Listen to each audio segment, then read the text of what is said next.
Chapter 485, The Madam 2. Qingdu Peak was once covered in white irises, but now, in the depths of winter, heavy snow had fallen, blanketing the entire peak in white. As the snow ceased, the sun shone brightly in the clear sky.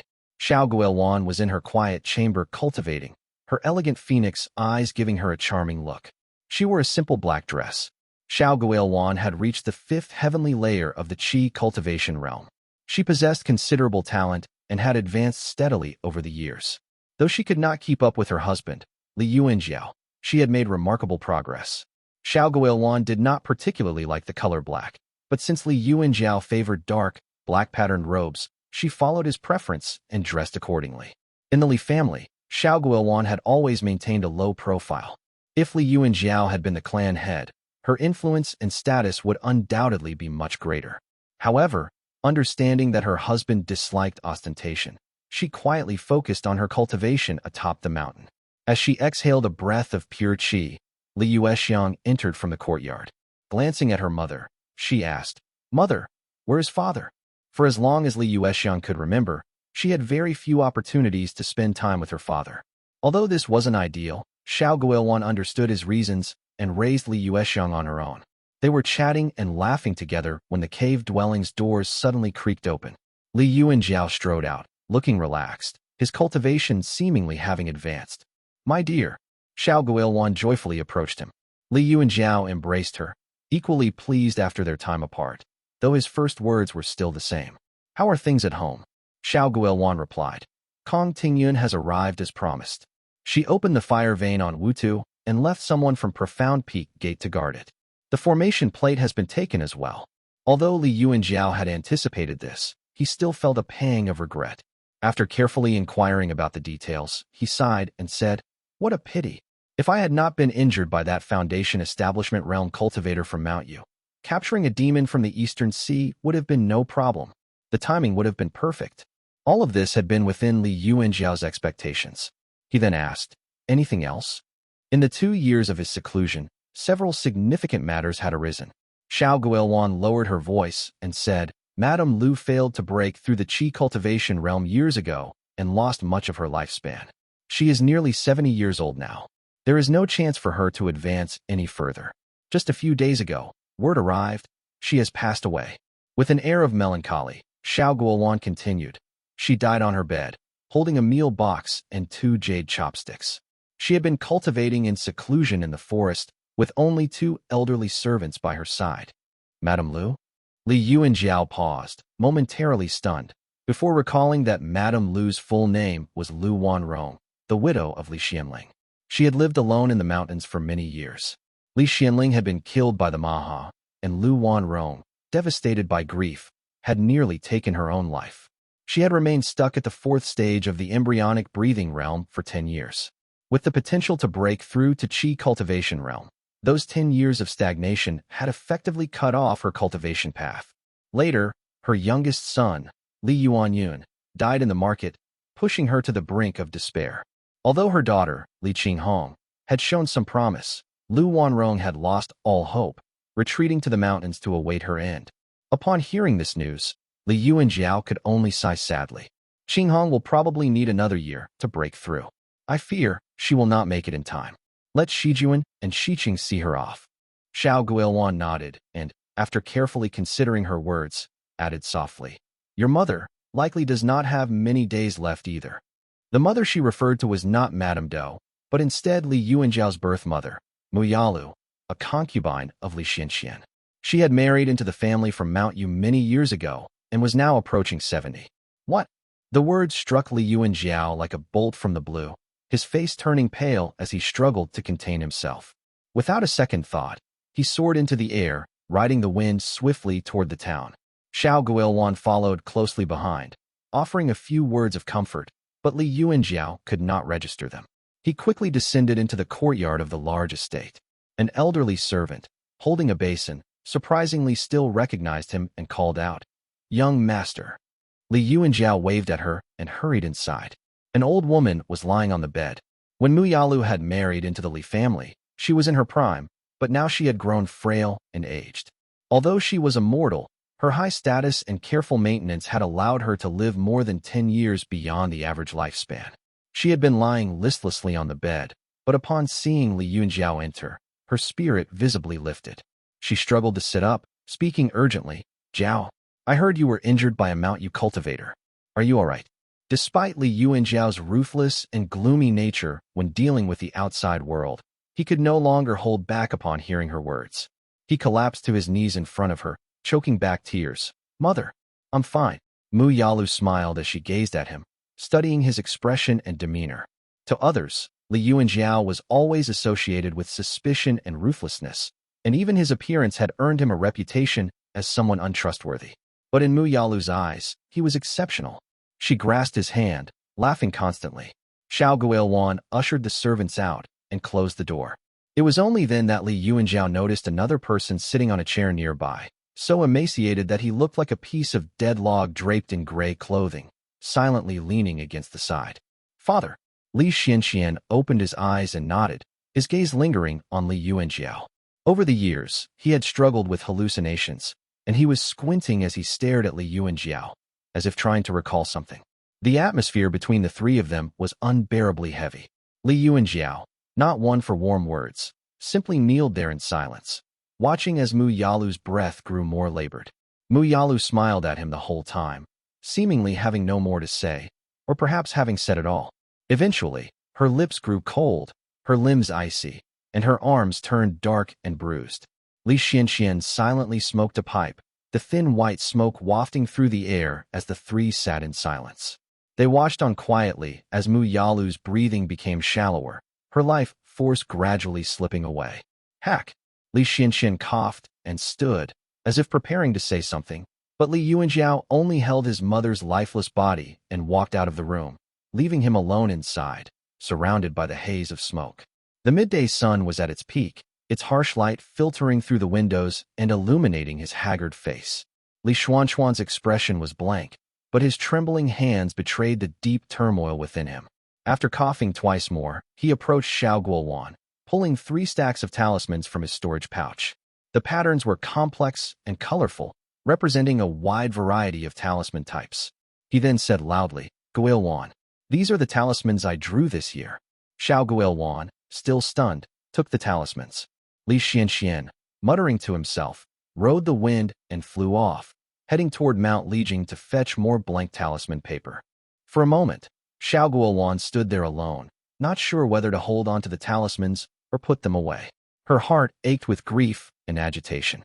After placing them on the desk, she hurried off to follow Li Yunjiao. Xiao Guilwan soared through the sky, searching for her husband, and finally found him. Li Yunjiao stood before Li Tongya's grave, his expression already calm and devoid of sorrow. He rested his hand on his sword, gazing silently ahead. The grave behind him was his older brother's, Li Yuanxiu. The headstone was covered in ash, and its edges had been worn smooth over time by years of touch. Many of the graves in the Li family cemetery were cenotaphs, and this one was no different. Li Yunjiao exhaled slowly, glancing briefly at Xiao Guilwan before asking, "Is there anything else at home?" Xiao Guilwan nodded, unsure of his current state, and after a hesitant pause, she said softly, "Qinghong, the monk, has left." "Did he now?" Li Yunjiao showed no surprise, simply replying, "Did he return to the north or head for Heavenly Thunder Peak?" "And what of Li Shijuan?" Xiao Guilwan quietly replied, "He went to Heavenly Thunder Peak." "Heavenly Thunder Peak, huh?" Li Yunjiao's expression darkened slightly. He spoke in a low voice, "Let us go. We will return to Qingdu Peak and ask Shijuan about it." Chapter 486, Breakthrough, I. Li Yunjiao waited for only a short while before Li Shijuan arrived on the wind. He had been consolidating his cultivation during this period. Since he often had to go out, he was not in a hurry to break through and remained at the 5th heavenly layer of qi cultivation, mostly practicing swordsmanship and spells. "Second uncle, my condolences." Upon seeing Li Yunjiao, Li Shijuan bowed and offered a few words of comfort. Li Yunjiao nodded and asked in a serious tone, "You let Qinghong go, huh?" Li Shijuan took a deep breath and replied respectfully, "I have faith in my decision. Qinghong is practicing ancient Buddhist techniques and isn't that strong. Although he is a master monk, his strength is only at the early stage of the qi cultivation realm. Furthermore, he is an open-hearted person. Li Yuanjiao could no longer listen, and his face contorted with slight anger. Without drawing the Qingche sword, he struck Li Shijuan on the back with it, causing him to stagger from the impact. "How can you wager on something like this?" he shouted. Li Shijuan bowed again and said, "Please have faith in me, second uncle. Qinghong is a good person. Shijuan is certain about this. He has been caring for the people and curing diseases for many years at the foot of the mountain, waiting for this opportunity." Li Yuanjiao frowned and replied coldly, "What does Qinghong's opportunity have to do with me? Whether he lives or dies has nothing to do with my family. Why should my family take the risk? I don't care how long he has waited for this opportunity. Buddhist cultivators are people who devour lives. You may have a good personal relationship with him and are willing to help him, but not me." Li Shijuan raised his head meekly and replied, "If Qinghong can break through, even if he is a master monk, he will still be very powerful compared to Foundation Establishment realm cultivators. Since he has received great favor from us, he will become a powerful ally to us." He quickly continued, "I understand the resentment second uncle feels toward them, but there are many Buddhist cultivators now in our region. You can easily find 6 of them among 10 people. My family has made enemies with the wrathful Dao lineage and can no longer go north. Must we offend another orthodox sect like the Liao River Temple? That's your aunt breaking through to the Foundation Establishment realm." Li Yuanjiao reminded him angrily. Li Shijuan kneeled and assured softly, "Uncle, aunt will definitely be fine and succeed in establishing her foundation.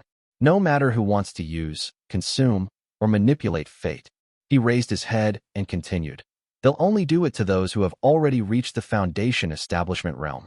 If Qinghong were possessed by a Maha, he couldn't possibly evade the eyes of the Yuan family and Senior Wuxiao. If he were a Maha, he would wait for aunt to break through before eating her life. He would have already discussed this with all the Purple Mansion realm cultivators. Our family wouldn't be able to escape this tragedy. Besides, if he intended to harm her, what difference would there be between Moongaze Lake and Heavenly Thunder Peak?" he challenged. Li Yuanjiao narrowed his eyes at him and asked coldly, "How do you know for sure?" In that moment, he seized Li Shijuan, sealed his cultivation, and then forcefully flew him to the ancestral hall. He pushed open the wooden door with a creak, threw Li Shijuan into the hall, and commanded in a deep voice, "Kneel here while I bring Qinghong back." Li Shijuan lowered his head and nodded. Li Yuanjiao turned to leave, riding the wine down the mountain.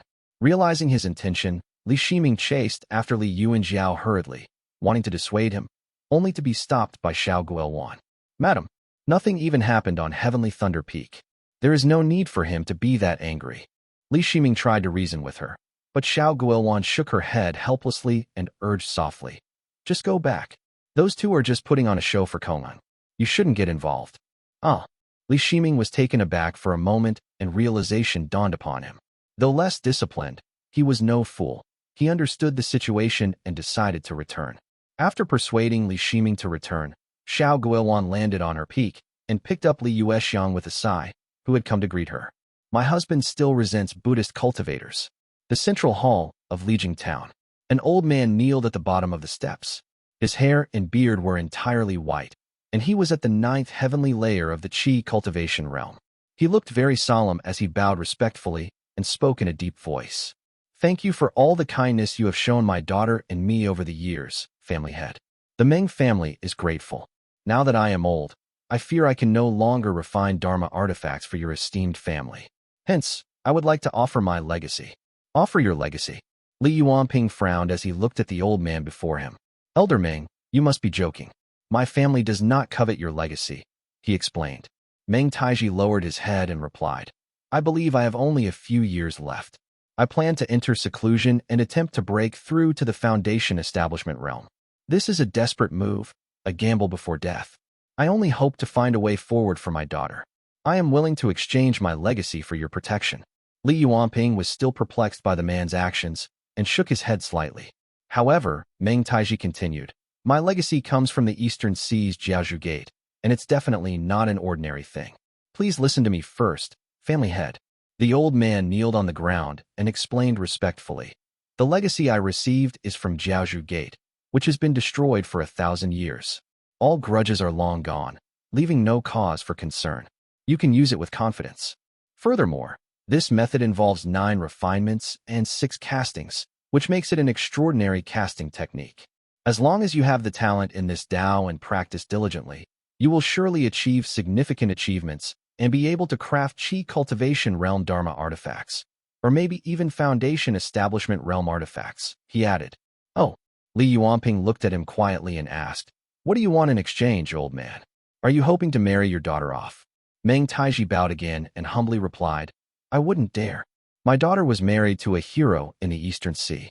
Unfortunately, he was later killed, and she was injured by mana light. Our lineage is pretty much severed. Li Yuanping nodded, his expression softening slightly. Meng Taiji then continued, I only ask for two things. First, I hope my daughter can learn alchemy from your family, so she can make a living and defend herself. Second, I hope your esteemed family can offer this sole daughter of mine some protection after my death. Once she becomes stronger, she will stop troubling your family and seek her own way in life. Li Yuanping looked at him and asked, since you come from the Eastern Sea, did you encounter some kind of trouble? Meng Taiji shook his head and replied frankly, my family members are merely rogue cultivators from the Eastern Sea. We were later destroyed by devil cultivators. My ancestors had some connections with the Xiao family and went to them to seek refuge, but only my daughter and I were left along the way. Even my son-in-law died during the journey. I see. Li Yuanping replied indifferently as he continued, but I investigated and found no trace of blacksmith surnamed Ming in the Eastern Sea or any leaving that area recently. Meng Taiji smiled bitterly, shaking his head. My family was originally guest cultivators of a minor sect on Yuanting Island. After we were destroyed by the devil cultivators, we found ourselves wandering outside. You can verify this, family head. The Xiao family knows the truth. He explained patiently and humbly. Li Yuanping nodded and asked again, why not pass this legacy to the Xiao family? Wouldn't it be better to have a purple mansion immortal clan protected? My family is just a normal clan, we can't compare to them. Chapter 487, Breakthrough 2. Meng Taiji shook his head helplessly and replied with a wry smile. Of course, I have approached them, which is why I had the opportunity to come to the lake. But what can a minor connection from hundreds of years ago do? I can't even step into the threshold of the immortal clan. Li Yuanping stared at him and nodded. Since you have entrusted the legacy to me, you may send your daughter up the mountain, old man. I will contact the Xiao family. Thank you, family head. Meng Taiji felt relief wash over him as he smiled in gratitude, then hurriedly retreated. Li Yuanping then called over Li Shiqing and said, have Shiming write a letter to Senior UNC to inquire if this is true. If it is, take this legacy. Li Shiqing hesitated for a moment, looking concerned. But Brother Ming is easily swayed by beauty. If he develops feelings for this woman from the Meng family, it could lead to trouble, especially if these people from the Meng family had kept their troubled past a secret from us. Let's not worry about this first and confirm with Senior UNC. As long as this person's explanation is correct, then all is well. Meng Zhuiyun is naturally not a problem, and she will leave in a few years, Li Yuanping replied. Li Shiqing hesitated and said, I'm only worried that when the time comes, Brother Ming will be reluctant to let her go and will want to keep her. Li Yuanping sneered and replied, what kind of feelings can this bastard have? He is extremely heartless. He had fooled around with several girls in the Xiao family and might have even left a few children behind. Do you think he ever cared? He has many concubines, but have you ever seen him say a word to any of them? He shook his head and concluded, the most important thing in that kid's heart is his own Dao. Women are merely a pastime. Everything else must take a back seat to his ambitions. After raising him for so many years, I know him well. Li Yuanping coughed twice and bent down in pain. Li Shiqing hurried to support him, channeling some true essence into him. After a moment of rest, Li Yuanping slowly recovered. He then said calmly, let him do what he wants. That girl from the Ming family can't have an heir anyway. Whether they are close or involved in an affair, let him do as he wishes. When the time is right, let that girl leave. Li Yuanping looked calm as he spoke with a fatherly certainty. He is more heartless than anyone else and will not hesitate to cut ties. Li Yuanjiao had always been cautious while riding the wind. Wrapped in the spirit mist and blessed by flowing qi swallowing spirit, he moved with remarkable speed. The greatest benefit of Li Yuanjiao's flowing qi swallowing spirit was the increase in his cultivation speed. Although he had never matched Li Qinghong's rapid progress since childhood, this talisman had allowed him to catch up significantly. Shizhen really trusts this monk, huh? As he flew amidst the mist, Li Yuanjiao was preoccupied with his own thoughts. He had inquired extensively with the Xiao family about Qinghong and had also spoken privately with several fellow Taoists. In ancient times, there was a saying among Buddhist cultivators about overcoming tribulations. If several Mahas from the north were to incarnate, it would not escape the immortal mirror's notice. Despite this knowledge, Li Yuanjiao still felt a flicker of anger, though he was only acting. It was not directed at Qinghong, but rather at Li Shijuan's insistence on protecting the monk. Your grandfather and great-grandfather died at the hands of a Buddhist cultivator. How could you protect a Buddhist cultivator like this?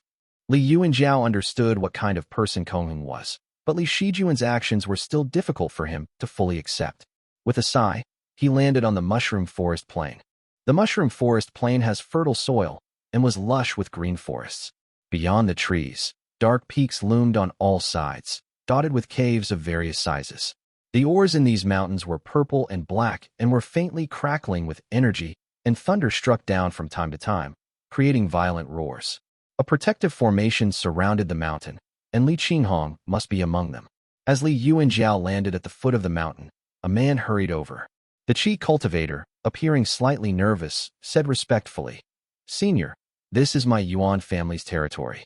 How may I assist you?" Li Yuanjiao waved his sleeve and replied solemnly, "I am Li Yuanjiao of Qingdu." The Qi cultivator from the Yuan family immediately understood and said, "Please proceed up the mountain, Senior. Senior Wuxiao is in the yard." Li Yuanjiao nodded and flew upward, cloaked in the mysterious spirit mist that concealed his figure. From a distance, he heard a roar. "Stupid monk, what are you reciting again?" The corner of Li Yuanjiao's mouth twitched slightly. Li Wuxiao typically appeared fierce and brooding, so it was rare to see him lose his composure like this. Looking up, he spotted a young man in black standing against the courtyard wall with anger etched on his face. "Fellow Taoist Wuxiao, this is called respected cultivators subduing words. The 7 Daos of the North excel at using this sutra to subdue demons. Please listen closely. It will prepare you for the future."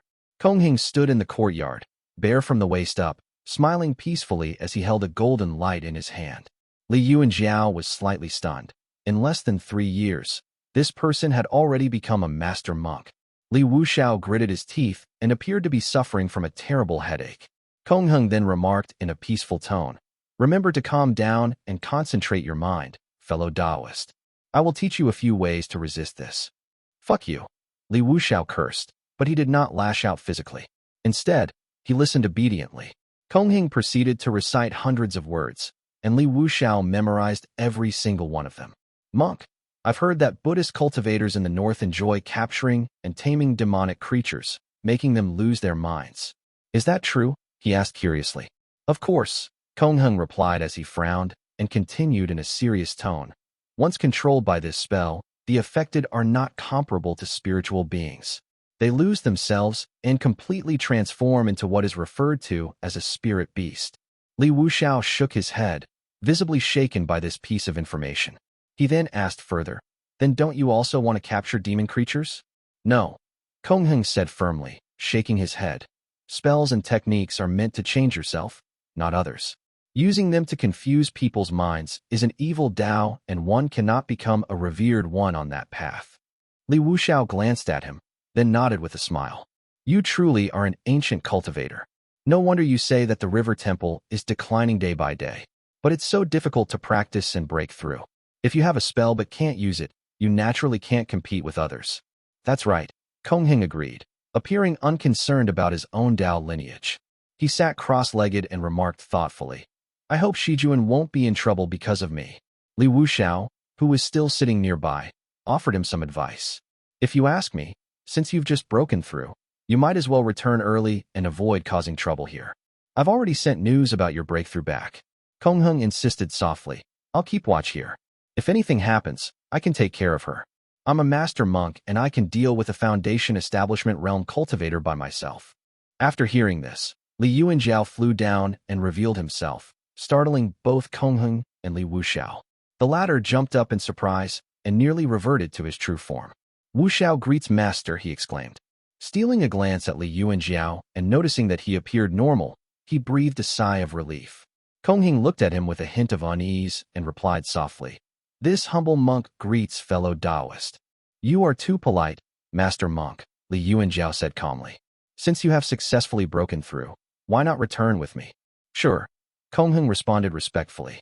My temple's secret technique required the activation of the supreme void in thunder. I made use of the profound thunder pool condensed by Taoist Qinghong while she was establishing her foundation. Since I have already made my breakthrough, I believe Taoist Qinghong will succeed soon as well. Chapter 488. Li Qinghong of Qingdu. Qinghong will succeed soon? Li Yuanjiao felt a surge of quiet delight upon hearing this, though he maintained a composed exterior, merely nodding as he said softly, Master Monk, please return with me. While Qinghong was quite talkative in front of Li Wuxiao, he only nodded in Li Yuanjiao's presence, rising to join him. Together, they ascended into the air, riding the wind back along the path Li Yuanjiao had come. The journey was silent. Qinghong, surrounded by a golden glow, held his monk's staff, which emitted a mana light, giving him an ethereal appearance. Li Yuanjiao shot him a glance and inquired, Now that you've made a breakthrough, what are your future plans? Qinghong lowered his head slightly and replied, If your esteemed family has any requests, I will do my utmost to fulfill them.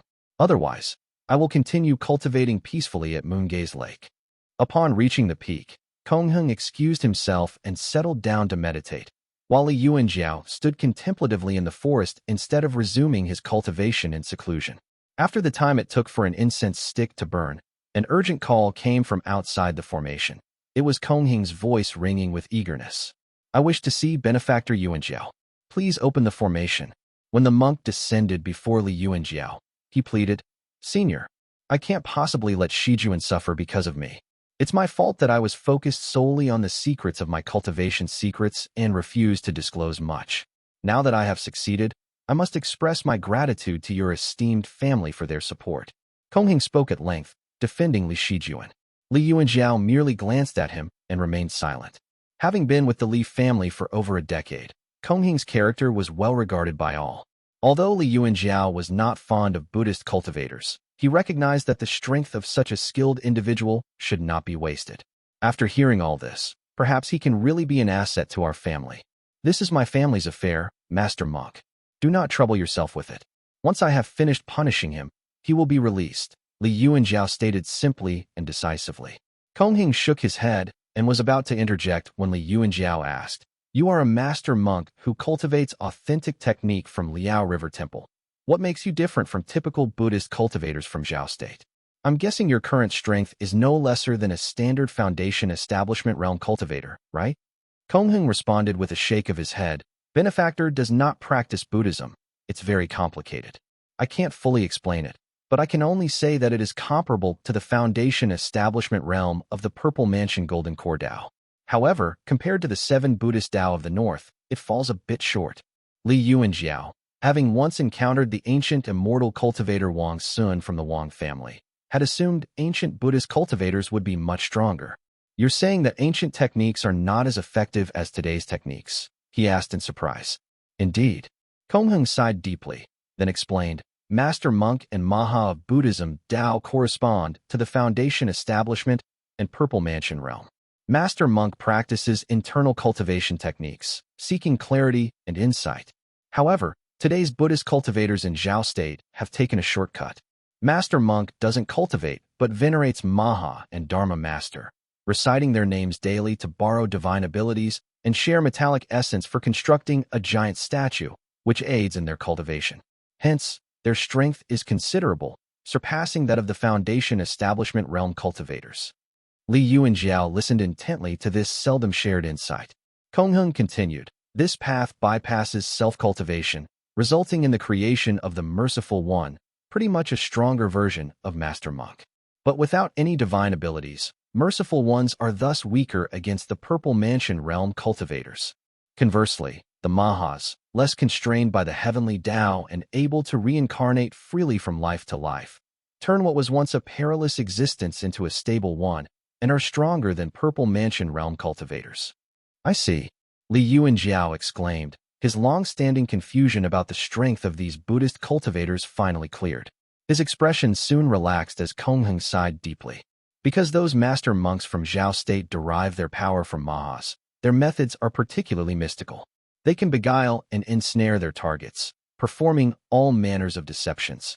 Both monks, soldiers, and commoners are brainwashed and controlled by these master monks, who themselves are under the control of the Maha's influences. Everyone in Xiao state obeyed readily. None dared to act out or express their discontent. The master monk commands from above and below, and the people comply joyfully. Acts of violence are seen as justified. Even cannibalism is welcomed, with elders eagerly awaiting their turn and children wishing only to grow up faster to reach this so-called ultimate bliss. Tears welled in Qinghong's eyes as he whispered quietly, "Such a world, and all master monks call it the Buddhist state on earth." Qinghong looked rather lost as he murmured, "The Buddhist ancestors once envisioned a utopia, a world free from evil and sorrow, without killing or strife. They've achieved it, and the people of Xiao state live in happiness and joy every day."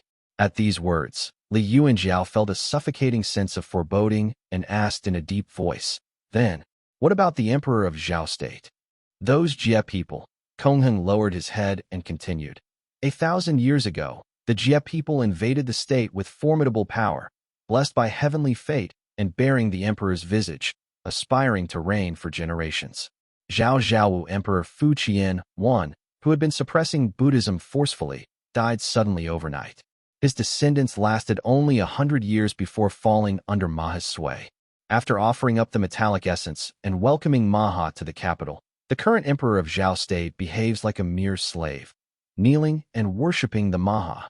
Li Yuanjiao then murmured in silence, "No wonder it is said that Xiao state will never be successful and that the emperor will die achieving nothing. His mind is not his own. How could he possibly ever achieve greatness?" Qinghong sighed softly. "Forgive me for losing my composure, benefactor. My Dao lineage originates from the north, and though Xiao state's Buddhism conflicts with ours, I have always grieved for Xiao state. Who can say who is right or wrong?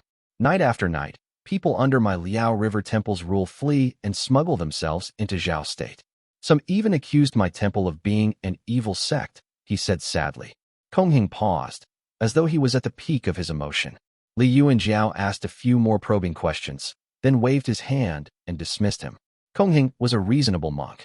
Although he wished to continue appealing for Li Shijuan, he ultimately sighed softly and remarked guiltily, "Shijuan has indeed suffered because of me." With that, he rode away on the wind, leaving Li Yuanjiao standing alone with his hand resting on the Qingche's sword. Second uncle. While Li Yuanjiao was lost in thought, Li Shiming approached, riding the wind from behind him. He cupped his fist and bowed respectfully before saying, "Congratulations on your achievement in cultivation, second uncle. May you achieve the Purple Mansion realm soon." This was his first time meeting Li Yuanjiao after he emerged from seclusion. Li Shiming had come to pay his respects, his tone earnest as he continued, "I believe Shijuan has his reasons for what he has done. 6th heavenly layer of the Qi cultivation realm. Not bad." Without responding to his remark, Li Yuanjiao assessed Li Shiming's cultivation with a hint of satisfaction and continued, "It seems you're not far from breaking through to the 7th heavenly layer. You should be ready to attempt establishing your foundation by the age of 30. Li Shiming shared everything about his cultivation journey, both significant and minor. Li Yuanjiao listened intently, then pressed him on with a question, his tone thick with incredulity and disbelief.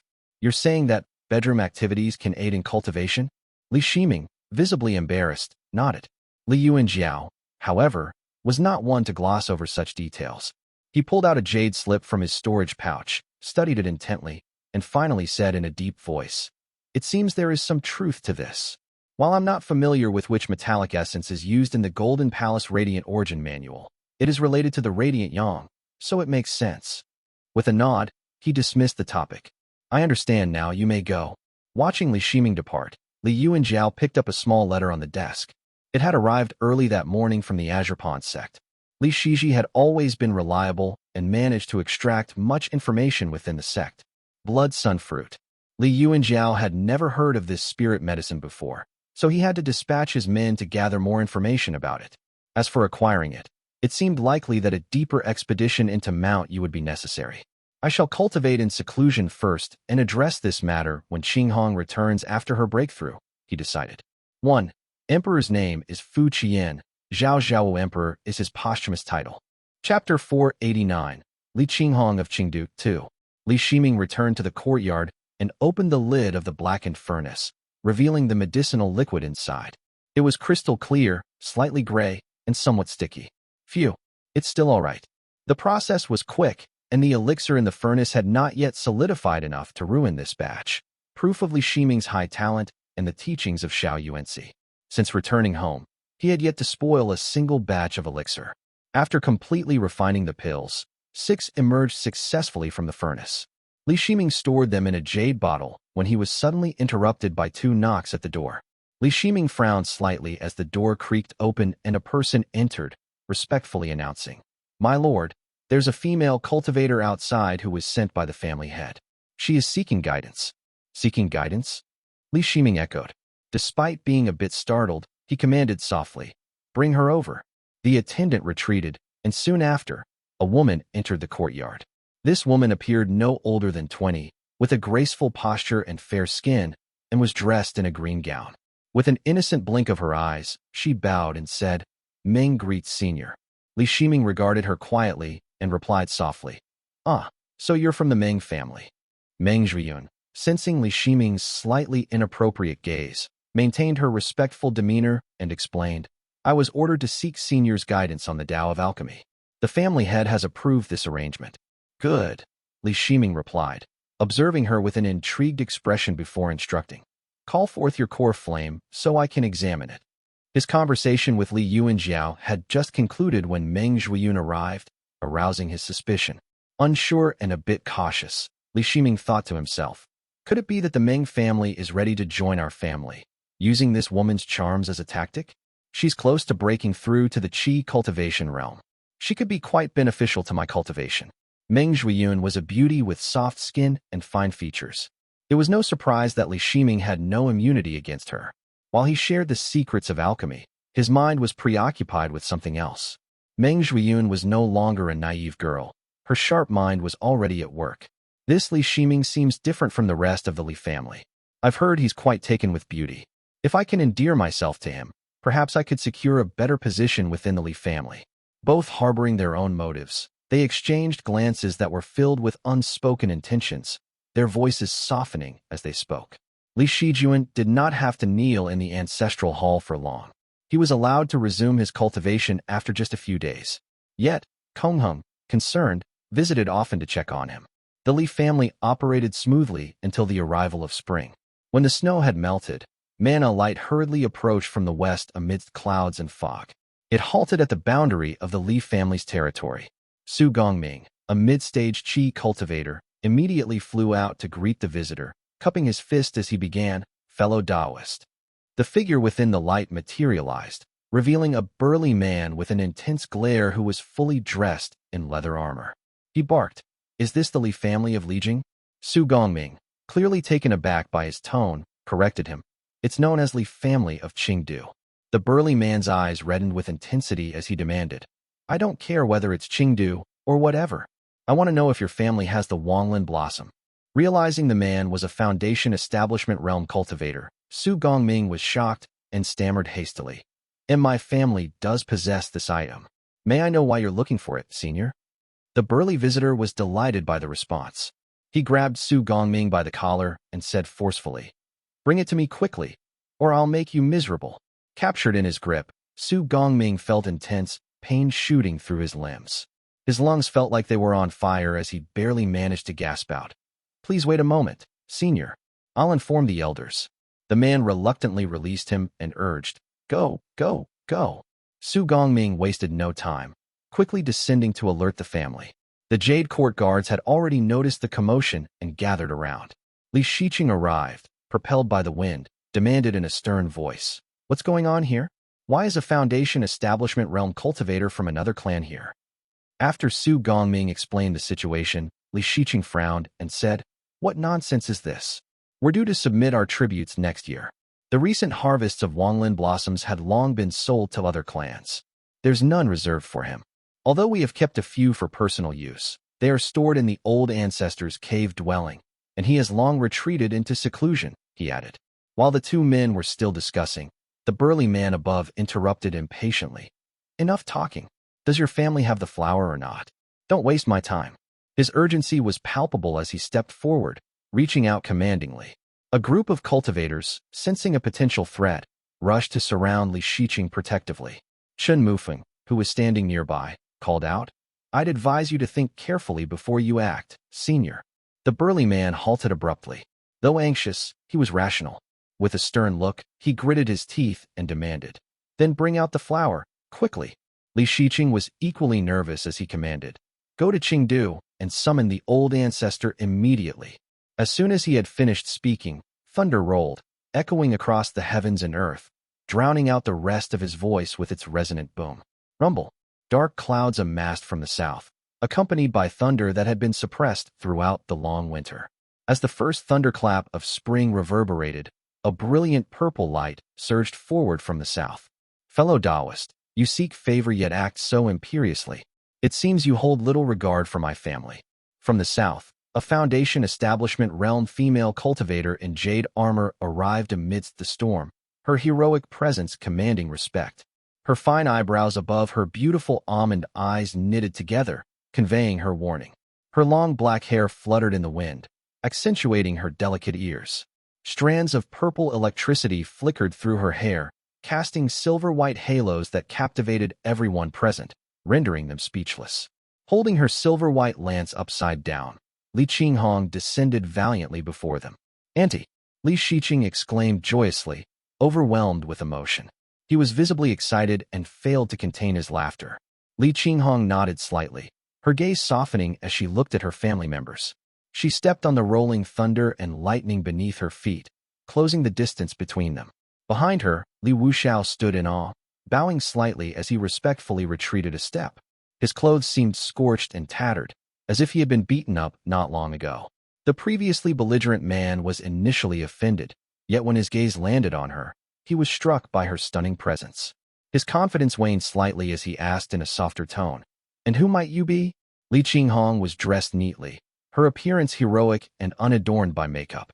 The lively purple lightning around her lent an air of majesty and invincibility to her already commanding presence. With dense purple electricity flickering in her eyes, she announced her name proudly. Li Qinghong from the Li family of Qingdu. Chapter 490, Cry, I. The burly man in front of Li Qinghong was momentarily stunned before recalling his purpose. Realizing the tough stance she had taken, he could only humble himself and soften his tone. "I was indeed rude and offensive before. I wish only for a Wanglin blossom. Please help me, fellow Taoist."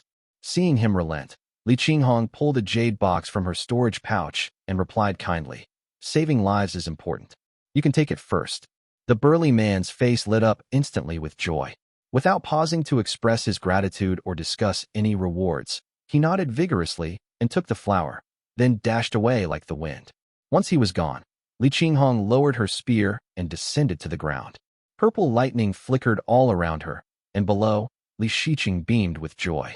"Congratulations, Auntie," he exclaimed, beaming. She chuckled softly, ruffling Li Shiqing's hair. "When I entered seclusion on the mountain, you were still a boy who dropped his spear because of thunder. Now, in the blink of an eye, you're already 30 years old. I can hardly recognize you." Li Shiqing also chuckled and could barely contain his happiness. "I'm just glad you broke through successfully, Annie. Where's Brother Xiao?" Li Qinghong asked as she tightened her grip on the spear. "Now that I've finally reached the Foundation Establishment realm, I'm itching to challenge him." "Ha ha." Laughter echoed from afar as a man in black rode in on the wind, his expression full of pride. "You've really succeeded, Qinghong. Greetings, ancestor."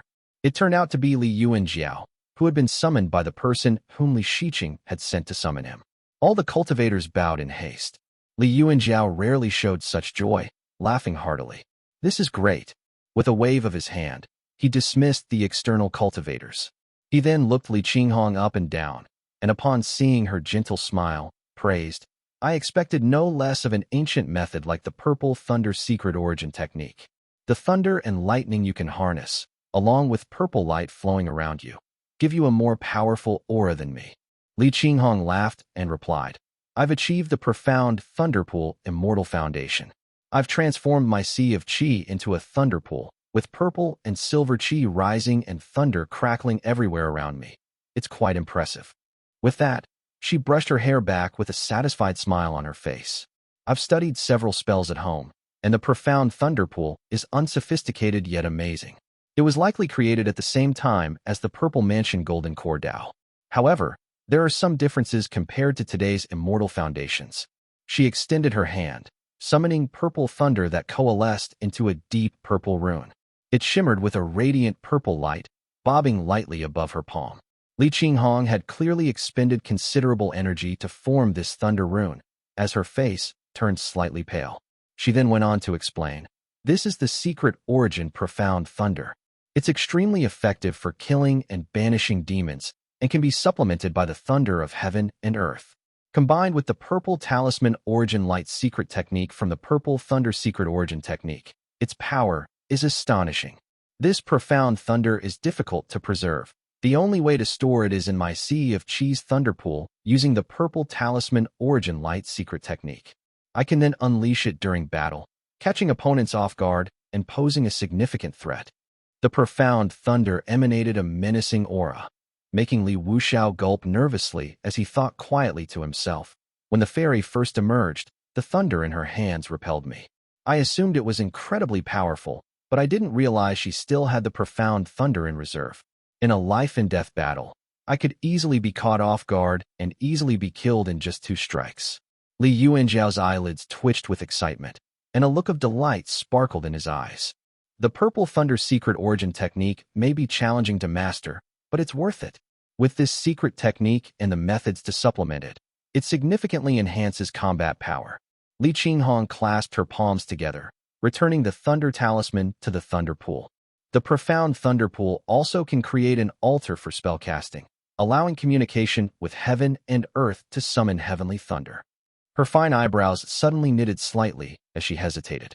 "However, I've heard that heaven and earth are different now compared to ancient times, so I'm uncertain if this spell will still work."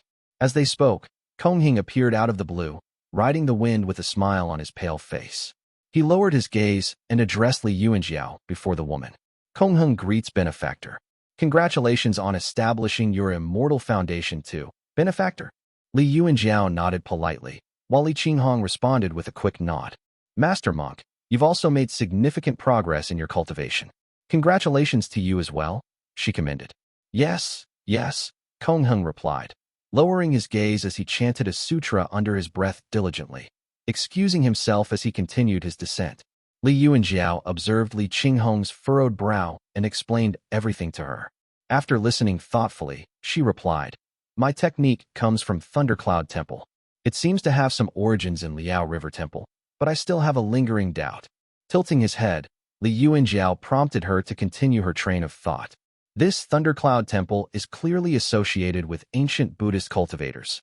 Yet the Purple Thunder secret origin technique belongs to the Purple Mansion Golden Core Dao. It makes no sense that it doesn't require reciting Dao scriptures while tapping on a wooden fish. Li Yuanjiao frowned in confusion. After contemplating for a while, he still could not find an answer and decided to note it down. "I'll ask Qinghong about it one day," he affirmed. Li Qinghong nodded, then descended the mountain with her brother. She then asked, "How did an extra demon general find its way to our home during my absence?" Li Wuxiao, who had been hiding behind them, finally seized the opportunity to speak. "I'm Li Wuxiao, a lesser demon born in the Eastern Sea. I mistakenly entered Lake Xian and was fortunate to be taken in by the master to join Qingdu." Li Yuanjiao's mouth twitched as he sighed and interrupted him. "Where did you learn to sugarcoat things like that? That's not what happened. The Kong family from Profound Peak Gate requested my help to eliminate this demon. Our family happens to be in need of Foundation Establishment realm combat power, so I asked for a suitable technique to tame it." "I see," Li Qinghong replied with a nod. Li Wuxiao chuckled awkwardly, but Li Qinghong scrutinized him and teased, "Can't you transform into someone better looking, or at least one that will make others feel at ease? You don't look trustworthy right now, so you can't blame me for being cautious when I first saw you." Both Li Yuanjiao and Li Wuxiao paused. Li Yuanjiao shook his head helplessly at his sister's teasing smile. "Do you have to always make fun of me?" he sighed. Li Qinghong grabbed him, her eyes sparkling with excitement as she urged, "Come on, let's spar." Li Yuanjiao nodded, and the two of them soared into the air. Li Qinghong, not in a hurry to draw her spear, summoned a purple thunderstorm in the middle of her palm. With a flick of her wrist, a brilliant purple light surged forth. A grayish-green serpent dragon coiled around Li Yuanjiao. Since his cultivation progress had improved in recent years, the serpent dragon looked even more vivid and fierce this time. Its claws and fangs bared as its scales shimmered. With a roar, it leaped into action. Boom! The purple thunder struck the serpent dragon, causing it to roar in pain. Deep green water splashed down like rain, drenching their surroundings. Li Yuanjiao then advanced, wielding his sword under the protection of his immortal foundation. The Jing Dragon King was unique. Not only did it possess strong true essence, but it could also control water. When combined, it formed a water serpent dragon, and when separated, it transformed into snakes, shrimps, crabs, turtles, swords, axes, and halberds. This meant Li Yuanjiao did not need to bear the brunt of Li Qinghong's thunder, as he could simply leap away. Despite his slight advantage with his immortal foundation, Li Yuanjiao did not let his guard down, and treated it as though he were facing a formidable opponent. Others might underestimate his sister, thinking that getting close to a thunder cultivator like her would force her to defend herself and refrain from casting spells. However, Li Yuanjiao knew better. He had not seen Li Qinghong's spear skills in years now, and he was uncertain of her current prowess. Chapter 491, Cry 2. Sure enough, Li Qinghong smiled and drew her Duruo spear. A pale purple light erupted from it as she thrust it fiercely forward at the speed of lightning. The spear turned into a blur, darting toward him successively like birds. Clang! Li Yuanjiao unleashed a dazzling green-white sword light. However, instead of clashing directly with him, Li Qinghong pivoted, using a deflection to redirect the force. She spun her spear and struck heavily to the side. Oh no, she has read our family's sword techniques before and is very familiar with the celestial moon technique. Li Qinghong's talent with weapons far surpassed Li Yuanjiao's. With a thrust, a lift, and a swing, the purple lightning scattered. Li Qinghong retreated quite a distance, but her pale purple spear shadow moved in direction, attacking Li Yuanjiao relentlessly.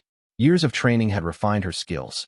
No longer limited to the wing clipper spear technique and dragon reflection, she wielded both spear techniques and spear energy with ease. Understanding that Li Yuanjiao relied heavily on a single, powerful sword strike, she closed the distance. Li Yuanjiao's vulnerabilities were becoming evident. He struggled to keep up, using only his sword qi defensively. With each of Li Qinghong's attacks, the pressure intensified, forcing him to retreat. His expression darkened as the sword light in his hand flowed like water, splitting into 3 pure white streams of light, sharp and agile. Threefold moonlight, he yelled out fiercely. The 3-sword qi condensed, moving autonomously like spirits, each glowing with a bright white light. Li Qinghong recognized the technique, and a grin broke out across her face as she twirled her spear in excitement. "Brother, you've mastered it," she exclaimed. Li Yuanjiao did not respond. Instead, he seized the moment to sheath his sword, then drew it again to execute another celestial moon technique. Li Qinghong danced with her spear to defend herself, but the 3 streams of light flowed and flew toward her forehead. Her eyes ignited a fierce purple as the spear in her hand crackled with silver white and dark purple lightning, roaring violently through the air. With a sweeping motion, she struck out, shattering the sword light before her. 2 pure white sword lights sprang from the rising lightning, landing on her wrist before abruptly dispersing. "If you keep fighting, you'll bleed," Li Yuanjiao warned with a smile. Li Qinghong lowered her weapon, sighing with some regret. "I've underestimated the law of celestial moon. I guess it's impossible to overcome a grade 5 sword technique with brute force. No need to be so modest, Qinghong. You might have been able to withstand those 2 sword lights. I've only just mastered it, but my strength has increased significantly. If you had returned a month earlier, I doubt I would have been able to hurt you at all," Li Yuanjiao replied, shaking his head. This time I got lucky. If you had unleashed the profound thunder as soon as you arrived, or used the purple talisman origin light secret technique when I approached, I would have been in serious trouble. I would be injured before the fight even started and wouldn't even stand a chance against you," he added. Li Qinghong put away her spear, offering a respectful bow.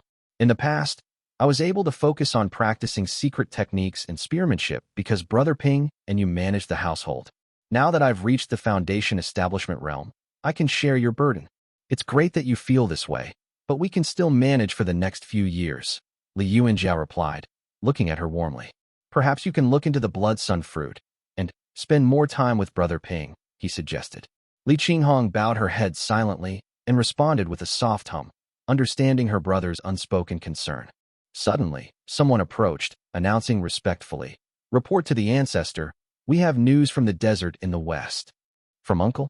It was rare for Chun Donghe to bring news, and Li Yuanjiao quickly calculated the time. Realizing that it had not been long enough for Chun Donghe to finish gathering a portion of Golden Yang Radiant Origin spiritual qi, he felt a sudden unease in his chest. Sure enough, the man bowed again and continued, "It's news about a death. Smoke Valley Temple." The weather in the desert was perpetually dry. Chun Donghe had been living here for over 10 years now and had long grown accustomed to it. One early morning, he called out softly, but there was no response. His keen eyesight as a qi cultivator allowed him to see the frail figure of the old woman even in the dim light, seemingly lifeless, like a pile of firewood on the bed. He stood frozen for a moment in silence. "I suppose it's time to go home," he murmured quietly to himself. He gathered his belongings from the table and the wall, storing them in his storage pouch. Carefully, he lifted Li Jingtian from the bed and stepped out into the yard. The sand scorched his feet, and he recalled how Li Jingtian always wanted to be carried. "It's pretty cloudy today. It's rare to get such good weather in the desert. What a pity." As he carried her on his back, he thought of how Li Jingtian had longed for a place with more rain, only to have passed away during the night in this barren landscape of yellow sand. Fellow Taoist Donghe, Bainzi, the master of Smoke Valley Temple, had come to see him off. The man had tears glistening in his eyes as he whispered softly, "My condolences. My condolences." Chun Donghe maintained a stoic expression as he bid farewell to everyone. The cultivators of Smoke Valley looked at him with sorrowful pity, and he offered polite nods in return, carrying his wife on his back as he made his way through the wind. It took several days to traverse the desert. Chun Donghe stopped midway to wipe the dew from Li Jingtian's face.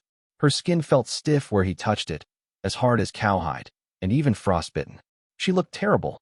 Li Jingtian had been gone for a long time, yet no one had noticed. Chun Donghe had ventured out during the evening, hoping to gather energy at sunset, but he had missed her critical moment. When he returned, he found her clutching the sheets at the edge of the bed, with a pained look on her face, yet already devoid of breath. Tianer. While Chun Donghe was lost in thought, he found himself at Mount Shiping. The earth veins here were thin, and the spiritual energy felt cut off. Although clouds and mist enveloped the mountain, and the sunset glow painted the sky beautifully, it was ultimately just an ordinary mountain. No one would choose to linger in such a place. No matter how steep and towering Mount Shiping stood, how it blocked the southeast water veins and shaped the Smoke Valley Desert with its presence, it remained unrecorded and overlooked. However, Li Jingtian loved this mountain. Chun Donghe landed on the mountain and navigated it with familiarity, pushing aside the bushes and trees on the summit. There, he found 2 small black rocks and engraved them, making them into 2 stone tablets. They stood out remarkably against the mist and moisture of the mountain fog. Tilting his head, he gazed down at the endless sea of clouds and fog swirling beneath him. From this vantage point, he could see the entirety of Moongaze Lake, several renowned immortal mountains, and even Mount Lijing and Mount Qingdu, looming hazily in the distance. This was a spot Li Jingtian often visited, but the long journey back and forth took several days, and Chun Donghe could not always find the time to accompany her. Every visit brought her immense joy, as if they were celebrating a festival together. He gently laid her down on one of the stone platforms, exhaling softly, and leaned back against the stone wall wearily. Resting her head on his shoulder, they both stared into the distance in silence. The wind howled around them, and the mountain felt cold and lonely today. Chun Donghe had always been quiet. He never spoke unless Li Jingtian did. In the distance, the vast white clouds gradually transformed into a golden and red ocean under the morning glow, rolling and surging into various shapes. The clouds flowed from afar, and the dark cliffs began to vanish into the whiteness, along with a pale, stiff corpse and an old man. Sob! A cry broke the silence, echoing from the boundless white clouds. It was the heart-wrenching wail of an old man, choked with grief. Chapter 492, Dear Demon's Invitation, I. When news of Li Jingtian's death reached their ears, the Li family entered a period of mourning. Although she was merely a mortal, she was still the daughter of Li Xiangping, the sister of Li Xianfeng, and one of the family's oldest members. Chun Donghe hurried back, carrying his wife's frail body in his arms. He seemed normal, and Li Yuanjiao received him at the border solemnly. Together, they walked back to the residence in silence. Chen Donghe was 70 years old. Since he had only begun his qi cultivation at 30, he retained his appearance in his early 50s. Nevertheless, he was still an elder in the family and stood tall at the funeral. Li Qinghong had just learned of her mother Lu Wanrong's death, and now the body of her aunt Li Jingtian was being returned to the Li family. With two relatives lost in such quick succession, she was engulfed in grief. The happiness on her face from the afterglow of her breakthrough was now overshadowed by sorrow. After a busy period of 6 months, everything was finally settled. Since Li Qinghong was affected by grief right after her breakthrough, she needed another period of seclusion to stabilize her cultivation, leaving Li Yuanjiao to look after the family. On Mount Qingdu, Li Yuanjiao guided Chen Donghe into Mount Qingdu. Observing his uncle's steady demeanor and good health, he felt relieved and began politely. "We've caused you a great deal of trouble all these years, uncle. Now that the younger generation has grown, you don't need to stay in that desolate place. You can leave the qi gathering task to them and focus on your cultivation." "It's no trouble," Chen Donghe replied, bowing politely. He sighed before continuing. "Who do you plan to send there?" Li Yuanjiao responded. "And Xian has 2 sons, both married to the daughters of the Li family. They're mid-stage qi cultivators now, reliable and loyal. I plan to have them take turns gathering qi." Chen Donghe nodded and responded. "I will write a letter to Bai Yinzi, then." He paused shortly, then added, "Bai Yinzi is keen to form connections. He can send a few of his people to help us. Within 20 years, they should become our family's wings and pawns in the desert." "Yes," Li Yuanjiao agreed readily. With a quick scan using his spiritual sense, he noticed that Chen Donghe had already reached the 8th heavenly layer of the qi cultivation realm. Politely, he said, "Uncle has worked hard for many years, so I must reward you. I have a secret barrier-breaking pill at home. If you take it, you could break through to the 9th heavenly layer of the qi cultivation realm." "That? I'm already an old man. It hardly seems worth it to take such a precious pill. It would be better to save it for Ximing or Shijuan," Chen Donghe replied with a frown on his face. He spoke sincerely, not out of politeness. "I'm over 70 years old. What difference does it make whether I break through to the 9th heavenly layer now or later? It's better to give it to the younger generation," he emphasized. Li Yuanjiao could only force the pill into his hand and assured, "I've left enough for the children. How can you inspire confidence in others if you don't take this?" Reluctantly, Chen Donghe accepted the pill, mumbling a few words of the profound scenery spiritual oath before heading off to find a place to cultivate in seclusion. Li Yuanjiao sat on a stone bench, gazing at the old books that Chen Donghe had brought back, which were now piled on top of the table. These were all collected and annotated by Li Jingtian while she was still alive. He sighed softly as he put them away. "Auntie, what a pity," he murmured quietly. He sat for a while in the courtyard before a tall man entered and bowed. "Xiqing greets the ancestor." Li Yuanjiao hummed in reply, raising his hand to help Li Xiqing up with his mana. Li Yuanping's health had gradually declined over the past 6 months, and most of the family's affairs were now in Li Xiqing's hands. Li Xiqing cupped his fist and reported, "The family's output is increasing. The first batch of spirit fish raised through the demon beasts in the lake has been harvested and sold for 7 spirit stones. In the future, we expect even more income, at least an additional 4 or 5 spirit stones every year. As for the 2 ore veins, they've been deeply excavated, but not many ores have been found yet. However, we should see output in a few years," he added. When Li Yuanping took over the Li family, it was facing annual deficits, and the family was in a state of financial turmoil. By the time it was handed over to Li Xiqing, the family had turned over a profit of over 10 spirit stones each year. Li Yuanjiao nodded in approval at the news of the increased income. In recent years, the family has welcomed 3 new qi cultivators and 5 unrefined qi cultivators, replacing several embryonic breathing realm members among the 5 peaks.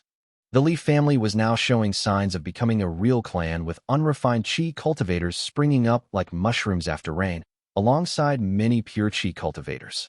Li Xiqing himself had also reached the 3rd heavenly layer of the qi cultivation realm, and Xian is the strongest qi cultivator at the 9th heavenly layer. Chen Donghe and Uncle Xian are both in the late stage, while Tian Zhongqing, Su Gongming, White Monkey, Chen Mufeng, Li Wan, and others are in the mid-stage. In addition, There are 11 early-stage Qi cultivators from other families and the Jade Court Guards, making a total of 27 pure and 41 unrefined Qi cultivators. As for Foundation Establishment Realm cultivators, there are 4 members: Second Uncle, Aunt Qinghong, Senior Wuxiao, and Master Monk Qingdu. The Li family has now caught up with the former Yu family and has become the overlord of the lake. With a sigh, Li Shiqing continued, "Our family now oversees more than 450,000 people, but our spirit fields are limited and we've done our best to manage them. Since we're bound by the oaths among the 3 families, we can't move north. Otherwise, we could sweep through Moon Gaze, Millen, and Glacial Cloud. The Fei and Yu families wouldn't be able to stop us." The Li family was thriving with newly promoted Foundation Establishment Realm cultivators, as well as increasing numbers of pure and unrefined Qi cultivators. However, as the seats of authority on the 5 peaks were gradually filled, a situation akin to that of too many monks and too little porridge began to emerge. Li Yuanjiao listened to Li Shiqing before nodding slightly and replied, "If we want to move north, we must first eliminate Yu Muxian, secure a position in the Azure Pond Sect, and make Moongaze Lake subordinate to Qingsui Peak to achieve success. Azure Pond rotates its management every 70 years, and Yuanwu Peak only has 20 years left." Li Shiqing responded with a hum, prompting Li Yuanjiao to continue. "Now that our family has 4 Foundation Establishment Realm cultivators, we should consider setting up a branch overseas. Most of the local Foundation Establishment Realm demon generals already have some background, making it unwise to capture them. Moreover, establishing a branch out there will allow us to communicate with the outside world, obtain spirit items, and absorb the population." Li Shiqing listened intently, waiting for his uncle to make a decision. However, Li Yuanjiao remained concerned and mumbled to himself, "Most of the large and small islands overseas already have owners, making it difficult to find a safe and spacious place to settle. Additionally, we need at least 2 Foundation Establishment Realm cultivators to maintain a foothold. Whoever we send out might not be appropriate." Li Wuxiao was the local power in the Eastern Sea and would be the most suitable choice for this task, but the excavation of the mine in Moongaze Lake had just begun. Without a demon general to oversee it, the demons might not follow anyone else's orders. If Li Wuxiao were to leave for an extended period, problems could arise. As Li Yuanjiao calculated in his mind silently, and Xian hurried in, reporting respectfully, "Ancestor, a fox sent a letter." "Huh, bring it here quickly." Upon hearing that it was from a fox, Li Yuanjiao eagerly responded, knowing that it must be a letter from the white banyan fox. And Xian wore a strange expression on his face as he nodded and exited. Not long after, and Xian returned, gliding in on the wind while cradling a pillow-sized red fox in his arms. The fox had striking green eyes and held a jade slip in its mouth, appearing quite well-behaved. Chapter 493, Dear Demon's Invitation 2. "Oh, it's an actual fox, not a fox demon." Li Yuanjiao mumbled upon this realization, accepting the jade slip and reading it carefully. "The den has already sent a demon general. It's a deer demon at the mid-stage Foundation Establishment Realm. It has prepared a gift and wants to speak with our family. So, a new demon general has been appointed." The demon den's response is surprisingly slow. Li Yuanjiao nodded in understanding, then handed over the jade slip to Li Shiqing, who quickly read through it and wondered aloud. "This deer demon, is it afraid of our family? How can it not be afraid?" Li Yuanjiao laughed as he went on to explain. "The previous generals died at our family's hands, and the white banyan fox has handled everything quietly. That's typically how the 3 sects and 7 gates operate. Since this new demon general is forced to guard this place, it naturally wishes to negotiate with us. Otherwise, it'd just be sitting there, waiting for us to take its life." Li Yuanjiao turned his gaze to the obedient little red fox before him and added softly, "Let's see what kind of creature this deer demon really is." Li Shiqing nodded slightly, allowing Xian to take the fox away. He then reminded, "Ancestor, Uncle Xuanxuan's inner demon is growing stronger with each passing day. Although the old man doesn't speak of it, we can't just stand by and watch." Li Yuanjiao's expression turned grim as he heard this. He shook his sleeves and replied in a deep voice, "Shijuan has mentioned it to me several times. I've been inquiring about it for a while now. I've heard that the Hengzhu Dao gate has a way to resolve it. Find someone to take him there." With that, Li Yuanjiao turned away and left indifferently. Li Shiqing stood stunned for a moment, then smiled bitterly as he watched his ancestor float away, murmuring to himself. But it costs a lot, and Uncle Xian will probably refuse to go. Caught in a dilemma, he glanced at the jade court guards standing silently beside him. After a moment of contemplation, he then said softly, I can only ask Brother Jun. Ancestral Hall. Li Shizhen spent another half a year on the mountain. Since many assumed he had been grounded, no one dared to disturb him. He focused on his training with his sword and spells during this peaceful period and was able to improve significantly in both. When news of Li Jingtian's passing arrived, Li Yuanzhao visited him several times to chat. Even in the Ancestral Hall, Li Shizhen was dressed all in white. He was still worried about Li Xianxian. The old man hasn't been mentally healthy. I wonder if he can bear this news. After another half-month of cultivating in the Ancestral Hall, Li Shizhen planned to leave once his 3-year term was up. Just then, Li Shiqing rushed in with news, and Li Shizhen found it difficult to sit still. Both sides are unwilling to give in. Concerned about Li Xianxian, he learned that Li Qinghong was in seclusion and Li Yuanzhao had left yet again. Unable to contain himself, he finally exited the Ancestral Hall and flew to the Alchemy Pavilion. Upon arriving at the entrance, he noticed a woman standing quietly by the door, a fair-skinned and beautiful qi cultivator. As her gaze fell upon him, she said respectfully, Greetings, Senior. Ah, it's you, Ming, Li Shizhen replied, his tone distant. He then went on to knock on the door before him. Inside, Li Shiming was manipulating a vermilion flame, long marching fire essence. With a push of his hands, 6 pills flew out, and he stored them away while asking simultaneously, Who is it? Li Shizhen waited until Li Shiming had put away his pill flame before entering the hall, pleased to receive a guest when he was focused on his alchemy. You've holed yourself up for a year and are finally willing to come out? He asked with a teasing smile. Li Shizhen shook his head and inquired, Let me ask you, how many pills did Uncle take this year? Is it a normal amount? Li Shiming's expression soured as he replied softly, That's a difficult question. He's taken many of them, tranquility pills, jade ice pills, and turning cloud pills, but their effectiveness is diminishing. I'm afraid we can't delay it any longer. Grandfather refuses to speak of his trouble, and second uncle rarely inquires. Li Shizhen gently shook his head and said, Second uncle has come several times to the Ancestral Hall, waiting for me to bring this up. Although the two of them may not seem very close, they are still father and son. Li Shiming felt a wave of sadness as he remarked, He just can't set aside his pride and speak up. His words were unclear, leaving Li Shizhen unsure of whom he was referring to. Li Shizhen simply looked at him, shaking his head with a sigh. Having carefully reviewed the family history in the Ancestral Hall over the years, Li Shizhen could only say, There's a gap between father and son, and the only uncle, one, who could resolve it died early. And so, they continue to drift apart. Uncle Xian can't swallow his pride, and Uncle Xiao can't bring himself to express his feelings. Yet, both of them are hurting inside. Li Shizhen took a jade slip from his robe and added softly, Uncle Xiao may not say it, but he's obviously worried. He has sent someone to inquire about a cure some time ago.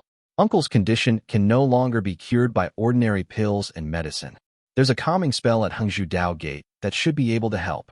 I know that too. However, that spell requires many spirit items and costs 40 or 50 spirit stones each time. Grandfather is used to being frugal. How can he agree to that? Li Shiming asked helplessly. That's easy. We'll just do it without asking for his opinion. I'll trick him into coming along under the pretense of looking for spirit water. Once we reach Hengdong Prefecture, I'll invite the people from Hengzhu Dao Gate. By then, Granduncle will have no choice but to comply, Li Shizhen whispered. Li Shiming nodded repeatedly, rather excited by the plan. Good idea, but with so many devil cultivators around now, I'm afraid something might happen if only both of you were to travel south. Don't worry, Qinghong will accompany us there. He's an orthodox Buddhist cultivator and excels at calming the mind and nurturing qi, so there shouldn't be any issues along the way, Li Shizhen reassured him. He winked at Li Shiming with a smile and said, I shouldn't be the one making this suggestion. You'll need to present it as your own idea to Uncle Xiao. Li Shiming nodded and replied, I understand. With that, Li Shizhen said nothing more. He nodded, then flew directly to the cave dwelling on the mountain to invite Li Xianxian. Left sitting in the alchemy pavilion in a daze, Li Shiming was soon interrupted by Meng, who gently pushed the door open and said softly, Brother Ming. Li Shiming breathed a sigh of relief and led her inside. The two exchanged glances, and Ming Zhuiyun sat beside him. Both of them had spent more than a year together, and having already done the deed long ago, there was no longer the need for formality between them. Li Shiming skillfully pulled open the collar of her white robe and caressed her smooth, delicate shoulders, but his mind was elsewhere. His gaze lingered on Ming Zhuiyun's beautiful eyebrows, and he noticed the dark blue osmanthus hairpin in her hair. It appeared to be a Dharma artifact that complemented her white attire wonderfully. Ming Zhuiyun seemed to sense his gaze and spoke softly. This was what my father left me before he passed away. He spent several days crafting it. Li Shiming's heart sank. Elder Ming has passed. When did it happen? Last night, she replied quietly. He didn't know his limits and died after only 3 months of secluding himself to attempt a breakthrough. Li Shiming immediately released her shoulders and comforted her. My condolences. Ming Zhuiyun chuckled softly and asked tenderly, What? You don't want to do it today? Li Shiming murmured. It's a pity for Elder Ming. Alas, life and death are like this. There's nothing we can do. He lived for over 190 years, longer than many Foundation establishment realm cultivators. Not many can live to 200 years old. As Ming Zhuiyun listened to his endless rambling, she could not help but find it rather amusing. Tears filled her eyes as she leaned in and kissed him, biting his lower lip. Li Shiming tasted saltiness on his lips, realizing it was her sadness.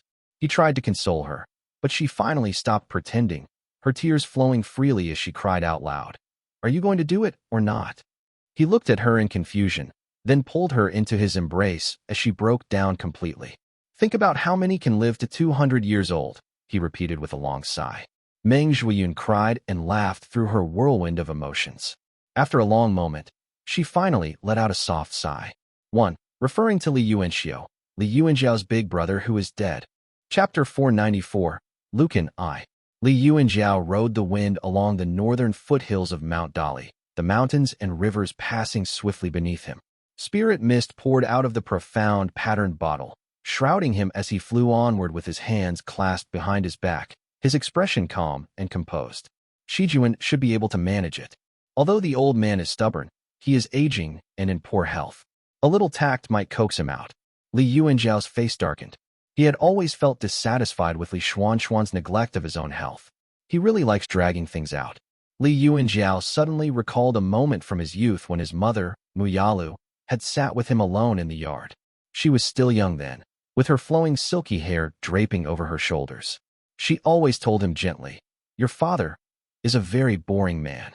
He loves only one thing in this life, the Li family. Even Xiao barely made it to the list. Li Xian doesn't even love himself. Maybe he's even disappointed in himself. He never takes care of himself and looks down on himself, thinking that his life is probably worth less than a few pieces of spirit stones. At the time, Li Yuanxiao still did not understand what she meant, but now, witnessing his father's state, the truth finally dawned upon him. Among all the members of the Li family, he only looks down on himself. After the old ancestor's death, he has lost all interest in living. He keeps drawing talismans day and night, longing for death yet afraid to embrace it. Li Yuanxiao felt a pang in his heart, but yet could not bring himself to say those words out loud. Before his mother drew her final breath, she refused to look at Li Xian. He never shed a tear for her either. Li Yuanxiao stood between them at the time, feeling a mix of both sadness and anger. Forget it, he mumbled. Not wanting to dwell on it further, he pushed his thoughts aside and continued flying through the mountains. Soon enough, he spotted 2 brown deer demons flying toward him, their smooth, delicate fur glistening in the light. They stood together and spoke earnestly. Greetings, exalted immortal. These 2 deer demons were both late-stage qi cultivators, bowing so low that their heads were nearly buried in the clouds. They dared not look directly at him, only glancing nervously at his Qingche sword. Li Yuanxiao nodded slightly, and the deer demon on the left explained hurriedly. I serve the demon general. The general has specially prepared a banquet and would like to invite the exalted immortal to join us. Their politeness caused Li Yuanxiao to grow suspicious. He quietly tightened his grip around the hilt of his sword. Although the white banyan fox was a guarantor, he was not certain of the deer demon's strength. If they harbored ill intentions, a peaceful resolution could be difficult. He had not brought the mirror with him this time, but fortunately, the Qingche sword retained a sword intent within it, so dispatching a deer demon would not be a problem. Since I've asked the white banyan fox to introduce me, they shouldn't ambush me. If they do, I'll have no choice but to use my sword intent. When he rode the wind closer, Li Yuanjiao noticed that both sides were lined with demons bowing their heads in respect. Most were deer species, therefore similar in color and perfectly symmetrical, having fully adopted the ways of the human race. As he rode along, he spotted 3 tables set up beneath a massive white banyan tree. The white banyan fox lounged comfortably on the table at the front, munching on a spirit peach. Next to him stood a middle-aged man with brown hair and black eyes. His long hair cascaded past his shoulders, over a large shield that he carried on his back. Li Yuanjiao sensed that he was a mid-stage Foundation Establishment Realm cultivator and guessed that he was the demon general. The tables were filled with an array of peaches, apricots, fruit wine, and fresh flowers. As soon as Li Yuanjiao landed, the middle-aged deer demon approached him with a polite greeting. "Luken of Mount Dali greets fellow Daoist," he said. Luken had a small face, round eyes, and a rare yellowish-brown hair color, remnants from his transformation. His clear eyes held no trace of bloodlust or cruelty. Li Yuanjiao of Qingdu. Li Yuanjiao observed Luken, noting the clear aura between his eyebrows, which set him apart from the pig demon before. Having a better impression of him, Li Yuanjiao bowed respectfully to the white banyan fox. "Greetings, senior." Although he had witnessed the white banyan fox's abilities in the cave, the friendship between the fox and Li Tongyao alone compelled him to show respect. Despite his breakthrough to the Foundation Establishment realm, he remained humble and courteous. The fox nodded, flipped over, and slid behind the table. "I've taken care of the pig demon's issue. Since his background was lacking, I added a few more spirit stones and invited this Taoist friend to join us." Pointing to the deer demon, it continued, "This is Luken, a kind demon and my friend from the den. You can interact freely with him in the future." Li Yuanjiao thanked him and quickly retrieved 10 spirit stones from his storage pouch to offer to the white banyan fox. The fox accepted 6 pieces and tucked them away, reaching for another spirit peach to munch on while saying, "Carry on, both of you. I have some other matter to attend to." With that, he took off. Luken then turned to Li Yuanjiao and said, "When I was cultivating on the southern foothill, I'd already heard about your esteemed clan. Now that I see you, it's clear you are indeed exceptional." Li Yuanjiao merely nodded in acknowledgement. Luken then led the others to sit down, producing a jade box. Presenting it with a smile, he said, "This is the Qianyan radiant fruit, a treasured panacea. It's a gift for you. I'll be cultivating in the northern foothills from now on, and I would appreciate any guidance you might offer." Li Yuanjiao opened the jade box to find an orange-red stone bead inside. It had no distinct smell, and its light was faint. Luken quickly explained, "Don't be fooled by its unassuming appearance, fellow Taoist. This fruit is highly beneficial for cultivators practicing earth and stone techniques. It can aid in cultivation and breakthroughs, and it has many miraculous effects when used to craft Dharma artifacts. If consumed, it can also stop bleeding and prolong lives." Li Yuanjiao shook his head slightly and replied, "Fellow Taoist, you must have been cultivating for quite some time to reach the Foundation Establishment realm. It's quite rare to find any earth and stone cultivators in your state, aside from those in the Profound Peak Gate. This treasured panacea, it's not particularly useful to me, as I also have a Wanglin blossom at home, which is also quite well known. It can also be used to prolong lives." Luken's expression fell slightly as he lowered his head. He rummaged through his sleeves and pulled out 2 large deer antlers that resembled small trees rather than twigs. He said warmly, "I didn't mean to present such a meager gift. These antlers were shed when I reached the Foundation Establishment realm. They're substantial enough to be made into weapons or dozens of Qi cultivation realm Dharma artifacts." Though Luken had kept these antlers all this time with the intention of crafting them into Dharma artifacts for himself, he reluctantly offered them instead. Li Yuanjiao had no desire to embarrass him. Since the white banyan fox had made it clear that the deer was its friend, he had to be courteous toward the deer too and instead asked, "Fellow Taoist, do you know anything about the blood sun fruit?" "Blood sun fruit? That sounds unfamiliar," Luken replied with a slight frown. However, he visibly relaxed when he received the request from Li Yuanjiao. "While I haven't heard of that treasured panacea, you've come to the right person. I'm older and hold some sway among the other demons. I'll ask around for you. It's no trouble at all." Li Yuanjiao nodded and described the blood sun fruit as outlined in the letter from Li Xizhi, detailing its appearance and characteristics for Luken to note. He then inquired, How old are you, fellow Taoist? Feeling reassured after receiving clear instructions, Luken replied, I am over 500 years old. If we count from when I gained intelligence, I've been around for more than 400 years. That's pretty impressive, Li Yuanjiao responded. Chapter 495. Luken 2. Although Luken was over 500 years old, he still appeared middle-aged and in his prime, suggesting a lifespan of around 1,000 years, something many would envy. Luken sighed and said, Fellow Taoist, you're correct. Despite our long lifespans, few of us live to see a full life. Many without backing are captured or killed early on, and even those with backgrounds are often treated as commodities with clear price tags. Li Yuanjiao nodded in understanding, thinking to himself, it seems that most of these demon generals are quite aware of their circumstances, yet they remain powerless to change their situation.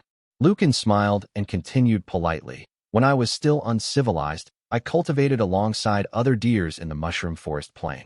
Azure Pond Sect had just been established at that time, and the Yuan family had only been based there for a few decades. When the Yuan family later destroyed the mushroom forest demon den, I moved to Mount Dali. I had a close friend in the Dali demon den, and he had kept me safe for hundreds of years. Unfortunately, he failed to break through to the Purple Mansion realm and perished. After that, I was released to become a demon general, and I've held that position for several decades now. Though this deer demon had lived for a long time, he spent most of his time cultivating in the forest. He did not seem to be a cunning person and was rather pleasant to talk to. Li Yuanjiao cupped his fist and remarked, It seems like you have quite a strong background in the demon den, fellow Taoist. Luken shook his head and quickly replied, Nothing like that. Forgive me for saying this, fellow Taoist, but the sword immortal of your esteemed clan also served Azure Pond. Did the sect take care of him? It's the same with the demon den, but even more ruthless. If I hadn't requested to leave the den, I would have been eaten sooner or later. Li Yuanjiao nodded in understanding. His interest was piqued after hearing that Luken was 500 years old. Fellow Taoist, do you also know about the war 400 years ago? He asked carefully. Of course I do. It was a significant event. My old friends died one after another, and now there are only a few who know of it. Luken nodded, looking at Li Yuanjiao's expectant gaze, then continued. The Golden Feather Sect and Azure Chi Gate surrounded Li Jiangquan and killed him. The sun and moon darkened, and the Foundation Establishment Realm cultivators formed a formation to block the Supreme Void. The Azure Chi Devil Gate had been established for 500 years, but this battle drained its strength and shook its foundation. Li Yuanjiao frowned and asked, Wasn't it the 3 sects and 7 gates? 3 sects and 7 gates. Luken was taken aback before saying, Of course not. Yu Cultivating Sect and Snowji Gate were never involved. Profound Peak Gate and Changshao Gate weren't established until later. Apart from Lingyu Gate on Li Jiangquan's side, only the Golden Feather Sect and Azure Chi Devil Gate joined forces with Hongxue, Liqi, and Wuzhu Gates. Please elaborate, fellow Taoist. Li Yuanjiao urged. Luken nodded and continued. It was an intense battle. The Golden Feather Sect and the Devil Gate were better off. Most of the Taoist masters from Hongxue, Liqi, and Wuzhu Gates were killed by Taoist Master Donghua. One of the Taoist masters from Wuzhu Gate managed to escape thousands of li to the Eastern Sea, but he still vomited blood and died in the end, which was great for the Eastern Sea cultivators. 1. The surviving Taoist master of Hongxue Gate obtained the immortal sword of Taoist Master Donghua, but he also died on the way back. Since then, the immortal sword has been missing, and the cultivators of Jiangnan and Jiangbei have searched for it everywhere. Imaginations roamed. Luken then lowered his voice and whispered apprehensively. Although Taoist Master Donghua is dead, he managed to wipe out the 3 Dao lineages single-handedly. Those from Azure Pond sects and Golden Feather sects lived in fear for 100 years. He was truly a genius. Li Yuanjiao processed the information and asked softly, But why did they have to kill Li Jiangquan? Luken shook his head. Confusion etched on his face as he replied, No one knows. Li Jiangquan cultivated on the lake by himself, and the Golden Feather Sect and the Devil Gate would even occasionally seek his help. Taoist Master Donghua had always assisted them. He was praised for his contributions, but then the sects suddenly turned hostile overnight. They wanted him dead no matter what. The Deer Demon sighed. The thoughts of Purple Mansion and Golden Core Realm cultivators are beyond the understanding of others. Just like this devil plague, Jiangnan's Purple Mansion Realm cultivators only watched without intervening. Who knows what their true intentions are? Li Yuanzhao nodded, considering this. He then asked casually, what Dharma artifact did Taoist Master Donghua use? What else could it be? Luken smiled before answering. A sword, of course. Just one sword? Li Yuanzhao asked again. Only that one sword. Luken confirmed with a nod. One that could kill a Purple Mansion Realm cultivator and dispel his divine abilities. It caused leaves to fall from Mount Dali like rain and raised the water level of Moongaze Lake by 3 chi. I was still at the chi cultivator back then, but I remember everything vividly, Luken said, gazing off into the distance. Luken paused, seemingly lost in his own memories. Taoist Master Donghua had already reached the peak of the Purple Mansion Realm, yet he died overnight. For 3 nights, no moon was sighted in the region. The sky was as black as ink. I couldn't cultivate for those 3 whole nights. I hid in the cave, gripped by only fear. No moon. Li Yuanzhao felt a sense of relief mixed with regret as he remarked. This phenomenon showed that he must have been close to achieving the Golden Core Realm. Although that was what he said, he pondered inwardly to himself. Taoist Master Donghua had only a sword. So the Immortal Mirror isn't Lu Jiangxuan's Dharma artifact. If it belongs to the Moonlight Origin Mansion, who else could it belong to if not Li Jiangxuan? After a few more absent-minded exchanges with Luken, Li Yuanzhao reminded, fellow Taoist, about the Blood Sun fruit. Please help me locate it. If you find one, my family will reward you generously. Rest assured, Luken replied readily. Li Yuanzhao nodded then added, please do your best then. My family needs more than one, so don't worry. Luken understood his implication and nodded repeatedly. With that, Li Yuanzhao departed on the wind. As he flew away on a cloud of mist, Luken sighed with relief and returned to his seat. He glanced at his bewildered subordinates and waved his hand. You're all dismissed. The lesser demons bid farewell. Luken eyed the untouched fruit wine that Li Yuanzhao had left behind, poured it back into his jade cup, and took a sip. Just then, the white banyan fox approached on demonic wind and landed gracefully before him. Greetings, young master, Luken said, bowing hurriedly. The white banyan fox shook his head indifferently. I'm no longer a young master. Since my adoptive father died, neither of us has any backing. We're just lingering here. Luken replied in a hushed tone. As long as you break through to Foundation Establishment Realm, you'll earn the surname of the Fox Clan and return to the Demon Den once again. Don't underestimate yourself. The white banyan fox did not respond to Luken's remarks, but instead lay down under the tree with its legs propped on the table and changed the subject. How do you find Li Yuanzhao? Luken pondered for a moment before answering. I've seen many demons, but I rarely interact with humans. This one reminds me of a serpent dragon, unwise to offend, and being targeted would be even more troublesome. It's best to stay on good terms with him. The white banyan fox flicked its tail and replied. Fortunately, you don't eat people, and with my favor, he won't trouble you. Once I go into seclusion, just take care of yourself and cooperate more. Luken nodded as the white banyan fox yawned and murmured, my cultivation has improved rapidly over the past 10 years. I can choose a day to enter seclusion soon. It would be great if I could break through. If I fail, you should just join the Li family as long as your spirit remains intact. With that, the fox dozed off, leaving Luken to sit at the table alone, sipping the fruit wine and lost in his own thoughts. 1. Recap. Taoist Master Donghua is Li Jiangxuan's title. Chapter 496. Generation of Cheng and Ming, I. Mount Qingdu had been here for nearly 10 years now. The earth vein had shifted, and 3 small peaks had emerged on either side, varying in height. The tallest of these mountains rose about 100 ren, reaching halfway up the main Qingdu peak, while the shortest stood at 50 to 60 ren. Many houses had been constructed on these slopes. 1. The highest secondary peak was Talisman Peak, which was reserved all year round for Li Xian, along with several apprentices that were practicing the Talisman Dao. As for the lower peaks, they were occupied by the brothers from the minor sect of the Li family, Li Chengchu and Li Chengyu. By now, those 2 brothers had successfully condensed the Jade Capital Chakra. They had been working alongside Li Shiqing to manage family affairs and were considered reliable. Shiqing conducts himself well. The 2 brothers have been raised in Qingdu cave dwelling since childhood as well. They are both loyal and dependable. Li Yuanzhao rode the wind and landed back at Mount Qingdu. The cave entrance atop the mountain was brightly lit and guarded by 2 men. The stone steps he descended led to a huge cave dwelling. The former snake demon cave dwelling was now known as Qingdu cave dwelling, having been renovated by the Li family over the decades. The holes in the walls were neatly arranged, and though the spiritual energy here was not particularly strong, it was extremely spacious and capable of accommodating several Foundation Establishment Realm cultivators. Supporting Foundation Establishment Realm cultivators was a challenge for many prestigious clans.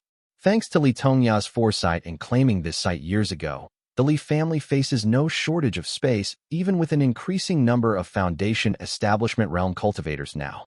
The fire vein on Mount Wutu has been developed, and Kong Gusan of the Profound Peak Gate is still overseeing it, ensuring its stability. Ming has started to relocate there. Qinghong is in seclusion again. No wonder it feels so deserted here.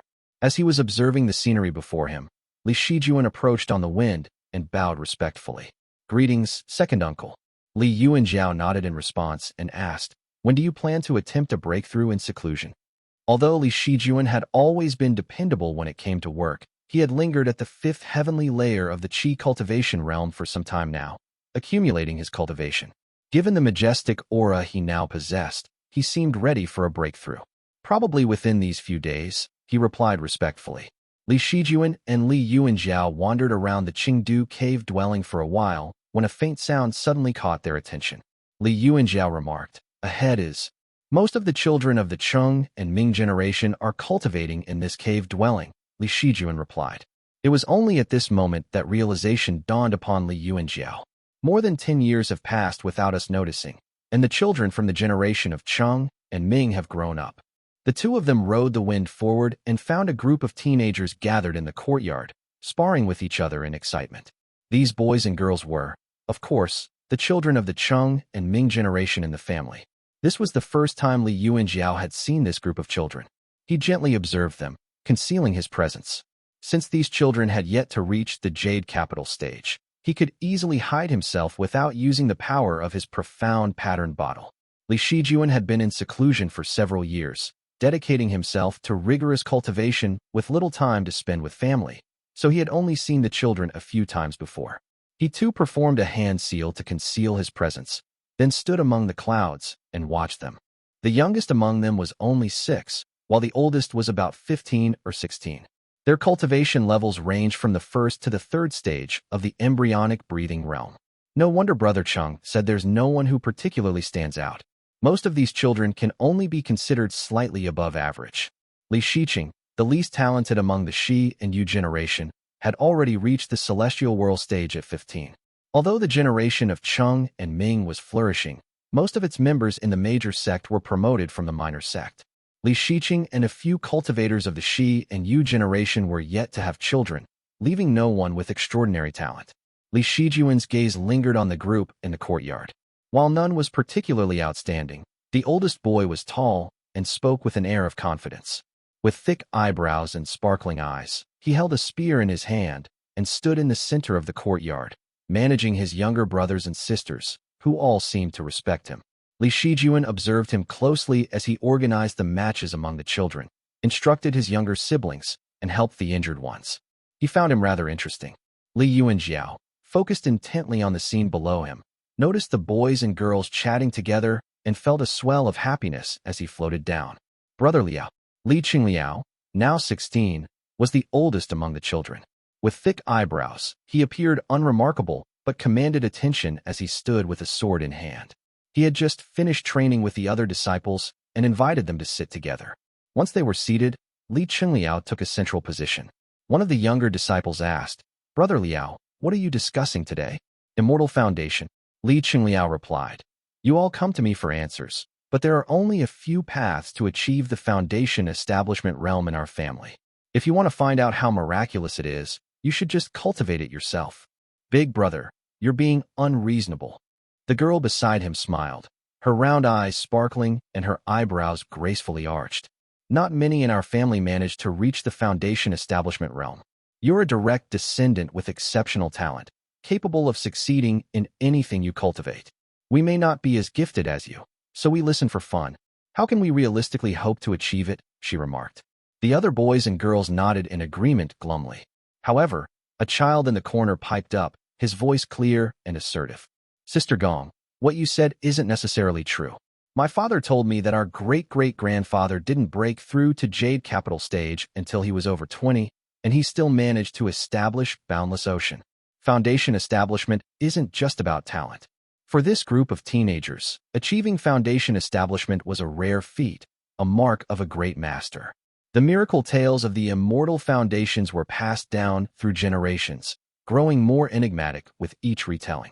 Naturally, they all aspired to establish one. Li Qingliao nodded, adopting the tone of an elder. Chenghui is right.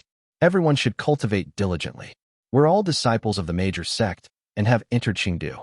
Even if we cannot achieve the foundation establishment realm, we must at least become qi cultivators at all costs. We cannot disgrace our lineages. The disciples responded with murmurs of agreement.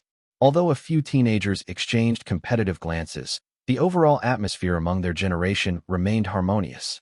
Li Qingliao smiled at his brothers and sisters and continued, I heard our clan has a new method called the Pheasant Flames Long March Technique, a grade 4 cultivation manual. After consuming the long-marching Pheasant Flames spiritual qi, one would be able to establish an immortal foundation known as Pheasantly March. The girl named Li Minggong eagerly asked, What's so special about it? How should I know? Li Qingliao replied, somewhat annoyed. The teenagers erupted into laughter, their eyes filled with longing as they began discussing the technique. Meanwhile, Li Qingyu fell into deep thought. Standing beside Li Yuanjiao, Li Shijuan remarked softly, Not bad. They all conduct themselves properly. At least they've grown up in Qingdu cave dwelling and receive teachings every day. Li Yuanjiao nodded slightly. His nephew, who was still standing nearby, added with a touch of regret. It's a pity that although these children are far more talented than their parents, they still seem mediocre. Their chances of achieving the foundation establishment realm are slim. Li Shijuan's words were tactful. However, without encountering any opportunities, these children were unlikely to reach even the 9th heavenly layer of the qi cultivation realm. Li Yuanjiao hummed softly, a rare tenderness filling his eyes as he smiled and said, In the past, my granduncle was also the most mediocre among his 3 surviving brothers, with only the hope of reaching the qi cultivation realm. Who would have thought he would become so famous in Jiangnan today? As long as one possesses a spiritual orifice, there is always hope. He paused before remarking, It's a pity that the immortal mirror has never favored these children. They can be pillars of support, but never leaders. Li Shijuan lowered his gaze in silence. With a smile, Li Yuanjiao suggested, Let's go down and have a look. 1. Ren is an ancient Chinese measurement unit. 1 ren equals approximately 1.6 meters.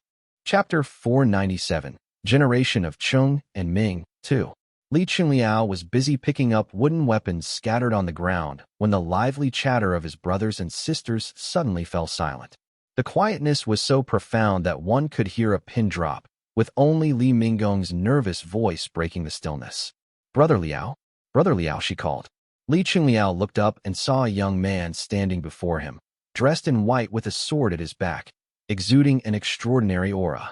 The teenager's eyes immediately sparkled with excitement as he nervously exclaimed, Liao greets youngest uncle. Li Shijuan was momentarily taken aback, only now realizing that this child was the eldest son of Li Shiqing. He had seen him before, though the boy had not been named at birth. A decade had passed, and he could hardly recognize him. Your name is Li Qingliao? He asked, slightly embarrassed before quickly introducing Li Yuanjiao. In a gentle voice, he said, Come, Liao, meet your granduncle. Li Qingliao then noticed a middle-aged man standing beside Li Shijuan. He had eyebrows that were close to each other above his sharp eyes and was clad in a simple black robe with a sword at his back. Granduncle? Who else could be referred to as granduncle by Li Shijuan so respectfully? Upon seeing Li Yuanjiao's attire, Li Qingliao felt a surge of awe and excitement. He kneeled and bowed deeply, trembling slightly. Qingliao greets. Granduncle. The other teenagers, who had just raised their gazes, lowered their heads again, not daring to make eye contact. They bowed together and said in unison, Junior greets granduncle. Li Qingliao's gaze was fanatical, forcing Li Yuanjiao to look away slightly. He raised his palm gently, gesturing for everyone to stand up. If granduncle Tongyao were here, these kids would be so overjoyed they'd lose their minds. Despite his inner thoughts, Li Yuanjiao had always regarded his family members with kindness. Which lineage of the major sect are you all from? He asked gently. Li Qingliao, eldest, directly from the second lineage. Li Qingyao spoke first, and the girl next to him, Li Minggong, the eldest girl in the group, added respectfully. Li Minggong, the eldest sister and granddaughter of Yuan Wan from the first lineage. 1. Li Chenghui, grandson of Yuan Yun from the second lineage. 2. The 12 children introduced themselves in order of age. Li Yuanjiao nodded, calculating their ages. The most talented, Li Minggong and Li Qingyi, were about the same as Li Shiqing. He gently encouraged them. Cultivate diligently. There are many cultivation techniques available in the clan.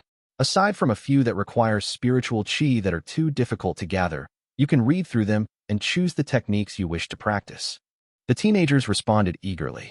Li Yuanjiao glanced at the weapons scattered on the ground, which were mainly spears and swords, with very few bows.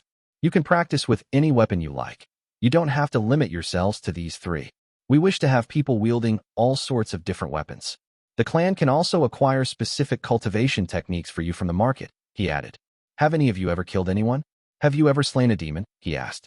When he saw all the children shake their heads, Li Yuanjiao formulated a plan in his mind. He turned to Li Shijuan and said, Inform Shiqing that there are many qi cultivators in the family now.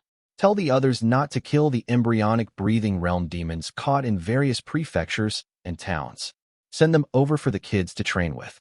Understood, Li Shijuan replied with a smile. The generation of Cheng and Ming did not seem scared. Instead, they all looked eager for the new experience. Li Yuanjiao paused before saying, As for killing people, there will be plenty of opportunities for that in the future. There's no need to rush into it so early. Putting aside the direct descendants of the Li family who had perished, there were now more than 50 guest cultivators who had died, some by demonic beast attacks, others at the hands of rogue cultivators and devil cultivators. Although Jiangnan was calmer than the Eastern Sea, incidents of killing and robbery were still prevalent.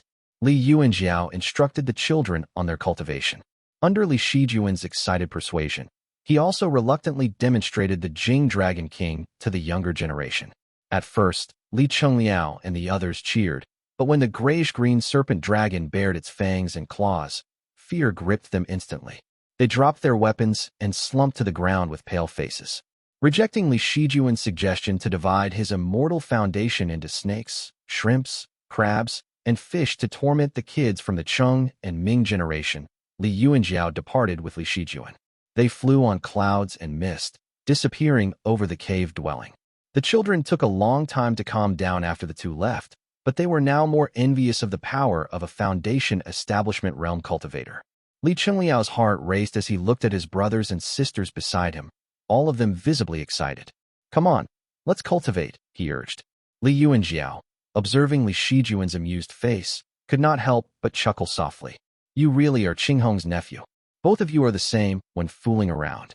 What a handful, he continued with a fond smile. When she was a child, she insisted on using a spear to hook peaches, tricking Brother Yun into catching them. The peaches hit Brother Yun, causing him to cry loudly while she laughed joyfully, refusing to stop until Brother Xiao came to scold her. Li Shijuan smiled, clearly seeing the warmth in Li Yuanjiao's eyes. Since Yuanjiao was talking about Li Shijuan's other elders, he merely listened and refrained from commenting. After reminiscing for a moment, Li Yuanjiao snapped back to his senses and realized he had lost his composure. He returned to his usual serious demeanor, but his tone softened as he remarked, The children are all good and very adorable. Li Shijuan cupped his fist and replied gently, I've spoken with Brother Ming about Uncle Xian. He's been wanting to meet you. All right, I'll go and see him now, Li Yuanjiao replied simply. Li Shijuan nodded and left, heading to Mount Wutu first to inform Li Shiming, ensuring that Li Yuanjiao would not walk in on any embarrassing situation. Li Yuanjiao was fully aware of the situation but chose not to talk about it. Instead, he waited for the right moment before slowly descending onto Mount Wutu. On Mount Wutu, Li Shiming had already tidied up the place and was waiting for his arrival. Once the uncle and nephew were seated, Li Yuanjiao listened as Li Shiming respectfully recounted the events. He resisted the urge to ask, Did Shijuan teach you that? And spoke in a deep voice. That's not a bad idea. Hengzhu Gate has been established for many years. What did your grandfather say? Li Shiming quickly replied. Shijuan asked him, and the old man insisted on finishing the talismans for the next 2 years before leaving. It will take some time. As long as he's willing to go, Li Yuanjiao said. He looked Li Shiming up and down before nodding in approval. Not bad. You're almost at the 7th heavenly layer of the Qi cultivation realm. Li Shiming quickly explained. I could have made a breakthrough, but I feel that I've been progressing too quickly lately. I worry that my foundation isn't stable, so I haven't attempted to break through yet. Li Yuanjiao nodded. Given that Li Shiming had received the teachings from both the Xiao and Li families in his cultivation, Li Yuanjiao believed that he would not make such a simple mistake. As he glanced around the courtyard, he noticed a painting hanging in the corner, mostly completed. It depicted Li Shiming seated in a white robe, his expression calm and serene. Li Yuanjiao narrowed his eyes slightly and commented, "That painting is very lifelike." Li Shiming nodded awkwardly, prompting Li Yuanjiao to turn to him and ask, "Do you like it?" Li Shiming was taken aback by the question and replied, "It's just a painting." With a sigh, Li Yuanjiao turned and left, hands clasped behind his back. 1. This is the first time Li Yuanwan has been mentioned. He is the child of Li Xian and one of his concubines. So Li Minggong is Li Chonghu's lineage. 2. Li Qinghui is the child of Li Yuanyun and one of his concubines. So he is from Tongya's lineage.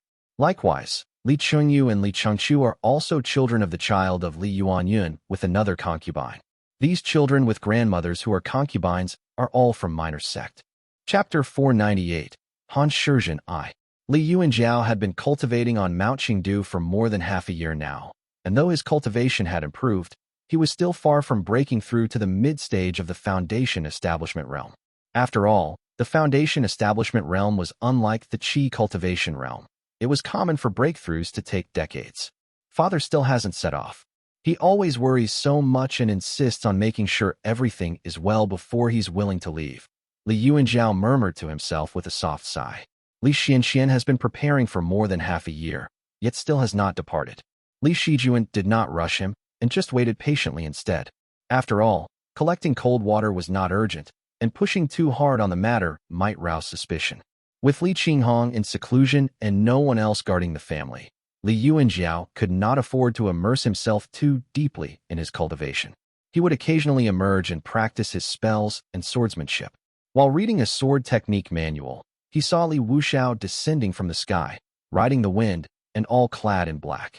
After Li Wuxiao had gratefully received the clear cloud elk fruit from Li Yuanjiao, he consumed it before resuming his cultivation. 2 dark shadows had already appeared underneath his black robe. Likely, within a year or so, the 2 hooks would eventually grow out. Family head, 2 people landed in front of the mountain. They say they're from the Han family of Donglu Island, Li Wuxiao reported. Li Yuanjiao was slightly taken aback as he asked, "The Han family of Donglu?" He had heard of the Han family before.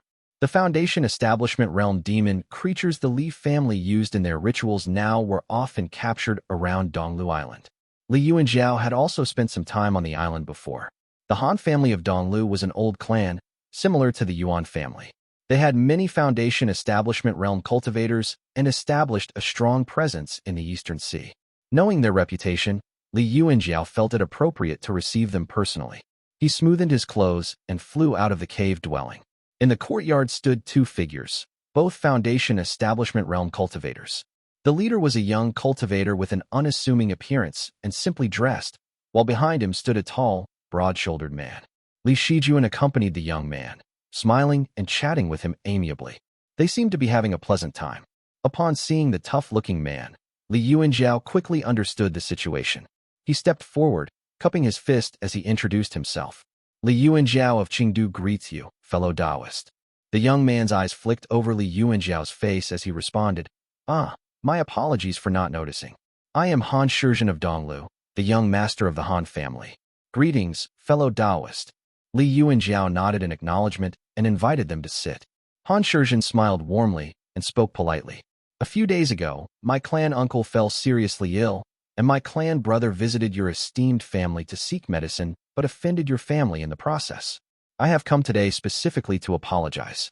I brought a few small gifts, which I hope you will accept." He then gestured to the tough-looking man and explained, "My clan brother has always had a bit of a temper. He had spoken rudely due to the urgency of a life-or-death situation. I hope you can forgive him." It turned out that the tough-looking man was the same Foundation Establishment realm cultivator who had come to request medicine a few days ago. Back then, His rudeness and arrogance had triggered Li Qinghong. Now, however, he hung his head and apologized repeatedly. Since both parties were from prominent clans, they would not hold a grudge over such a minor incident. Li Yuanjiao waved it off, saying simply, "No need to apologize. I understand that you were eager to obtain the medicine. It's no problem." Han Shizhen then handed over a jade box. Li Yuanjiao gestured for Li Shijuan to accept it and then asked, "If I may ask, how's that elder from your esteemed family?" Han Shizhen shook his head slightly and continued, "He didn't make it. Despite taking many life-extending herbs, his injuries were too severe. In the end, his immortal foundation collapsed, and he passed on." Li Yuanjiao, seeing that the two men were not dressed in white mourning attire, had assumed their elder man had managed to recover and was even ready to offer his congratulations.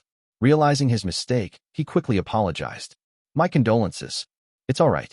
Though my clan uncle passed, he brought back treasures that are of far greater value to our family than a single foundation establishment realm cultivator. In a way, it was a good thing." Han Shizhen replied with a soft smile. Li Yuanjiao and his nephew paused momentarily at this unexpected statement. Sensing their discomfort, Han Shizhen quickly explained, not wanting to make a negative impression on them. "This is a custom in our eastern sea, which may be a little different from those here on the mainland. I apologize if I have caused any discomfort," he explained hastily. Li Yuanjiao nodded, understanding that Han Shizhen would not have traveled all this way just to apologize. He waited patiently for his guests to reveal the real purpose of their visit. Sure enough, after the brief exchange of pleasantries, Han Shizhen got to the point, asking, "How many Wanglin blossoms does your esteemed family produce each year?" "So that's what this is about." Li Yuanjiao immediately grasped the situation. Realizing he held the upper hand in this discussion, he relaxed slightly and answered in a steady tone, "It blooms once every 3 years, yielding 14 flowers each time." "Perfect." Han Shizhen nodded happily, then asked, "How much do you sell this flower for on the mainland?" Li Yuanjiao had already guessed where this conversation was headed and replied calmly, "The price has risen in recent years, around 2 spirit stones per flower." Upon hearing this, Han Shizhen, who had just lifted his jade cup, placed it back down heavily without even tasting a sip of the tea. "That price is far too low, fellow Taoist. We are talking about a life-saving item here," he remarked regretfully. He leaned in, advising, "The mainland is peaceful and prosperous, with no major calamities to speak of. The rogue cultivators may be ignorant, but surely you and I, who belong to prestigious clans, know better. That so-called devil plague is nothing but a farce." Han Shizhen continued, "It's just a way for the 3 sects and 7 gates to deal with the inflated price of blood qi by the sects in the Eastern Sect. How can something as precious as Wanglin blossom be sold in such a bright and peaceful land?" Bright and peaceful. Li Yuanjiao's lips twitched at the description, but his attention was quickly drawn to Han Shizhen's words. He mused softly, "A way to deal with inflated prices." Han Shizhen sighed deeply. Exactly. In recent years, the demand from overseas demons for sustenance has surged, driving up the prices of blood qi, resentment qi, souls, spirit, and water. The Eastern Sea cultivators barely have enough to use themselves. How could we possibly afford to export these resources to the mainland? So the 3 sects and 7 gates loosened their control over the seaports, allowing rogue cultivators from overseas to enter. They then orchestrated the so-called devil plague, using their high-level devil cultivators to slaughter mortals and rogue cultivators alike. This allowed them to eliminate opposition, consolidate their power, and still reap their rewards. As Han Shizhen spoke animatedly, he discreetly watched for any changes in Li Yuanjiao's expression. Li Yuanjiao simply sipped his tea and nodded along, listening carefully. In this way, the sects feast, the clans sip the soup, and they maintain the moral high ground. "I've heard that such righteousness is highly valued on the mainland," Han Shizhen chuckled before adding with a playful grin. "Your esteemed family must have consumed quite a few devil cultivators over the years, right? I hear everyone earned a lot. Even an embryonic breathing realm cultivator was worth more than 10 spirit stones. We're truly envious. We've indeed killed a few devil cultivators," Li Yuanjiao replied with a small smile. Han Shizhen glanced at Li Shijuan, noting that the young man was also nodding and smiling, looking even more natural than Li Yuanjiao. This confirmed Han Shizhen's suspicions. The Li family must have some serious backing in Azure Pond. Li Yuanjiao is difficult to read, but Li Shijuan is young and clearly knows more than he lets on. With renewed enthusiasm, Han Shizhen continued, "That's exactly what I mean. The spiritual energy in your region is concentrated in those immortal mountains, while the rest of the land is filled with mortals. How many Foundation Establishment Realm cultivators could there possibly be? How many are truly fighting to the death? You should really consider exporting these Wanglin blossoms to the Eastern Sea." Chapter 499, Han Shizhen, 2. Li Yuanjiao nodded, following Han Shizhen's line of thought. He asked calmly, "And how do you propose we divide the profits?" Han Shizhen grinned. "Now we're talking. 10 spirit stones per flower. I take 70, and you get 30. Li Yuanjiao and Li Shijuan were both stunned and shocked at the notion of reselling the flowers at 5 times its original price. Li Yuanjiao remained silent, but Li Shijuan immediately protested. "Senior, that's far too greedy." Han Shizhen shook his head confidently and said, "You can certainly try selling it yourself, but if word gets out today, your esteemed family could be attacked and destroyed tomorrow. The Eastern Sea doesn't deal in pleasantries or negotiations. My family takes on the risk of selling this spirit item, drawing the attention of every covetous eye. I wouldn't dare to be involved if my family didn't have some standing in the Eastern Sea." Li Yuanjiao, who had been to the Eastern Sea and was already calculating the risks, quickly countered his offer. 50-50 split. 60-40. That's the most I can offer. I don't like haggling. Whatever we decide will be finalized. Han Shizhen replied firmly. Li Yuanjiao nodded and conceded. "Fine, but I have a condition." Han Shizhen looked at him intently before saying, "Go ahead, fellow Taoist." Li Yuanjiao remained calm as he explained, "I want 40% of the proceeds from the sale of Wanglin blossoms. You can't pay me 4 spirit stones and then resell these flowers at an inflated price." Han Shizhen was momentarily stunned, as if Li Yuanjiao had read his mind. Laughing to cover his embarrassment, he said, All right. Fellow Taoist, you don't seem like a typical mainland cultivator. Your thinking is more like ours in the Eastern Sea." They discussed the details for a while longer, eventually agreeing on the quantity for the next year. "Remember, these flowers must not hear crying. If they do, they will wither. They also must not come into contact with gold or jade," Li Yuanjiao reminded. Han Shizhen nodded, indicating that he understood, and after exchanging some polite words, he asked abruptly, "By the way, is your sister, Li Qinghong, married?" By now, Li Yuanjiao had gotten used to Han Shizhen's straightforwardness and answered bluntly, "My little sister follows a unique cultivation path, and she is not able to marry. I hope you understand." "I apologize for my rudeness," Han Shizhen replied calmly, nodding slightly. Li Yuanjiao took a sip of tea and lowered his voice to ask, "Fellow Taoist Han, are there any prominent mainland clans setting up branches in the Eastern Sea?" During his visit to the Eastern Sea, Li Yuanjiao had tried searching for such clans. However, given the dominance of the 3 sects and 7 gates, these clans could not openly establish themselves overseas and likely operated under different names. Now that Han Shizhen, a knowledgeable local, was here, it was the perfect opportunity to ask.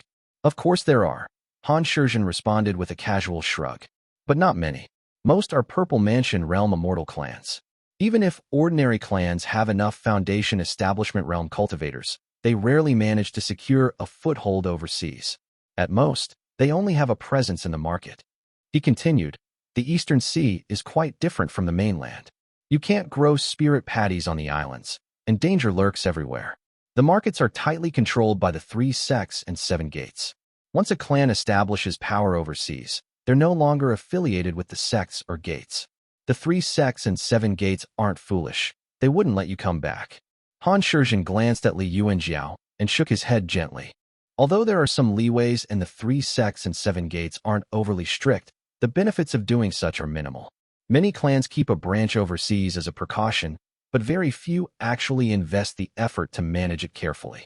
Li Yuanjiao nodded thoughtfully as he gathered this information from Han Shizhen. After answering all his questions, Han Shizhen bid farewell and left with his companion. Li Yuanjiao escorted them out of the territory and returned to the mountain with a satisfied smile. Li Shijuan congratulated him and remarked, "With this additional income, our family will have a surplus of close to 20 spirit stones annually. Managing the family affairs will become much more convenient now." "Yes," Li Yuanjiao agreed, nodding approvingly. Then, with a more serious tone, he added, "That bit about the devil plague. It's quite intriguing. It seems to reflect the views of the overseas clans on the matter. We should keep it in mind." True.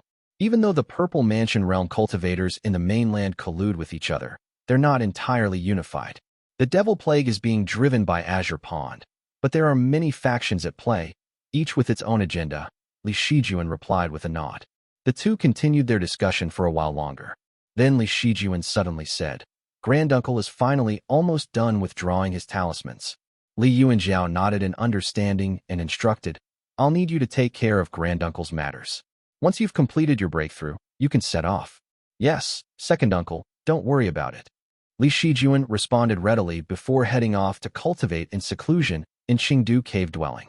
Left alone in the courtyard, Li Yuanjiao sipped his tea and reflected solemnly to himself. Qinghong will soon emerge from her seclusion, and Qinghong is now as powerful as a foundation establishment realm cultivator. Those two will only be gone for less than half a year, so nothing should go wrong. He sat for a few moments, gently setting down the jade cup before making up his mind. Although it's only half a year, I should accompany them with the spirit mist to be safe. We have yet to identify any exceptional talent among the generation of Cheng and Ming. Shijuan is the bridge between the older and younger generations. He must be protected at all costs. With his decision now made, he called Li Wuxiao over, gave him a few instructions, and entrusted him with the task of looking after the family. He then pulled out the sword manual and began reading again, awaiting the moment when Li Shijuan and Li Xianxian were ready to set off. After leaving Mount Qingdu, Han Shizhen and his companions headed north. The tough-looking man behind him was the first to speak up. "Young master, it seems like the Li family is interested in establishing a foothold overseas." Han Shizhen nodded, replying softly, "It's hardly surprising. The Li family has backings in Azure Pond and can easily access the Eastern Sea. It's only natural they'd think of this. Just think about how many forces in the Eastern Sea are from the mainland." He continued, "With the Wanyu Sword Gate, Pure Dao Gate, and Crimson Rock Island battling over the Green Pine Temple ruins, it's a good time to venture into the sea. If I were Li Yuanjiao, I'd also be thinking about the same thing." The burly man nodded in agreement, but expressed some concern. "I just hope his family is sensible enough not to settle too close to us.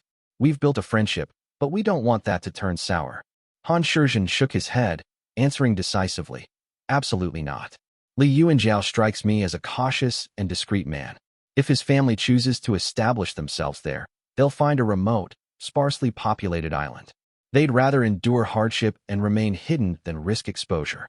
The man sighed and remarked, "This poor and desolate place. I wonder when our family will be able to secure a foothold on the mainland. Once our ancestor reaches the Purple Mansion realm." Han Shizhen replied with a confident smile, "It's not impossible.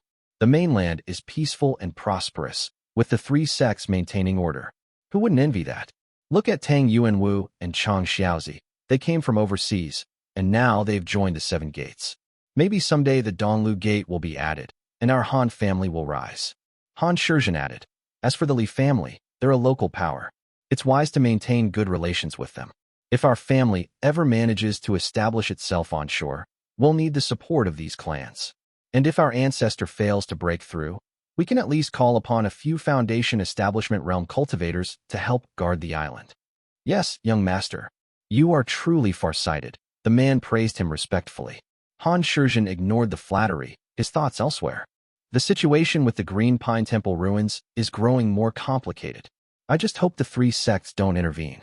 It would be best if the Wanyu Sword Gate, Pure Dao Gate, and Crimson Rock Island, the three Purple Mansion realm forces, continue to clash with one another. It would make life much easier for us." Chapter 500, Arrival of News. Qingdu Cave Dwelling.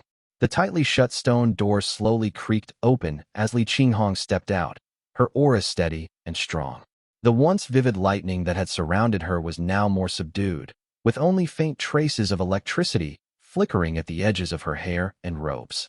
During her seclusion, Li Qinghong had managed to stabilize her cultivation. The dazzling brilliance that had marked her recent breakthrough had dimmed, making it harder to immediately discern her immortal foundation. Li Yuanjiao had already informed her that he would accompany Li Xianxian and Li Shijuan to the Hengzhu Dao Gate in Hengdong Prefecture with the protection of the profound spirit mist, leaving Li Qinghong to oversee matters at home. She flew for a while before descending gracefully, her jade boots lightly touching down on the ground as she rode on purple lightning. In the central hall, Li Shiqing was busy at his desk, surrounded by 2 piles of letters. As soon as Li Qinghong entered, the people in the hall immediately kneeled in respect. Li Shiqing also quickly stood and greeted her respectfully.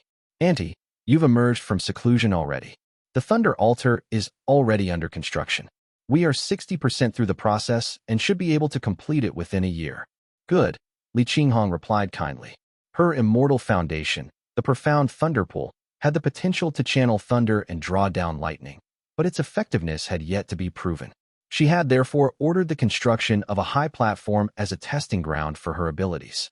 The altar was a complex endeavor, requiring engraved array formations, spirit items, and the crafting of 36 hexagonal bronze pieces. Even for Foundation Establishment realm cultivators, it was no small task. Fortunately, the Li family had ample manpower. Li Qinghong only needed to engrave the necessary array formations, while Li Shiqing took care of the rest. Li Shiqing retrieved 2 small letters from the table and said, "The Jade Court guards from Su State and Zhao State have sent news for the family. Please review them, Auntie." With a wave of her slender hand, the letters unfolded before Li Qinghong. The first was from Zhao State. It reported that Chu Yi, the Li Fire Spear, had traveled north across Zhao State, where he eliminated 3 Jie noble families, raised 6 temples of various sizes, and managed to break through to the Purple Mansion realm despite being pursued. He then retreated to a peak in Luoxia, where he continued his cultivation. Li Qinghong was stunned by the news. For most Foundation Establishment cultivators, breaking through to the Purple Mansion realm required painstaking preparation. One needed to find an ideal location to enter seclusion, gather numerous spirit items to create array formations, and wait for the right alignment of heaven and earth spirit energies with one's immortal foundation.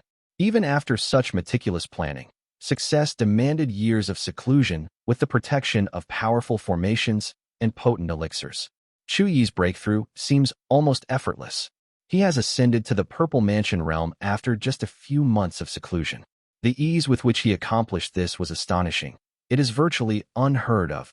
He has only taken only 10 years to reach the Purple Mansion realm. To break through so quickly, he must be the reincarnation of a Golden Core realm cultivator. Chu Yi's swift ascension from Foundation Establishment to the Purple Mansion made it almost certain to the world that he was the reincarnation of a Golden Core realm cultivator. The 3 Jian nobles and the 6 temples he destroyed were mere pawns and ignorant commoners who had no understanding of the true situation, pushed forward by Buddhist cultivators. 10 years, yes, that's only doable for a former Golden Core realm cultivator. Li Qinghong murmured quietly with a small frown. However, the letter offered no details about Chu Yi's immortal foundation or his divine abilities, likely because such information was impossible to uncover. Li Qinghong could not help but feel a twinge of disappointment. Mount Luoxiao and Zhongnan rarely have any contact. Now that Chu Yi has entered the mountain, he must be reclaiming his Golden Core's fruition attainment and is unlikely to return. As for the clans in Yufu Prefecture that had been destroyed and the forces that had been eradicated, no one paid them much mind. Li Qinghong quickly scanned through the letter, memorized the key points, and then turned her attention to the next one. This one reported that a group of devil cultivators had appeared in the barren mountains near the Great River in the north, occupying several small hills. Initially, this seemed inconsequential. If not for a rogue cultivator who had escaped from the area, the Li family might not have even known about it. The rogue cultivator shared that most of the devil cultivators were not particularly strong, except for one that wielded a blood-colored mirror. Additional details were appended at the end of the letter. Li Qinghong's eyes narrowed as she wondered aloud. A blood mirror? Zhang Huai. Li Shiqing nodded and replied. According to the rogue cultivator's description, that seems to be him. During the Devil Plague, a group of devil cultivators, including Zhang Huai and Xiao, had come from the west. They had killed Tian Yu Dao, injured Li Xian and Su Gongming before they fled. Zhang Huai, who seemed to have powerful connections, had escaped unscathed, using his blood mirror artifact and an escape spell. Li Qinghong did not particularly care about Zhang Huai. Xiao was the one who had killed Li Yuanyun, her younger brother, and nearly killed Li Xian. Her hatred for him ran deep. How strong is he now? She asked in a low voice. It's said that he has reached the 9th heavenly layer of the Qi cultivation realm. All of the devil cultivators are at the Qi cultivation realm, with most of them in the middle or late stages, Li Shiqing replied, his expression tense. While he was trying to think of a way to dissuade his aunt, Li Qinghong's expression had already turned pensive. Why does Zhang Huai have to return just when Big Brother and half of the family's fighting force are away? Despite the hatred in her heart, Li Qinghong knew this was likely not a coincidence. She took a deep breath and composed herself before instructing softly. This is too strange. Send someone to investigate. Understood. Li Shiqing replied promptly, relieved by her calmness. Li Qinghong added, find out their exact location. I'll have Wuxiao go and investigate further. Zhang Huai has an unusual backing. He could be a spy for the 3 sections. There's something odd about him lingering here. Li Shiqing responded respectfully. Before leaving on the wind, Li Qinghong repeated her instructions. Be sure to get to the bottom of this. It's too much of a coincidence for that rogue cultivator to come to our doorstep at this time. Do not trust his story too easily. Li Shiqing nodded, watching her depart before returning to his seat. He opened the account book and glanced at Do Yi, who was standing at the side of the room. In a low voice, he remarked, 181 gene. Is this all the Ni water-cold iron we've collected this year? Along with his gray hair, Do Yi now looked a lot more mature and reliable than he was in the past. Yes, young master. This is all of it, he replied with a nod. All right, Li Shiqing said, waving his hand to dismiss him kindly. As Do Yi left, Chen Mufeng stepped forward. Li Shiqing remarked softly, this amount of Ni water-cold iron doesn't match the figures reported from the ore vein by Jiyan. Send the Jade Court guards to investigate this matter discreetly. If they uncover anything, report directly to me first. Chen Mufeng, a trusted ally for many years, replied in a deep voice. This seems like a foolish method to embezzle resources. The ore vein reserves can be checked easily. If the quantity mined doesn't match the reported figures, it's clear there's a discrepancy. How could they hide it? The Li family possessed the earthly court detection technique, which made tracking the changes in ore veins straightforward. Most clans like the Xiao family relied heavily on this method as it allowed them to entrust their ore veins to their subordinate families for mining, leaving no room for deceit. Li Shiqing shook his head, explaining, the official report says the ore vein produced 181 gene, but I secretly sent people to check the warehouse. It actually holds 190 gene of iron, so no one has taken anything yet. They must be testing me since I'm new at managing the family. If I made any drastic moves, they'd simply recount the stock and correct the amount to 190 gene. In that case, at worst, I could only accuse them of carelessness, and they'd likely scapegoat a minor sect cultivator from accounting while they were trying to throw me off. After having assisted Li Yuanping for nearly a decade, Li Shiqing has gained a great deal of experience. Though his capabilities remain to be seen, he understood the covert politics at play. He thought for a moment before adding, you can investigate first and report back once you have news. Andy's matter is more pressing, so we can delay this for now. Chapter 501, Arrival of News 2. Chen Mufeng accepted his task and left. Li Shiqing stood in contemplation for a moment before riding the wind-up to Mount Qingdu. After making a big around, he gently landed in an unassuming courtyard. He knocked on the door and entered. Inside, Li Yuanping was seated on a stone bench, carefully recording something with a brush in his hand. Though he appeared fine, his hand trembled slightly, and he was struggling to hold the brush steadily. As soon as Li Shiqing stepped forward, Li Yuanping glanced up and asked, how do you plan to handle it? Li Shiqing hesitated for a moment before replying. About that, a minor sect cultivator was used as a scapegoat. I'll have the minor sect investigate this. Many of the brothers listened to me, so it shouldn't be too difficult to uncover who altered the numbers in the report. Li Yuanping shook his head and spoke softly. But you will only find yet another scapegoat. I will teach you one final lesson. This whole incident is a test, to gauge your preferences and to probe your limits. All the forces under your command share in the benefits and silently acquiesce to support this. That minor sect cultivator was just a convenient scapegoat for them. If you rely on them for the investigation, you'll expose your closeness and trust toward the branch families. Whether you rely on the Jade Court guards, the Dou family, or peak offices, your inclinations become clear. He continued in a low voice. The greatest danger here is that the interests of the cultivators under your command align against yours. On the surface, the minor sect appears as the victim, but in reality, it is complicit. The only truly innocent party is the cultivator that had been made a scapegoat.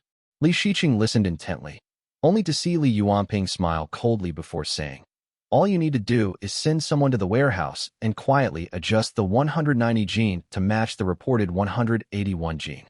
Once the numbers align, this coalition of opportunists will collapse under their own weight."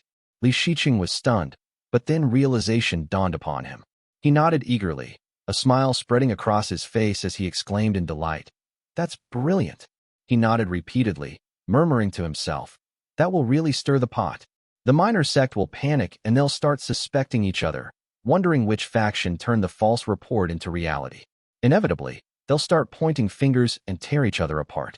All I'll need to do is sit back and arbitrate, suppress the strong, support the weak, and maintain the balance of power." Li Yuanping did not respond, continuing to write in silence. With his plans set, Li Shiqing bowed deeply and took his leave. Li Yuanping was counting the days as he meticulously updated the family history.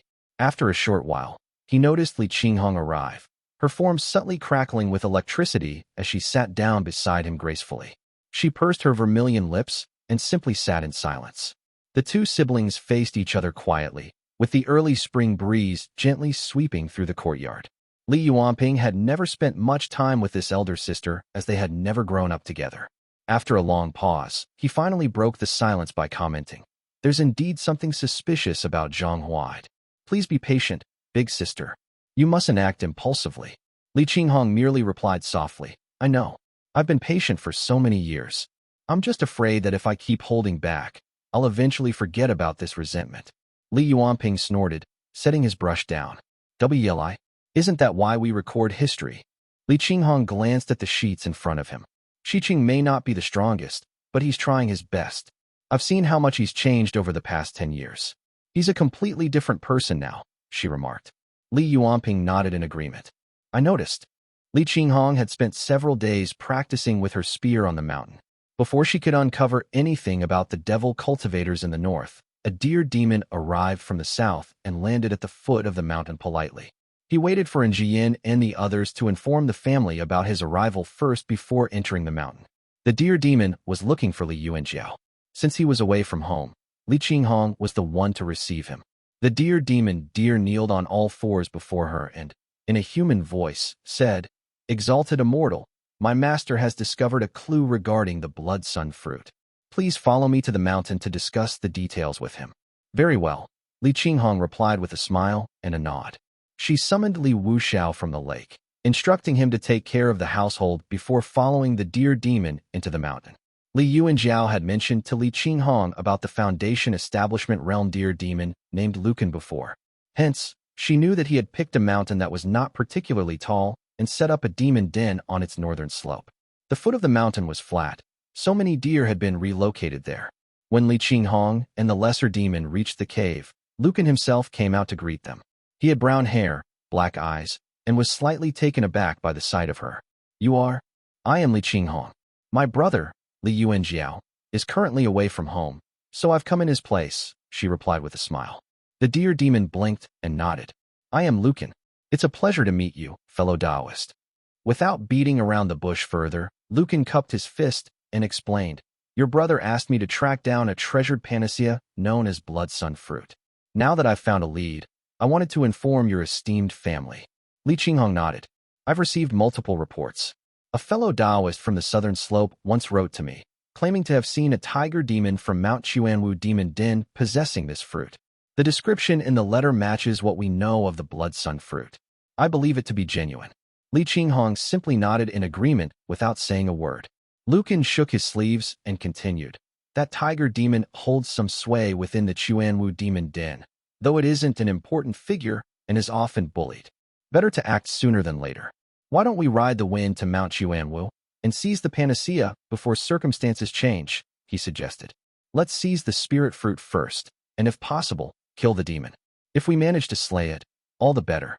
If not, no harm is done. If we can't take it by force, we'll try to buy it." Luken spoke matter-of-factly. Li Qinghong had no choice but to nod in agreement. After all, dealing with demon creatures was different. They acted openly and without pretense. "What is the cultivation level of this tiger demon?" she asked. Mid-stage Foundation Establishment Realm, Luken replied, noticing the concern on her face. But don't worry, Fairy. He's just a demon general without a proper Dao lineage. He hasn't learned the spells of the human race and relies solely on his raw demon power, he explained. He smiled reassuringly and continued, give it a month, and you'll see for yourself. Li Qinghong nodded. Sensing the profound thunder swirling in the thunder pool within her Qihai acupoint, she felt confident in her own strength.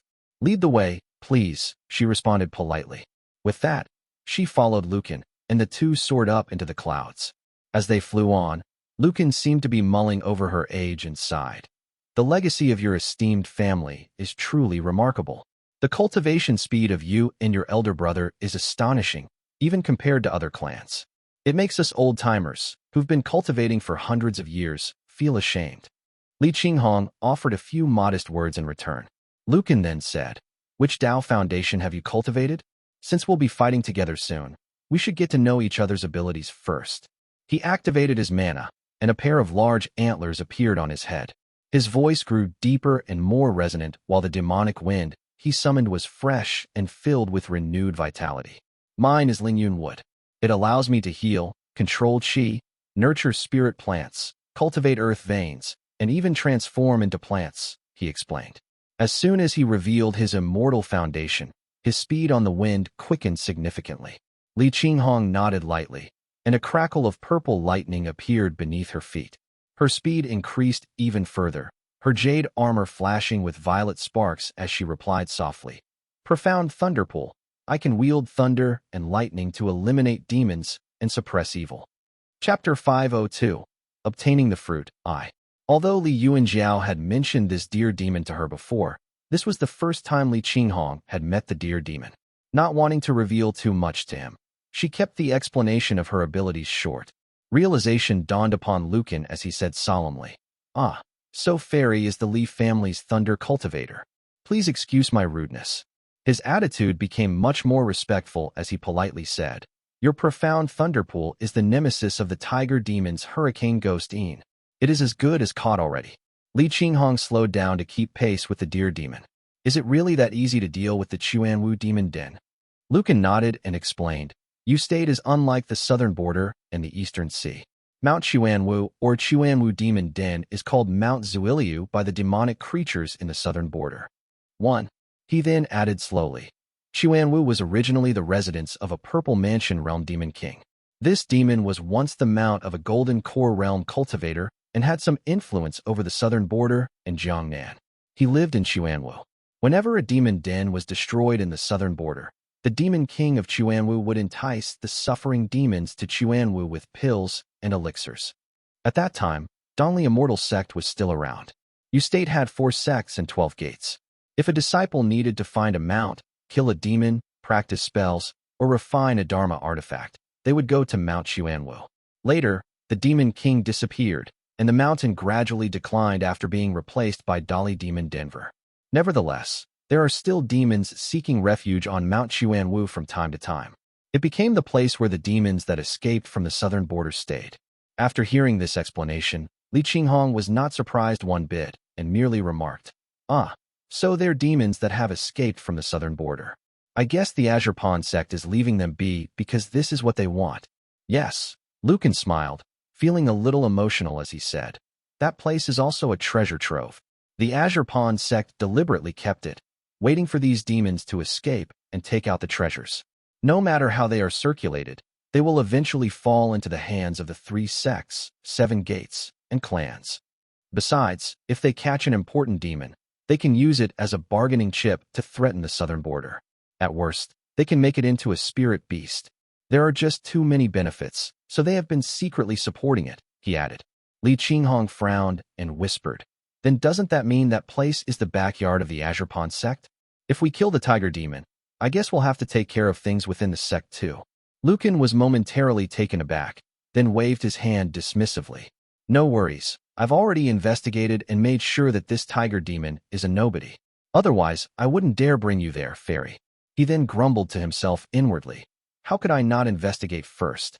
Your family has backing in Azure Pond sect, so there's a way to resolve matters even if you offend someone. I'm just an insignificant deer demon. I can't afford to make enemies. Li Qinghong considered the implications for a moment and thought, if we can rob it, we won't kill it. It's best to avoid more trouble. Both of them began discussing significant events from recent years and found the conversation to be enlightening.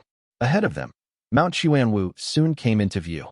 While Mount Xuanwu was not particularly tall, it was vast and imposing, located near the Mushroom Forest Plain, as well as the Kangwu and Hanlin prefectures. Surrounded by a large plain, the mountain stood out prominently, concealing many demons within their depths and making them hard to detect. As the deer demon led her into the mountain, they wound around until they reached an inconspicuous peak. As soon as he descended, he was surprised. The cave entrance was wide open, and it was dark and foreboding inside. After scanning with his spiritual sense, Luken said awkwardly, "Fairy, this tiger demon is quite cautious. He's likely moved to a new cave and isn't here anymore." Huh. Li Qinghong was surprised too. However, Luken rolled his sleeves up and said, "Don't worry, just watch me." He landed, listened attentively, and conversed with the surrounding trees for a while. After walking more than 10 li, they spotted a mountain persimmon tree hidden among the vines with yellow fruits hanging from its branches. Luken performed a hand seal, and almost instantly, the fruits jumped off from the branches one by one and chatted for a moment. With a smile, the deer demon turned to Li Qinghong and said, "Fairy, the tiger demon has gone north." "Good," Li Qinghong praised, her gaze shifting to the yellow mountain persimmon's branches and leaves. A rustling noise ensued. Luken listened for a moment and then relayed the message to her with a smile. She said she is 37 years away from gaining sentience and begs Fairy to spare her life and 100 years of hard work. Li Qinghong had indeed considered bringing the spirit mountain persimmon back with her. Hearing Luken's message, she paused in surprise. "I can't believe it has intelligence. Fellow Taoist, you can communicate with plants and trees. How many spirit trees like this are there?" "Not many," Luken replied, but continued regretfully in a soft voice. "What good is gaining sentience? She needs 37 years to become a Qi cultivation realm spirit root. After that, she will require hundreds of years to achieve the foundation establishment realm. Having to live under the mercy of others for so long with spiritual awareness will just increase her suffering." Li Qinghong observed the tree for a while, realizing an embryonic breathing realm spirit root was indeed not that useful to the Li family compared to one that would be of the Qi cultivation realm. With that in mind, she said softly, "Then I'll come back in 37 years. With a wave of her hand, a formation plate flew out of her pouch and landed in front of the tree. A small embryonic breathing illusory formation sprang up around it. She flipped her hand and inserted 3 spirit stones, enough to sustain it for many years. Luken stroked his beard, watching from the side. Li Qinghong smiled and added, "With the current situation, I may not be able to wait for 37 years. By that time, my Li family's descendants will come. You're being too modest, Fairy. You are blessed and have the potential to reach the Purple Mansion realm." Luken commented, shaking his head. The two of them continued riding the wind together, conversing until they soon arrived in front of a small hill. Luken glanced at it and whispered, "Yes, it should be here." Li Qinghong addressed him directly. "How do you plan to handle this, fellow Taoist?" "I'm afraid the tiger demon will escape, and it will be difficult to pursue it. Although we are swift in riding the wind, the tiger demon's hurricane ghost, Yin, is equally fast. Why don't I go in first and engage it? Once the monster has exhausted most of its strength, you can intervene and catch it off guard, Fairy. Your thunder technique is powerful and will surely succeed," he suggested. Li Qinghong was not entirely convinced by his proposal. She sighed inwardly, "If only I still had Kong Tingyun's emerald jade plate formation artifact with me. It would make things so much easier." However, Luken had already flown forward, wielding an axe that shimmered with turquoise light. In an instant, it grew to the size of a house and came crashing down onto the low hill, shaking it with a thunderous rumble. Rubble cascaded down instantly, and a thick layer of dust filled the air. "I knew it. These demons lack legacies and rely solely on their brute strength and dharma artifacts, which is quite simplistic. This technique seems to have been developed by himself, and it's not half bad." Luken had indeed crafted the axe in his hand himself. He had likely read a few low-grade manuals on refining artifacts and dedicated years to mastering it. However, it still could not compare to the Durois spear she wielded.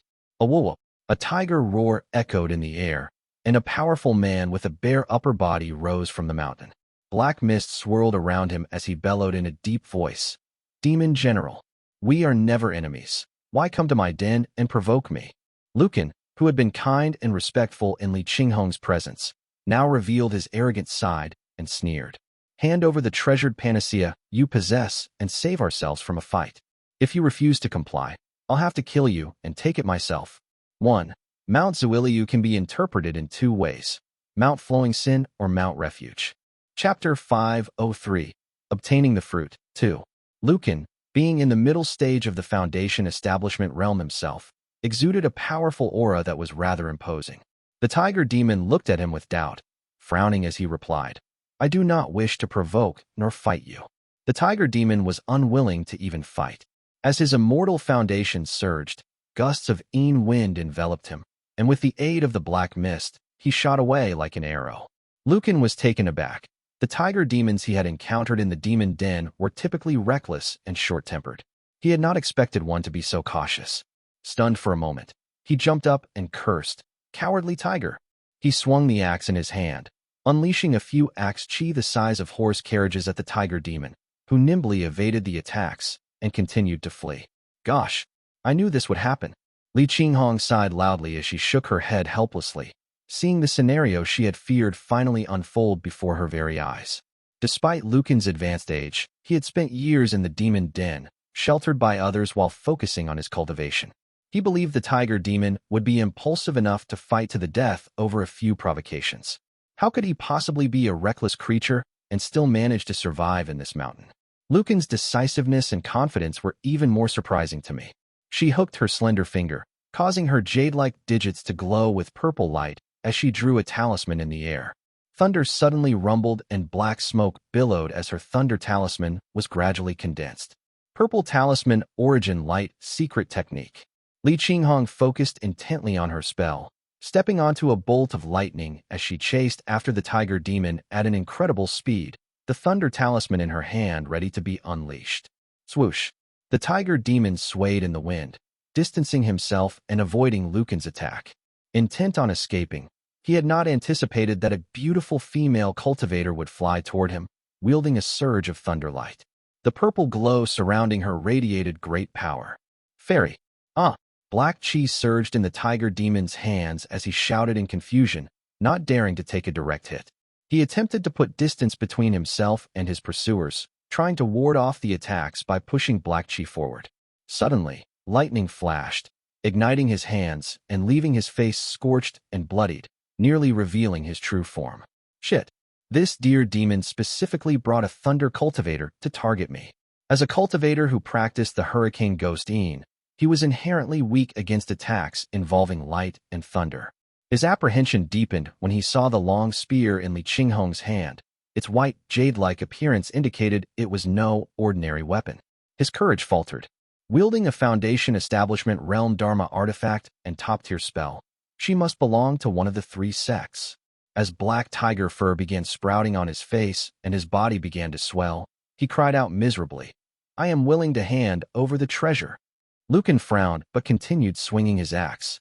Li Qinghong's thunder spear transformed into a shadow, circling him and cutting off his escape route as she urged, Hand over the treasured panacea quickly, and you shall be spared.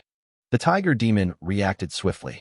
With one hand, he produced a jade box while using the other to channel black chi to resist Luken's axe, retreating several steps in the process. Li Qinghong launched the jade box into the air with her Duo spear and soared up into the sky to retrieve it. She scanned it with her spiritual sense, confirming that it indeed contained the blood sun fruit. With a quick flick of her wrist, she stored it away just as the tiger demon surged a li away, propelled by the wind. Li Qinghong propelled herself forward amidst purple light, still chasing after him. As the black chi flowed in the tiger demon's palms, he transformed into his original form. The black tiger loomed as large as a hill, surrounded by a strong wind and swirling black chi. Its bloodshot eyes glinted with malevolence, and dark energy clung to it. Roaring, it unleashed sound waves that shocked both Luken and Li Qinghong. Since it is the exalted immortal who demands the treasured panacea, you can have it, as I cannot afford to offend you. However, the tiger demon adopted a desperate demeanor, growling fiercely as he continued. You two will be sorry if you continue to push me further. Although this tiger demon had a higher cultivation level than Li Qinghong, he had witnessed the strength of a disciple from the three sections. Fearful of Li Qinghong, he seemed restless, gritting his teeth as he attempted to intimidate Luken. What a tiger demon! Li Qinghong glanced at Luken beside her and noticed his fear. Previously, he had been the one who suggested killing the tiger demon, but now, he was the first to show fear. She could not help but snicker inwardly to herself in amusement. Most demon cultivators are indeed bullies. The tiger demon is more domineering in a low-key manner, but becomes fearful when pushed. Li Qinghong raised an eyebrow and assured calmly, "Don't be nervous, fellow Taoist. I simply want to ask where you have obtained this spirit fruit." The black tiger visibly relaxed, and he became noticeably more polite in speech as he asked, "Which sect do you represent, fairy?" Li Qinghong laughed and replied ambiguously, "I came from the north." Realization dawned upon the tiger demon as he breathed a sigh of relief. "So, she's a mountain master from the cultivating sect. No wonder she spared my life. I guess she wouldn't have wasted her breath talking to me if she were from the Devil Gate." He promptly replied respectfully, "Mountain master, I came from the southern border. I obtained this fruit from the Wu state on the southern border." He then transformed into his human form and told the story of how he had obtained the fruit in detail. It was just an ordinary treasure hunting story that shed no useful information. Li Qinghong frowned and said, "Since you are familiar with the southern border, do keep an eye out for news of this treasure in the future. Maybe I will come again in a few years. If you obtain more of this fruit, you'll be rewarded." The tiger demon was overjoyed. Li Qinghong did not want to make an enemy, so she was not going to complain. This treasured panacea was just a tonic for him, saving him 10 years of cultivation. He had no one to rely on in Yu State, and it was rare for a disciple from the upper sect to befriend him. "I understand. Well, this fruit shall be a gift for meeting you," he replied politely. Li Qinghong glanced at him and felt that this tiger demon behaved more like a human rather than a demon.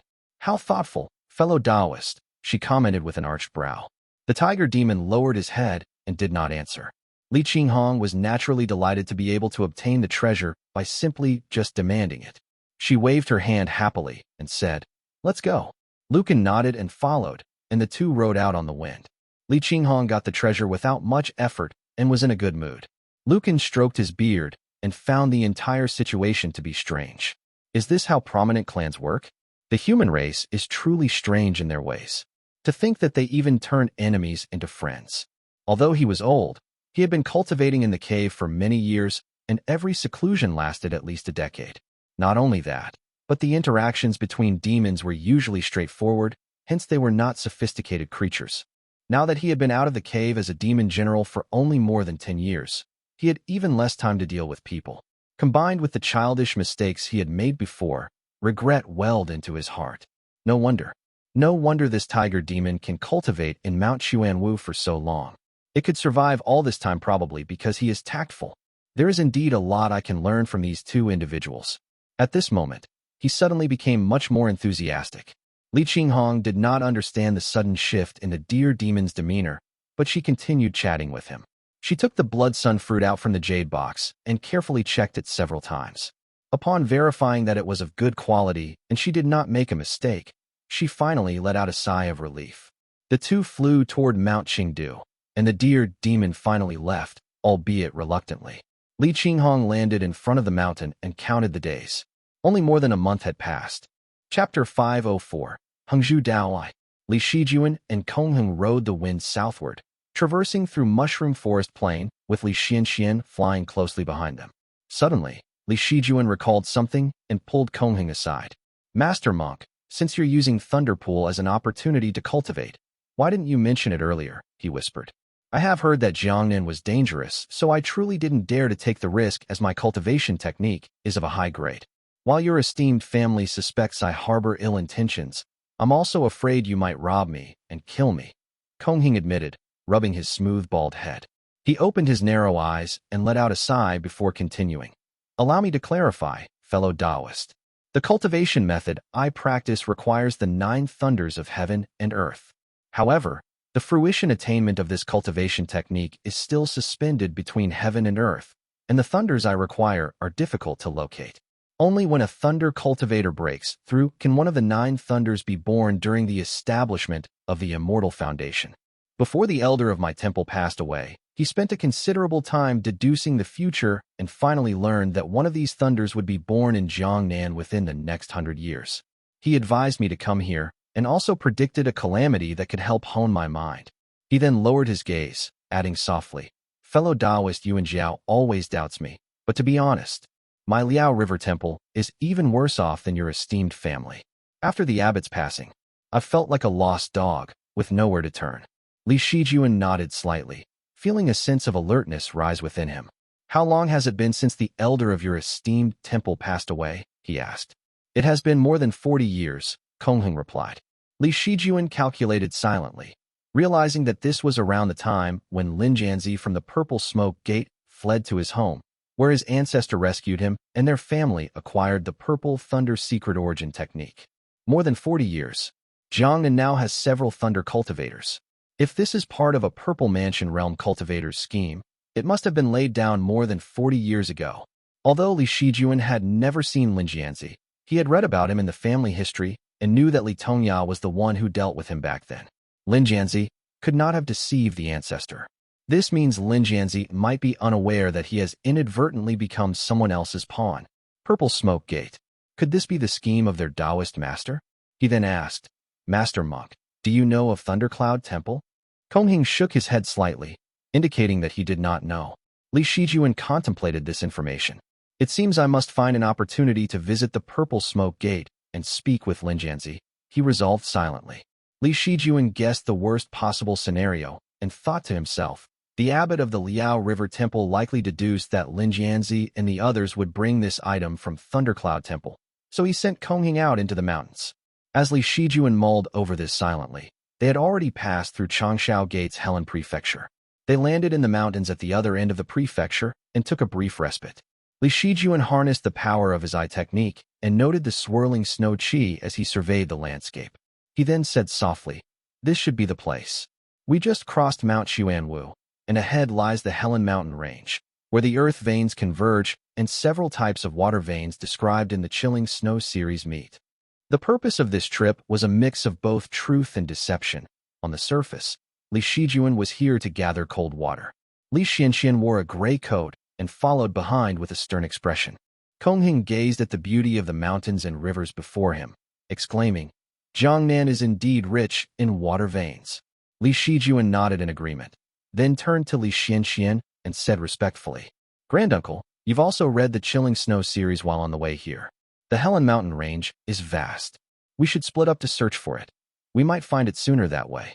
Li Xianxian nodded at the suggestion. Li Shijuan then looked at Qinghong and said, "Although the spiritual energy in the Helen Mountain Range isn't particularly strong, and there are no famous spirit items or demonic creatures, there may still be some roaming devil cultivators. I would appreciate it if Master Monk could keep an eye out for them while my granduncle and I scout the area." "Sure," Qinghong replied. Seeing that Li Shijuan was acting thoughtfully and methodically, Li Xianxian nodded approvingly before choosing a direction to start his search. After watching him leave, Li Shijuan turned to Qinghong, saying, "Master Monk, please keep an eye on my family's elder while I head to Hengdong Prefecture." Qinghong nodded in agreement and offered him a few words of advice. Li Shijuan then rode the wind northward, passing through the 2 large mountains of the Helen Mountain Range as he made his way to Hengdong Prefecture of the Hengzhu Dao Gate. As soon as he flew out of Helen Prefecture, he was greeted by a vast plain that was peppered with clusters of buildings and pavilions of various sizes. Hengdong Prefecture was a large place with millions of inhabitants, overseen by Hengzhu Dao Gate for many years, making it one of the most affluent prefectures in Yu State. After flying for a while and taking in the view of the expansive and fertile fields around him, Li Shijuan felt puzzled. Hengzhu Dao Gate has no immortal mountain, he wondered aloud. As he was contemplating this, a figure approached from the front, gliding effortlessly on a cloud. Dressed in white adorned with gold and red cloud patterns, the person had thin lips and large eyes below long brow bones that set him apart from typical Jiangnan people. "Greetings, fellow Taoist. I am Bai Chengwan from the Hengzhu Dao. May I ask which sect or gate you represent?" Bai Chengjuan's deep eyes and sharp nose made it difficult to read his expression. After scrutinizing Li Shijuan from head to toe, He quickly deduced that Li Shijuan did not belong to any of the 3 sects or 7 gates.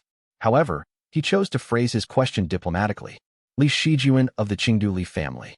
I am a humble cultivator from Moongaze Lake, Li Shijuan replied warmly. Bai Chengzhuan's surprise was evident as he nodded in acknowledgement and said, Ah, the Li family. I saw the surprisingly clear aura in your eyes and thought you hailed from a certain Dao lineage in Wu State. Li Shijuan humbly downplayed the compliment, and Bai Chenghuan continued politely. Have you traveled far to visit us? What brings you here? I've heard that the Hengzhu Immortal Dao possesses the Tranquil Purification Technique, which can eliminate inner demons and resolve mental burdens. I have an elder who is plagued by his own inner demons, so I've come to seek a cure, Li Shijuan replied earnestly. Bai Chenghuan was clearly experienced and was not surprised by such a request. I have no issue with helping out another fellow Taoist, but I must clarify one point first. He paused before continuing in a serious tone. The Tranquil Purification Technique is not a superior immortal method. It's only a grade 5 cultivation technique and might not be effective for some inner demons. If you seek a cure, you must prepare for that possibility, fellow Taoist.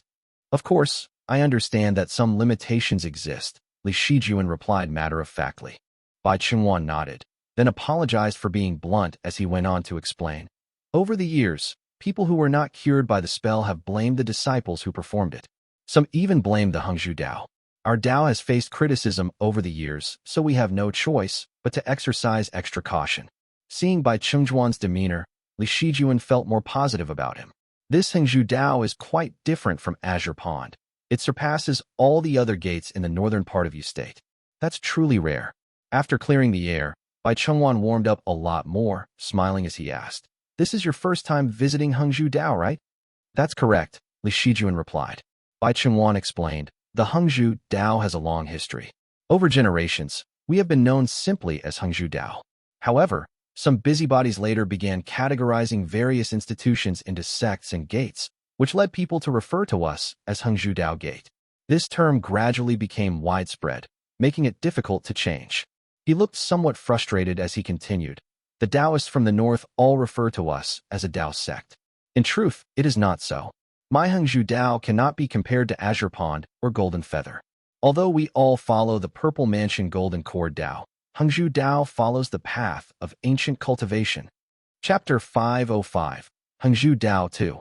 Li Shijuan listened attentively as Bai Chenghuan continued explaining in detail. To be honest, the cultivation methods of my Dao are closer to those of the great Xiaokui Temple in the east. Both Hengzhu Dao and Shikui Dao were established many years ago as submansions of the Moonlight Immortal Mansion.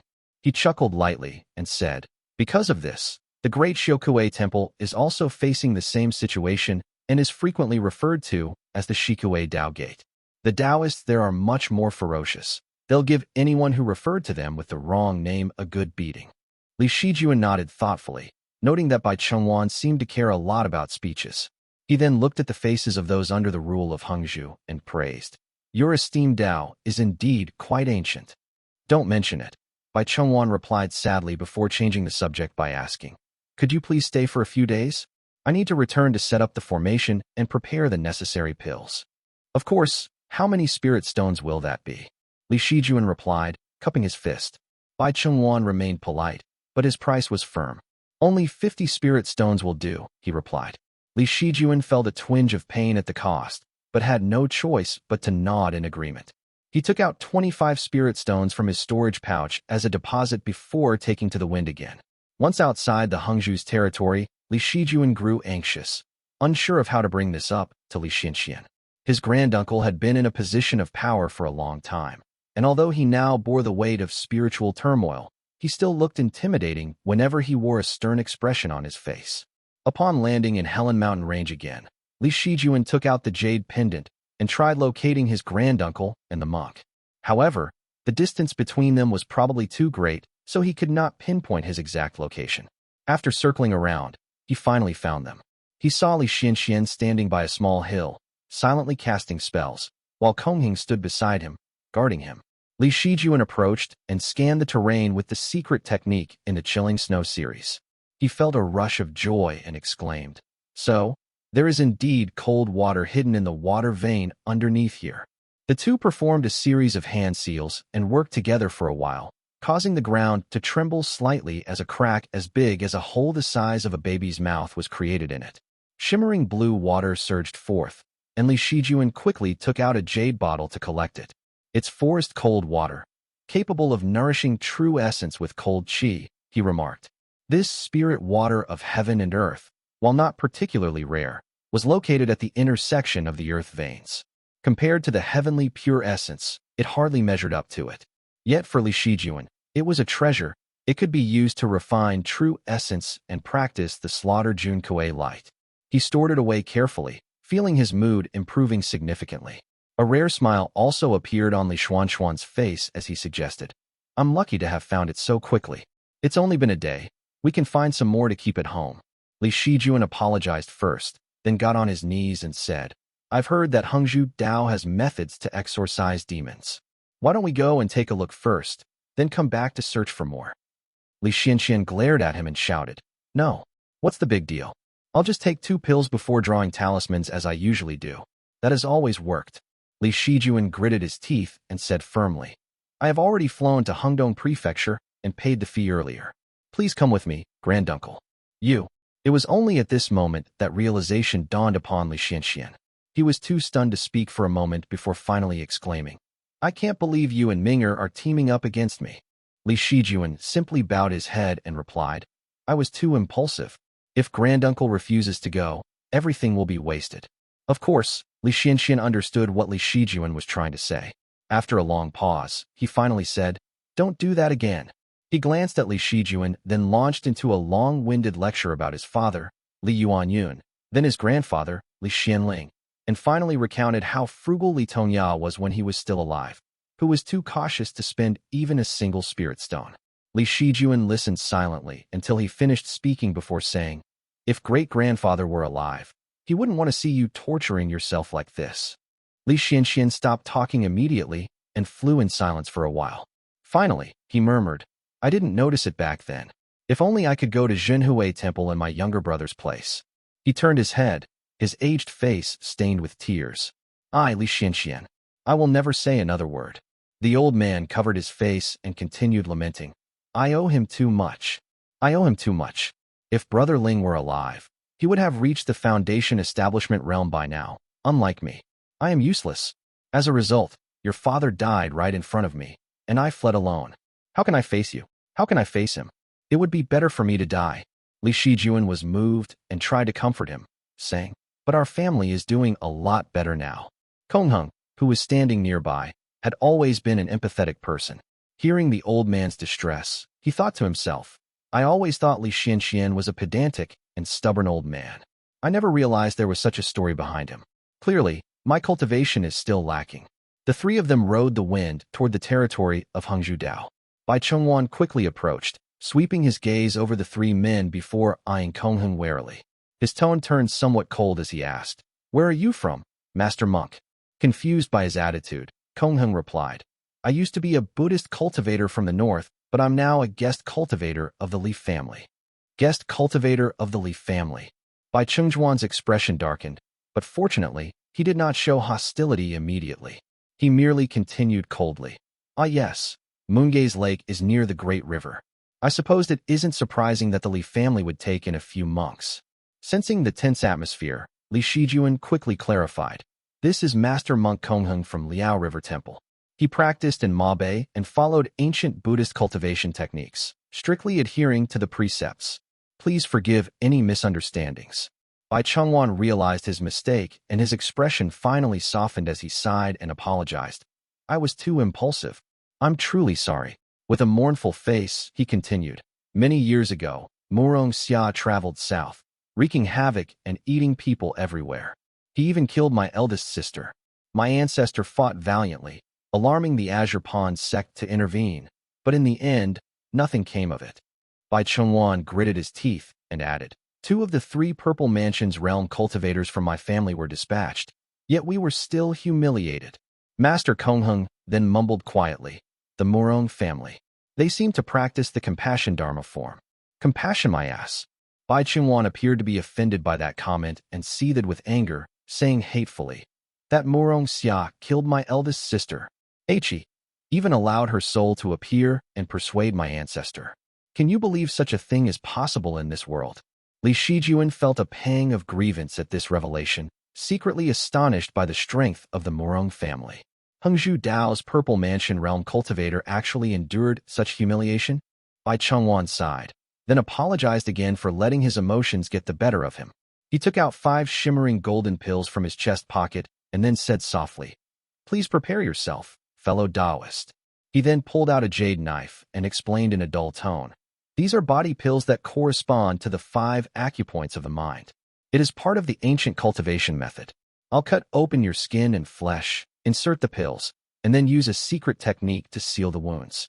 Noticing the surprised expressions on the faces of those around him, he explained, "These pills are engraved with tiny formations.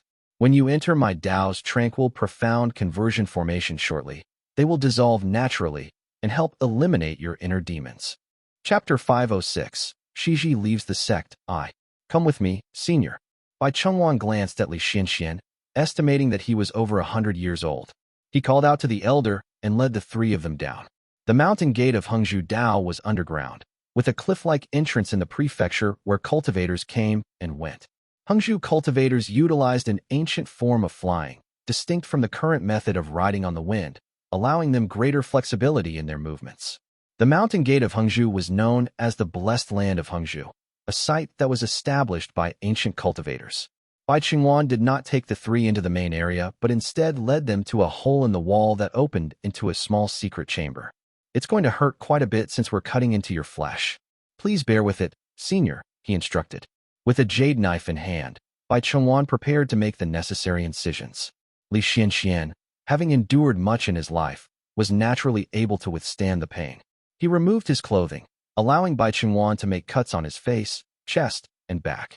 The acupoints were sealed to stop the bleeding before inserting a golden pill into each of the wounds. Li Xianxian grunted softly as Bai Chengwan gently stroked his back. The 5 cuts, each about the size of a baby's mouth, slowly closed. Bai Chengwan then led him further, opened the secret chamber, and instructed softly, "Senior, please go in and sit cross-legged. Wait for the formation to activate." Li Xianxian nodded and stepped inside obediently. As the heavy door slammed shut, Bai Chengwan turned to the 2 remaining companions and whispered, "You 2 should wait here for 3 days and don't go out. My people are still upset about what happened in the past. If Master Monk wanders around, it might cause trouble." Qinghong nodded, watching Bai Chengwan leave, and then sighed softly. "Murong, how could he do such a thing?" Li Shijuan glanced at him and replied, "Isn't he always like that? He is proud of the paradise in his belly and forces you to be grateful after he finishes eating you." Qinghong fell silent and looked as though he had a stomach full of words to share.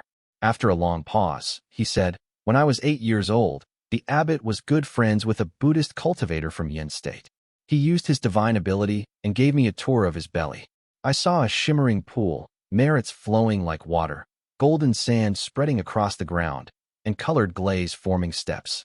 The lotus flowers were as large as wheels, in the colors of blue, red, white, and purple, while countless birds and beasts chanted the Buddha's name, seeking truth.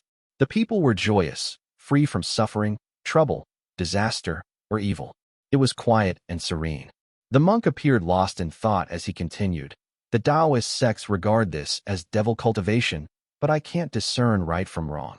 The Buddhist cultivators of Xiao State seek the ultimate truth and strive to establish a Buddhist state on earth, while those of Yin State relieve suffering and create a paradise within themselves. The Buddhist cultivators of Yin State enable thousands to find bliss after death, and those in Xiao State alleviate suffering in life. Yet ancient cultivators like me simply continued ringing the bell and preaching in the temple. Every time the Yin and Xiao States Buddhist cultivators arrived, the people of Liao River flocked to them, leaving thousands of houses empty. Everyone was smiling and happy, while ancient cultivators like me remained in the temple planting vegetables. The host said that using divine abilities to confuse and control the people is an unorthodox practice that will prevent one from becoming the revered one. But I clearly practice Buddhism for the people. As long as the people are happy, I will do it. I can use my divine ability to make unpalatable steamed buns seem like delicacies and simple clothes appear rich and luxurious. But if I focus solely on whether I can become the revered one and ignore the people's needs, how can I be considered a great person? Fellow Taoist, if you come across a mortal in great pain, would you cast a spell to relieve their suffering? He asked. Li Shizhen frowned and replied, Of course, I would. Qinghong's usually gentle face betrayed a hint of fear as he murmured, If there are true paradises within the bellies and Buddhist state on earth, why should the people of Liao River be drowned in suffering? Li Shizhen was taken aback by the sight of Qinghong sweating profusely, his pallor indicating sheer terror, and even his legs were trembling slightly. The golden light that had previously coiled around him dissipated, now replaced by swirling rings of colorful light that were emanating from behind his head.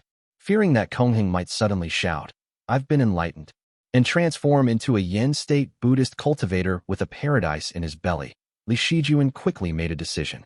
He struck Qinghong on the back and shouted, Monk Qinghong. Using the pine snow true essence, he sent a wave of cold through Qinghong's body, causing him to cough up black blood. The colorful light behind his head vanished as if startled, and his eyes immediately cleared. The monk closed his eyes and began chanting a sutra shakily. After a long while, he said, Thank you, fellow Taoist. However, after expressing his gratitude, he panted heavily, narrowed his eyes, and murmured, My Liao River enjoys a bountiful harvest every year, and the people live better than those in Yin and Zhao states. Yet, the rich and the poor remain unhappy. The abbot told us not to be bothered by such matters. His expression turned somber, and he no longer showed signs of changing to another Dao lineage. Yet, he could not hide the anguish on his face. But how can I not be bothered when the wailing cries of the Liao River shook the heavens? Azure Pond Sect, General Affairs Hall. Li Shizhen soared through the air with colorful lights beneath his feet before landing on the peak of the mountain. As a Qi cultivator, he was required to undertake a mission every 10 years. He had already come 7 times in the last decade, but had yet to find one he wanted. I won't have many years left to wait if I still can't find a suitable one this time. The Azure Pond Sect did not have many disciples who were truly part of a peak, making it often difficult to encounter fellow cultivators of the same faction in the mountains. Only in the General Affairs Hall could one witness a bustling scene. Stepping inside, Li Shizhen found many cultivators chatting and laughing together. Qingshui Peak was not particularly popular, and since Li Shizhen seldom ventured out, he did not really have friends. He scanned the hall and noticed several bounty hunts that either required targets to be captured or killed. Although the rewards for such missions were generous, Li Shizhen never accepted any. His family was in Moongay's Lake, and he dared not offend anyone. After skimming through requests related to slaying demons and various missions that required one to travel across the 4 seas or to the northern and southern borders, he finally spotted a few local missions concerning the search for spirit items in Yu State. The first one that caught his attention read, Supreme in Moonlight.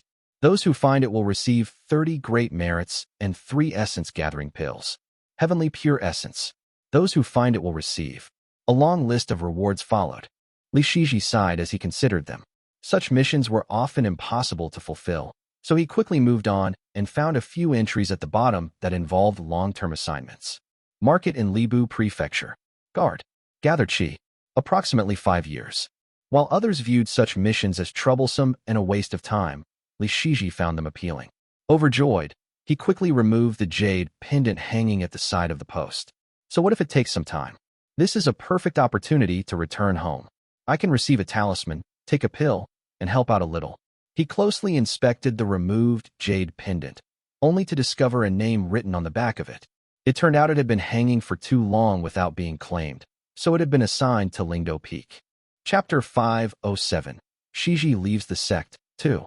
Lingdo Peak was weaker than Qingshui Peak, with its peak master reaching only the Qi cultivation realm. Li Shizhen sighed with regret. He stared at the jade pendant in his hand for a moment before making up his mind. He took off on a rainbow, guiding the colorful light through the mountains for a while until he soon spotted the low and short Lingdo Peak.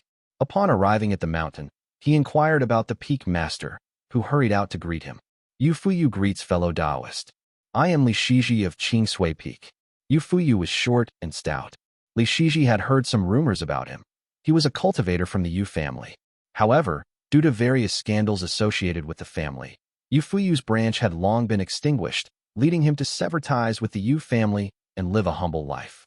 Ah, Li family of Qingdu. Your reputation precedes you. Yu Fuyu remarked humbly. When Li Xizhi explained the purpose of his visit, Yu Fuyu immediately replied, "That's not a big problem."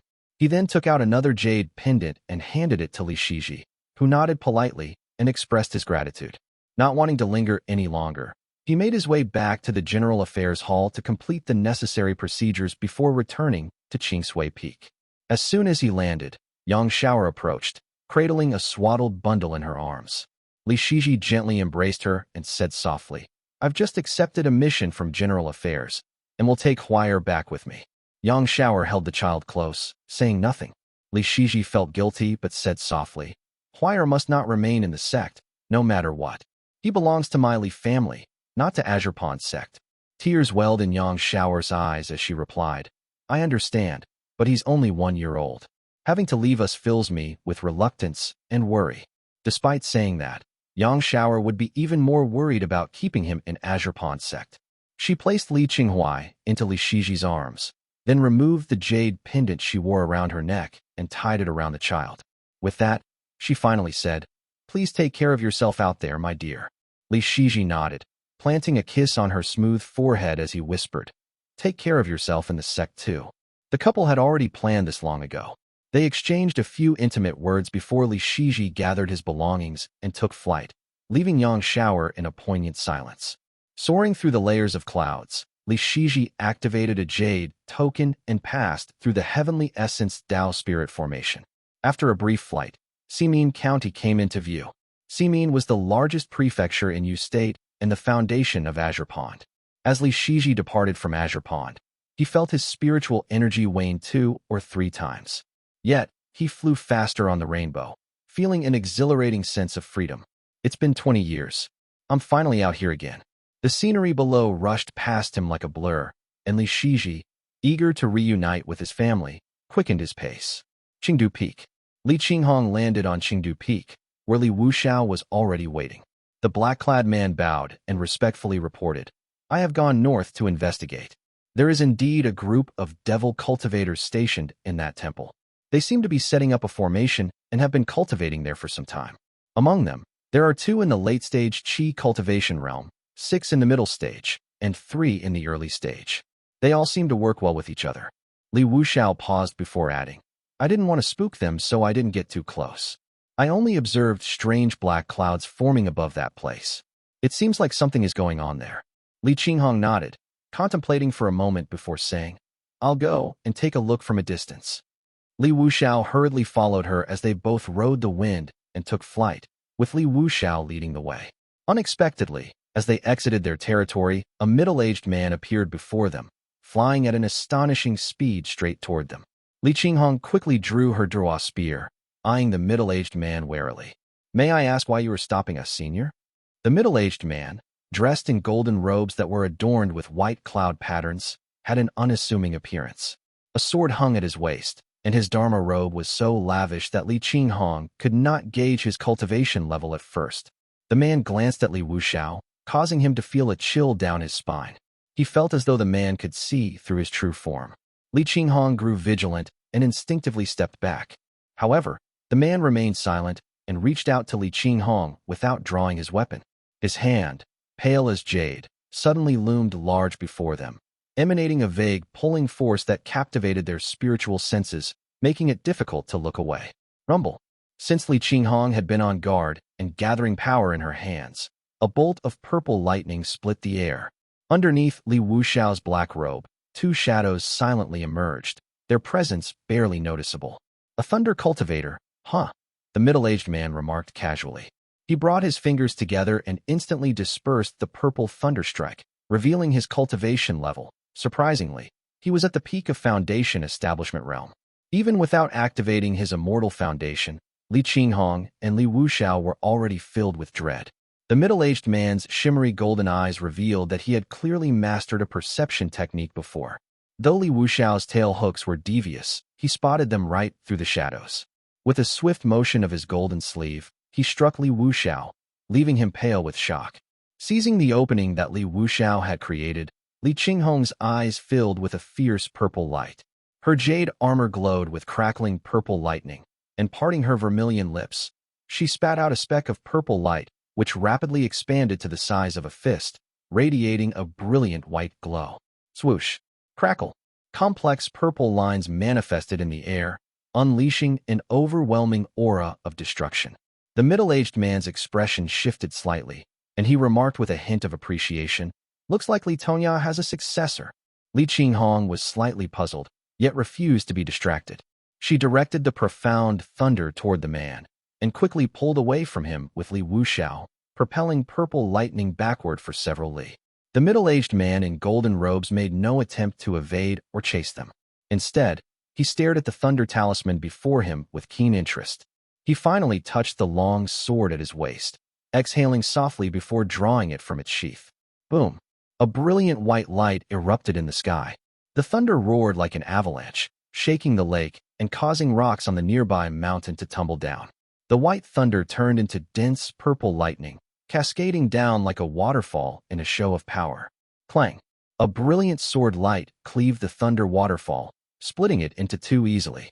The middle-aged man strolled forward leisurely, performing a hand seal. "Disperse," he commanded with a smile. The thunder in the sky and the turbulence in the lake dissipated like mist. Li Qinghong and the others had already reached the foot of the mountain when the middle-aged man altered the spell in his hand and whispered softly, "Come." Suddenly, they felt their bodies freeze, the wind around them spiraling out of control. Li Qinghong made their escape with the blood escape technique, halting just a step away from the mountain gate. The middle-aged man in gold used an escape spell too and effortlessly closed the distance, reaching them in just 2 strides and fixing his gaze on Li Qinghong.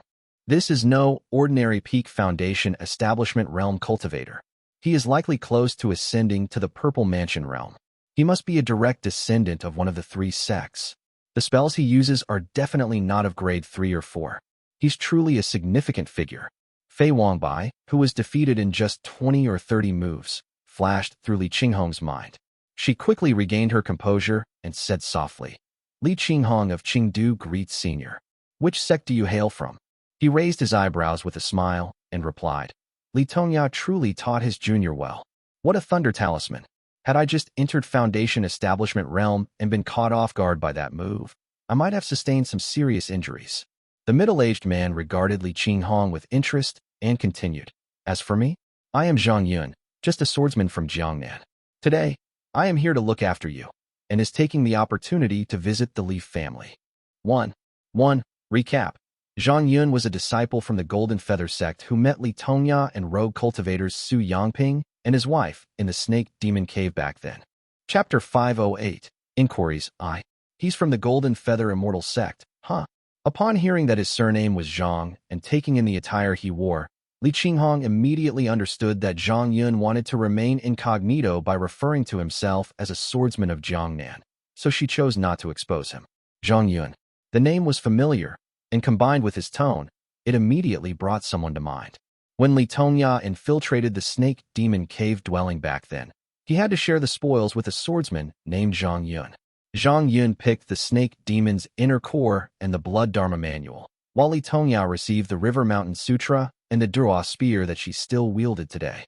Li Qinghong deduced that this was likely the same Zhang Yun from years past.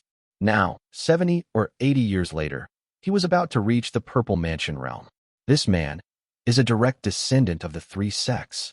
She cupped her fist and introduced herself. "Greetings, Senior. I am Li Qinghong. Li Tongya is my grandfather." "Ah, so you are the descendant of an old friend of mine," Zhang Yun replied, glancing at her while his golden robe fluttered in the wind. "Your immortal foundation is good. The thunder talisman is decent, too. However, your spear technique is average. As for your escape techniques, spells, and secret arts, they lack substance. They might intimidate prominent clans since they are on par with those from the 7 gates. Yet, against the Golden Feather and Azure Pond, they would struggle to prevail." Li Qinghong nodded in acknowledgement. Zhang Yun studied the 2 of them, standing with his hands behind his back, and then inquired, "Since you know of my friendship with your elder, why don't you invite me in?" After hearing this blunt request, Li Qinghong had no choice but to lead him inside. The Green Ox River Embrace formation on Qingdu Peak was likely just mere decoration in his presence. If he had intended to harm her, he could have done so long ago. Zhang Yun seemed oblivious to her concerns, or perhaps he simply did not care. He landed on the mountain, surveying the white irises that peppered the landscape, and said softly, Li Tongya, what a pity. When I heard he had broken through to Foundation Establishment Realm, I thought we would eventually have a formal duel, but it seems that chance has passed. Li Qinghong remained cautious and held her tongue as she walked with Zhang Yun, who continued to muse aloud. The younger generation taught by Li Tongya is quite impressive, far better than I was at their age. Although my 3 sons are gifted, they lack discipline since I'm always in long seclusions. They have grown into rather arrogant boys. Zhang Yun seemed to suddenly realize he had strayed from the topic and quickly added, but I came here this time to remind you of one thing. Don't concern yourself with Zhang Huaida's affairs or any other incidents occurring along the riverbank. I was sent to oversee this matter personally. I consider Li Tongya a friend, which is why I made this trip. Just take care of yourselves, he said. Li Qinghong thanked him softly, but Zhang Yun suddenly stopped, standing with his hands behind his back as he asked, The River Mountain Sutra is still in your family's possession, correct? After a brief pause, Li Qinghong replied, Yes, senior, that's correct. Although Zhang Yun was no longer a young man, he still had a playful demeanor. With a smile, he simply commented, Great. Then, his expression shifted to one of curiosity as he asked, Is the Wanglin blossom also from your family? Li Qinghong was taken aback by the sudden question but quickly understood the implications. It said that the Wanglin blossoms have been extinct in Jiangnan for hundreds of years. The 3 sects monitor everything in Jiangnan closely. They must have heard about my family suddenly acquiring one. Yes, she replied respectfully. Zhang Yun's demeanor turned serious as he pressed on. Where did it come from? Li Qinghong's mind raced. Zhang Yun clearly understood the significance of the Wanglin blossom, which was why he was inquiring about it. Yet, her family knew little about it. This must be connected to the Wang family. Her family lacked critical information, and their status was not equal to that of the 3 sections. If she tried anything funny, it might backfire. Thus, Li Qinghong could only be as vague as possible in her response. It was left by a Taoist from the north. My family assisted him, and in gratitude, he gifted us with the spirit root. Zhang Yun, who appeared somewhat frivolous moments ago, now looked very serious as he asked, What is their cultivation level and surname? Li Qinghong hesitated before replying. That senior is quite strange. He has a majestic aura, yet you can't discern his cultivation level. His surname is Wang. She was smart, choosing her words carefully. While Wang Sun treated her as an equal, she respectfully referred to him as a senior. Hence, her description painted the picture of a formidable northerner, prompting a frown from Zhang Yun. I had a feeling his surname would be Wang, he exclaimed, exhaling deeply as realization struck. Wang family of Yinghua Wang, a golden core realm clan. Shocked, he asked in confusion, That is an immortal clan from the north. How can someone from a small clan help him? My elder left behind a sword named Qingche, which contains his sword intent. The senior merely wished to take a look at it. Li Qinghong explained softly. Understanding dawned on Zhang Yun. Ah, yes, that's indeed the only rather interesting thing about your Li family. Where is the sword?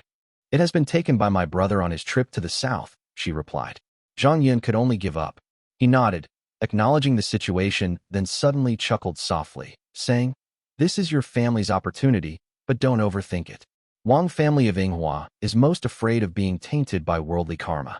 The fact he bestowed this spirit root upon your family means he has already calculated everything and ensured that your paths will not cross again. Li Qinghong raised an eyebrow slightly at his words, and Zhang Yun's clear eyes indicated he had seen through the calculations at play. She sighed inwardly. The direct descendants of the Golden Feather sect are indeed difficult to deal with. Unbeknownst to her, Zhang Yun felt a pang of regret as he thought to himself, So, it was given by the Wang family of Yinghua. What a pity.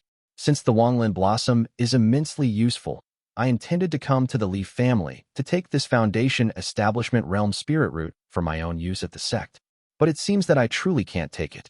After all, the gift from the Wang family of Yinghua represented a culmination of cause and effect. If Zhang Yun were to snatch it away after just a few years, the Wang family would inevitably be displeased. Although the Foundation Establishment Realm Spirit Root was precious, it was not essential for Zhang Yun, and he had no desire to offend the Wang family. He looked at Li Qinghong and suddenly asked, Has your brother also reached the Foundation Establishment Realm? Li Qinghong did not dare to lie about such an obvious question and simply nodded. Zhang Yun smiled and murmured, Interesting, interesting. 3 generations of a family with 5 foundation establishment realm cultivators. There must be something unusual about that. After a moment's reflection, he continued. Ning Xiao also personally arranged the marriage. He must have discovered something about the Li family. Li Qinghong. Does your brother also practice boundless ocean? Zhang Yan asked. Yes, Li Qinghong replied softly. Zhang Yan chuckled and nodded. Good, very good. As soon as he finished speaking, he ignored the Li family members entirely and enveloped himself in golden light. With that, he passed through their family's formation effortlessly and headed north on his own. Li Qinghong bowed her head and saw him off, watching as he walked away laughing. It was only then did she release a sigh of relief, her back damp with sweat. When she noticed Li Shiqing rushing into the yard, she said urgently, Stop the news immediately. Don't let anyone know about Zhang Yan's visit. Li Shiqing nodded in agreement. Don't worry, Auntie. The fight just now happened too quickly. We only know that someone used a thunder spell. I'll inform everyone that you were practicing your spells. Chapter 509, Inquiries 2. Hengdong Prefecture. This is far enough, fellow Taoist. There's no need to be so formal, Li Shijuan said softly as he and his companions reached the edge of Hengzhu Prefecture. They cupped their fists to Bai Chengwan and added, Let's bid each other farewell here. Bai Chengwan nodded and replied, If you pass through Hengzhu in the future, just mention my name, and I will personally come to receive you. With a grateful smile, Li Shijuan took his leave. Though Li Xianxian still appeared old and frail, he now seemed much more energized, his eyes clearer, and a smile had returned to his face. This Hengzhu's tranquil purification technique is truly effective. The heaviness in my heart has lifted significantly, and I can wield my true essence more easily, he remarked. Li Shijuan smiled and responded, That's a good sign. Granduncle, you must follow the instructions and avoid fighting for the next few years. Otherwise, it could interfere with your cultivation. Concerned that Li Xianxian might disregard his advice, he quickly added, If a fight breaks out, those spirit stones we spent would all have gone to waste. I understand. Of course, I know. Li Xianxian replied, then mumbled trivialities. The atmosphere lightened significantly. Qinghong chanted scriptures as they flew on, watching the old and young man chatter amiably. After arriving at the Helen Mountain Range, the two landed and began their separate searches for spirit items. They spent 2 months scouring the area, discovering only 1 or 2 minor spirit items with no significant finds.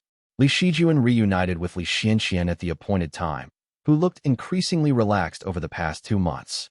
The old man held a handful of plums, offering a few to Li Shijuan.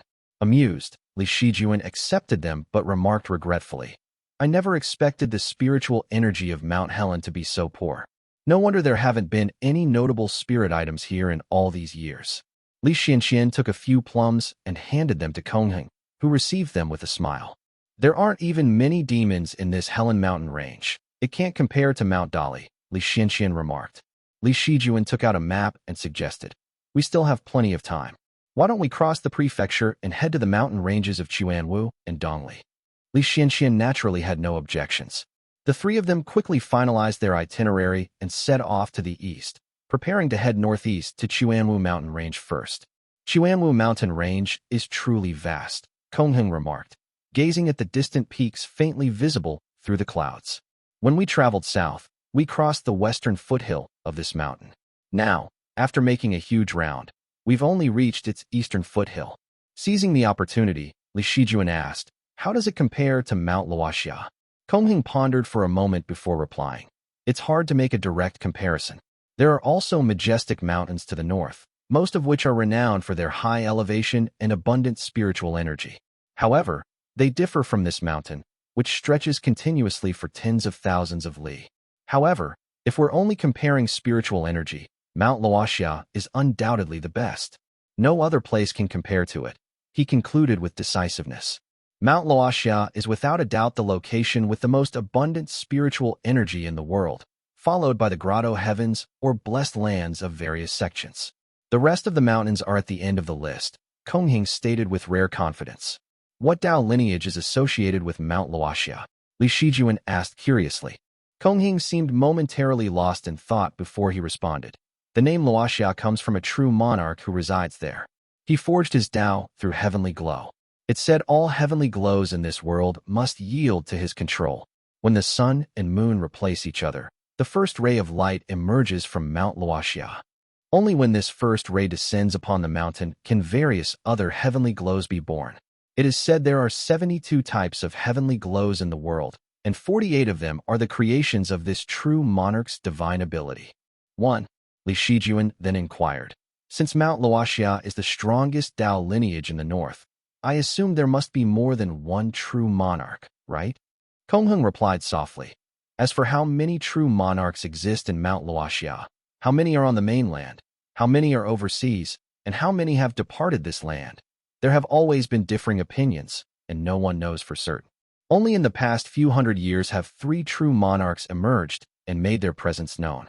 These are real Golden Core realm true monarchs. Noticing that the Li family members were listening intently, he added, but I've also heard rumors that the true monarch who forged his Dao with heavenly glow had become an immortal. Became an immortal?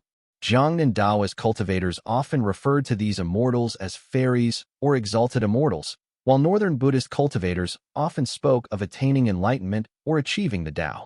However, Li Shijuan understood that the term become an immortal, as used by Qinghong, carried a much deeper meaning. You're referring to Dao embryo? He asked softly. Yes? Qinghong nodded, with a slight envious expression on his face, and continued softly. I heard that he has already gained the immortal body of Dao embryo, and become truly immortal, for as long as the heaven and earth still exist, and as long as the sun and the moon still shines. I wonder if he is still on Mount Luoxia. What an impressive divine ability, Master, Li Shijuan praised. But Qinghong shook his head slightly, and then asked, Isn't there also an immortal in the south where you are from? Seeing Li Shijuan and the others looking puzzled, Qinghong asked curiously, Well, I heard that whenever the Purple Mansion realm cultivators in your south break through to the Golden Core realm, that person will send someone to collect metallic essence. Is that true? Realization finally dawned upon Li Shijuan, and he replied, Ah, so that's what you're talking about. Yes, it's true. Yes, Qinghong exclaimed, before asking, What level of cultivation does this immortal have? How did he become an immortal? Where is his immortal mansion? Li Shijuan could only shake his head helplessly in response to the monk's series of questions, and said softly, To be honest, the 3 sects have always controlled the circulation of news in Jiangnan. It is said that they once destroyed books in a concentrated manner, blurring out a lot of information about the achievements of Foundation Establishment and Purple Mansion realms. My family has a shallow foundation, and I have to rely on overseas cultivators just to learn about Jiangnan, let alone any immortals. Qinghong nodded thoughtfully and apologized. The group traveled day and night and flew for half a month before they finally arrived at the other side of Mount Xuanwu, which was adjacent to Libu Prefecture in the north and Mount Dongli in the east. It was an area with fewer demons and much safer. They promptly dispersed to look for water veins and spirit items. Li Xizhi left the sect and flew north quickly on the wind. On the way, he clumsily coaxed Huiyao in his arms to sleep and settled in a small town. Although Cheng Huai was very obedient, he could no longer hold it back after lying in his arms for 2 days. He flailed around, wanting to go down for a walk. Li Xizhi tried feeding him some fruits, but he refused to eat. I guess we'll rest for a while. Libu Prefecture is still a long way to go. By the time Li Xizhi descended, the sky was already dark, but there were still lights flickering in the town below him. He stopped to look and found that the people in the town were gathered in a group, holding up fire torches. 1. For Luoxia, Luoshab, Luo, Luo, means to descend, and Xia, Shab, could mean either the glow of sunrise or sunset. Since the context of Xia here is vague, I translated Xiaguang, Shagong, literal TL, light/glow of sunrise/sunset, as heavenly glow. Chapter 510, Situ Mo, I. Li Xizhi immediately sensed something was amiss, and stealthily approached while concealing his presence. He saw a group of villagers gathered around a low stone altar, where an old man in black stood, his face dark and sinister, holding a sword and muttering incessantly. The villagers below began chanting as well, their voices growing louder and louder. Black mist spread across the altar, causing Li Xizhi to frown. A mere unrefined qi cultivator, yet he is putting on such a grand display. Li Xizhi scoffed. The black-robed old man had chaotic true essence and weak energy, a clear sign of his origins as a rogue cultivator. In the cultivation world of Ustate, Such people were at the bottom of the hierarchy. Xizhi, being from a great sect, could see this clearly with just a glance. Qi is everywhere. He must have acquired some kind of devil Dao legacy and used it to deceive the villagers so he could conduct blood sacrifices. As expected, the villagers below brought forward a young boy. The black-robed old man raised his sword, preparing to stab him in a ritual. Xizhi watched on silently as the old man brought his sword down toward the boy, but when the blade touched the boy, it was as if it hit an iron wall. There was a sharp metallic clang that rang out, and the sword could not move any further. A flash of doubt crossed the old man's face. He scanned the surroundings with his spiritual sense, but could not detect anything. How could a rogue cultivator like him see through the concealment technique of someone as skilled as Xizhi? Finding nothing, the old man trembled and called out in a shaky voice. Which senior is playing a joke on this humble one? Rainbow light began to shimmer around Xizhi as he revealed himself above the altar, staring at the old man. The black-robed elder took one look at him and was instantly terrified. He fell to his knees, trembling as he said, "This humble one is Yuan Huzhong. Greetings to you, immortal of the exalted sect." Xizhi's hand, glowing with rainbow light, was about to strike him, but those words made him pause. Frowning, he asked, "You recognize my attire? You must be quite knowledgeable. Which Yuan family do you belong to?" Yuan Huzhong, who was shaking all over now, replied, "I am originally from the Yuan family of Mushroom Forest Plain, though I have not returned in many years." So, he is truly from the Yuan family of Mushroom Forest Plain. Xizhi felt a bit awkward since this devil cultivator was somehow connected to his master, Yuan Tuan. In a deep voice, he scolded, "Coming from such a great family, how dare you engage in such filthy deeds? You have utterly disgraced the Yuan family." With a flick of his hand, a stream of multicolored light appeared, swirling and flickering like a mirage. With a swish, it snatched away both the sword and the pouch from Yuan Huzhong's waist. This technique, called floating light gathering, was recorded in the Dawn Dew gathering technique and was a grade 4 spell. It was particularly effective at seizing Dharma artifacts and treasures. The multicolored light swept over everything cleanly, leaving Yuan Huzhong trembling with cold terror. The villagers below craned their necks, thinking Xizhi had acted against the old man. They immediately broke into wails, begging for mercy, leaving Xizhi puzzled. Xizhi examined Yuan Huzhong and, confirming that he was indeed from the Yuan family, decided to be patient. "Explain yourself," he demanded. Just as Yuan Huzhong was about to speak, black winds suddenly whipped through the air. A massive creature, the size of a house and covered in feathers, descended with a booming laugh, calling out evilly, "Taoist Yuan, how is this year's blood offering?" Xizhi's feet were already surrounded by rainbow light. He scanned the creature with his spiritual sense and quickly realized it was merely a Qi cultivation realm demon at the 4th heavenly layer, far weaker than him, who was in the 6th heavenly layer. Feeling confident, he stayed in place, studying the demon.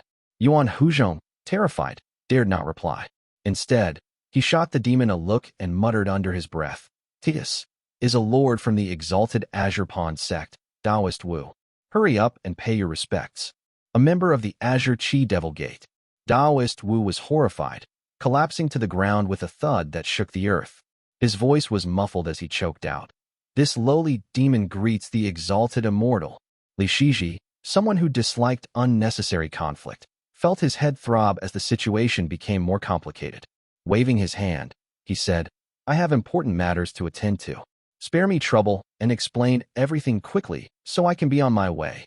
Yuan Huzhong hurriedly explained, "Lord, I truly am from the main branch of the Yuan family, but my talent is lacking and I have only a single spiritual orifice.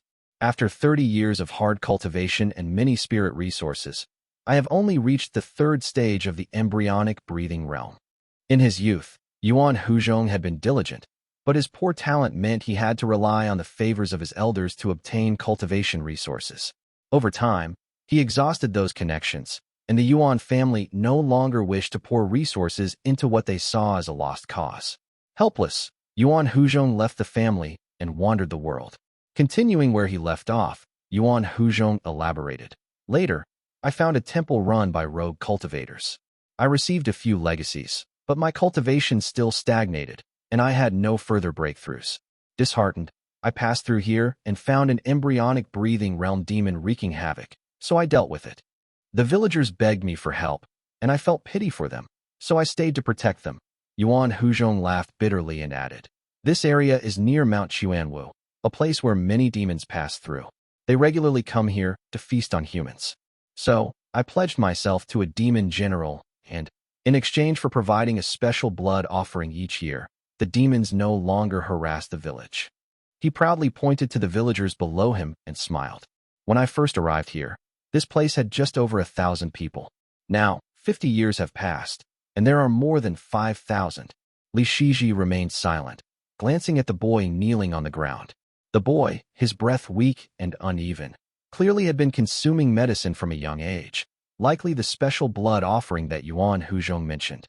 The child did not cry or make a fuss, remaining obedient. Nearby, the demon trembled with fear upon hearing that Yuan Huzhong was a disciple of the Devil Gate, not daring to lift its head. Yuan Huzhong, after finishing his explanation, cautiously glanced at Xizhi, hesitating before adding, "The offerings to the immortal sect from this place, they have been supplied year after year without fail." Xizhi glanced once more at the villagers below and understood that what Yuan Huzhong said was likely true. The rainbow light in his hand flickered slightly as he responded, "I see." He stood with his hands behind his back, silently, and without any further interest in conversation. Then, in an instant, he soared away on the wind, his feet surrounded by swirling rainbow light, drifting off like an immortal being. Yuan Huzhong wiped the cold sweat from his brow and collapsed to the ground with relief. He sighed toward the demon beside him, who was equally terrified and trembling, muttering, "Thank the heavens." Luckily, it was a disciple from the Azure Pond sect. If it had been someone from the cultivating sect, who is less tolerant, there would not have been any room for explanation. Not only would you and I have lost our lives, but even my great king would have been slain. Yuan Huzhong let out a sigh of relief and added, "If luck had truly been against us, what could we have done? If those sect disciples had slain the demon and left, these 5,000 villagers would have been nothing but food for a horde of demons, after you and I were killed." Xizhi soared away on the wind, feeling a slight heaviness in his heart. Although he knew such things were common in Jiangnan, this was the first time he had seen it with his own eyes. After hearing Yuan Huzhong's explanation, he realized he was powerless to change the situation. At least it's better than overseas. After all, this land was once under the rule of an immortal mansion. Now, the immortal sects, out of caution or perhaps moral scruples, refrain from overt wickedness. Even the Devil Gates have to put on a false front. Some Dao lineages here still uphold certain principles. Xizhi let out a self-deprecating chuckle. If he had been in Yuan Huzhong's position, he likely would have handled it the same way. He realized how foolish it had been to have thoughts of killing him earlier. Xizhi had far too much on his mind regarding his family's pressures to indulge in any further pity. Soon, he cast the matter aside, flying through the area around Mount Xuanwu. Suddenly, the jade pendant at his waist grew warm, emitting a soft white light. Xizhi was overjoyed and thought to himself, "One of my clan's brothers or elders must be nearby." Chapter 511, Situ Mo 2. Xizhi and the others had been traveling through the mountains of the Xuanwu range for several days now. With Qinghong leading the way, they had acquired a few spirit items and had encountered no Foundation Establishment realm demons, and were merely wandering through the forest. Xian and another cultivator were performing incantations and surveying the earth veins. After some time, they found a clue near a deep pool. Xizhi then remarked, "Granduncle, according to the descriptions and techniques from the Chilling Snow series, there should be a type of spirit water within this pool." Xian, holding a bundle of mountain fruits, sorted through them and handed Xizhi a plum before nodding slightly. After performing some calculations with a hand seal, he said quietly, "We may need to wait a few more days. The water vein runs deep, and it will not be easy to retrieve the spirit water quickly." Xizhi placed the fruit in his pouch and, along with Xian, continued casting spells, working together to draw out the spirit water. They alternated, one resting while the other maintained the spell. After about 5 or 6 days, a golden light finally appeared in the sky, descending rapidly. When the golden light landed, it transformed into a man dressed in radiant feathered robes, holding a golden ring. His aura was overwhelming, indicating that he had reached the Foundation Establishment realm. The moment he landed, the pressure from his presence made the group feel as though their faces were being cut by sharp blades. The man glanced at the surface of the pool, his face expressionless, and he was clearly here for the spirit water. He held the golden ring in his hand and had a rather handsome face. His clothing, with golden hooks, rings, and diamond-patterned robe, immediately gave away his identity as a disciple of the Golden Tang Gate. "Greetings, Senior," the Li family members greeted, cupping their fists.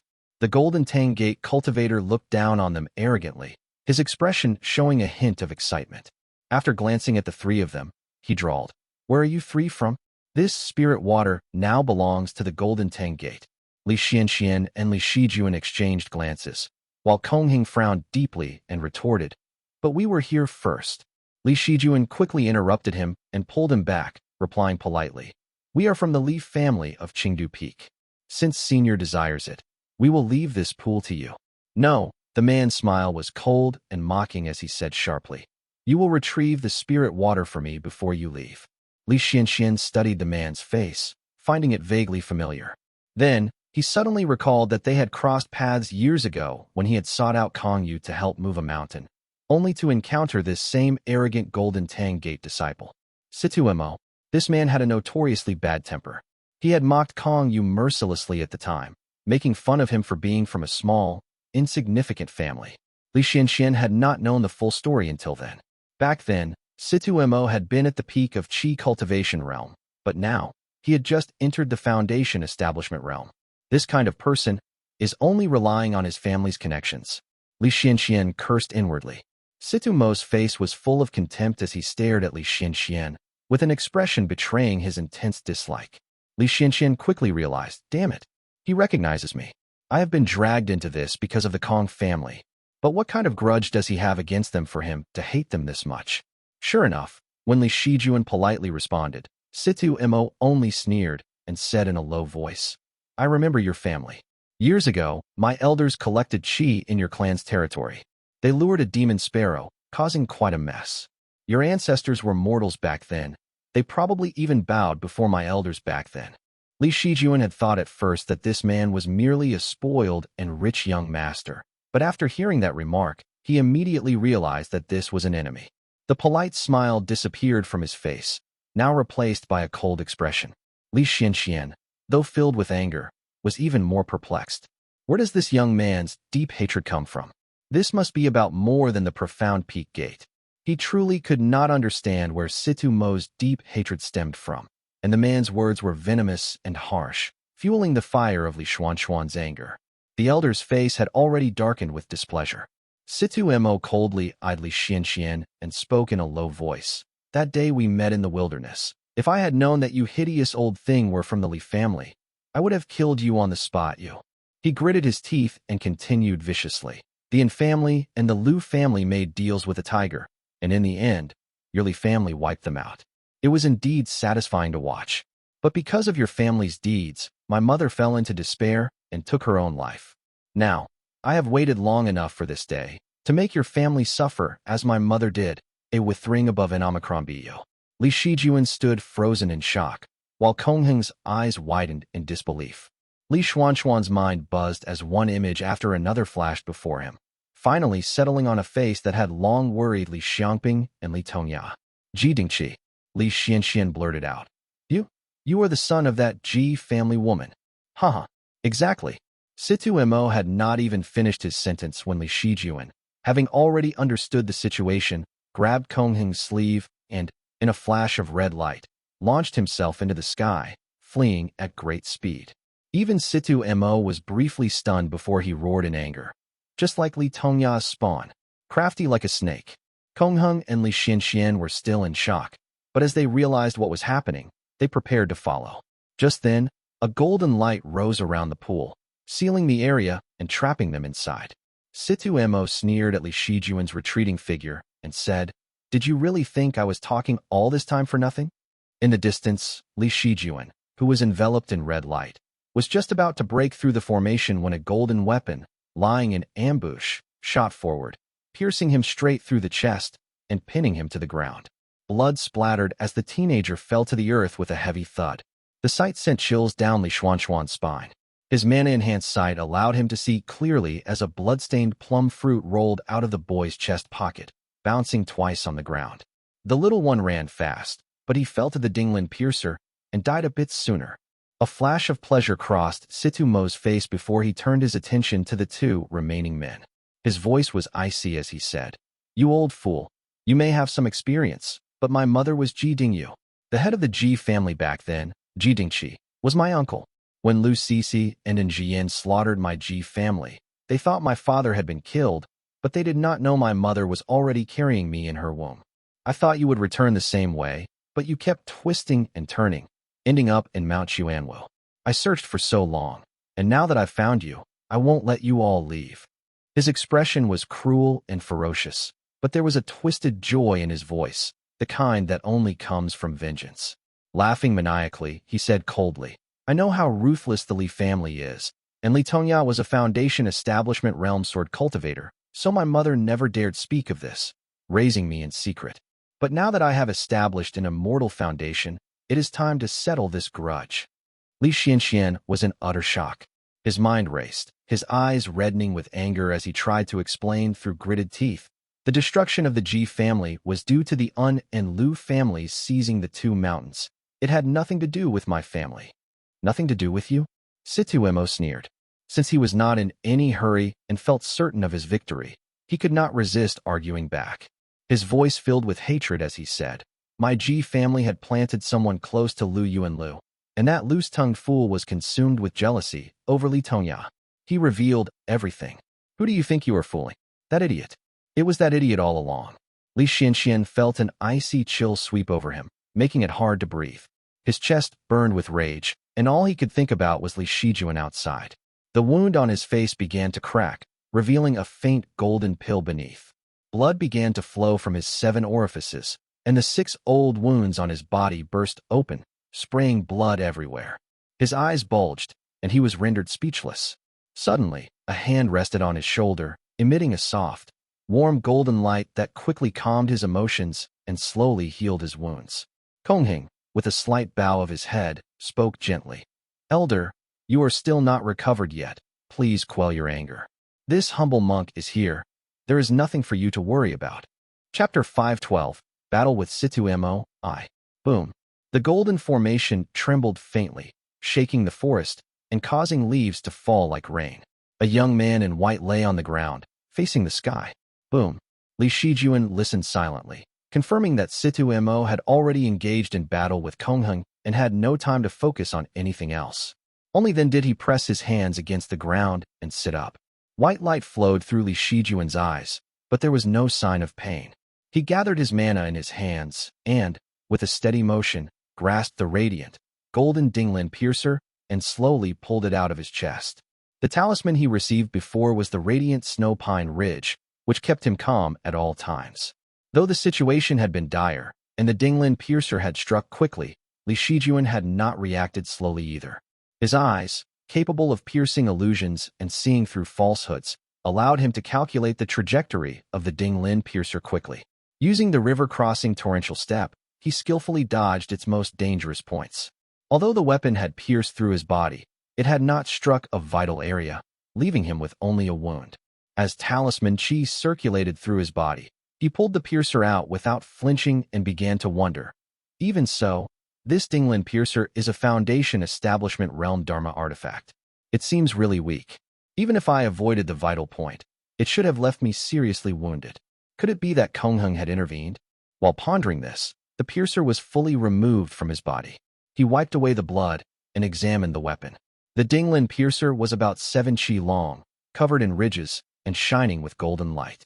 It struggled in Li Shijuan's hands, trying to break free and fly into the sky. He had to use considerable effort to just hold on to it. After sealing the piercer with several spirit sealing techniques, Li Shijuan was finally able to free his hands to heal himself. He applied some ointment on the wound, swallowed a pill, and sighed with relief as his strength recovered by 60%. The Dinglin piercer fluttered weakly in the air before falling to the ground, trembling slightly. Li Shijuan's thoughts raced as he pondered to himself, "This is trouble. Situ Mo is a direct descendant of the Golden Tang Sect. I am not sure if Qinghong will be able to handle him." The Chuanwu mountain range, located in the center of Yu State, was several days' journey from Moongaze Lake, the Xiao family, or the Profound Peak Gate, making it impossible to call for aid. Li Shijuan turned back to the golden formation, and white light appeared in his eyes. The brilliant light of the formation gradually blurred, revealing the scene within it. Boom! Qinghong was wielding a bronze monk's staff, emitting golden light to resist Situ Mo's Dharma artifact. His mana light was soft yet immense, while Situ Mo's was sharp and intense. The clash of their golden lights echoed with thunderous force. As Li Shijuan pushed his talisman chi to the limit, a figure cloaked in the mysterious spirit mist within the formation was also revealed. That's second uncle? Li Shijuan gasped. The black-robed middle-aged man stood cautiously at the edge of the formation, his face dark. In his hand, a green-white sword light flickered, growing stronger with each passing moment as he waited for a flaw in Situ Mo's defense. So, it was him who intervened to protect me. Li Shijuan let out a breath of relief, realizing why the Dinglin Piercer's power had been so weak. He felt more at ease now and confidently began casting layers of spells, keeping the peculiar Dharma artifact pinned under his foot. Within the golden formation, Qinghong steadied Li Xian, showing no signs of panic. As the formation activated, Li Yuanjiao's voice had already reached Qinghong. Qinghong's surprise stemmed not only from Situ Mo's revelations, but also from the unexpected timing of Li Yuanjiao's intervention. With Li Yuanjiao silently intervening, Qinghong no longer had to worry about Li Shijuan. Though the blow Li Shijuan suffered seemed severe, Qinghong, with his knowledge as a Buddhist cultivator, did not consider it a serious concern. As a sharp golden light surged toward him, Qinghong used his monk's staff to repel Situ Mo's attacks, silently reflecting to himself, "He's indeed cautious. Following us all the way here, Ario Beta." Although Qinghong had some tricks up his sleeve, more than enough for survival, but not for killing, he was not afraid of Situ Mo and remained confident that he could protect both himself and Li Xian. Yet, he still sighed at Li Yuanjiao's caution, thinking to himself, he was worried about alarming Situ Mo, so he even deceived his own people. Since Senior Xian hasn't noticed anything, it's even less likely that Situ Mo would suspect a thing. Situ Mo tested with 2 attacks, but the monk before him remained as calm as still water, his defense unyielding like an immovable mountain. Situ Mo sneered and taunted. "Found yourself a bald monk to play guard dog, eh?" Situ Mo understood that the monk's methods were strange and was careful not to underestimate him. 3 golden shields floated around him, covering him completely while he held a saber, watching for an opening. After a moment's thought, he performed a hand seal and muttered, "Come." Outside the formation, the Dinglin Piercer began to struggle violently, thrashing on the ground. Li Shijuan had long been prepared for this and had covered the weapon with spirit-sealing talismans. He stomped down on it with his foot, brought his fingers together, and released a flash of cold light. Grade 4 spell, Slaughter Jun Kuei Light. True to its reputation as one of the Li family's highest-graded spells, the white light burst forth, releasing a chilling energy that froze the Dinglin Piercer solid, cutting off the flow of mana and suppressing it completely. Inside the formation, Situ Mo's expression changed. Li Shijuan, only at the Qi cultivation realm, should not have been able to resist his Dharma artifact, and should have already been killed by the Dinglin Piercer. Now, with the weapon unresponsive, he felt deep unease growing within him, sensing things were slipping out of his control. Yet, Li Xuanxuan's earlier behavior had seemed completely genuine, and Qinghong's shock had also been real. Situ Mo, who had grown up surviving on his wits, could see through pretense, and now found himself hesitant and unsure. Meanwhile, Li Xian, seeing Situ Mo's hesitation, began to piece things together based on Qinghong's demeanor. A hint of relief crossed his face, which only made him look more pleased in Situ Mo's eyes, adding to the latter's irritation. Situ Mo's eyes flickered suddenly as he made up his mind. He pulled out a talisman from his robe, clasped it between his hands, and began to cast a spell. Qinghong, naturally, could not just stand by idly. He quickly raised his bronze staff, focusing on protecting Li Xian from afar by disrupting Situ Mo with bursts of golden light. However, his defensive nature made it hard to break through Situ Mo's golden shields. Situ Mo cast a mocking glance at Qinghong before shaking his wrist and releasing 6 streams of light that landed on his own body. The tiny streams glimmered over his acupoints, Zanju, Tongzilio, and Qingqi, gradually lighting up his eyes with a golden glow. 1. In this life-and-death confrontation, Situ Mo was not foolish enough to announce his techniques aloud.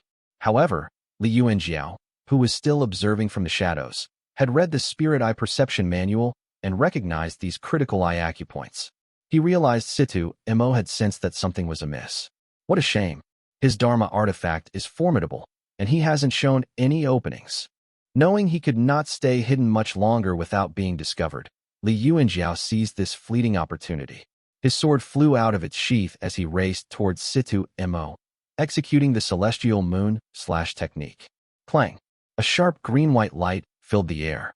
Situ Mo's spell was interrupted, yet he seemed more pleased than surprised. The golden saber at his waist, which had been accumulating power, suddenly shot forward as he laughed. I knew it. Li Yuanjiao's sword arc shifted, shattering Situ Mo's golden shield, but was met by the saber chi he had been gathering for a long time. Internally, Li Yuanjiao couldn't help but admire Situ Mo's slyness. What a cunning man. Situ Mo's ability to stop his own spell midway and secretly charge his saber chi showed that he had anticipated Li Yuanjiao's move. It was possible that Situ Mo had never cultivated perception techniques seriously and had only acted to lure out a hidden enemy. It really is you, Li Yuanjiao. Though Situ Mo had forced Li Yuanjiao to reveal himself, the power of the Celestial Moon / technique still exceeded his expectations. His saber chi only managed to block it for a moment before shattering like brittle wood. 1. Acupoint locations. Zhangzhu is at the start of the eyebrow, Tongzilio is near the tear duct, and Qingqi is near the outer corner of the eye. Chapter 513. Battle with Situ Mo 2. Situ Mo shouted, "Ha!" Before the words even left his mouth, 3 golden shields materialized before him while he instantly moved several zhang away, spitting out a small, round red pill. The pill spun once in the air and dissolved into smoke. The techniques of the Golden Tang Gate. Li Yuanjiao sighed as he watched. Situ Mo had not yet had time to feel relief when he felt a cold sensation behind him. A grayish-green serpent dragon materialized, its jaws snapping toward his neck. Clang! Li Yuanjiao struck aside the 3 golden shields, but the serpent dragon was blocked by the light emitted from Situ Mo's Dharma robes. Situ Mo quickly formed a hand seal, sending out a burst of golden light that shattered the dragon. With a venomous tone, he growled, "Some Celestial Moon / technique. Hardly impressive." But before he could even finish speaking, 3 more streams of silver light darted toward him, gleaming brilliantly like the moon. They spun and danced in the air, weaving through the gaps between his 3 golden shields, aiming for his upper, middle, and lower body. Situ Mo was startled, and golden patterns appeared on his hands as he tried to grab the incoming light, but his grasp closed on nothing but air. The 3 sword lights moved too swiftly, slipping between his defenses like snakes slithering inside his robes. Unable to cast another spell in time, Situ Mo could do nothing as the sword lights struck his body. His golden robe once again emitted light, releasing a surge of white mist that dissolved the 3 sword lights that were aimed at him, forcing Li Yuanjiao to withdraw his attack in vain. Situ Mo let out a sigh of relief, now drenched in sweat, and spat sarcastically. Well, quite the sword technique. At the same time, deep green serpent dragons rose beneath Li Yuanjiao's feet, while sword chi churned in his hands. Inwardly, he felt helpless. I'm afraid I won't be able to take him down. My mastery of the threefold moonlight is lacking, agile, but not powerful enough. What a pity. Situ Mo stepped forward, his hand performing seals as he cautiously engaged Li Yuanjiao in back-and-forth attacks. Sword chi and saber chi clashed, producing resounding explosions. Qinghong, not skilled in offensive techniques, stood nearby, his monk's staff emitting golden light within a 1 radius around him. Though he used the golden light to strike at Situ Mo, it merely distracted him for a moment, failing to cause any real harm. The Golden Tang Gate has been in Sioux State for years, once a major power that frequently clashed with Azure Pond. Even though they've declined, their foundation runs deep and they're hard to deal with. Qinghong knew it wasn't just the Golden Tang Gate. Even Situ Mo himself was no easy opponent. Li Yuanjiao had missed his chance for an overwhelming strike, and with his most powerful sword technique already used, he found himself unable to gain the upper hand. Sure enough, Situ Mo scattered 2 of Li Yuanjiao's sword chi with a wave of his hand and sneered. Is that all your family's swordsmanship has to offer? You were lucky enough to have a sword immortal as an ancestor. which barely elevated your family to a prestigious clan. You are nothing but a bunch of opportunists. While mocking him, Situ Mo's hands did not slow down. He raised his Foundation Establishment Realm Dharma artifact to fend off Li Yuanjiao, rapidly forming 6 seals in succession. Finally, he clasped his hands together, his ring finger hooking over the middle finger while his index fingers crossed, leaving the other 3 fingers pressed together. With a loud bang, golden light burst from Situ Mo's palm, forming a small dagger about the size of a finger that darted into the air, circling once before streaking toward Li Yuanjiao with the speed and force of lightning, shrieking as it cut through the air. Situ Mo knew all about the Li family, but Li Yuanjiao knew little about him. Feeling an intense sense of danger, Li Yuanjiao's back went cold. Quickly, he slapped his pouch and summoned a large brown shield, 6-stone cloud plate. The golden saber came too fast. Li Yuanjiao didn't even have time to retrieve a talisman. He poured all his mana into the shield, and the deep green serpent dragon coiled around it protectively. Boom. Ugh. A tremendous force hit his arm, and the 6-stone cloud plate shuddered under the impact. A sharp pain shot through his wrist as the golden light pierced through, forcing him to retreat with gritted teeth. The 6-stone cloud plate let out a mournful sound as a bloody hole appeared in Li Yuanjiao's wrist.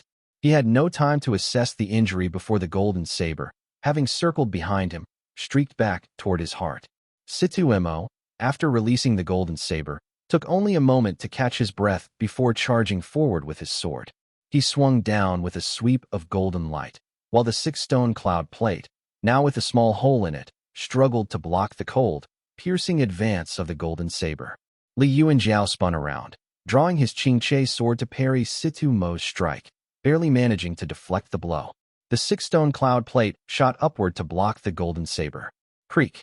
Though the golden saber was not as terrifying as when it first appeared, it still caused Li Yuanjiao to stumble backward.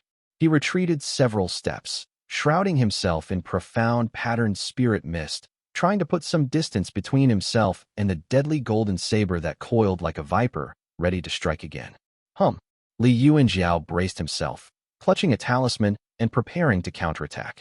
But just as the golden saber was about to strike again, Qinghong recited a mantra, and the saber suddenly froze midair. Situ Mo's face twisted with rage as he shouted out angrily, "You damned monk! Must you interfere?" With Qinghong's intervention, Li Yuanjiao had enough time to activate his profound patterned bottle, concealing his presence and disappearing from sight. Situ Mo immediately grew cautious. Li Yuanjiao was no ordinary Foundation Establishment Realm cultivator. If caught off guard, he could be dangerous. Scanning the area with a venomous gaze, Situ Mo quickly performed another hand seal. The golden saber obediently returned to his hand and vanished. I should have mastered a perception technique. Wasting time on this golden blaze saber cost me. Otherwise, I could have killed all 3 of them today.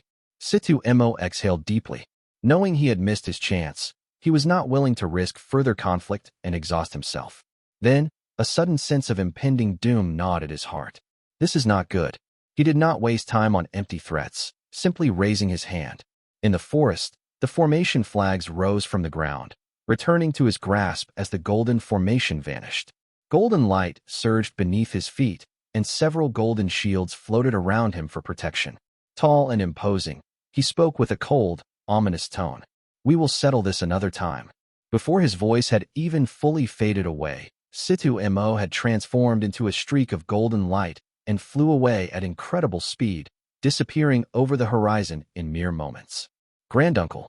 Li Shijuan hurried into the formation, calling out twice. Li Xianxian quickly pulled him into an embrace, carefully looking him over before letting out a long breath of relief. "You nearly scared me to death." Li Yuanjiao's face was pale, the glow of the Qingche sword in his hand dimming as he sealed away the remaining sword intent. The hole in his wrist was large, revealing a glimpse of bone beneath. Without saying a word, he summoned a stream of water from the nearby pool, filling the wound before placing a hand over it, making it appear fully healed. Qinghong, knowing this was merely a temporary fix, gently advised, "These wounds cannot be left untreated. Please use some healing pills and medicine to heal it as soon as you can, or it may hinder your future cultivation." Grateful for Qinghong's help, Li Yuanjiao's expression softened as he responded, "Thank you for saving me, Master Monk." Meanwhile, Li Xianxian, having checked Li Shijuan's wounds, rushed to his son's side and carefully examined him. But with Li Yuanjiao's foundation establishment realm cultivation, the elder could not tell how serious the injuries were. He could only mutter anxiously, "Oh dear, oh dear." Li Yuanjiao glanced at him in surprise, the corner of his mouth curving slightly upward for a brief moment, before turning back with a sigh of regret. "It is a pity. That man had quite the skill. I could not gain the upper hand." "Second uncle." Li Shijuan smiled and pulled out a gleaming golden artifact from his storage pouch, presenting it with both hands as he bowed his head respectfully. "That may not be the case." Chapter 514, Reunion.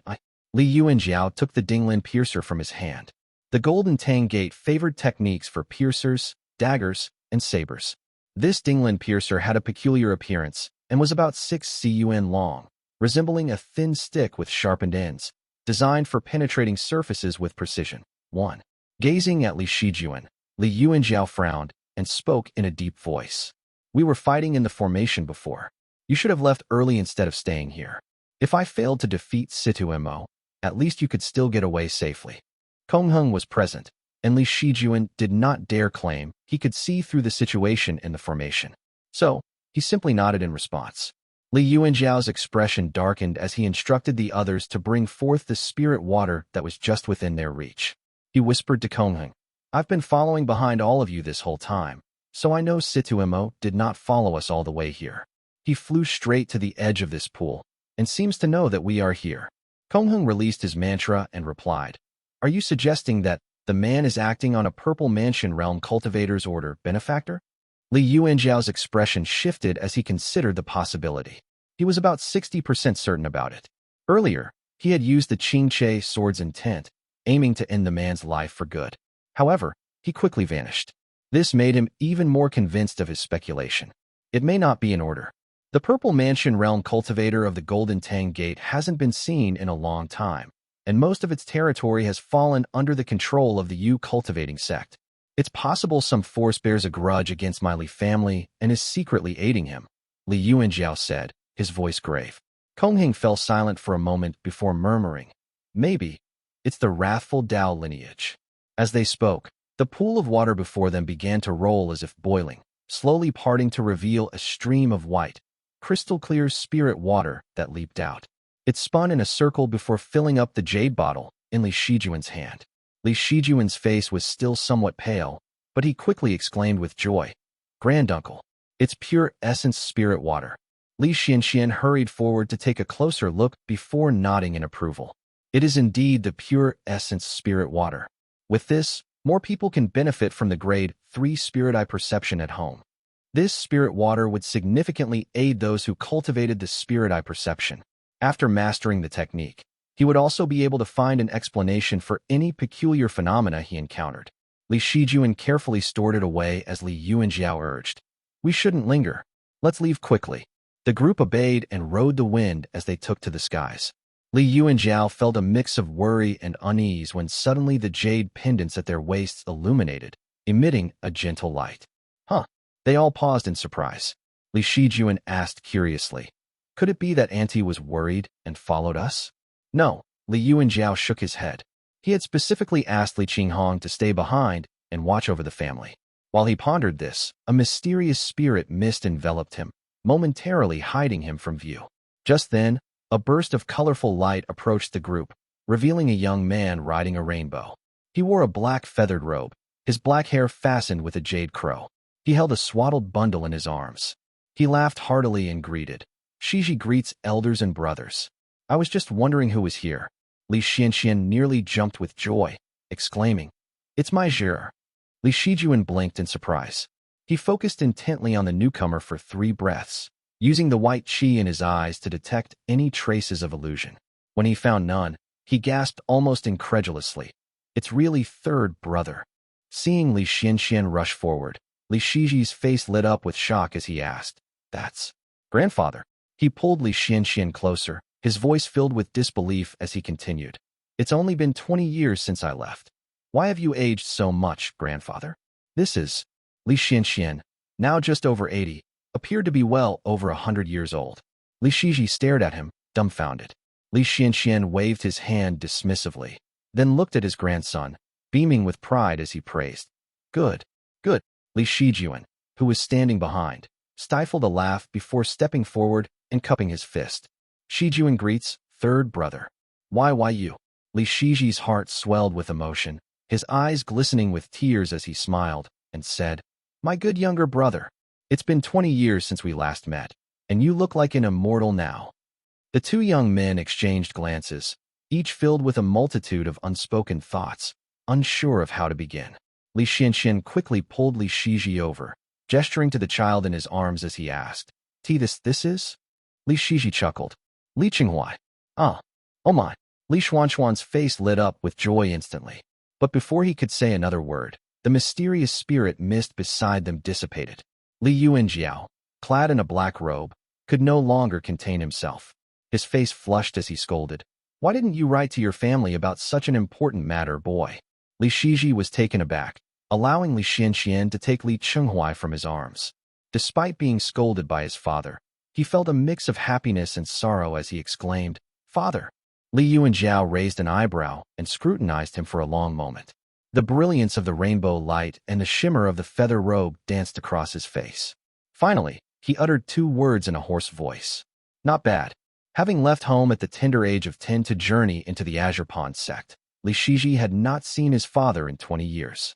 Li Yuanjiao's letters had always been serious and solemn. He had never spoken to him like he was his child. Hearing his father's words now brought tears to Li Shiji's eyes as he said, I have walked on thin ice in Azure Pond for 20 years, striving to live up to my family's trust. Silence enveloped the family as Li Yuanjiao gently stroked his back without a word. Li Shiji quickly composed himself, wiping his face and smiling. I've received a mission from the sect to protect Libu Prefecture, which is just up ahead. Please, come with me and rest for a while there. He glanced at Li Shijuan, noticing that his 8th brother looked somewhat pale. This is just a scratch, Li Shijuan reassured him. Li Shiji frowned and rummaged through his storage pouch, producing several jade bottles filled with high-quality medicine. Take these quickly. Come with me to rest and heal your injuries. You shouldn't delay this, he urged. The group exchanged glances, agreeing to his suggestion as they headed north together. Li Shiji inquired about the injury, and Li Shijuan recounted the encounter with Situ Mo. Hearing this, Li Shiji's frown deepened. I know of this man. Situ Mo is one of the top 3 disciples from this generation of the Golden Tang Gate. He has a domineering temperament and a notorious reputation. However, his expression turned decisive as he continued. Based on 8th brother's description, this man is definitely far from ordinary. Despite his arrogance, he is not easy to deal with. We should find an opportunity to eliminate him. Li Yuanjiao cradled Li Qinghuai, carefully looking at the baby's face with a thoughtful expression as he remarked softly. That person came straight to us. He either has a Purple Mansion Realm cultivator backing him or has received some critical information. If he were to die, the Golden Tang Gate would surely know and it would lead to trouble. He voiced his speculation with a hint of doubt in his tone. Back then, Situ Mo's lineage was defeated. It was rumored that the entire lineage was destroyed, prompting the elders to unite against the Ji family. Given Situ Mo's appearance, I fear those rumors may not be true. Li Shijuan nodded, coughing lightly as he inferred. This individual possesses many treasures and a deep mastery of spells. He likely has a powerful backer within Golden Tang Gate, and he doesn't seem to be alone. 1. Lord have mercy on me. The author is very inconsistent about this weapon. When it first appeared, it was described as a golden sword that pinned/nailed Li Shijuan to the ground in the Ross. Then in a previous chapter, it was described as a weapon about 7 chi long, about 233 centimeters long. Now in this chapter, it is described as a thin stick with sharpened ends, about 6 cun long, 20 centimeters long. I have revised these chapters a few times before publishing them, but I am still unsure if this is a 233 centimeters or 20 centimeters weapon due to another future chapter. I can't imagine Li Shijuan pulling out a 233 centimeters long weapon. I can't imagine him being pinned to the ground by a 20 centimeters long weapon either. So I have decided to translate this as it is in the Ross. Maybe it could shapeshift? Chapter 515, Reunion 2. Li Shiji recalled the records he had read in the Sect and said softly, I have studied Golden Tang Gate thoroughly. There are many secrets revolving around it. He had probably joined the Azure Pond after his lineage was destroyed because he had no other choice. It's no surprise for them to raise an orphan to preserve the lineage. Situ Mo should be the son of Situ Yi.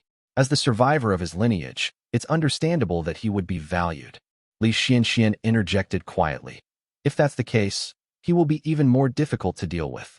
If we openly kill him, we risk inciting a furious retaliation from Golden Tang Gate. It would be best to devise a plan.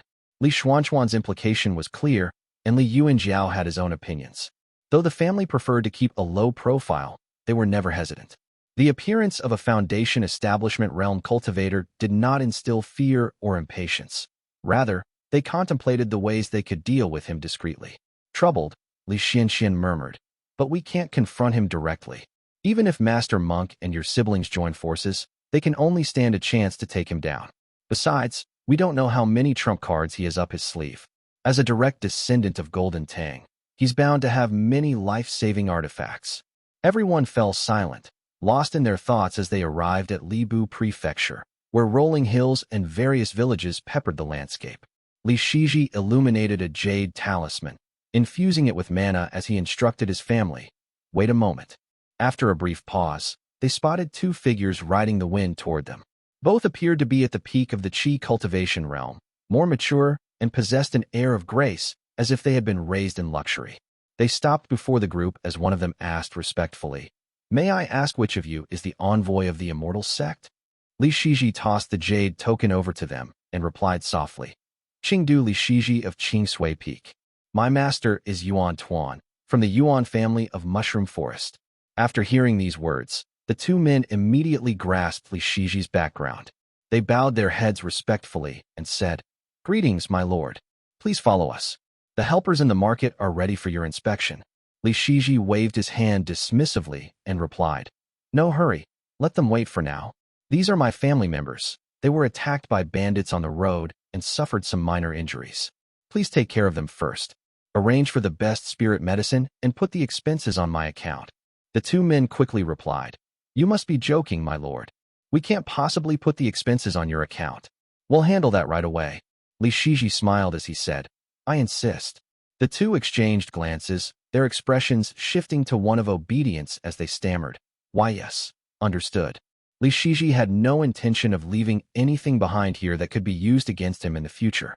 He was not a direct descendant of the Qi family and had not aligned himself with any faction within the clan, so he could not afford to exploit the situation without hesitation. What a grand display! Li Shijuan and Li Xianxian looked at each other before following one of the attendants downstairs. The old man turned to Li Xianxian, a look of uncertainty crossing his face.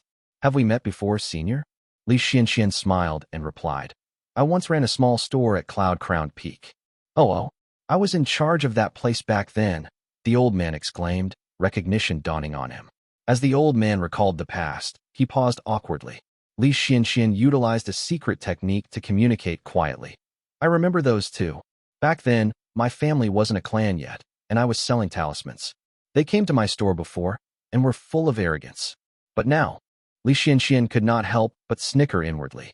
The old man soon presented several spirit items. Li Yuanjiao selected a few inexpensive ones and said in a deep voice, "I'll take some time to rest in seclusion and prepare to depart in a few days." Li Shijuan nodded and followed him into seclusion. Meanwhile, Li Xianxian remained in the hall, dealing with the man's flattery, thinking to himself, Azure Pawn Sect's disciples are truly cool. Li family Wutu Peak. Li Shiming guided the flame in the furnace gently.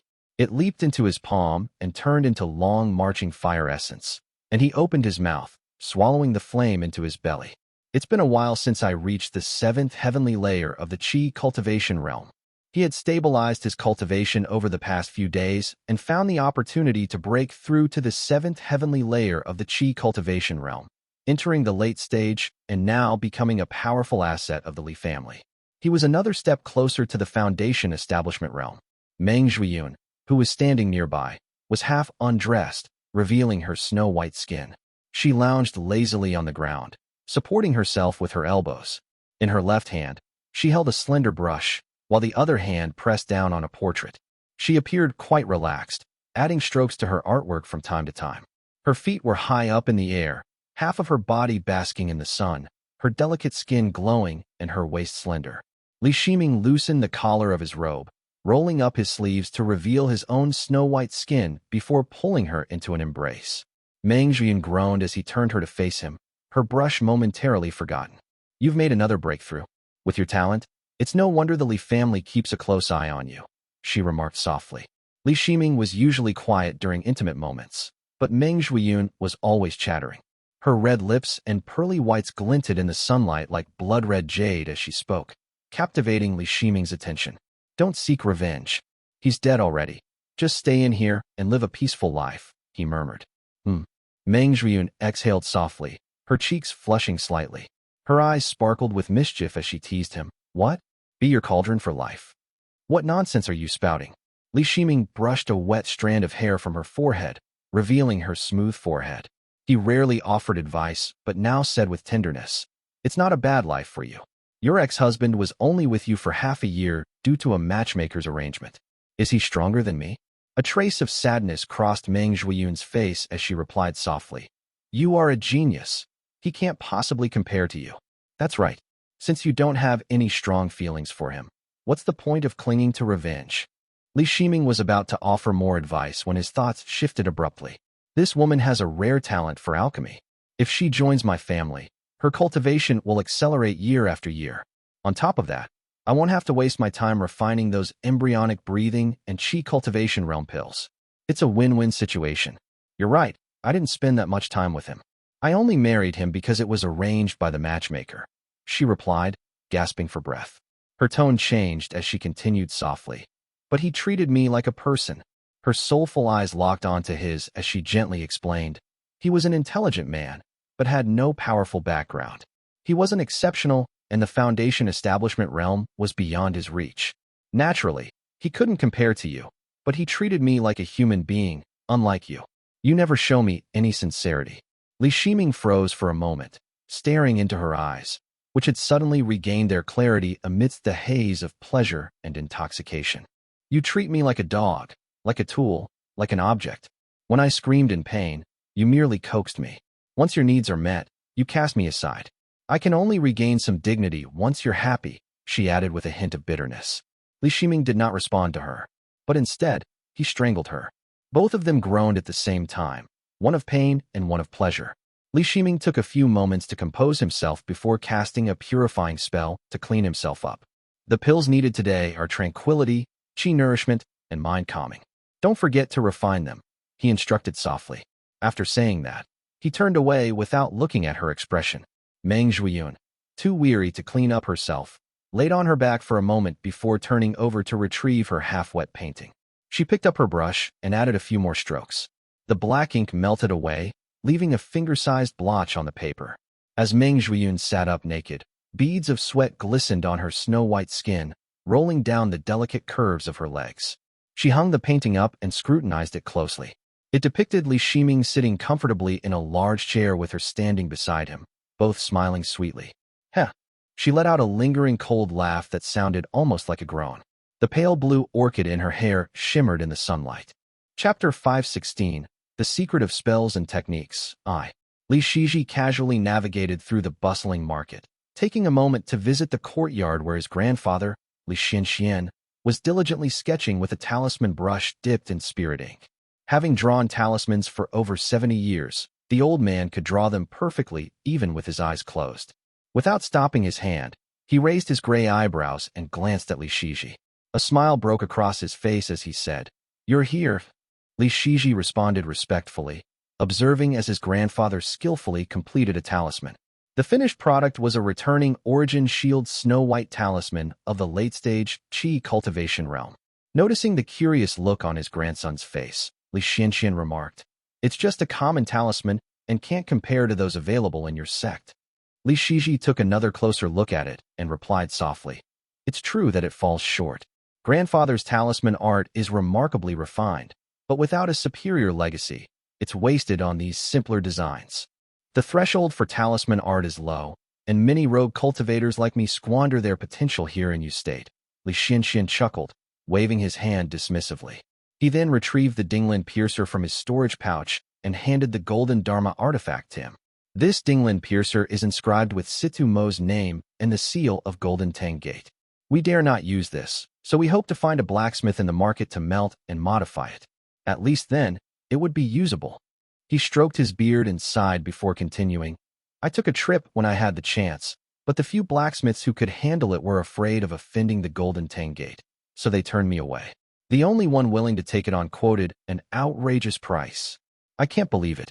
Xizhi immediately understood the situation. Taking the Dharma artifact into his hands, he assured, "Leave it to me, grandfather. While I can't act recklessly in this market, I can leverage my power and influence to open a few back doors. I may be able to solve our family's trouble easily." Xian nodded repeatedly with a look of appreciation on his face. "A few years ago, I had a disagreement with your youngest uncle. If you had stayed home, you would have been the perfect person to manage the family. Unfortunately, you had to join the sect as you were the only candidate to fill that role. If only we could delay it a few years back then." Xizhi shook his head, but Xian continued. "Yes, you were indeed the best candidate to join the sect. Ming can be heartless. If someone with his personality joined, it could spell trouble. Shizhen is too sharp, and Xiqing is too serious. You're the only one who can navigate these waters patiently and with goodwill. I heard you married someone from the Yang family. Does she take good care of you? Bring her back to meet grandfather if opportunity allows." Xian, now old and prone to rambling, chatted on as Xizhi listened with a smile. Eventually, he said softly, "Just a moment, grandfather. I'll find someone to recast the Dharma artifact." Xian waved, motioning for him to go. As Xizhi stepped outside, he heard a couple of creaking sounds from the backyard. Xizhi entered, looking noticeably better, but with a hint of concern on his face. "Granduncle, you should really consider heading home earlier. While we're safe in this market, I'm worried that Situ Mo could still pose a threat. Auntie is alone at home. If he goes to Mount Qingdu, I fear she won't be able to handle him," he urged. "That's a good point," Xian replied, pausing in his work. He set down the talisman brush and added, "When Xiao finishes his retreat, we can all return together. We'll have Xizhi take care of the Dharma artifact and deliver it to us when it's done." When Xizhi left the courtyard, the two older men, who had been waiting attentively, approached him. "Who's the best at refining artifacts in this market?" he asked them. One of the old men stepped forward with a fawning smile as he replied, "There's a cultivator from the Sword Gate here who specializes in crafting Dharma artifacts, but he's also a disciple of the Immortal Sect and has secluded himself for quite some time. He isn't very friendly, so we dare not approach him. I fear you might need to visit him personally, my lord." "From Wanyu Sword Gate, huh? That's fine. Take me there," Xizhi replied decisively with a nod. He set off, riding the rainbow as the two men followed closely behind, admiring and fearing the vibrant light beneath his feet. One of them whispered through mana voice transmission, "This man is quite fortunate to be born as the direct descendant of Qingdu and become a disciple of Azurpon's sect. His master is a Foundation Establishment Realm cultivator from the Yuan family of Mushroom Forest Plain, and his father is the ancestor of the Li family. His family has Foundation Establishment Realm cultivators for 3 generations. He's truly been above us since birth." The other old man nodded in agreement, replying in the same manner, "Indeed. I suspect this lord's background in the sect plays a significant role too. He doesn't get involved in the market dealings. Perhaps he even looks down on them." Of course, Xizhi could not hear their conversation. When he stepped into the courtyard, he saw a young man sitting on the ground, studying a blueprint. Sensing Xizhi's presence, he raised his drooping eyelids and glanced at him. "I am Cheng Jinju of Wanyu Sword Gate. Which peak of Azurpon do you come from?" the young man asked. Although Wanyu Sword Gate and Azurpon sect did not have the best relationship, the man's sideways glance felt rather rude. Sensing the arrogance in his demeanor, Xizhi guessed that this situation might be challenging. Nevertheless, he responded humbly, "I'm Xizhi from Qingsui Peak." "Qingsui Peak? Never heard of it," Cheng Jinju replied, his tone initially calm. But then he suddenly frowned, straightened his posture, and asked with confusion, "Li family? Aren't you from the Li family of Fuchin Peak? This Qingsui you speak of, is it the Qingsui connected to the Sword Immortal?"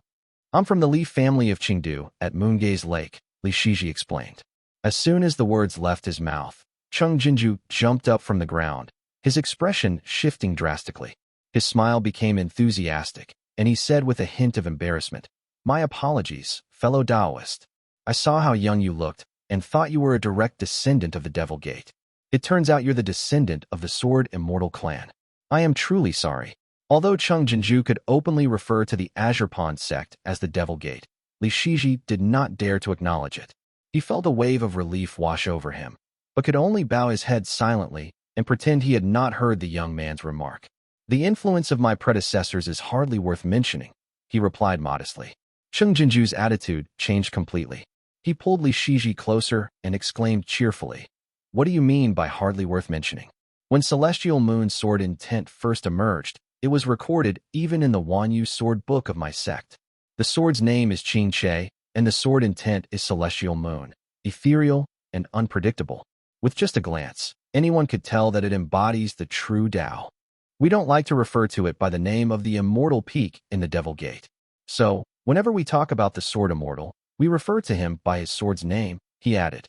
A somber look appeared on his face as he continued. It's a pity he fell in the southern border. Such a shame. Cheng Jinju took Xizhi's hand and said, "Your family hails from Azure Pond. Otherwise, my sword gate would be the closest to your family. In recent years, my gate has been fighting everywhere, and the situation isn't good. We can barely protect ourselves. Otherwise, we would definitely invite the descendants of your family to join us." He continued softly. As for the wrathful Maha, although my elder has never engaged in the dirty dealings of Buddhist cultivators, they made an exception in the Great Void, secretly trying to rescue the victims. Although his actions have yielded some unexpected results, things ultimately didn't work out. Cheng Jinju seemed to be filled with frustration as he spilled out all these words that he had been suppressing all this while. Xizhi listened intently until he finished speaking, feeling slightly touched by his emotive expressions. Cheng Jinju then noticed the expression on his face and smiled brightly as he said, "Come, fellow Taoist. Your family's techniques are impressive. Let's have a quick spar with swords." Chapter 517, The Secret of Spells and Techniques, 2. Xizhi understood that Cheng Jinju was likely wary of him pretending to be a member of the Leaf family to deceive him. He placed his right hand on the hilt of his sword, gathering his energy before saying calmly, "All right, but I'll only demonstrate one move. After all, I only know this single move from the law of Celestial Moon." While Xizhi was thinking to himself, Cheng Jinju grew serious. He drew his sword, its brilliant sword chi already shimmering and flowing, signaling that he was ready for battle. Wanyu's sword technique legacy had been passed down through generations. As Cheng Jinju activated his sword, he observed Xizhi's movements keenly. Suddenly, the sword hanging at Xizhi's waist leaped into action, unleashing a massive sword arc that rushed toward him. Clang! Cheng Jinju retracted his sword, shaking it to dispel the energy of the sword arc that had surged toward him. He stepped back a few paces with a thoughtful look on his face. Xizhi felt a pang of unease in his heart. He moved really quickly with his sword. Despite being in the late stage of the Qi cultivation realm, he effortlessly neutralized my strike, and that speaks volumes about his strength. Meanwhile, Cheng Jinju stroked his chin and commented, "Your swordsmanship is quite peculiar. It's very interesting." He was eager to see more of Xizhi's sword technique, but Xizhi refused and cut to the chase. "I obtained a Dharma artifact from Golden Tangate, and I would like to ask you to recast it so that my family can use it." Golden Tangate, huh? No problem. But is it a Foundation Establishment Realm Dharma artifact? Cheng Jinju asked nonchalantly. Xizhi handed him the Dinglin piercer. Cheng Jinju took it and examined it before praising it. "Very interesting design. It's a good treasure. Do you want to make it into a sword? What type of true essence can control it?" The questions he asked showed his experience in his trade. "Snow and pine," Xizhi replied. Cheng Jinju considered this for a moment before nodding thoughtfully. "Just bring all the cold jade or cold stone you have, and I will recast it for you. It will take about 2 to 3 years. This golden material is excellent. It would be a waste to keep it in its current form. It can easily be converted into a Foundation Establishment Realm sword." Xizhi thanked him gratefully and then asked, "How many spirit stones will it cost?" Cheng Jinju casually stroked the Dinglin piercer in his hand and said, "Just pay me however you wish. I won't take advantage of you. However, I do have one request. I must be the one to name this Dharma artifact once it's done." Xizhi did not mind this term at all and nodded in agreement. After exchanging a few more words, they bid farewell and parted ways. Upon returning to the courtyard, Xizhi found his family preparing to leave. He felt a pang of reluctance, having only spent half a month with them. He hurried over to Li Yuanjiao and asked, "Has your wound healed, father? Why are you in such a hurry to leave?" Li Yuanjiao replied gently, "My condition has stabilized, but I have hurt my tendons and bones. Such an injury cannot be healed in a day or two. I still need to go home and stay in seclusion for 3 to 5 years." It with circumflex news section. He adjusted his black robe and added in a serious voice, "I have a few things to discuss with you." Li Xizhi nodded, but did not expect what Li Yuanjiao said next. "You need to spar with your younger brother." Huh. Li Xizhi immediately glanced at Li Shijuan, who was holding a sword in his arms and was equally stunned. However, understanding quickly dawned on him.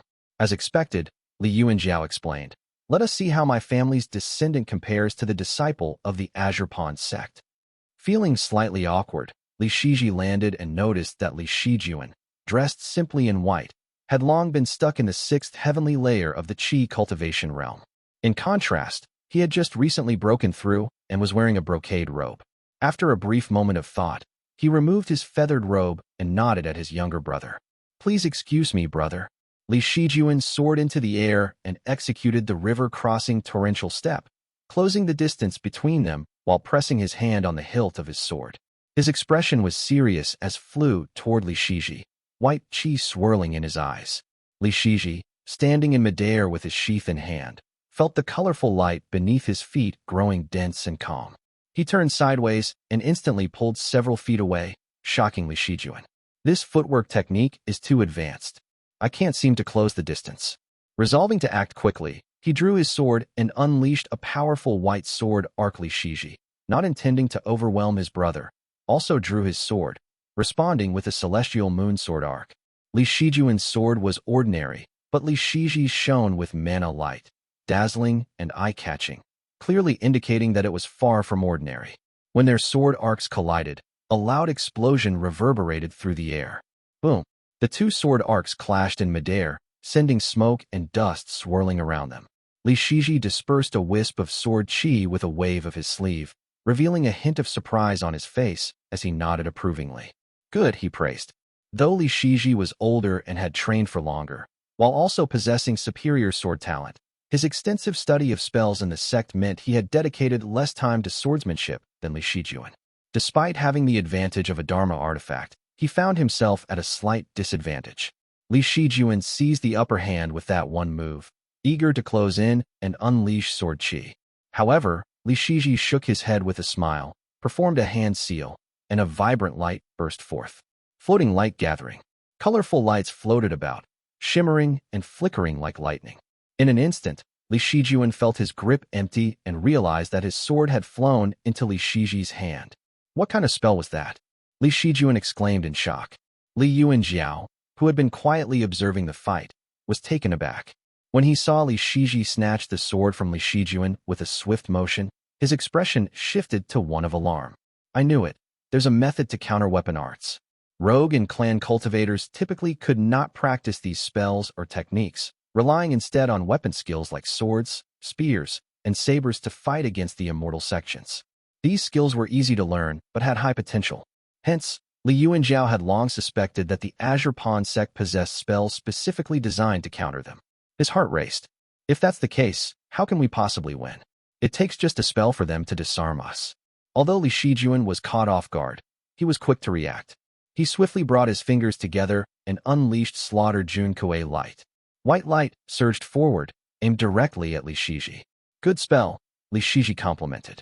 He quickly performed a hand seal, bending his middle and ring fingers into his palm, raising the others to form a triangle shape, and reciting a brief chant. "Enter, me, heart, cauldron." As soon as he finished speaking, the Kuei light formed a white line, swirling gracefully before landing in his palm. With a gentle twist, he redirected it, causing the white energy to flow and freeze the ground beneath them. After witnessing this display, Li Shijuan could only sigh in resignation. Li Yuanjiao and Li Xianxian exchanged glances, both astonished. Zhi'er is not a direct descendant of Azure Pond, yet the Dawn Dew gathering technique is a complete and comprehensive manual even by the standards of the Azure Pond, is already this powerful. If he were part of the Qi family. Li Xizhi cupped his fist to his younger brother. Noticing the silent expressions of the two elders, he assured softly, "Zhi'er is not weak in the sect. Li Yuanjiao sighed and asked, "How many spells can an average Azure Pawn disciple practice?" Li Shizhi replied respectfully, 3 or 4. If they attempt more, it might delay their foundation establishment. Glancing at his father, he hesitated before adding, "Disciples in the sect typically establish their foundation in their 50s or 60s. It's not solely due to their talent, but rather the time lost practicing spells while waiting for the opportunity to break through. If certain spells remain unpracticed during the Qi cultivation realm, achieving foundation establishment becomes significantly more challenging." "Why is that?" Li Yuanjiao asked, frowning slightly. Li Shizhi explained, "Once a cultivator establishes their immortal foundation, many divine wonders naturally manifest. If the spells they intend to learn do not harmonize with them, improvement becomes difficult. Conversely, if those spells are learned before establishing the foundation, they may be influenced positively by the immortal foundation, leading to remarkable changes. Thus, disciples in the sect strive to push themselves as much as possible. Unfortunately, some end up aging without progress, resulting in numerous tragedies." Chapter 518, Returning to Qingdu. I see, Li Yuanjiao murmured. Back then, Kong Tingyan did not use a single spell to deal with Wuxiao. Although Profound Peak Gate may not match Azure Pond, she should have 1 or 2 spells as a direct descendant. She must have been wary of me and did not use her full strength. After Li Shizhi had finished explaining, he glanced at his younger brother and said, "This should be the Kuei Light spell we got at home. It's perfect for 8th Brother's cultivation path and will be even more effective when you reach the foundation establishment realm." Although Li Shijuan was defeated in just a few moves, he did not show any frustration. Instead, a spark of curiosity crossed his face. "Brother Ji, what are the limitations of your spell?" "I was just about to share." Li Shizhi nodded with a small smile as he elaborated. "Heavenly Glow excels at both striking and snatching. Excluding direct lineage secret legacies, Floating Light gathering ranks among the best in Azure Pond. However, the effectiveness of this spell relies on the opponent's sword cultivation and the quality of the sword they wield. If you could unleash Sword Essence or wield a Foundation Establishment Realm Dharma artifact, it would have been challenging for me to snatch your sword," he explained. He paused, glancing at Li Yuanjiao, and continued, "If it were the Qing Che sword, not only would I fail to take it, but I might also end up with my fingers cut and bleeding profusely. Additionally, if the sword's intent is still sealed within, I'd likely lose my cultivation along with 2 pieces of my flesh." Li Yuanjiao nodded, feeling significantly reassured by this information, and asked, "What if an Azure Pond Foundation Establishment Realm cultivator casts this spell?" "Well, it's a sword that belonged to the Sword Immortal, so it should be quite difficult to take," Li Shizhi replied. He thought for a moment, then added, "But the tactics of a Foundation Establishment Realm cultivator are unpredictable, and we don't know their spell's grade. It could likely still create a disturbance, affecting the opponent's swordsmanship." "I see," Li Yuanjiao replied thoughtfully, and then asked, "Has Yu Muxian practiced this spell?" Li Shizhi understood the concern in his question, but replied respectfully, "I have no idea." Li Yuanjiao resolved seriously, "Then I hope I can keep the sword intent within the blade, in case one of my descendants is talented enough to comprehend it and become a sword immortal. At the very least, it can be used against Yu Muxian instead of being wasted." Li Shizhi sighed internally, bowing to his father as he said, "I have also been keeping an eye on Yu Muxian. He's been quietly refining Dharma artifacts in the sect this year. But he's a genius, and he has already broken through to the middle stage of the Foundation Establishment Realm." As expected, Li Yuanjiao showed no surprise. He pressed his lips together, remaining silent.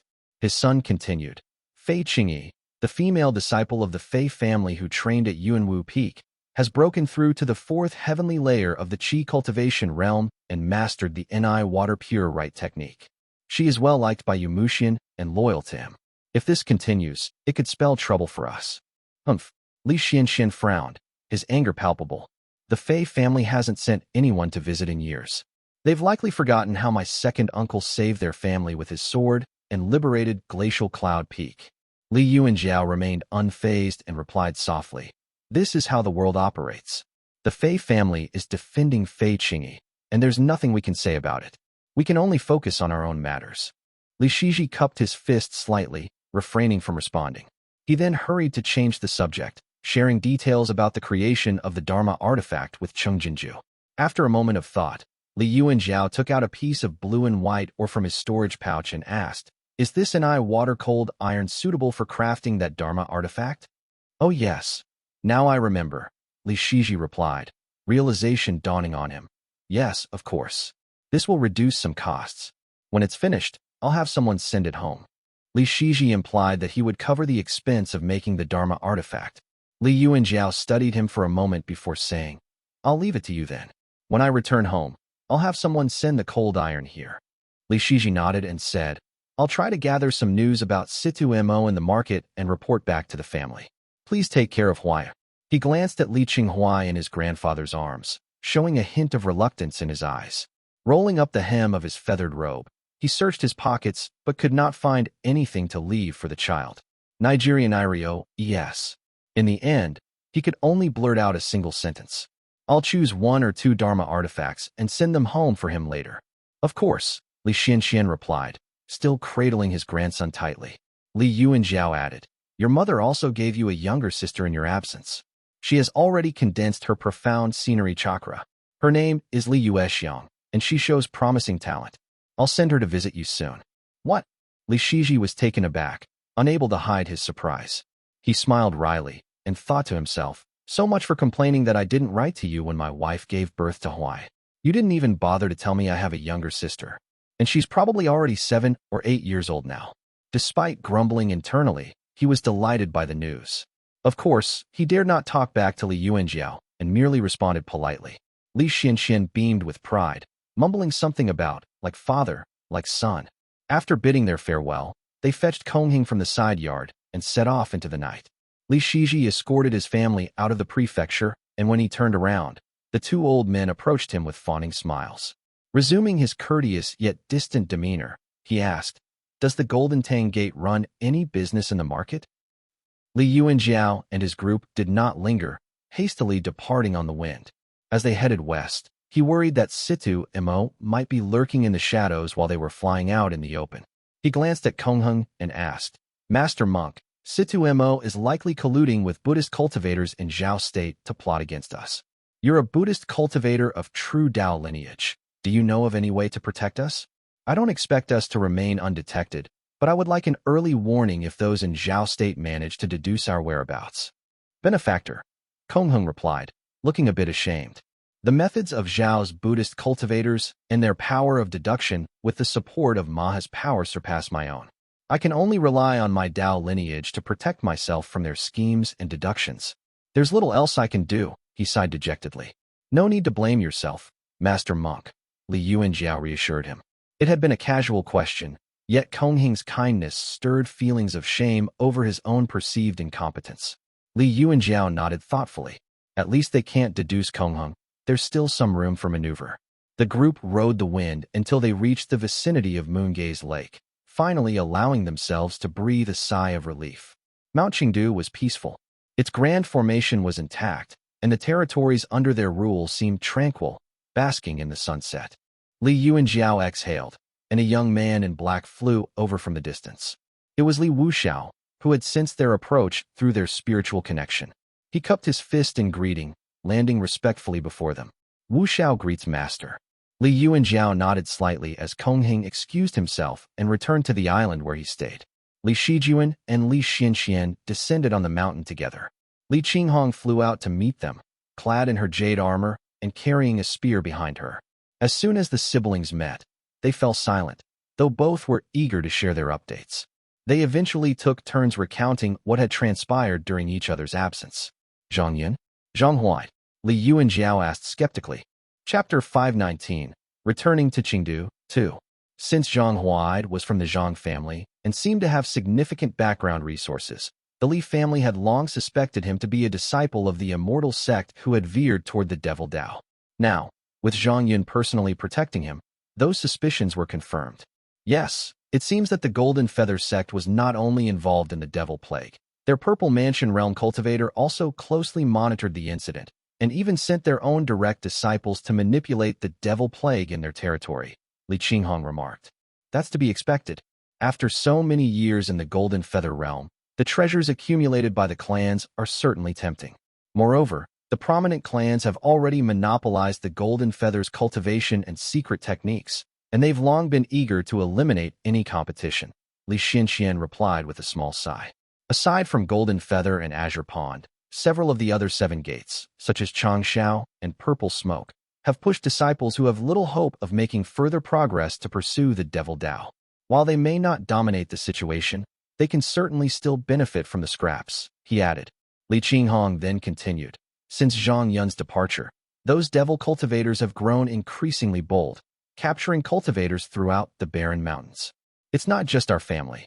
I heard that the Shen family, an immortal clan in the Yu cultivating sect bordering the northern Barren Mountains, had also sent people here. They must have been forced back by Zhang Yun. Li Xian shook his head as he gave a word of caution. Don't worry about them, just avoid provoking them.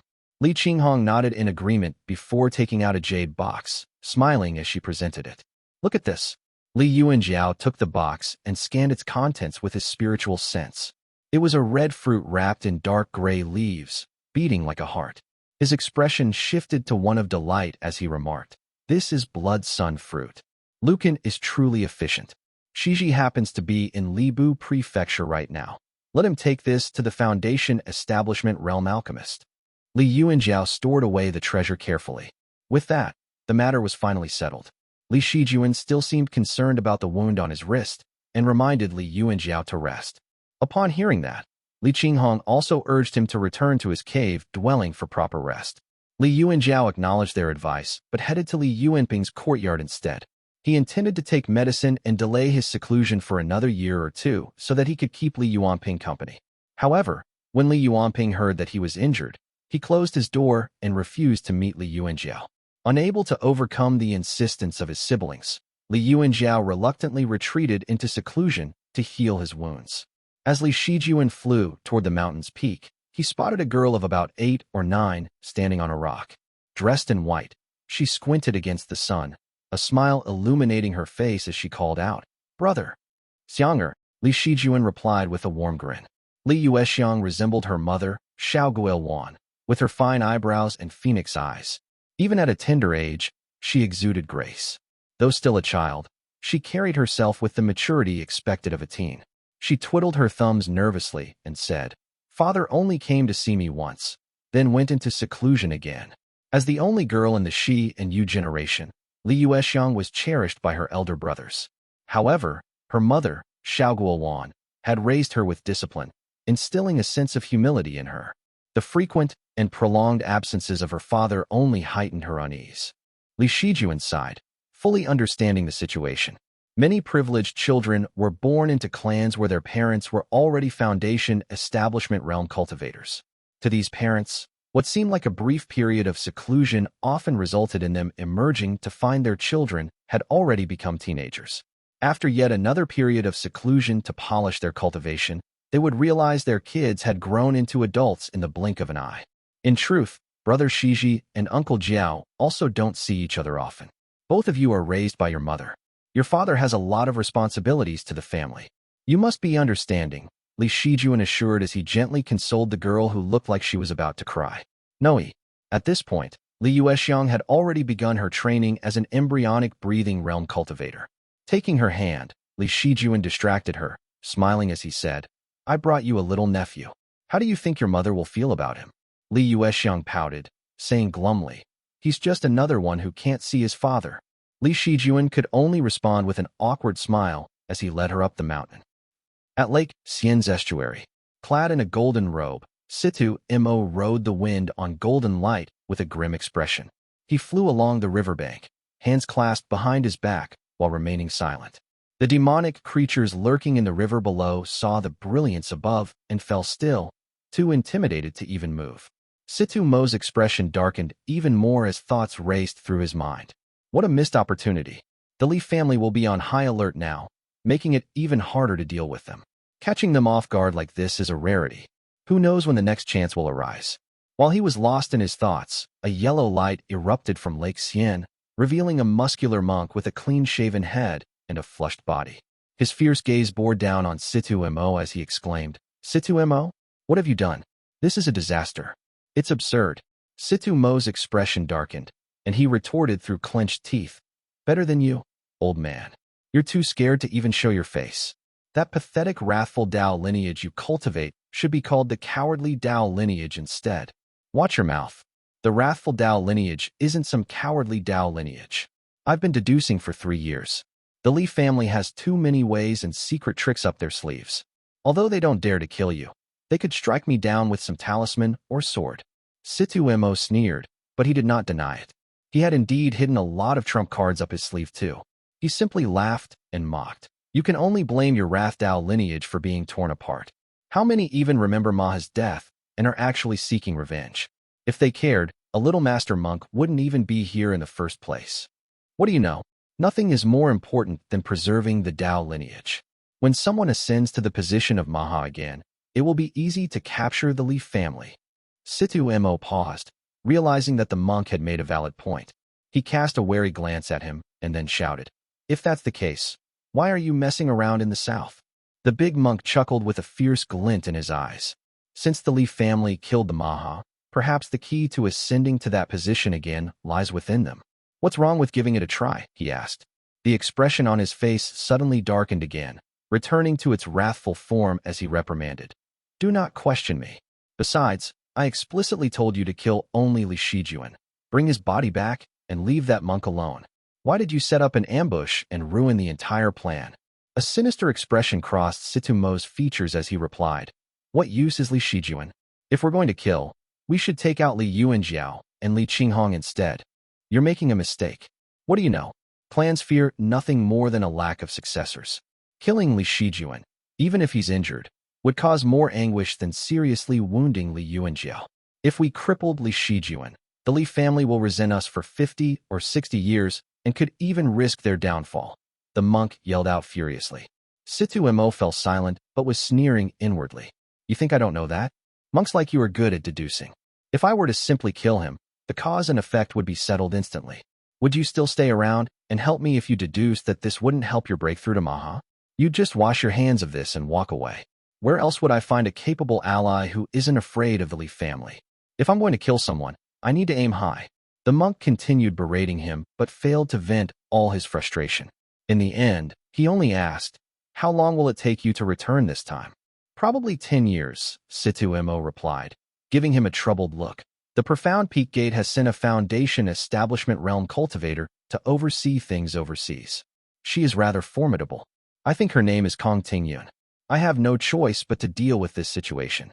He widened his eyes and continued coldly, "It would be best to find a chance to eliminate her, so we won't waste time. I have to stir the pot too. We can't let Profound Peak and Golden Tang be on friendly terms again." Chapter 520. Contact in Wubu Market, I.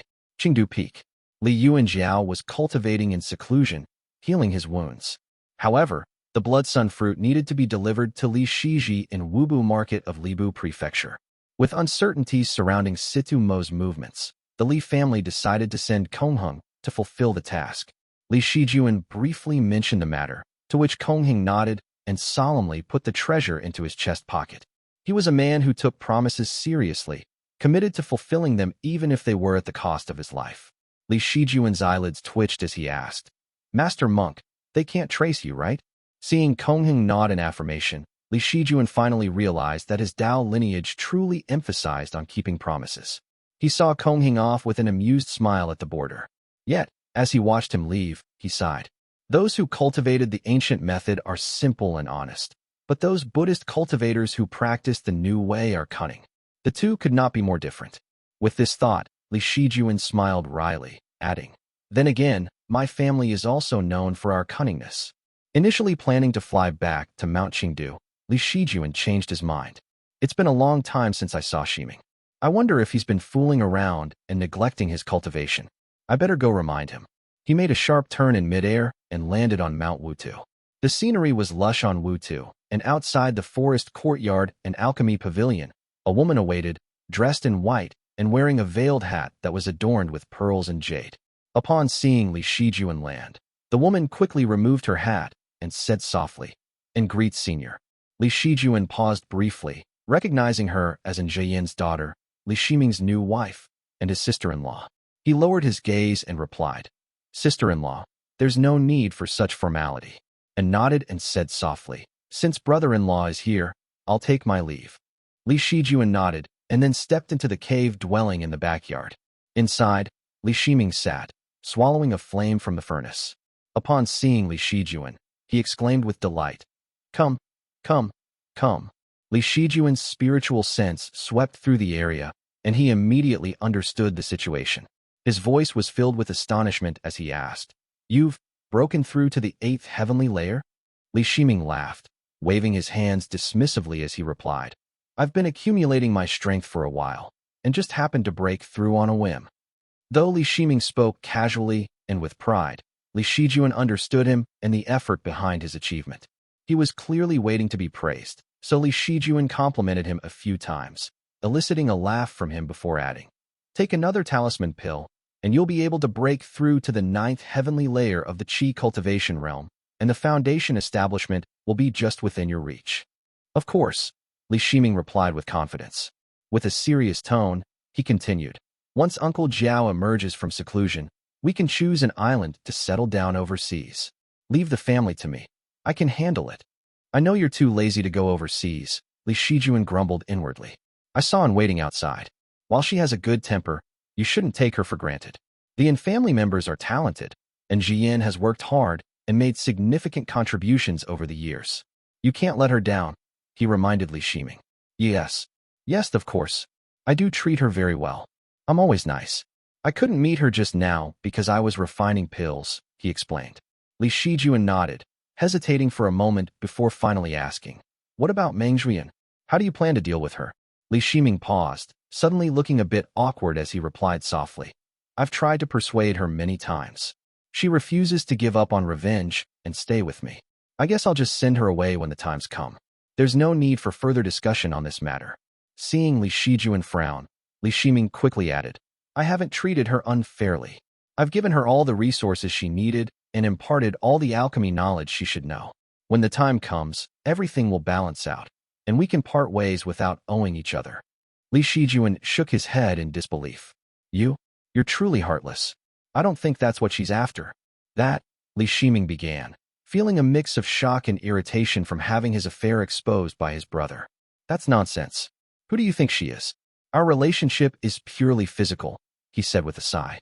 Li Shijuan glanced at him and gently reminded, "If you're going to let her leave, then make sure she doesn't take anything that has our family seal away with her. We don't want trouble in the future." "That's true," Li Shiming replied absent-mindedly. With no further comment, Li Shijuan departed. Li Shiming straightened up, noticing several paintings scattered across the courtyard. He picked them up, examined each one closely, and then set them aside. He spat out long marching fire essence.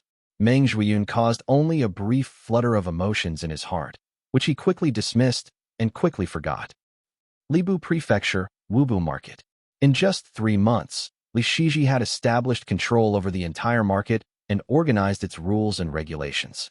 He won over several shop owners who were rogue cultivators, then made things easier for the shops owned by Xiao, Yuan, and Yang families. With Azure Pond's support, taking over this place is straightforward. No one dares to defy me. If it were not for Azure Pond and the backing of 3 prominent clans, it would have taken Li Xizhi 10 times longer to gain this level of control. Now, after giving just a few orders, he could focus on his own cultivation properly. According to the sect's unspoken rules, he could now take over many marginal profits. Concerned about giving others leverage against him, Li Xizhi chose to hold off. Due to this, visitors were rare in the market. Wubu was not a large market. The disciples from the peaks were wary of it, and direct disciples were not interested in it. Hence, only Li Xizhi and the relevant families were here. The spiritual energy here is far inferior to that of Azure Pond, but we are free and relaxed here, without the need for constant worry. As he pondered these thoughts, someone approached and cupped his fist respectfully. "My lord, the records for Golden Tang Gate are here," he reported with a bow. Li Xizhi took the document and flipped through it, quickly locating information on Situ Mo, the current apparent head of the Golden Tang's main lineage, who should be the last survivor of a lineage that had been wiped out long ago. Originally, the Golden Tang Gate was run by the eldest son, Situ Li, who had marriage ties with Profound Peak Gate. After the founder, Situ Tang, died, his second son, Situ Nu, supported by the Golden Feather Sect, killed his elder brother and took control, achieving the Purple Mansion realm. After Situ Mo's death, the Golden Tang Gate fractured into several factions. In the end, control was restored to those in the first lineage, who were aligned with the Azure Pond sect. Those in Situ Mo's lineage were slaughtered, leaving only Situ Mo as the only survivor. How complicated. Xizhi skimmed through the document. He could clearly see the traces of conflict between Azure Pond and Golden Feather. As for the repeated massacres and struggles with the Golden Tang Gate, that was merely a show between the two sects. They were all forced to do this. Otherwise, they wouldn't have bothered to secretly shelter Situ Mo. Xizhi felt a jolt of surprise and turned to his subordinate. Where is Situ Mo now? What mission has he accepted? I heard he has taken on a mission to the Eastern Sea and may not return for several years, the man replied respectfully. Continue, Xizhi encouraged, and the man went on to explain. According to the cultivators from the Han, Fu, and He families who visited the market, the Kong family of Profound Peak has sent 2 Foundation Establishment Realm cultivators to an overseas market. They've taken control of 2 more islands and blocked the sea route, causing the Golden Tang Gate's population to dwindle by more than half. The relationship between Profound Gate and Golden Tang was once very good, with no conflicts. However, it has soured in recent years, leading to this situation. In response, Golden Tang Gate has dispatched Situ Mo, he added. Chapter 521. Contact in Wubu Market 2. With this new insight, Xizhi took out a small letter and wrote a message to his family before sending it off. Moments later, the old man returned with news that a monk wished to see him. A monk? Xizhi was alarmed. He carefully inquired about the monk's appearance and confirmed it was indeed Qinghong. With a talisman ready in his hand, he left the sect to meet him. The monk had fair skin, sharp eyes, a long face, and round ears. He greeted Xizhi solemnly. Greetings, fellow Taoist. I have been entrusted by your esteemed family to deliver a treasured panacea. Upon hearing the mention of a treasured panacea, Xizhi had already begun to piece things together. However, Qinghong did not present it immediately. Instead, he studied Xizhi closely and said softly, "Please show me the jade pendant, fellow Taoist."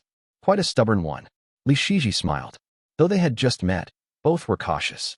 Xizhi revealed the jade pendant that symbolized the direct lineage of the Li family.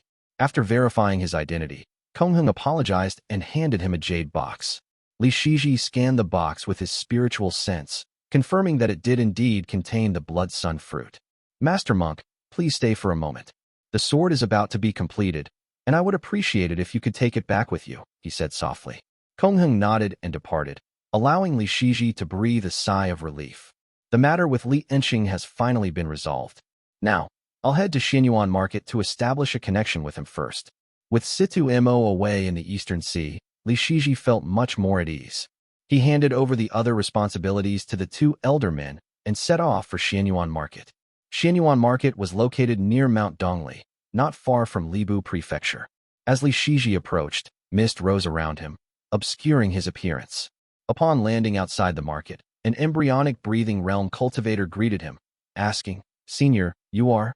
Xizhi simply replied, "I am a rogue cultivator from the Mushroom Forest Plain, traveling here for now." Since Xizhi came here for a personal matter, he could not use his identity as a member of Azure Pond and had to fabricate a random backstory instead. The embryonic breathing realm cultivator showed no surprise. He pulled out a round Dharma artifact and said respectfully, "Please pass in a trace of true essence, Senior." The devil plague had been rampant for some time, and major markets had taken precautions to prevent devil cultivators from entering, ensuring the safety of the markets from internal and external threats.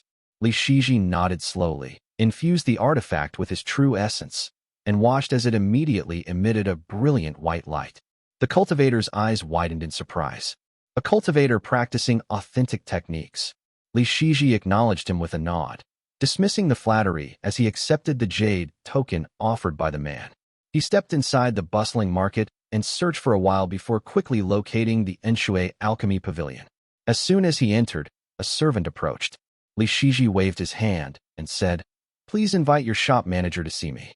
Despite having concealed his feathered robe and obscured his face, his calm demeanor and extraordinary presence commanded respect. The servant hurried off, and soon, a tall, thin man descended the stairs, dressed in a short coat. He smiled and cupped his fist, introducing himself. I am Lianxi. It's an honor to meet you, fellow Taoist. Although Lianxi was only in the early stage of the Foundation establishment realm, he showed great courtesy to Li Shizhi. Li Shizhi returned the politeness, following him into a secret chamber. Once inside, he removed his disguise and revealed his true identity. Recognition flickered in Lianxi's eyes right away. Ah, so you're Xizhi. My elder brother has told me about you, and I've been expecting you. Li Shizhi presented the jade box and said softly, "It's a small gift for our meeting. Please accept it." Lianxi took the box, and with a quick check through his spiritual sense, he understood its contents. "Is your Li family from the Wei state?" he asked. Li Shizhi nodded in response, and Lianxi smiled warmly. "So, you are from the main family. My brothers and I have suspected only the descendants of Wei State's Li family could produce such talent." His demeanor grew more enthusiastic as he added, "Considering our lineage, we trace back at least to ancestor Mutuo. But let's not dwell on that, as I don't want to make you uncomfortable." Li Shizhi nodded modestly. Given their shared lineage spanning thousands of years, it was difficult to trace back now. Lianxi had merely brought that up as a way to bring both of them closer. Ultimately, Lianxi needed a reliable clan, and the Li family required a seasoned alchemist at the peak of the Foundation establishment realm. Li Shizhi understood this, but maintained his polite demeanor. Lianxi leaned in and whispered, "My elder brother doesn't have much time left. The only path forward is to break through to the Purple Mansion realm. In the future, we will need more assistance from the main family." Recognizing the conditions being laid out, Li Shizhi nodded politely and said, "Of course, but my family is weak, and I'm afraid we can't offer much help at this moment. There are certain matters where we will require your assistance, senior." "Of course," Lianxi replied. They exchanged glances, reaching a tacit agreement. Li Shizhi continued, "When the time comes, we will need Senior Inching's help within the sect." "Yes." Lianxi paused, then took out a pill from his robe and smiled. "Take a look." Li Shizhi swept his spiritual sense over the pill, seeing that the inside was white, and thus confirming it was indeed an essence-gathering pill. He felt a surge of happiness, wondering if Li Inching had secretly refined it himself without expending blood qi, or if he had specially asked around about the Li family's preferences and prepared it accordingly. Li Shizhi expressed his gratitude repeatedly. Lianxi chuckled, but then his expression darkened, and he said harshly, "The incident about the wrathful Maha is inevitable after all. After a whole 1,000 years, these Dao lineages still won't let us go." There was finally a note of sincerity in his tone. Li Shizhi was taken aback as Li Enshi continued, "My eldest brother was also killed by a monk.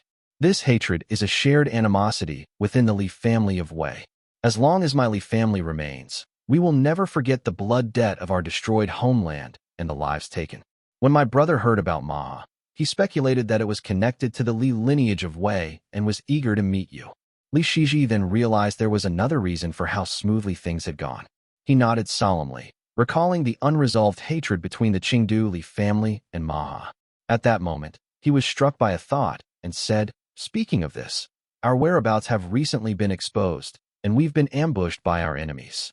The Buddhist cultivators from Xiao seem to be involved." Lianxi frowned, hesitating before responding. "If you find yourself in trouble with the monks, you can always ask me for help. I see that you're a smart child who knows how to navigate these situations, so I won't say more." Li Shizhi nodded. He knew he and Lianxi were still not close enough for him to divulge information about Situ Mo, fearing it might frighten Lianxi away. Instead, he replied, "If I come across any trace of a Buddhist cultivator, I will certainly let you know."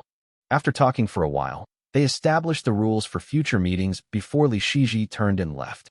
He rode the wind, stroking the hilt of his sword and lost in his thoughts. Azure Pond. Overseas. Moongay's father is already preparing to make a move overseas. The family is growing stronger. 7th and 8th brothers have a chance to establish their foundations. They are merely waiting for the right opportunity.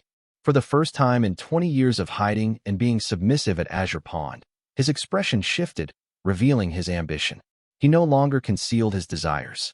With the support of Lianxing, the Yuan, Xiao, and Ning families, it would be entirely feasible to unify Moongay's Lake. Yu Muxian. As long as we eliminate this obstacle, we can quickly seize control of the entire Moongay's Lake. Chapter 522, Hanlin. Mount Qingdu. Time flowed like a gentle stream. Mount Qingdu had fully established itself as a peak in the lake, seamlessly connected to the earth veins beneath it. It was no longer possible to tell that the mountain was moved here. Li Shijuan was practicing swordsmanship on the mountain. Compared to his brothers, he was not particularly gifted with swords. Over the past 2 years, Li Shiming had broken through to the 9th heavenly layer of the Qi cultivation realm with the help of pills, and his cultivation was progressing well. Li Xizhi had also reached the 7th heavenly layer, while Li Shijuan remained stuck at the 6th heavenly layer. The last 3 heavenly layers of the Qi cultivation realm are really challenging. I'm less talented than them, and had only managed to keep pace before due to receiving some advantages. It's only natural that I've fallen behind now. Li Shijuan remained positive, practicing his swordsmanship day and night. As he swung his long sword, he gradually developed a certain grace, thus attaining mastery of this technique. Threefold moonlight is indeed difficult. After years of hard work, I've finally made some progress, he murmured happily to himself. While he continued training, he noticed a monk landing on the peak with a long jade box slung across his back, gazing at him warmly. Master Monk, you're finally back. Qinghong had been away for 2 years. If it was not for Li Xizhi riding home, Li Shijuan might have feared something had happened to the monk during his journey. He glanced at the jade box on the monk's back before his eyes lit up with excitement. He exclaimed joyfully, "The Dharma sword is done." Li Shijuan currently possessed no valuable treasures. Li Yuanjiao had given him glazed dusk, a string of red beads before, but he had given the protective Dharma artifact to his younger sister, Li Yuexiang. For now, a sword was all that he had. Even a calm person like Li Shijuan, who seldom displayed joy, was elated by the fact that his elder brother had crafted a Foundation Establishment Realm Dharma artifact for him. Indeed, Qinghong replied, nodding in affirmation. He removed the jade box from his back and carefully took out the long sword inside it. The blade was thin, long, and white like fresh snow, gleaming coldly in the light. Qinghong presented the sword with both hands. This sword measures 3 qi, 9 cun, and 3 fun in length, weighing 92 jin and 12 taels. It is a Foundation Establishment Dharma artifact crafted from cold iron and metal essence. As shimmery as the flowing water and as pure as white frost, it is named Hanlin. 1. Li Shijuan was entranced, unable to tear his gaze away. With trembling hands, he accepted the sword, nodding in awe. Good, good, he murmured in a daze. The Hanlin sword clanged as Li Shijuan held it in his hand. Suddenly, the 2 characters inscribed on the blade lit up, emitting a radiant white light, as if rejoicing. Turning his hand and holding the sharp sword upside down, the white tip touched his other shoulder, exuding a chilling aura. He measured the sword's length for a moment before expressing his satisfaction once again. Good. He raised his eyebrow and swung the sword, summoning a gust of cold wind around him. A cold light danced in the air before transforming into 3 streams of white, crystalline light that twirled and swirled around him. Threefold moonlight, he exclaimed. Li Shijuan exhaled deeply, and the 3 streams of light vanished. After so many years, he could finally execute the sword technique he had honed with the Hanlin sword in his hand. The technique froze the rock beneath his feet and caused it to shatter into pieces. Nice! A deep and hoarse voice interrupted him. Li Shijuan recognized it instantly. He quickly sheathed the sword and bowed respectfully. Greetings, ancestor. Li Yuanjiao emerged slowly from the stone path with a pleased smile. You have a natural talent for swordsmanship. Your diligence and passion for the sword will ultimately bear fruit, he praised softly. He paused, continuing with a hint of nostalgia. Ancestor Tongyao practiced swordsmanship for 30 years before mastering this technique. You've caught up with him. Li Shijuan immediately refuted this with respect. How can I possibly compare to the ancestor? I'm slow-witted. I've studied this sword technique for 20 years. The ancestor may have practiced swordsmanship for 30 years, but he had learned this technique in less than 10. After receiving this sword manual. It's unfair to compare us like that. Seeing the terror in Li Shijuan's expression, Li Yuanjiao could tell that Li Shijuan genuinely revered the ancestor and showed humility. Well, at least you're doing better than I did, he remarked, clearly pleased. Li Shijuan was about to respond, but Li Yuanjiao interrupted him with a wave of his hand, then took the Hanlin sword. He inspected it closely and remarked in a deep voice, "The material is excellent. I suspect it's second only to the Qingche sword. Its value will surely reflect that. Fortunately, it was modified and not forged from scratch. Send 30 spirit stones to Xizhi. Make sure he doesn't stubbornly refuse it," lest it hinders his cultivation. Li Shizhen nodded. The Li family had been doing well, with hundreds of spirit stones accumulated over the past few years. Spending a few dozen wasn't an issue for them now. Li Yuanjiao returned the sharp sword to him and mumbled, "It's a well-chosen name." Li Shizhen pursed his lips, while Qinghong remained silent too. After a moment, the monk excused himself and quickly left. Li Yuanjiao took out a small letter and said in a serious tone, "This is the letter Xizhi sent home. It's been delivered to my cave dwelling for some time already. Take a look." Li Shizhen nodded, glancing at the letter briefly before replying, "In my opinion, I'd go overseas immediately. At least I can start looking for an island to establish a foothold, and at the same time, I can ensure Situ Mo is too distracted to target Profound Peak Gate. After all, Profound Peak Gate has a good relationship with our family, and Kong Tingyun is a friend of second uncle. We should join forces with her. At least we can ensure Situ Mo suffers a setback," he added. His mind raced as he made quick deductions. It would be best to identify Situ Mo's allies or connections and eliminate them first. That way, he won't be able to trace our whereabouts, greatly reducing the threat. He continued softly, "Qinghong should stay here since he is the best at defense. With the family's grand formation in place and Situ Mo overseas and absent, we should have nothing to worry about." While Li Shizhen said that, he knew that once everything had been determined, the family would not necessarily need to be guarded by a Foundation Establishment realm cultivator. However, he knew Li Yuanjiao was cautious by nature, so he held back from saying more. Li Yuanjiao had been in seclusion for over 2 years, healing from his injuries. With the aid of numerous spirit pills, his cultivation had even improved slightly. That's a feasible plan. However, if Situ Mo's ally is indeed a Buddhist cultivator from Xiao State, we may struggle to find this monk without Qinghong's assistance, let alone confront him, he commented. Li Shizhen nodded slightly and replied, "Auntie is a powerful combatant and must go. So, Uncle is suggesting that we should leave Senior Wuxiao behind instead." Li Yuanjiao simply nodded in confirmation. "Yes, we'll need that snake demon to guide us in the Eastern Sea, so we may as well deal with Situ Mo first, then let Qinghong return home to take his place." "I guess that's the only way," Li Shizhen sighed softly before continuing with a doubtful voice. "But I worry that as soon as we set out from here, that person will be able to deduce our plans. I asked Qinghong about this before. That person will have to pay a certain price to deduce my position, so it's not like he'll immediately find out. In this case, it's better to make a swift decision and leave immediately to catch Situ Mo off guard." Though Li Yuanjiao spoke confidently, a flicker of doubt lingered in his heart. "My family has gradually gained influence and can at least gather some news now. The Purple Mansion realm cultivators likely won't make any moves. However, my greatest concern is the possibility of a group of master monks from Xiao State lying in wait." He pondered this for a moment before deciding to send Qinghong to the Eastern Sea first, deliver a letter to Kong Tingyun of Profound Peak Gate to inquire about the current situation, and then strategize from there. 1. Hanlin's sword is about 131 centimeters long and weighs 46.5 kilograms.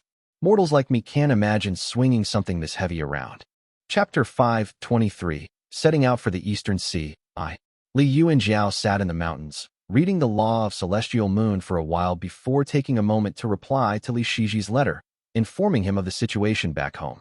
The Li family was preparing to head overseas, and with their current strength, capturing a Foundation Establishment realm demon creature to be used for requesting Talisman Chi for Li Shiji would not be too difficult. Li Yuanjiao had been thinking about this and decided to write to ask if they could carry out the task. He waited for over a month, but Qinghong had not yet returned. Instead, a letter from Li Shiji arrived first. "I have already broken through to the 7th heavenly layer of the Qi cultivation realm, and my foundation is solid. I should be able to reach the 8th heavenly layer in 3 to 5 years. After taking some pills, I will be able to touch upon the Foundation Establishment realm. Using that Qi to increase my cultivation now would be a waste. It would be better to wait until I reach the Foundation Establishment realm, and then I will return home." Li Yuanjiao understood Li Shiji's point and nodded in approval. As a disciple of an immortal sect, Li Shiji still had many spells and techniques to learn and was in no rush to break through to the Foundation Establishment realm. He could even afford to delay it for a while longer. Thus, Li Yuanjiao dismissed the idea of requesting Talisman Chi for him and decided to wait until his son achieved the Foundation Establishment realm. Reflecting on the passage of time, Li Yuanjiao suddenly realized that Li Xizhi was already 35 years old. He felt a moment of surprise, then realized that he himself was over 50, though his early advancement in the qi cultivation realm left him still looking like a man in his early mid-30s. What a shame the repeated injuries have delayed my cultivation. Otherwise, I would have reached the edge of the mid-foundation establishment realm by now, Li Yuanjiao said as he let out a sigh. Li Yuanjiao's talisman qi had significantly enhanced his speed of cultivation during the qi cultivation realm. But since the foundation establishment realm only had 3 stages, its effects had not manifested yet, leaving him feeling somewhat behind. Well, it is inevitable. He held a pale purple jade slip in his hand when a tall, broad-shouldered man with a square face approached him. In a respectful tone, he said, "Shiqing greets the ancestor." Li Shiqing had already reached the 4th heavenly layer of the qi cultivation realm. He had been diligent and meticulous in his duties over the years, never making any serious mistakes. In a gentle tone, Li Yuanjiao asked him a question, to which Li Shiqing replied, "Reporting to ancestor, something has happened at the devil lair in the east. I had stationed people to keep watch, and although it has been quiet for the past few years, there was constant fighting early this morning. Blood was spilled, and the sounds of battle echoed through the sky. The returning scouts reported that the devil lair has been destroyed." "How many people were involved?" Li Yuanjiao asked. Li Shiqing hesitated before replying. "Just one. A foundation establishment realm cultivator?" Li Yuanjiao frowned. Li Shiqing replied cautiously. "It is said that the man came from the east. The devil cultivators in the lair swarmed him, but he killed nearly all of them, leaving only 3 or 5 that managed to escape." Upon hearing this, Li Yuanjiao frowned even deeper. "Not of the foundation establishment realm. Then he must be a qi cultivator." The devil cultivators were not fools. If they had encountered a foundation establishment realm cultivator, they would have fled immediately rather than fight. If it had been a proper foundation establishment realm cultivator, there would not have been any survivors at all. Li Shiqing nodded slightly and added, "The man wielded a golden hammer and breathed fire, fighting the devil cultivators for quite some time before scattering them. He might be a cultivator from the eastern sea." Just as he finished speaking, a purple bolt of lightning descended from the sky. Li Qinghong emerged from her seclusion, looking radiant and full of energy. Li Yuanjiao waved for Li Shiqing to leave and fell into deep thought. Li Qinghong stopped Li Shiqing and listened closely to his report before letting him go. She then remarked, "Zhang Yun personally escorted someone and went out of his way to intimidate the nearby families, ensuring they would not interfere. It seemed he was expecting that man to show up." Li Yuanjiao nodded and analyzed further, saying, "Perhaps they intended to deliver some cultivation technique or dharma artifact to that person, setting up this scenario deliberately. Leaving such obvious clues was a clear ploy to pass the item into his hands. It was likely part of the Golden Feather Sect's plot. They were either targeting someone or manipulating him." The Li family, having become a clan, had learned over the years how to navigate the schemes of the 3 sects and 7 gates. In the past, they were inexperienced and got caught up in the schemes, but now Li Yuanjiao could see through them immediately. He sighed, contemplating. "When Maha set up their trap years ago, I am sure other clans saw our Li family the same way. All we could do was remain silent, waiting in fear to see how things would unfold." Li Qinghong nodded, now fully understanding. Whoever that person was, the Li family would not dare to get involved, lest they bring ruin upon themselves. She spoke softly. "As long as there is an outcome, that is all that matters. With the devil lair dealt with and Zhang Yun gone, we can finally relax a little." The siblings both sighed in relief. Just then, Qinghong arrived, looking travel-worn as he descended into the formation on a gust of wind. He chanted a Buddhist verse and said, "This humble monk is pleased to have fulfilled his duty."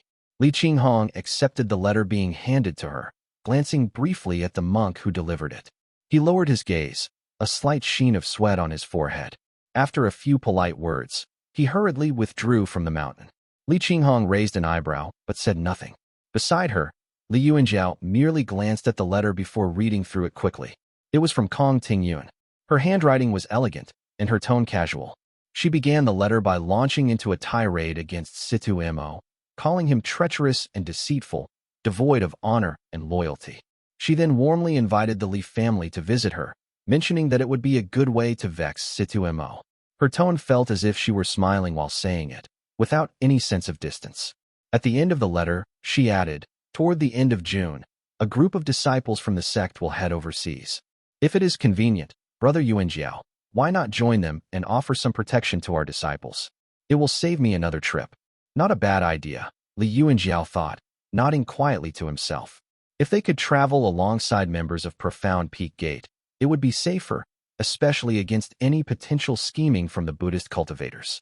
Li Qinghong took the letter from him and, after a brief glance, smiled and said, Kong Tingyuan seems quite agreeable. Her almond-shaped eyes briefly lingered on her brother's face. Seeing that Li Yuanjiao's expression remained unchanged as he pondered and planned, she quietly exhaled in relief, thinking to herself, sister-in-law's talent is slightly inferior. She's only at the 7th heavenly layer of the Qi cultivation realm. Once she breaks through, I should give her a talisman pill. Although my brother and his wife shared deep affection, they shouldn't be too far apart in strength. Li Qinghong had known Xiao Guilwan for many years and had grown quite fond of her. Li Yuanjiao, being upright and impartial like his granduncle Li Tongya, had never granted Xiao Guilwan any special treatment or resources. It was only Li Qinghong who occasionally sent her some pills. As Li Qinghong was lost in thought, Li Yuanjiao quickly noticed her distraction and asked a question. She shook her head, snapping herself out of her own thoughts. Only then did Li Yuanjiao say, the agreed date is approaching. Let us pack up and head out together. Li Qinghong, still holding her spear, replied, there is nothing much for me to pack. Let us go. Li Yuanjiao then summoned the brothers, Li Shiqing and Li Shijuan, along with Li Wuxiao, instructing them to manage the household carefully and avoid any rash actions. Only after ensuring everything was in order did he and Li Qinghong, along with Qinghong, rise into the sky, riding the wind. Chapter 524, Setting Out for the Eastern Sea too. Fearing any potential interference from Buddhist cultivators, they traveled quickly. By dawn the next day, the Profound Peak Gates territory in Shanji Prefecture soon came into view. An elderly man greeted them, his appearance plain with 2 small moles on his face. His body, adorned with various jade pendants, clinked as he moved. He greeted them with a hearty laugh. Kongyu of Profound Peak Gate greets fellow Taoists. Years ago, when Kongyu was invited by Li Xianxian to move mountains for the Li family, he had told him about the One Stick of Incense clan. This man could be considered a friend of Li Xianxian. At that time, Li Yuanjiao was in seclusion and had not met him, but Li Qinghong had. Greetings, senior, she replied politely. Please do not call me that. You are flattering me too much. Kongyu smiled wryly. When he first visited the Li family, Li Qinghong was still in the Qi cultivation realm, and it had been reasonable for him to act like a senior. Now, in the blink of an eye, she had become a Foundation Establishment realm cultivator, and Kongyu dared not act overly familiar, humbly declining the honor and asking, how is Taoist Xianxian faring? My father is in good health, Li Yuanjiao replied. After exchanging a few more pleasantries, several young disciples flew up from below, all at the Qi cultivation realm. They gazed at the two of them with admiration and greeted them respectfully. Greetings, seniors. Li Qinghong, still looking youthful, was dressed in jade armor and silver boots, exuding a heroic spirit. The male disciples of Profound Peak could not help but stare, clearly both in awe and fear, making Kongyu visibly embarrassed. Naturally, no one dared to look at Li Yuanjiao, whose more mature appearance gave him a villainous air. He quietly observed the group of disciples, thinking to himself, their cultivation is even lower than Shijuan's, and they don't look like disciples from a major sect. They must not be from the sect's core lineage. After everyone had gathered, they set out swiftly, riding the current downstream, heading toward the eastern sea. Wutu Peak. Li Shiming slowly exhaled, and it seemed as though 2 bright flames flared up in his eyes, flickering and rising before turning into a golden light that gradually faded into nothingness. With a light inhale, he swallowed the long marching fire essence before him into his belly. 2 years ago, he had taken a talisman pill to break through to the 9th heavenly layer of the Qi cultivation realm. Afterward, he diligently cultivated, refining his strength, and now his cultivation was fully consolidated. Li Tongya's generation lacked medicinal pills, and refining one's cultivation was a slow and painstaking process that could take 3 to 5 years. By Li Shiming's generation, however, pills were much more plentiful. Li Shiming himself had no shortage, so his progress was swift. With a flick of his hand, he revealed a jade bottle containing an essence-gathering pill and thought to himself, Brother Xi gave me this pill, but I don't really need it. It would be better to leave it for Shizhen. Li Shiming was not one to boast, but when it came to cultivation, he was brimming with confidence. His heart was set on the Dao, and he had a spirit fire from heaven and earth in his belly. Over the years, through the practice of dual cultivation and absorbing fire, he had faintly sensed that he was in alignment with this path, giving him a strong assurance of success in reaching the foundation establishment realm. Despite his confidence, Li Shiming hesitated. Failing to reach the foundation establishment realm meant the end of one's life and Dao. If it were anyone else, even with a 99% chance of success, he would keep the matter to himself and not risk letting it slip. But Li Shizhen was not just anyone. In Li Shiming's life, there were very few things he truly cared about, and Li Shizhen, the younger brother who visited him earnestly every day, was one of them. It was difficult for him to part with that bond. Gritting his teeth, Li Shiming placed the jade bottle on the table, resisting the urge to take it. He locked the door behind him and turned to leave. In front of him stood Ming Zhuiyun, her black hair flowing loosely, with the ends tied in a red ribbon and adorned with a small blue-gold orchid. Needing a distraction from the essence-gathering pill, Li Shiming pulled her into his arms. Ming Zhuiyun pouted slightly, but began to undress, almost out of habit. Li Shiming muttered under his breath while she remained passive, hesitant, as though making a decision. Suddenly, she asked, "Brother Ming, will you keep me?" Li Shiming frowned, as though repeating himself for the 100th or 200th time. "You can handle it on your own." Lost in his own thoughts, Li Shiming's actions were automatic. Their bodies had long since become accustomed to each other, moving naturally, yet both were distracted. Ming Zhuiyun placed her hands on his chest and suddenly spoke, "Li Shiming." It was the first time she had called him by his full name, and he was taken aback. Softly, Ming Zhuiyun continued, "You are only relying on the Li family. You think you are a genius? You are just living off the shadow of your forefathers, stripping away everything the Li family has given you. What can you truly call your own?" Sweat dripped down Ming Zhuiyun's graceful face as she panted softly, yet her eyes remained calm. She spoke in a quiet voice. Even without a prestigious background, Li Yuanjiao could be a fierce general, Li Shizhen could be a swordsman, and Li Shiqing could be a manager. But you are nothing but a coward. Li Shiming closed his eyes, as though her words had touched a sore spot. After several breaths, he whispered, "Stop, just stop talking."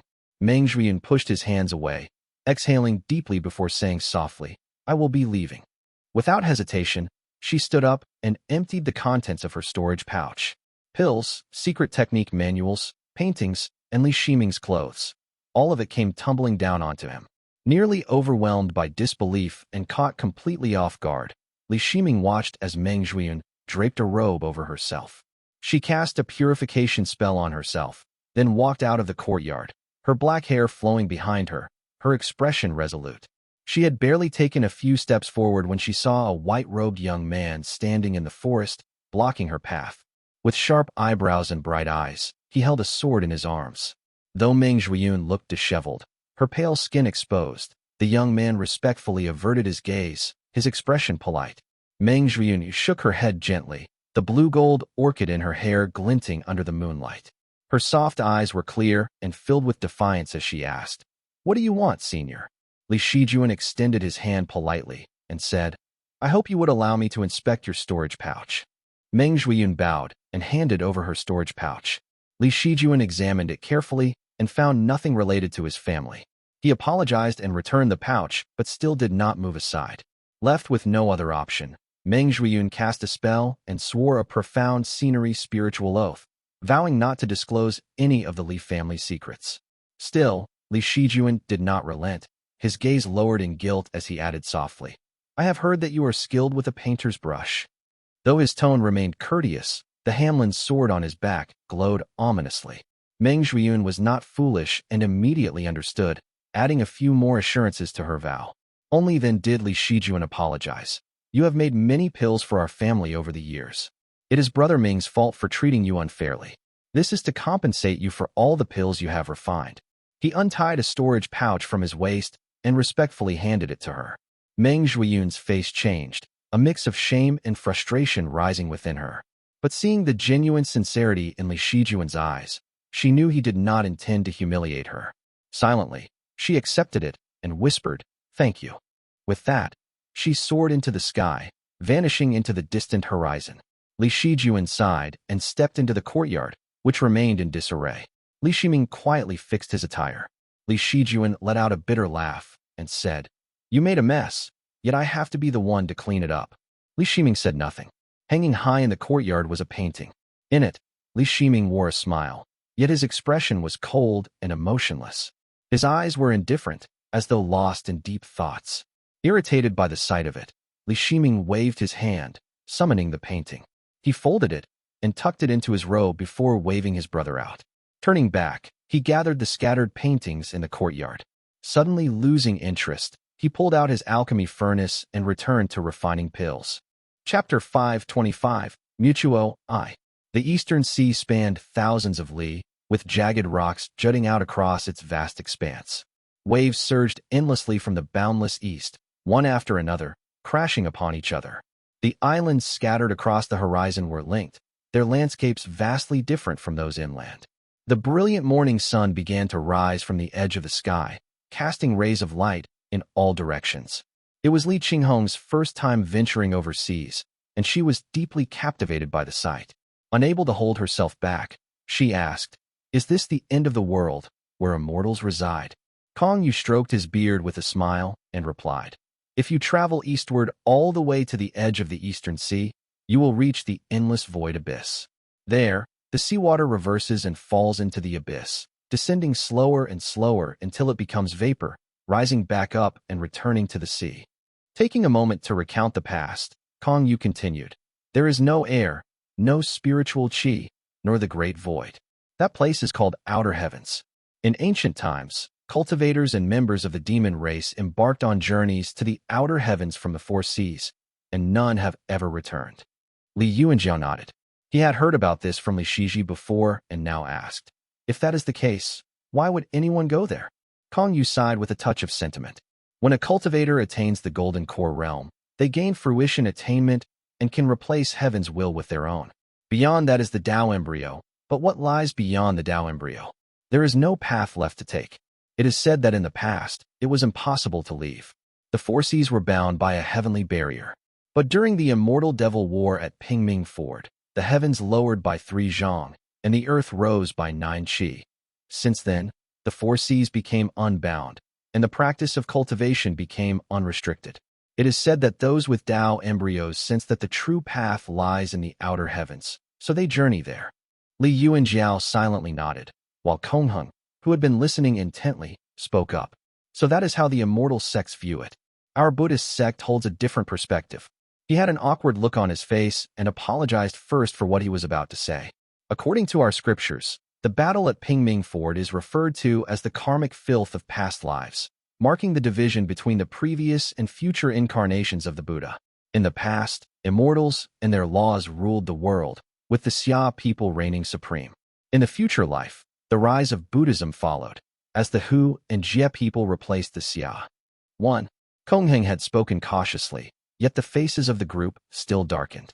Yu, however, seemed to reflect on it thoughtfully and remarked, "After the Battle of Pingming Ford, the Wei state was destroyed, and the states of Qi, Liang, Zhou, and Yin rose and fell, all under the rule of the Hu and Jie people." Perhaps the Buddha's words were a prophecy of fate. Yu gave a wry smile and murmured softly, 500 years ago, the southern immortal mansions still had dreams of reclaiming the northern lands. But after the fall of several immortal mansions, all that is left is infighting in their own small corners. The Buddha's words were not entirely wrong. Immortal law has collapsed, and what remains in the south are the paths of devils. The profound peak disciples behind them exchanged puzzled looks, and one of them asked, "Master's words do not make sense. We vanquish demons and eliminate evil, enjoying the freedom of the heavens and earth. How does that connect to devil paths?" Yu's face was filled with bitterness. He tightened his grip on the wooden staff and glanced at Li Yuanjiao before sighing. "All of you are still young. You do not understand the ways of the world yet. It is not just about vanquishing demons and eliminating evil. Take one wrong step, and you too will become a devil yourself. And as for the freedom you speak of, there is no such thing." The disciples, some thoughtful, others defiant, remained silent. Qinghong chanted a Buddhist prayer, his face filled with compassion, as if deeply resonating with the sentiment. Li Yuanjiao, observing Kongheng's demeanor, surmised that the profound peak gate had likely either been coerced or willingly participated in some unsavory deeds during the devil plague. He shook his head slightly and said in a gentle voice, "Your gate has done rather well under the circumstances." Kong Yu chuckled grimly and pointed ahead, changing the subject with a smile. Up ahead is Split Reed Island, the first landing point of the Eastern Sea. The Eastern Sea was divided into 5 major regions. Beyond Lake Xian lay the Crimson Reef Sea, a region full of jagged rocks and home to countless islands. Looking ahead, the group saw a huge island rising in the distance. This island was vast, covered with various pavilions and towers. Countless cultivators flew up and down, and in the distance, parts of the island were hidden within clouds and mist, its full extent unknown. Kong Yu smiled and said, "This place is called Split Reed Island. The fire veins here are astonishingly active, surpassing even the volcanic deserts. It is one of the great wonders of the Eastern Sea." The group was filled with awe, and the profound peak disciples bombarded Kong Yu with questions. The old man beamed with pride as he explained, "The island gets its name from Immortal Lingza of the Moonlight Origin Mansion. Legend has it that the Immortal captured the Lesser Yang Devil Monarch here, known as Quili. This Devil Monarch had attained the Lesser Yang Fruition Attainment, becoming undying and indestructible. The Immortal, unable to fully destroy him, forced him to reincarnate and start his cultivation anew. Using a white jade hairpin, the Immortal divided him into 3 parts. One part was cast into a place known as Beiming, where it transformed into a woman known as the Empress Beiyao. Another part was thrown into the Great Western Plains, becoming the Devil Lord Xian. The last part sank to the bottom of the Eastern Sea, where it was claimed by the Dragon Clan, now known as the Dragon Monarch Xiang of the Eastern Sea." Li Yuanjiao, both astonished and unsettled by what he heard, silently reflected on the culture of the Eastern Sea. Such stories would never be spoken of so openly in the Azure Pond sect, yet here in the Eastern Sea, they were freely shared. He could only ask, "Are all 3 of them Golden Core Realm cultivators?" Kong Yu replied, "It is known that Empress Beiyao and the Dragon Monarch are both Golden Core Realm cultivators, but the one in the Great Western Plains is merely a legend. If that is true, that means a single Lesser Yang Fruition Attainment was split into 3 Golden Cores, and all 3 became Golden Core Realm cultivators." One of the profound peak disciples then asked in confusion, "How is that possible?" Kong Yu chuckled and answered, "What does a brat like you possibly understand? Back in the day, the 9 offspring of the converging water hornless dragon were born from the dissolution of a single golden core into 9, each forming its own golden core. The mysteries of the golden core are far beyond the grasp of small cultivators like you." The group started chattering and discussing this. After a while, a female cultivator approached, radiating joy. She was dressed in a pale yellow-green feather robe and was riding on pink clouds. She first greeted Kong Yu as she cupped her fist. "Greetings, clan uncle." She then turned eagerly to Li Yuanjiao and said, "Brother Jiao, you are here. What a coincidence. Come with me, let's rest over there." The group of young disciples followed Kong Yu and were led away for their training. Kong Tingyun glanced at Li Qinghong with surprise and admiration in her eyes. She then smiled and said, "So, this is Sister Qinghong. Your reputation precedes you." She exchanged a few friendly words, clearly taking a liking to Li Qinghong. The group landed at the profound Peak Gate station, where Kong Tingyun said, "Would you like to rest for a bit, or head quickly to the marketplace out in the deep sea? Situ Mo is treacherous and devious. If I stay away too long, something might happen." Li Yuanjiao and the others were just as eager to get moving, so they all agreed and flew off together. Li Yuanjiao, not wanting to miss a chance to gather more information, asked. When Senior shared the story of Split Reed Island, he talked about Empress Beiyao and Dragon Monarch Xiang as if they appear often. Do the Golden Core Realm true monarchs often reveal themselves overseas? They do not appear all the time, but they do show up occasionally. Overseas, we can speak more freely. They are unlike the pristine water true monarch, who has not dared to show his face for over a century. Kong Tingyun answered as they traveled. Kong Tingyun chuckled lightly and continued. He is totally shaking in his boots. The pristine water fruition attainment is no ordinary one. Many are keeping their eyes on him. 1. Jia people were members of a tribe of northern China in the 4th century. During the period of the 16 kingdoms, They were regarded by the Han people as one of the 5 barbarians. Hu people were non-Han Chinese populations. Xiao people was the ethnicity name of Han Chinese before the rise of the Han dynasty in the 2nd century BC. Chapter 526, Mutuo 2. Li Yuanjiao nodded thoughtfully, and his once terrifying impression of pristine water, true monarch, faded significantly. The invincible aura surrounding him seemed to diminish, and he remarked quietly, "The Eastern Sea is truly a different world." As they flew, Kong Tingyun reminded them, "There are a few powers in the Eastern Sea that you cannot provoke, and I am sure you are aware of them, but I will still mention them again." After ascertaining that Li Yuanjiao was listening intently, Kong Tingyun began. The first is the Dragon Clan. In the 4 seas, the Eastern Sea's Dragon Clan is the most powerful, a top-tier force. The dragon species are also fiercely protective of their own. As long as it is a true dragon, you must not offend even a single one. Everyone nodded in understanding as Kong Tingyun continued.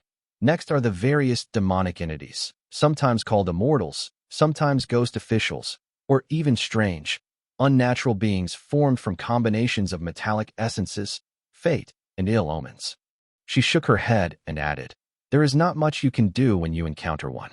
Even Purple Mansion realm cultivators avoid some of them, while others might only make you sneeze. In the mainland, there are emissaries of death who monitor these things so you rarely see them, but overseas, it is a different story.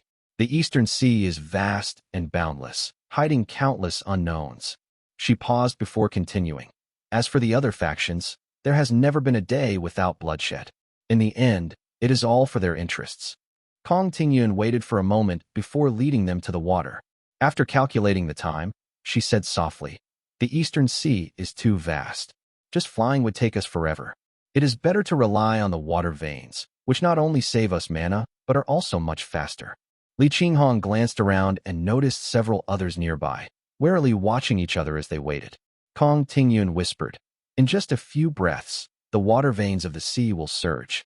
When the water rushes in, we will use the water command technique to ride the current to the Scarlet Pristine Sea, where my family's marketplace is located."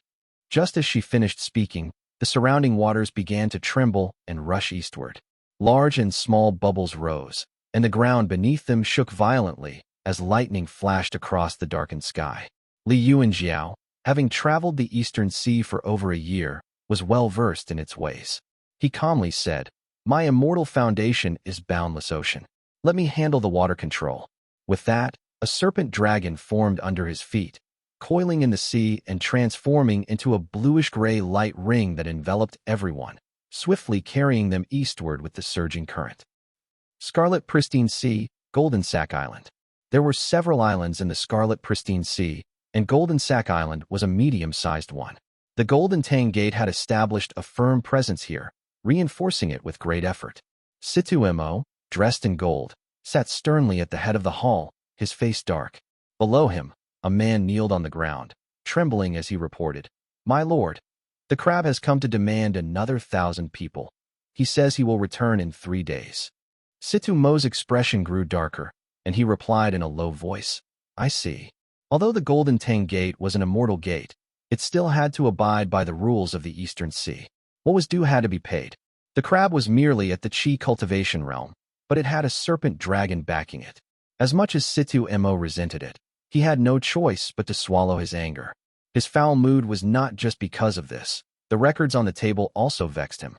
As the sole direct descendant on this island, he had secretly obtained these Sect records and had been reviewing the events from years ago. In the 6th lunar month, the Yu family joined the gate, and Wan Huaqian became famous in the prefecture for his formation techniques. The Yu family then ambushed and killed members of the Wan family, framing the Ji family. The Wan family retaliated by attacking Mount Hua, and the Xiao family sent a warning to the Yu family. Slaughter ensued, and the prefecture was besieged. Throughout the destruction of the Ji family, the real forces behind the scenes were the Yu and Xiao families, along with the broader power struggles between the Azure Pond and Golden Tang. In hindsight, it was clear that Li Tongyao was merely a pawn in Xiao Shooting's larger scheme. Xiao Shooting manipulated the situation brilliantly, weakening both the Jiang and Yu families and almost subjugating the entire eastern shore, while propping up the Li family as a loyal supporter, truly masterful. Situ Mo silently acknowledged the cunningness of Xiao shooting, but knew that he lacked the strength to confront the Xiao family for now.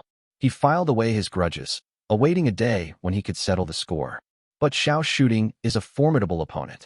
I must continue to feign ignorance for now, lest I end up caught in Man-on-Creek's schemes. As he pondered, he suddenly realized that there had been no news from Kong Tingyun for quite some time. This raised alarm bells in his mind. That woman is never quiet for long. Could she be scheming something?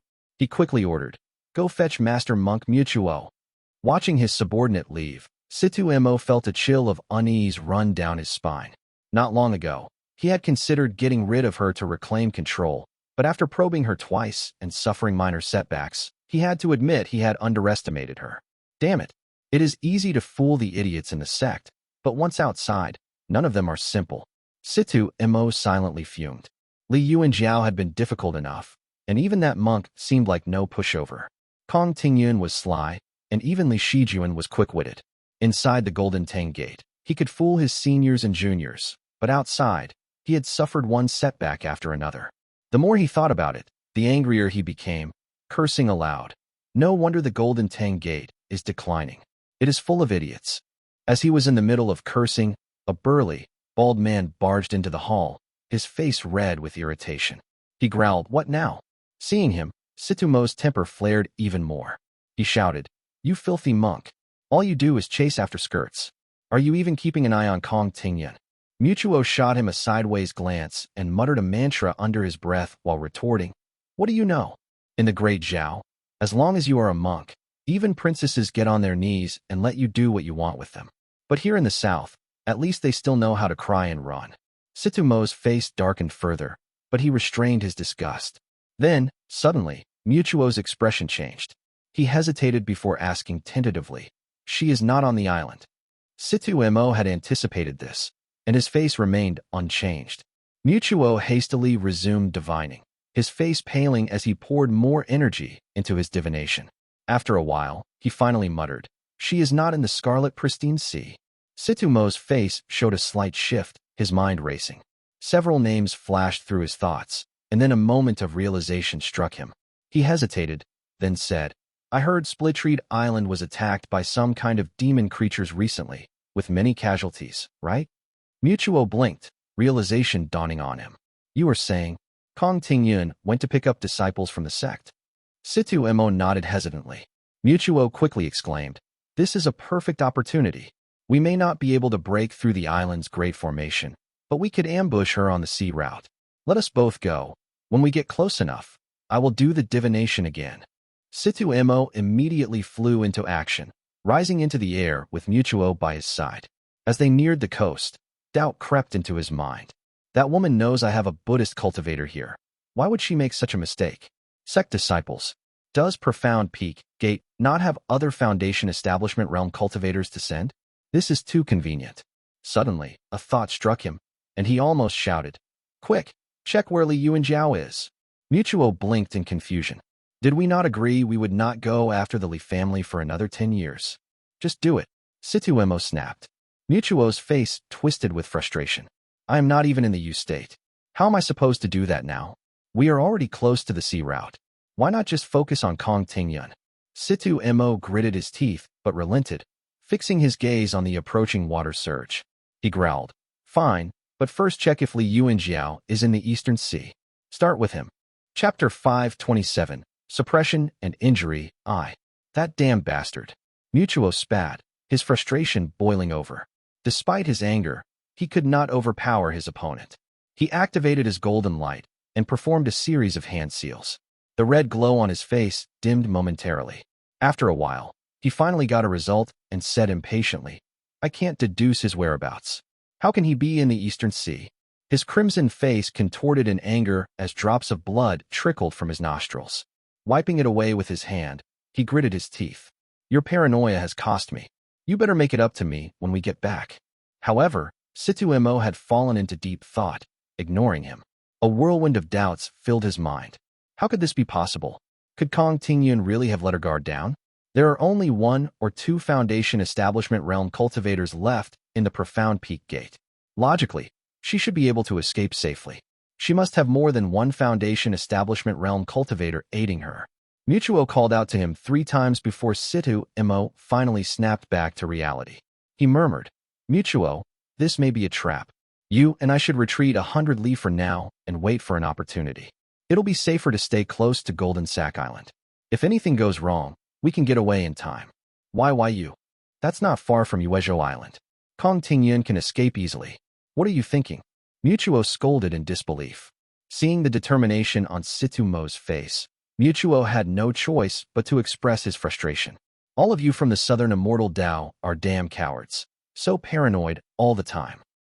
The Li family members rode the current all the way to the Scarlet Pristine Sea before coming to a gradual stop. They broke through the water's surface, and Li Yuanjiao deactivated his spell, gazing into the distance. The sea here had gradually turned pale turquoise, its seabed covered in deep red reefs rich in iron. From above, it appeared a vibrant tapestry of turquoise and red, earning it its name Scarlet Pristine Sea. Kong Tingyun admired the magnificent scenery before explaining. 2,000 years ago, this sea was known as Qiuani. Later, the 8th son of the converging water true hornless dragon was captured here. The dragon clan punished him for matricide by binding him to a deep cliff at the bottom of the sea.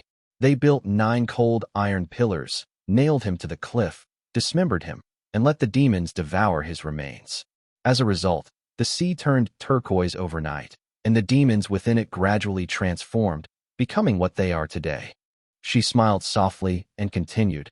The true hornless dragon had 9 sons, 6 of converging and 3 of pristine. Now, only 2 remain in the world. The rest have perished. Kong Tingyun paused, then added softly. Some say that the dragon clan did this to scatter the pristine water metallic essence throughout the Scarlet Pristine Sea, making it difficult to gather them. Li Yuanjiao pondered for a moment before asking, why doesn't the dragon clan simply keep it for themselves to create a golden core?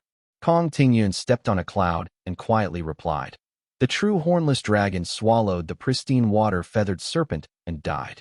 The enmity between them remains unresolved. To this day, dragons still devour feathered serpents, and the 8th son is one such feathered serpent. The Taoist master of my family speculated that perhaps the dragons fear that if they consume the pristine water metallic essence, they will soon grow feathers and turn into their enemy, she added. Horrible.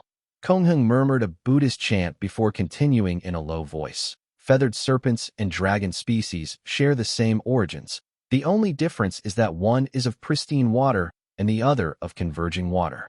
It's truly a sin that they're killing each other like this. Li Yuanjiao looked thoughtful as he began to grasp the concept of the Golden Core. Golden Core realm cultivators. Are they those who obtain metallic essence? Or are they those who achieved fruition attainment? Kong Tingyun's voice interrupted his thoughts as she said seriously, I have something to trouble fellow Taoists with. Situ Mo is cunning, and he has a master monk from Zhao State as his assistant. I will be gone for several months. He will undoubtedly learn of this and likely ambush me on my way back. Please keep your distance and conceal your presence, she explained. Li Yuanjiao immediately caught on and smiled inwardly. So there's indeed a Buddhist cultivator supporting him. Realizing that the threat was only a Buddhist cultivator rather than a Purple Mansion realm cultivator, Li Yuanjiao felt much more at ease. He immediately replied, I have a Dharma artifact that can conceal presence. Perhaps Qinghong and my younger sister should keep their distance while I stay beside you. At least it'll be easier for both of us to prevent them from escaping. All right. Kong Tingyun nodded approvingly. Li Yuanjiao activated the profound patterned bottle, and a mysterious spiritual mist enveloped his body. He flew forward with Kong Tingyun, leaving Qinghong and Li Qinghong behind. Qinghong felt slightly awkward being alone with her. He lowered his head and began chanting a Buddhist scripture, but Li Qinghong ignored him, her gaze fixed on the endless turquoise and red sea as a thought crossed her mind. It would be wonderful if father could see such magnificent scenery. Li Yuanjiao and Kong Tingyun rode the wind together. Kong Tingyun remained silent, but she sensed that Li Yuanjiao was close by, flying leisurely alongside her. As they journeyed deeper into the Scarlet Pristine Sea, doubts began to creep in. That guy is cautious. If fear the further we go, it'll be more difficult to defeat him.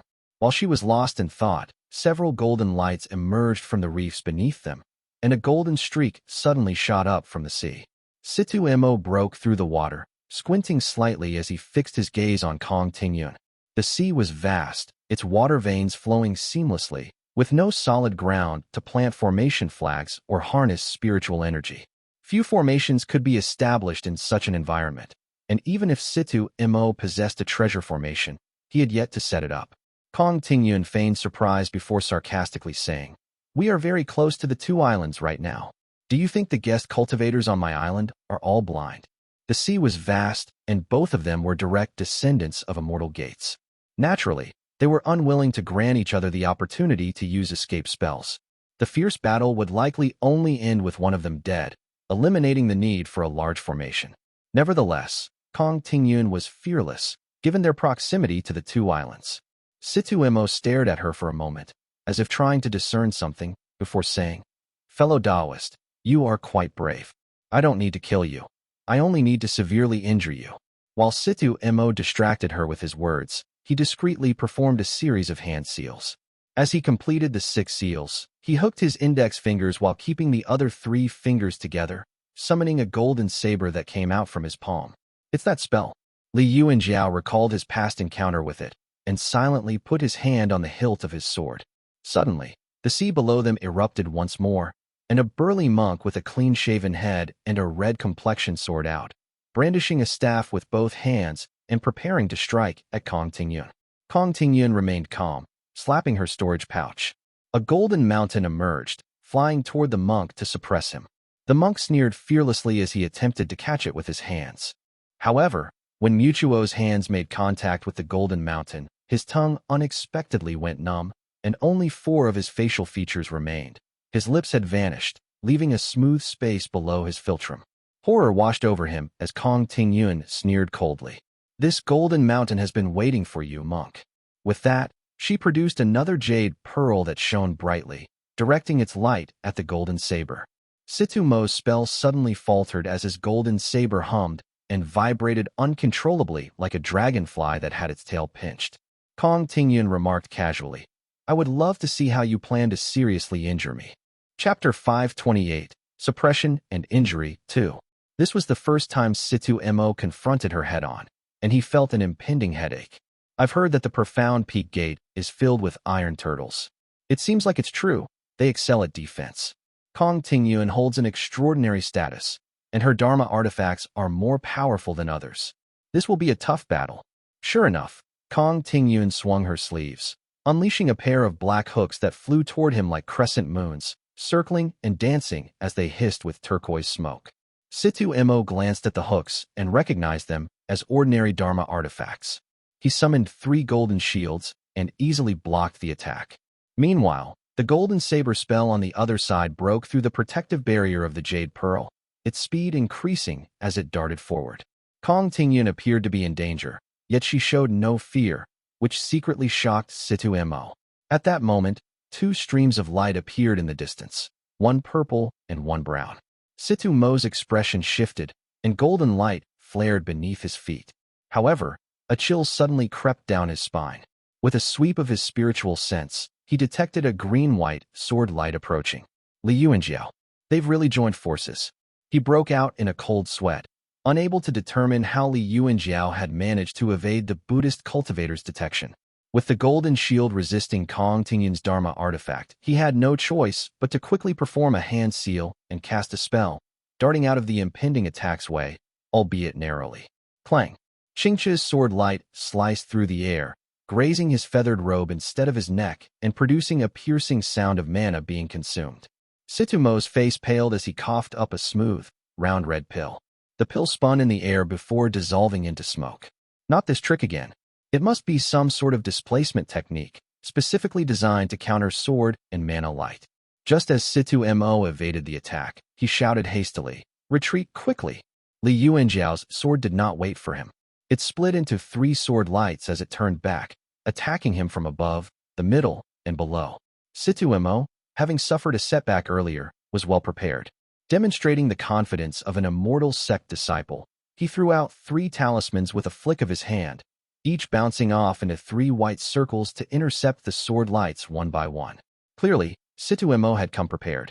The white circles released by these 3 Foundation Establishment Realm talismans were smooth and agile. Though their strength was not great, they were designed to effectively counter threefold moonlight. With this delay, Qinghong and Qinghong finally arrived on the scene. Although Situ Mo did not recognize the heroic-looking female cultivator, he identified Qinghong and guessed that she was Qinghong.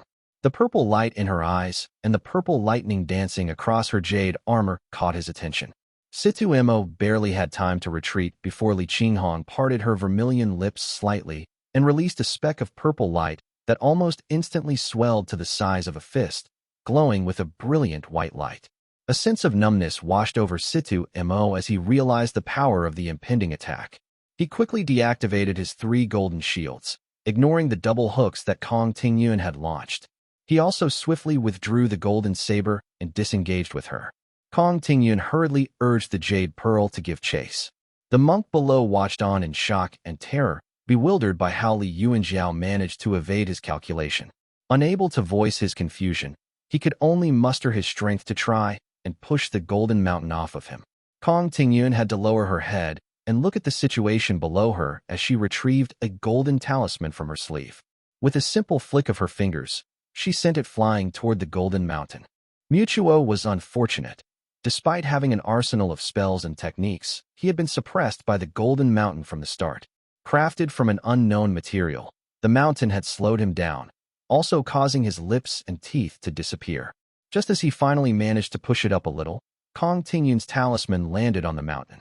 The talisman shimmered with golden light, its yellow-brown surface adorned with vermilion characters in one large line that read, 1,006,580,000 Jin. Mutuo felt a powerful force emanating from his hand. He had only time to let out a mournful cry as the light turquoise waters around him parted. The golden mountain fell, rumbling ominously, causing the waves to surge to heights of 100 chi before slowly settling down again. Boom! The spectacle in the sky was equally breathtaking. A white light erupted from above, accompanied by the roar of thunder that was like a landslide. The white lightning transformed into dense purple bolts that cascaded down like a waterfall, suppressing all that was below. Situ Mo's golden shields were on their way back to assist him, but they were intercepted by Li Yuanjiao's swift sword. To his dismay, his golden saber was also stalled by Qinghong's spell. A golden light silently bloomed on his chest. Rumble. Amidst the raging thunder, Situ Mo was propelled backward, enveloped in golden light and dust, leaving only a thin layer of golden shield around him, almost resembling an eggshell. Riding the wind, he noticed 5 or 6 streams of light approaching from the 2 islands, preparing for confrontation. Situ Mo's golden shield did not reach him in time, so he was struck by the thunder spell. His feathered robe was scorched gray, and his chest was bloody. Several Foundation Establishment Realm cultivators behind him caught him.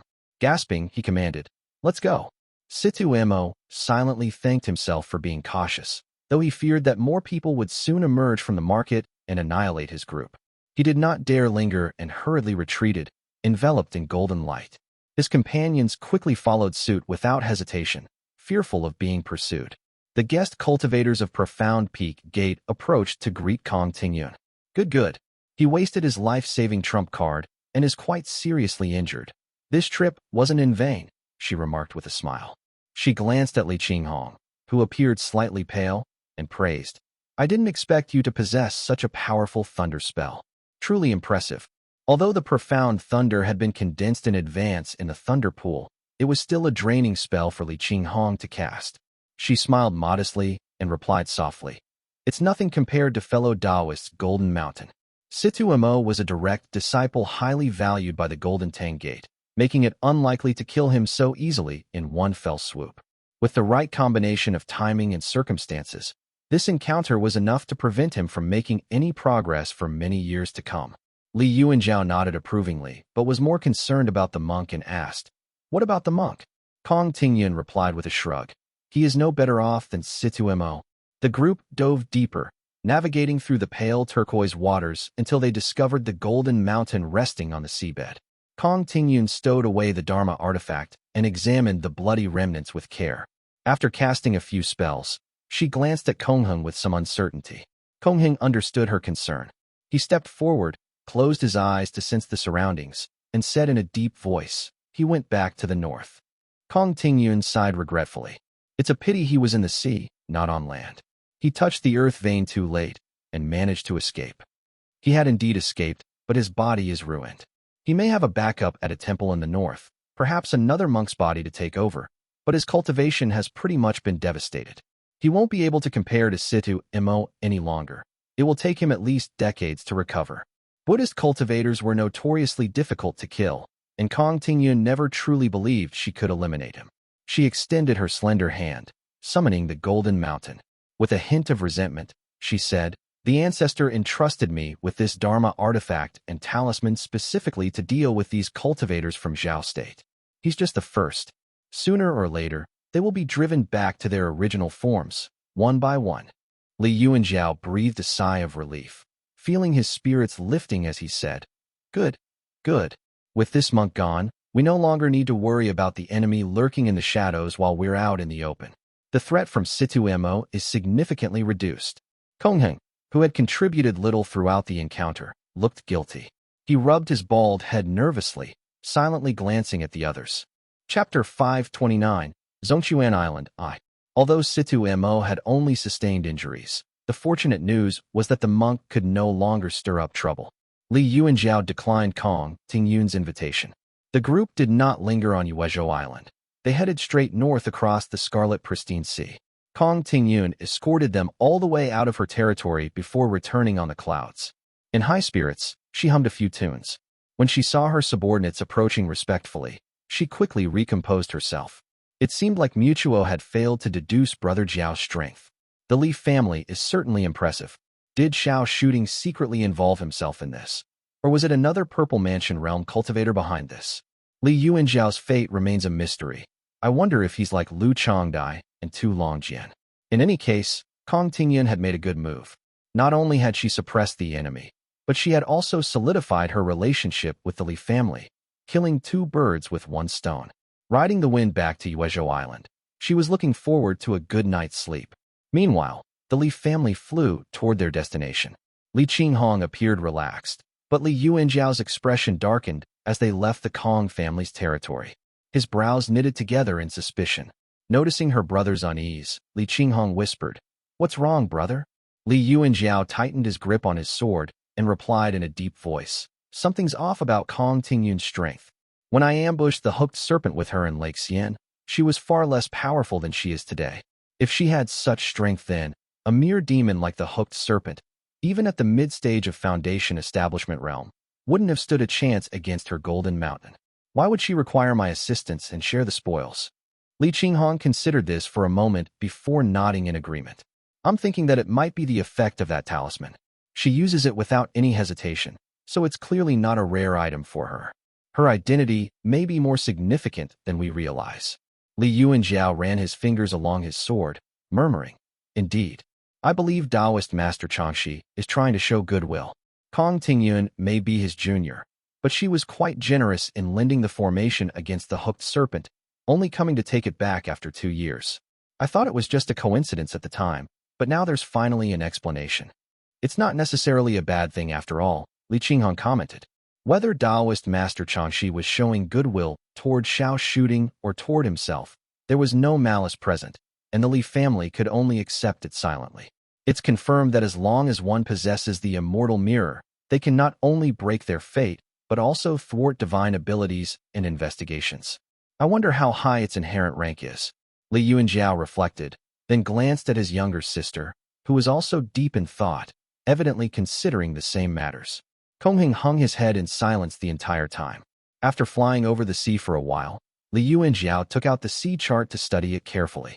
The largest island in the eastern sea was as vast as you state. There were also numerous gates and powerful demons in Hengzhou in the east. The Li family did not plan to venture there. Instead, they aimed to find a remote island to the south. Li Yuanzhao surveyed the area for a moment before summoning an embryonic breathing realm fish demon with his immortal foundation. As it gurgled and released bubbles, he turned back to the group and said, "There's a water vein flowing south not far from here. We can take that route." The group followed the water vein and, after 3 days, broke through the surface of the sea, reaching the southernmost end of the Scarlet Pristine Sea, where it connected to the coast of the Great Shokue Temple. The sky was overcast, and distant thunder rumbled ominously. Li Yuanjiao looked up to see the mountain gate of the Great Shokue Temple to the west, which was shrouded in black rain, with faint thunder-like sounds echoing in the air. Someone is either breaking through to the Purple Mansion realm, or a Purple Mansion realm cultivator has perished, he remarked. Juner is at home. If someone truly breaks through the Purple Mansion realm, he will send someone to offer congratulatory gifts. There's no need to worry, Li Qinghong replied. It was the first time the group had witnessed such a vast celestial phenomenon, visible even across the Eastern Sea. Li Yuanjiao stared at it for a bit longer before returning his attention to the sea chart in his hand. After a long pause, he said, "In this area, we're far away from the disputed seas, at the corner of the Scarlet Pristine Sea. While it may be distant, it's safe due to the sparse population." After discussing for a while, the group dispersed to search for suitable islands to settle on. Li Yuanjiao headed straight south, scanning the surroundings. He found several small islands. The largest was only the size of a town, while the smallest measured about 10 li in radius. Though the earth vein could be activated to expand the island gradually, there were no experts like those in the profound peak gate, and bringing someone over would be quite troublesome. As a result, Li Yuanjiao felt little inclination to pursue that option. After flying for a considerable distance, a small island soon came into view. It appeared relatively flat and was covered by only a mid-stage qi cultivation realm formation. Estimating that the island was about half the size of the Li family's estate, he landed on it and knocked on the ground tentatively. Zongyan rode the wind and toured the island before returning to the hall where his subordinates brought forth a boy. "Island Master, this is the boy born on the night of Queen, as recorded on the island," they said respectfully. Zongyan lifted the boy's clothes to confirm that he indeed had a belly button. He then took out 2 vials of blood qi from his storage pouch and said kindly, "You will live in the side hall from now on. Make sure you remember to take this medicine every 3 days. Do not forget about it." The boy nodded obediently, and Zongyan dismissed him. Visibly relaxed, he smiled as he remarked, "Fortunately, I've registered every single one of them back then. Otherwise, I wouldn't know how long it would take me to search for them on such short notice." "My lord is wise," his subordinates replied, cupping his fist. "After dealing with that bluefish, the rest will be much easier to handle," he added. Zongyan nodded repeatedly, but was suddenly interrupted by a man scrambling into the hall. His eyes were red and choked with emotion as he wailed, my lord, there is another Foundation Establishment Realm cultivator outside. He looks sinister. Something bad is going to happen." Zongyan's face turned pale instantly, and he staggered backward. After a moment, he stepped forward, muttering, "Why is another one here? This is bad. I wonder how many people this one will take." Pale and anxious, he hurried out to meet the newcomer. He deactivated the formation and looked up, spotting a figure hovering in the air. The man indeed looked rather sinister, with gray eyes under eyebrows that were too close together. His eyes were slightly narrowed, resembling those of a serpent dragon. His black robe fluttered in the wind, and a tightly wrapped sword hung at his waist, concealing its shape. Zongyan steeled himself and stepped forward, bowing as deeply as he could as he said humbly, "Zongyan greets the exalted immortal. We are quite terrified that you have come to our island." Li Yuanjiao glanced at him, noting that the man was only at the 7th heavenly layer of the qi cultivation realm. The mortals on the island looked up at him, and he estimated that there were over 5,000 people present, which satisfied him greatly. It is truly troublesome to move mortals here. There aren't many places to settle in this vast ocean. 5,000 people here is just right. Zongyan felt relieved to see that he was in good spirits. But when Li Yuanjiao observed the gathered mortals, Zongyan grew nervous again. He seems like one that cultivates the immortal Foundation realm. He has no injuries and doesn't seem to be looking for people. Hopefully, he won't demand for too many. As Li Yuanjiao landed on the island's peak, all the mortals paused in their activities, looking up with concern. Zongyan spoke tentatively, "My lord, this is Zongquan Island, and I serve Dingyuan the Dragon Son under the jurisdiction of Water Mansion. Every island in the Eastern Sea was required to pay tribute to the demon clans."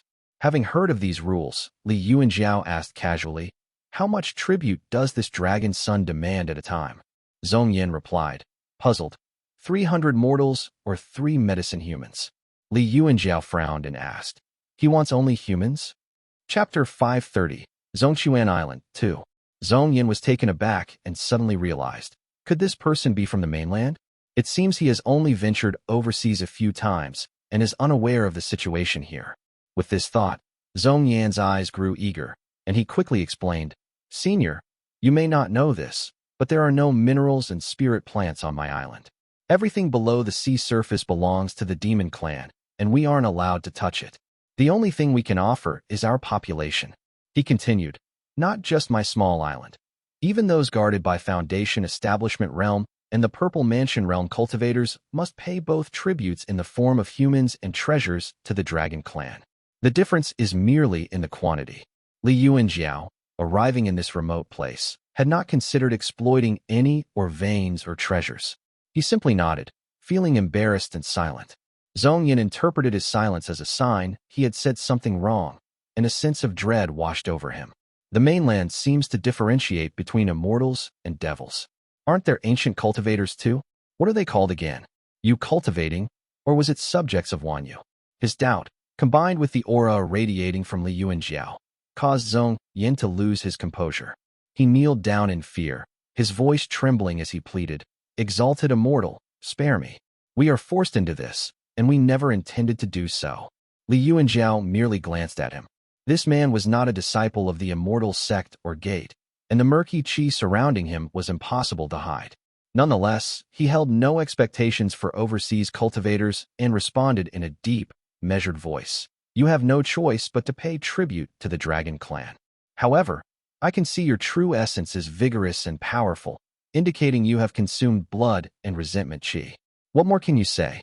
Zongyan paused for a moment, stunned, then pressed his forehead to the ground and humbly replied, My elders also came from the orthodox path. I understand, but... He paused, raised his head, and looked at the people behind Liu and Xiao before continuing sadly. If I consume blood chi, I will deviate from the orthodox path forever. But if I stop taking it, I won't be able to protect them. There are many demons in the sea. Zongyan has been doing his best. Liu and Xiao regarded him thoughtfully and said softly, There is no orthodox path in these times. Get up. Zongyan responded respectfully and stood by his side. Liu and Xiao then looked up at the kneeling crowd. One or two children timidly raised their heads, their eyes filled with fear. Liu and Xiao reflected, It is inevitable to pay tribute to the Dragon Sun on this island. If we want to establish a foothold in the Eastern Sea, we must first appease the Dragon Clan. But what should I do? The laws of his own clan were strict regarding this matter, and the immortal mirror in his arms still emitted a slight chill, sending a cold shiver through his heart. The supreme profound light had not failed him so far, and this was no laughing matter. I'll call Qinghong over first. Liu and Xiao launched a talisman high into the sky that glowed faintly. Zongyan flinched at the sight. Turning to Zongyan, Liu and Xiao asked, Do you have any family or offspring? Zongyan, having already surmised much, remembered hearing about mainland cultivators settling overseas. However, it was rare to encounter them in his remote location. Noticing that Liu and Xiao was not as fierce as he first appeared and seemed to have some principles, he felt a surge of relief and quickly replied, I am a son of Diyang. I cannot bear children. A son of Diyang? Liu and Xiao frowned. Zongyan grew more confident in his assessment and explained respectfully. The Scarlet Pristine Sea extends eastward, crossing the Chuani Gorge. There's an island called Xizhi, where a state named Diyang exists. The springs in Diyang are known as nurturing springs. As long as you throw spirit items into them, babies will emerge. 1. He lifted the hem of his robe, revealing a smooth abdomen devoid of a belly button. These babies are known as sons of Diyang, born without belly buttons and infertile. Their flesh tastes bland, like water, and as long as the spirit item thrown is precious enough, they are likely to possess a spiritual orifice. He chuckled, adding, Cultivating the Dao is challenging, and many cultivators end up without descendants. Unable to produce heirs, many go there for the sake of continuing their lineage. My father was one of them. He passed away many years ago, and I now manage this island. Liu and Xiao found this information eye-opening. He regarded Zongyan silently, who then lowered his head and said, But people like me are not destined for greatness. Qi cultivation realm is the furthest I can reach. If I cultivate the Dao, I can't establish an immortal foundation. If I cultivate Buddhism, I can't obtain the Dharma. If I cultivate the devil Dao, I can't establish my own mansion. If I cultivate spells, I can't create talismans. After hearing this, Li Yuanjiao found these limitations to be reasonable. Nevertheless, he was still amazed. This world is indeed a place of great wonder, he said quietly. On Mount Qingdu, Li Shijuan sat in the courtyard, dressed in a white robe, with Hanlin resting on his knees. The thin sword gleamed coldly in the light as he wiped it meticulously with a piece of white silk cloth. Despite his focus, he was actually polishing the blade absent-mindedly until it shone brightly. On the table before him lay a jade bottle containing the essence-gathering pill. Li Shiming had reluctantly handed him the pill before retreating into seclusion to meditate in preparation for establishing his foundation, leaving Li Shijuan in charge of the household. Since the foundation establishment realm cultivators were away, he now held the highest authority among those present. While he continued to wipe the sword absent-mindedly, an old man in plain clothes approached. The man was at the 9th heavenly layer of the Qi cultivation realm. He cupped his fist and bent down slightly, preparing to kneel. Li Shijuan quickly urged him to rise and said politely, "What are you doing, clan elder? I can't possibly accept such a gesture from a senior." The old man was Chun Dongha, one of the most senior members of their family. As Li Shijuan moved to assist him, Chun Dongha straightened up and said softly, "I received news that Taoist Hofu of the Great Xiokue Temple has broken through to the Purple Mansion realm and attained mastery of a divine ability. The family head wants me to deliver a gift, so I came up to the mountain to retrieve it." Li Shijuan was just thinking about this matter. Since the Great Xiokue Temple had no connections with his family, there was no need to send an expensive gift. However, he had heard that Taoist Hofu cared about nothing else except for his image. He feared that choosing the wrong gift could lead to offense, and was troubled. Now that Chun Dongha was here, he decided to ask for his counsel. "What kind of gift do you think we should prepare, elder?" he asked. Chun Dongha pondered for a moment before responding hoarsely. "Our family gifted Taoist master shooting a treasured panacea, so this time, we cannot offer anything less than that. In my humble opinion, a Dharma artifact of peak Qi cultivation realm should suffice. Taoist Master Hofu is well off and probably doesn't need any lavish gifts from our family. But since he is young and is rumored to care a lot about his reputation, we should send our oldest family head along with 6 Qi cultivation realm cultivators to present the gift. Showing enough respect with our gesture is most important. The gift itself is not as important," he explained. After a moment of consideration, Li Shijuan remarked, "This matter has spread too widely. It almost seems like someone is deliberately pushing it, or it's related to Hofu's divine ability. Our family should give him the respect he deserves, but we must be cautious." After another moment of consideration, he decided, "Let's visit the Xiao family first since they will also be going to congratulate him. If our family goes with them, there's nothing we have to worry about." 1. Son of Diong can be literally translated as child born from the earth. The literal meaning of Diong means born/nurtured by earth, and Shichi means world's navel. Chapter 531. Huiyao. Li Yuanjiao stood with his hands behind his back, listening as Zongquan introduced the island to him. There are more than 5,000 people on the island, and most are fishermen. The island also cultivates rice and fruit, but the fields are sparse, so women and children handle most of the work. There are many demons in the area, some of whom are the Dragon Sun's lackeys. They tend to be greedy, so when some of our people don't return from venturing out to sea, we know they've been eaten. After observing Zongquan Island for a while, purple and golden lights streaked in from the east and west. Zongyan quickly opened the formation, and Li Qinghong and Qinghong landed one after the other. Li Qinghong surveyed the surroundings and commented, "There are several islands to the east, but none are as good as this one. It's a pretty good size, but the spiritual energy is weak." Li Yuanjiao nodded in agreement, while Qinghong clasped his hands together and spoke in a measured tone. "I traveled westward. The sea was vast, but without a suitable place to establish ourselves."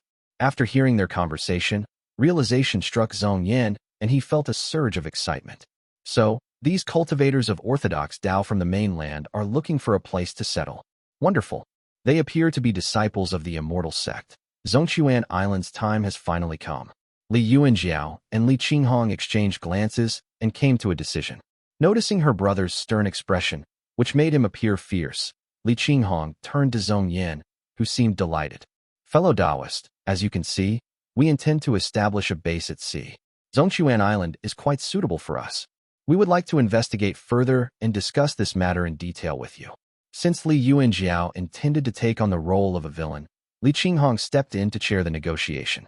Although she spoke politely and expressed her intention to discuss the matter in detail, Zhong Yin understood that there was little room for negotiation due to the stark disparity between their strengths.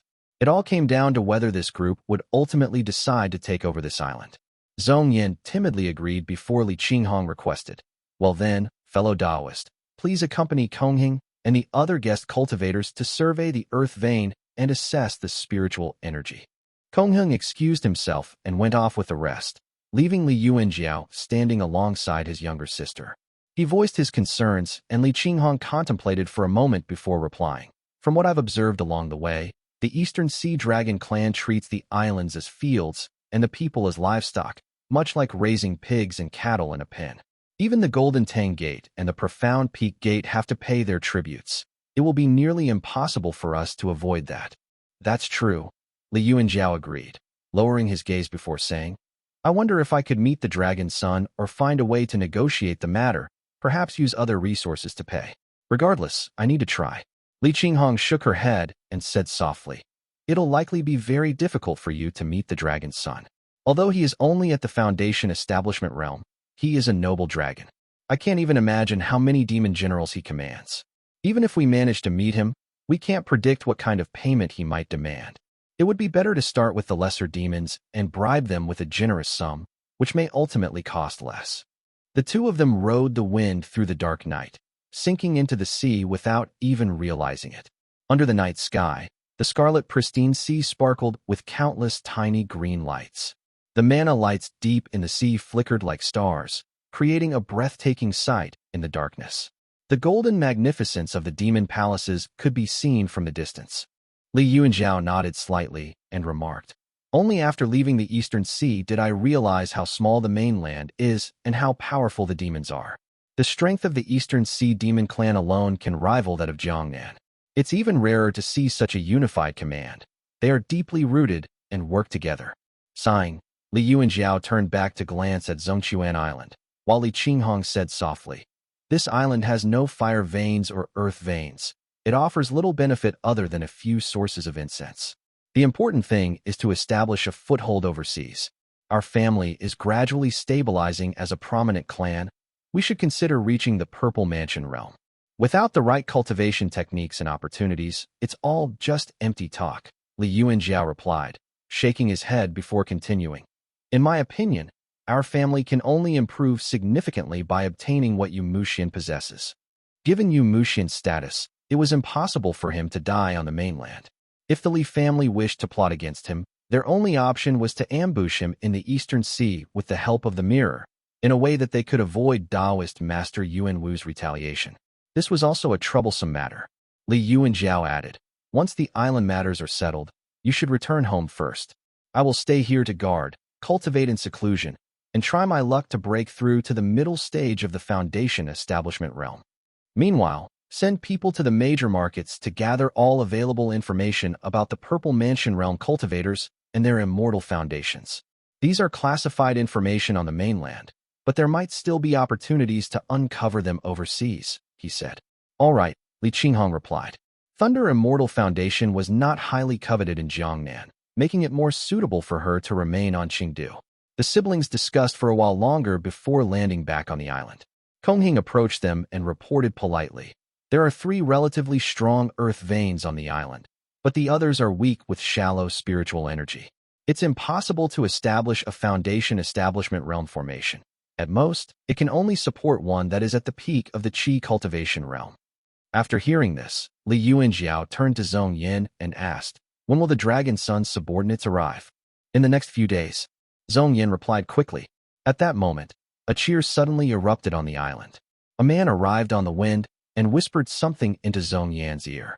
Li Yuanjiao cast a neutral glance at him, and Zhong Yin immediately caught on. He bowed and said, "My lord, I practice the 6E all-in-one technique on my island. I follow the Purple Mansion Golden Core Dao, but wield the shamanic spells and talismans. There are many Dao paths to raise medicine humans. All this was granted by the Dragon's Son for the sake of raising them. And we just found a baby born on the required day, he added. Zongquan spoke vaguely, wary of offending the others. He lowered his voice and continued. Each time the tributes are collected, the Dragon Son keeps the one with a specific birthday for the next collection. If no suitable person is found, he will use 100 others to offset it. So, each time a suitable child is discovered, it's hard for us to contain our excitement. Before Li Yuanjiao and Li Qinghong could respond, Qinghong could no longer restrain himself. He said in a sudden outburst of emotion, "Don't you have an ounce of compassion? Even if you're sacrificing one to save many, you shouldn't be so proud of it. Are you going to thank the evil dragon next year if it eats one less person next year?" Zongquan dropped to his knees, horrified. "Master Monk, you can't say that. If it weren't for the Dragon Son's protection, we would have been killed by passing devil cultivators or devoured by the demon generals. How can we not be grateful?" Qinghong was taken aback. He stared at Zongquan in disbelief for a few breaths before exclaiming, "So, you're saying that a minor crime isn't a crime?" Zongquan was confused by the monk's reaction. He raised his head in fear and mumbled, "But Lord Dragon's Son saved us from a greater evil. Everyone knows we should choose the lesser of two evils. Why do you want to beat him down for it? But he clearly eats people. How can you still be grateful toward him?" "That's enough," Li Qinghong interjected, trying to mediate. The perspectives of Qinghong and Zongquan were so different that they would probably continue to argue until dawn without an outcome. Zongquan responded timidly, while Qinghong let out a long sigh before apologizing and appeared lost in thought. Chapter 532, Huiyao 2. The two men left, and Li Yuanjiao stood with his hands behind his back, somewhat absent-minded before slowly closing his eyes. Li Qinghong looked back, and Li Yuanjiao murmured, "There is a demon outside." The two of them rode the wind out, and soon spotted a green fish hovering in the air. A pair of scaly wings grew from beneath its ribs, making it look particularly strange. Li Yuanjiao rode forward to meet it. The fish's large eyes locked onto the two cultivators, its mouth opening and closing as it spoke in a clear voice. "Where do you come from, fellow Taoists? This is the territory of my Zhunan Serpent Dragon Palace." This fish demon was at the 9th heavenly layer of the Qi cultivation realm, and had not yet achieved the foundation establishment. Both members of the Li family were foundation establishment cultivators, and were much stronger than it was. The fish demon was quite polite, yet spoke to them as equals in conversation. Li Qinghong spoke respectfully. "My brother and I were originally cultivators from a minor sect at Lake Xian. After our sect collapsed, we passed through here and considered settling down here. However, we are unfamiliar with this place and hope you can offer us some advice, fellow Taoist." "You are too polite, fellow Taoist," the fish demon replied, folding its wings and stepping onto the demonic wind.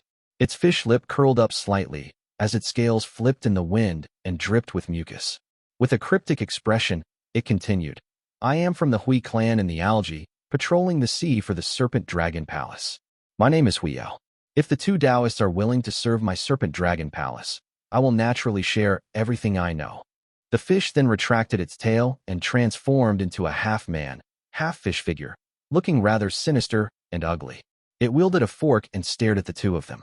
In this situation, the status of the cultivators from the mainland and the overseas demons was reversed. Li Yuanjiao and the others were now asking for favors, like Luken the deer demon from the past. Nevertheless, Li Yuanjiao was not one to blow his own horn.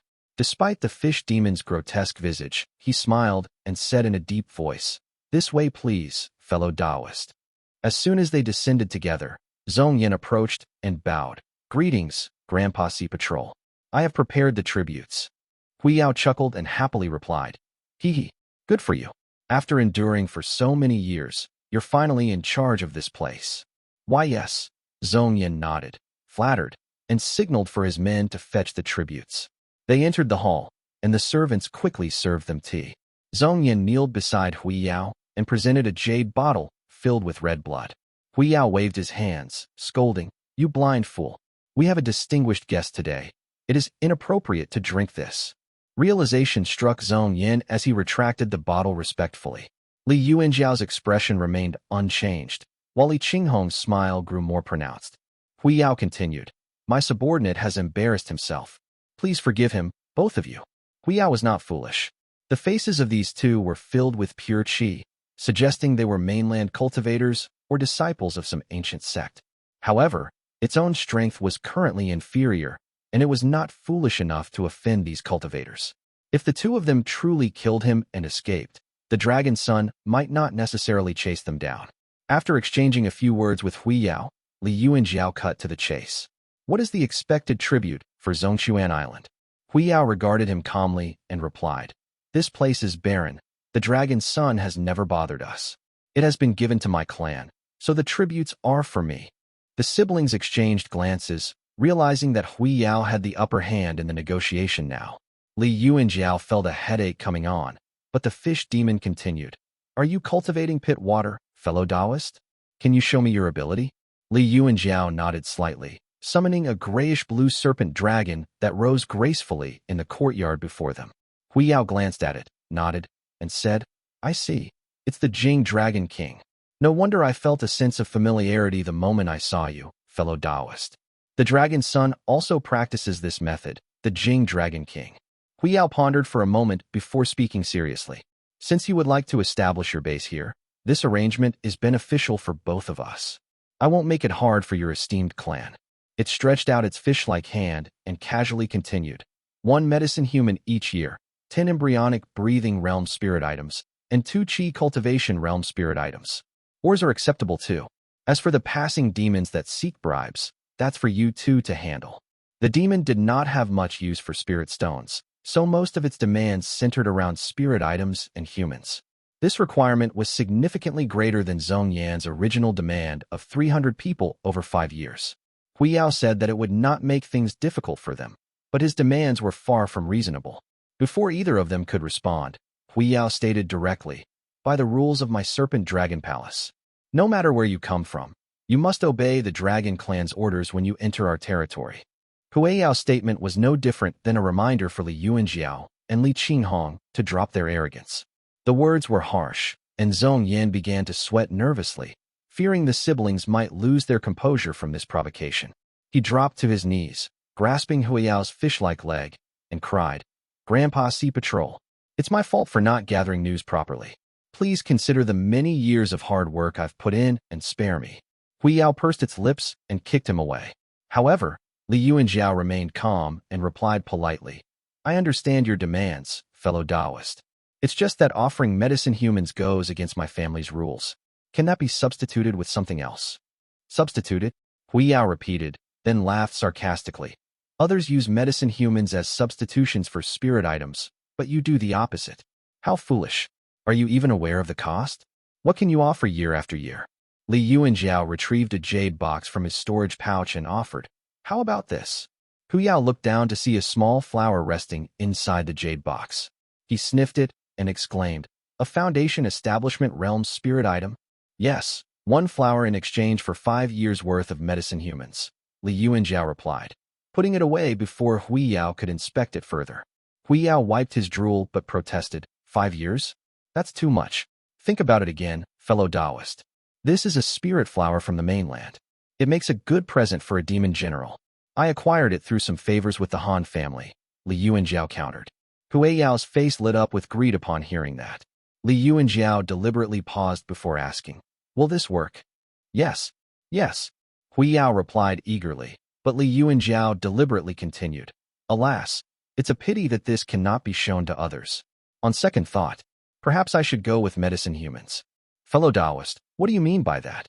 Huiyao's expression shifted dramatically once more. Li Yuanjiao explained in a low voice.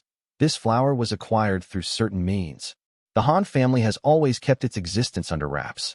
If it becomes public knowledge, it could lead to serious trouble. The Wanglin blossom was not exclusive to his family. Li Yuanjiao was an overthinker, so it was impossible for him to overlook this, so he made up a story to tempt Huiyao. Huiyao's expression changed completely as various possibilities raced through his mind.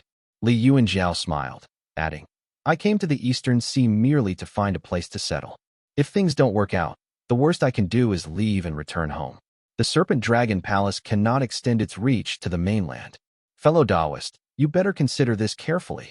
His tone was gentle, but an underlying threat was evident. Huiyao fell silent for a moment, then realized that Li Yuanjiao had stepped closer, pressing his hand on the hilt of his sword. Huiyao started, catching a glimpse of the green and white sword light flowing in Li Yuanjiao's grasp.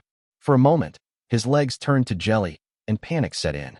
The situation had shifted too quickly. In just a few exchanges, the power dynamic had completely changed. It seemed he had no choice but to comply with this person. Chapter 533, Threats and Promises. All sorts of emotions flickered across Huiyao's face until his expression ultimately softened as he forced himself to laugh. Fine, I can simply relocate those people to other islands and treat it as a friendly exchange. Good, Li Yuanjiao replied, narrowing his eyes and saying nothing further. Huiyao reluctantly swore the profound scenery's spiritual oath, and only then did Li Yuanjiao remove his hand from the hilt of his sword. Li Yuanjiao gave his younger sister a signal, and Li Qinghong produced a storage pouch, placing it into the demon's hands. When Huiyao accepted it, his expression became more sincere. After exchanging a few more words, he hurriedly excused himself, cradling the jade box in its arms. He flew out of the formation in a daze. It took him some time to register the fact that he had just been manipulated into taking an oath. Cold sweat trickled down his back, and his mind was reeling. Upon opening the storage pouch again, he discovered numerous spirit ores. The jade box in his hand felt icy, stirring feelings of excitement within him. Huiyao silently transformed back into his original form and dove deep into the sea. As soon as Zongyan respectfully sent Huiyao out of the formation, Li Qinghong sneered. As expected, they all fear power and lack morals. Trying to tempt them will just make their appetite grow. Raise a fist, and they'll be silent immediately. Li Yuanjiao nodded in agreement and said, Nevertheless, they should be given what they deserve. These lapdogs may be useless, but it's easy for them to sabotage us. I'm just worried they may lead enemies here. As soon as they finished speaking, Zongyan came rushing back on the wind. He kneeled and prostrated himself before the siblings respectfully and said, Greetings, my lord and my lady. From now on, Zongquan Island shall follow your lead. Li Yuanjiao nodded slightly, observing Zongyan's behavior. He was more adept than most, so Li Yuanjiao said softly, Have you always been this humble all the time? Zongyan sighed, yet his respectful expression remained unchanged as he cupped his hands and replied earnestly, Of course. By humbling myself and calling him grandpa to gain his favor, I can save a few people on the island from dying. Li Yuanjiao fell silent, while Li Qinghong cast a silent glance at him and remarked softly, Everyone says that the Eastern Sea is a dark place, but you are much brighter than the so-called orthodox Daos in the mainland. Zongyan humbly denied the compliment. Meanwhile, Li Yuanjiao pulled several bags of spirit patties from his storage pouch, placing them before the hall with a clatter. He then took out several pills and handed them all to Zongyan. You can use these resources for now and distribute the spirit patties to the cultivators on the island. There's no need to consume blood chi from now on anymore. Zongyan kneeled and bowed deeply. His voice choked with emotion as he stammered, Understood. In the eyes of the Li family, these spirit patties were just a drop in the bucket, but in this remote sea area, where they could not be grown, they were considered rare resources for Zongyan and the others. Clutching the items, he respectfully retreated. He checked a few of the pills, inhaling their fragrant scent, and felt his eyes watering. He hurriedly dragged a boy out from the side hall, shaking him excitedly as he exclaimed, Good boy, let's go home. The boy took 2 unsteady steps forward, causing Zongyan to burst into laughter. He lifted him into his arm, then rode the wind as they sped away toward the distant town. In the hall, Li Yuanjiao and the others smiled as they watched Zongyan leave. Li Qinghong remarked, This is truly a remote sea area that remains oblivious to the prosperity of the mainland. 10 embryonic, breathing realm spirit items? What kind of request is that? When our family was an embryonic breathing realm family, our tribute to the Azure Pond sect was already far more than that. Li Yuanjiao sighed, shaking his head. These spirit items from the mainland will be recognized. I should exchange them for overseas spirit items in the market first to avoid raising any suspicions with that demon. As for the Wanglin Blossom, I've already inquired about it. Aside from being sold overseas by the Han family, there are several others in the north. A couple can also be found in the sea. We only have to give one every 5 years. It shouldn't be an issue, especially involving the Han family. Initially, Li Yuanjiao could not think of anything that would attract that demon's attention, so he made Huiyao swear a spiritual oath and made it accept bribes from his family. With this, he could no longer oppress them with the Serpent Dragon Palace's prestige. This was already a worthwhile exchange. Now that this is settled, I will return and look after our family now, Li Qinghong announced. Li Yuanjiao glanced at his sister, then said, Qinghong and I will escort you all the way to Lake Xian. Don't worry about troubling us. After the round trip, I plan to enter seclusion to prepare for a breakthrough to the middle stage of the Foundation establishment realm. All right, she agreed. The formation on Mount Qingdu radiated a light green glow, as always. Li Qingliao took a few steps on the water, crossed the lake, and landed in the town. The Jade Court Guard, Chen Mufeng, had been waiting on the shore for quite some time. With Li Shiqing's recent ascension as the head of the family, Chen Mufeng had also gained the power and resources he had long desired. He had now reached the 5th heavenly layer of the Qi cultivation realm, which was pretty impressive. The young master before him was the future pillar of his lineage. Though Li Qingliao rarely visited Qingdu, Chen Mufeng had made time in his busy schedule to meet him. He greeted Li Qingliao with a smile, and Li Qingliao returned the gesture slightly, murmuring, Battalion Commander. Greetings, young master. At present, Li Qingliao was at the 4th heavenly layer of the embryonic breathing realm. While it wasn't quite time for him to descend the mountain, his father, Li Shiqing, had found a betrothed for him, prompting him to make the trip to meet her. As the eldest of his generation, Li Qingliao enjoyed a noble status in the family. Many prominent families were vying for his attention, but Li Shiqing had already chosen a girl from the Lu family. The Lu family had been in decline for some time, but they had recently produced a talented girl named Lu Lingzhen.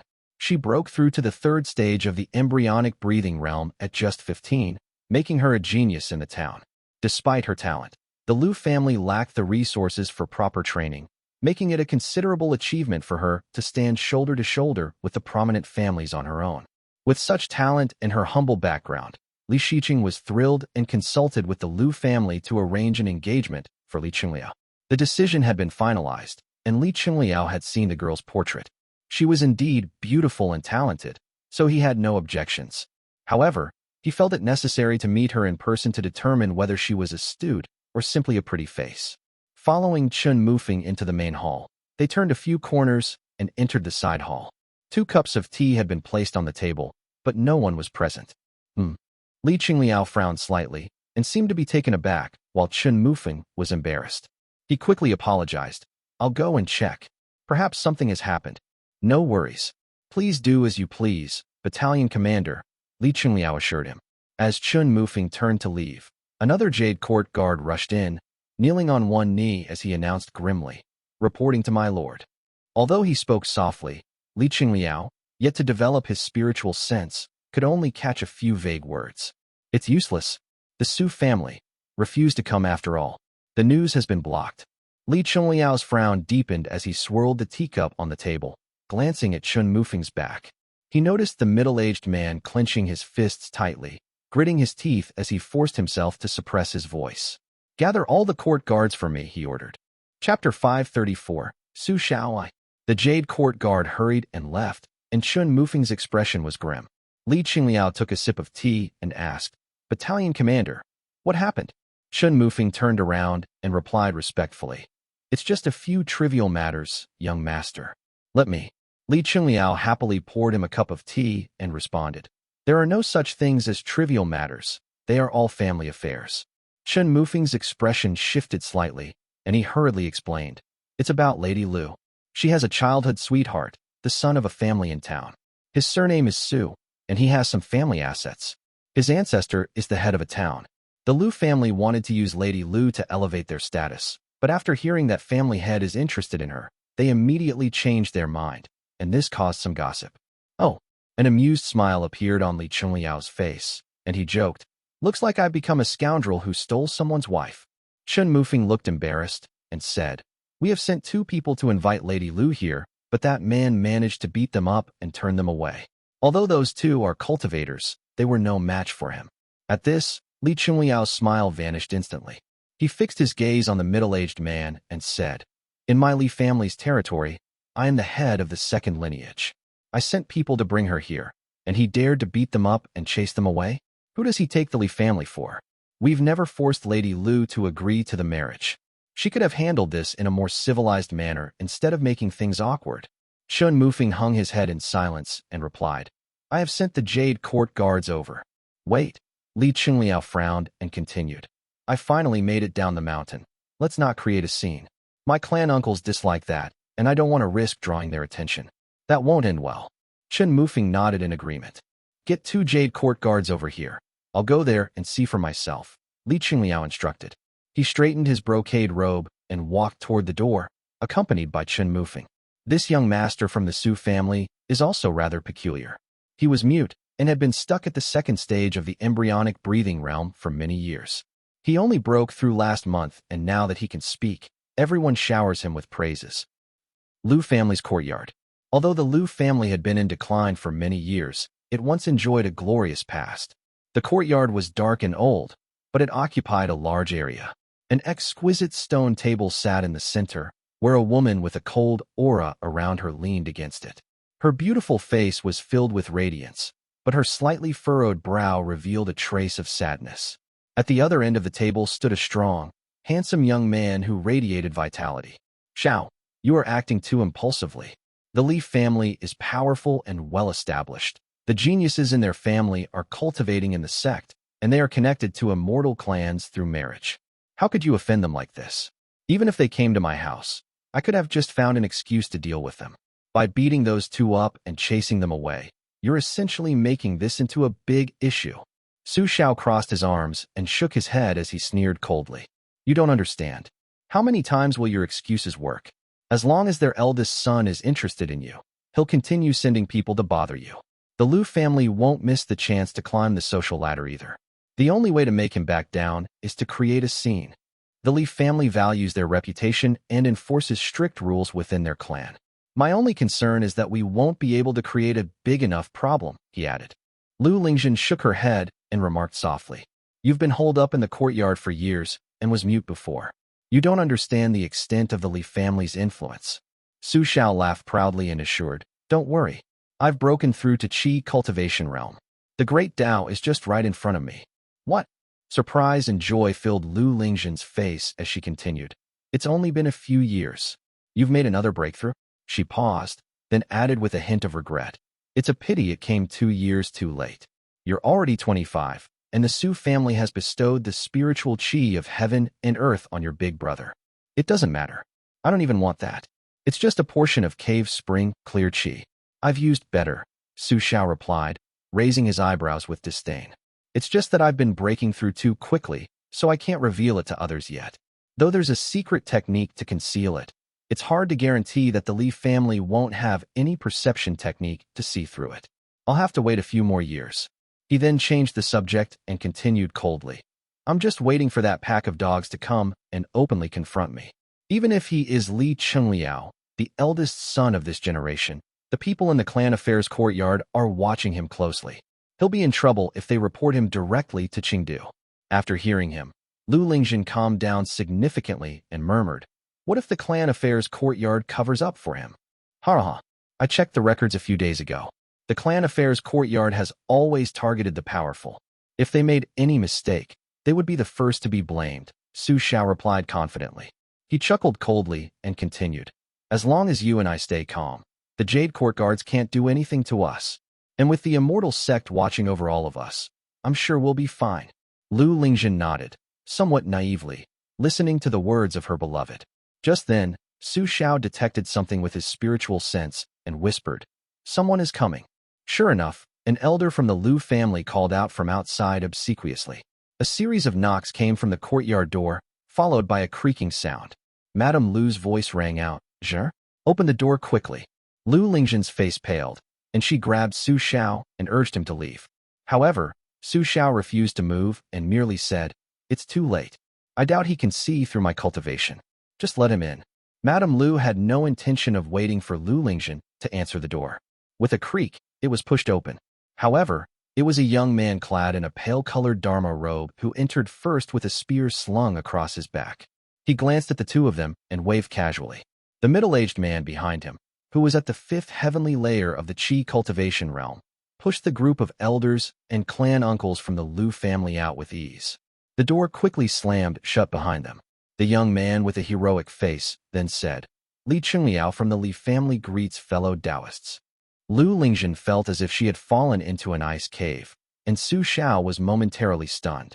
He had never expected Li Qingliao to come in person. Su Xiao from the Su family greets young master, he managed to reply. Seeing the way the couple looked at each other, Li Qingliao quickly understood the situation. He continued, speaking with a smile. Young Master Su truly looks impressive. The Su family is a well-respected lineage. It's about time a hero emerged among them. Li Qingliao's words caught Su Xiao off guard and rendered him speechless, while Lu Lingjin found herself in a difficult position. After a brief pause, Li Qingliao clarified.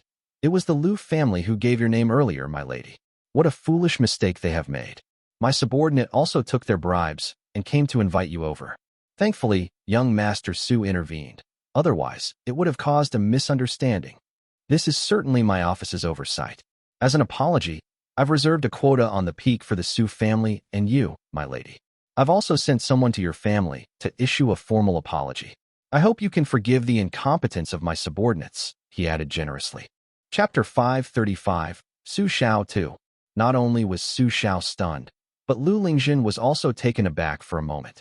Her face then lit up with joy as she looked at him with newfound admiration and bowed to express her gratitude.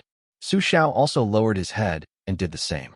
Li Qingliao's gaze lingered on him for a moment before stepping outside. A group of Lu family members immediately surrounded him, crying out in an effort to keep him there. These individuals had been profligate sons when the Lu family was in power. Now, as they aged and took on leadership roles, they had made a mess of things. Li Qingliao ignored their pleas and left the yard with Chun Mufeng right beside him. Once outside, Chun Mufeng seemed eager to speak. When they finally returned to the hall, the middle-aged man leaned closer and whispered, that Su Xiao is really at the third stage of the embryonic breathing realm. Li Qingliao's smile vanished, replaced by a puzzled expression as he murmured quietly. Not only is the Lu family incompetent, but Lu Lingjin also seems naive and lovesick. Thankfully, this engagement hasn't been finalized, otherwise, problems would arise sooner or later. He then added thoughtfully, as for Su Xiao, his sudden rise is quite peculiar. After a moment of contemplation, he said, tell me everything you know about Su Xiao. Understanding the gravity of the situation, Chun Mufeng hurriedly replied, he is 25 years old, born mute, and rarely left his home. He remained at the second stage of the embryonic breathing realm until he was 21 when he suddenly began to speak. His personality changed drastically, and he broke through in his cultivation, keeping it a secret until it was recently discovered that he reached the third stage. Li Qingliao calculated silently, then voiced his suspicion. Could he have encountered some opportunity? His doubt lingered, and he turned to ask, I remember the head of the Lu family is an unrefined qi cultivator, right? That's correct, Chun Mufeng confirmed. Li Qingliao considered this answer, placing his hands behind his back as he said thoughtfully, send someone to call him over. Offer him some spirit items as a bribe, and have him test Su Xiao. Chun Mufeng was momentarily taken aback, thinking Li Qingliao was being overly cautious. Nonetheless, given Li Qingliao's authority, he nodded and went off to execute the orders, leaving Li Qingliao standing in the hall, staring at the tea that had already grown cold in the wind. I would love to get to the bottom of this and see if this is the work of a demon, he murmured, his mouth set in a stern line. Lu family's courtyard. Once the Li family members left, Lu Lingjin exclaimed happily, he doesn't put on airs. What a good man. Good man. Su Xiao sighed inwardly. Li Qingliao's response had completely taken him by surprise. What a clever move to turn an enemy into a friend. No wonder the Li family dominates the lake, monopolizes spirit fields, levies heavy taxes, and squeezes out every last bit of spirit patties. They rely on connections to control the quotas, ensuring only their clan members can enter the immortal sect to train, and they've solidified their power within the family. That young master may appear polite on the surface, but who knows if he holds a grudge in his heart. It seems we can't stay here for long. It's better to leave early and explore. Once we establish our immortal foundation and acquire divine abilities, we'll return and overthrow this tyrant.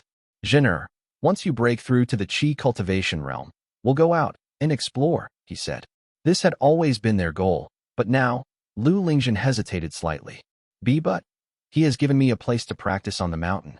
The devil plague is rampant out there. Isn't it nice to stay in this safe haven and receive stipends? The Li family is also quite nice. They never kill to collect blood qi. Su Xiao sneered, transmitting his voice through mana. Such a formidable family must have their dark secrets. Li Shiming can produce so many pills without compromising his cultivation progress. He might be relying on devil cultivation techniques and blood qi. He probably kills in secret behind the Immortal Sect's back.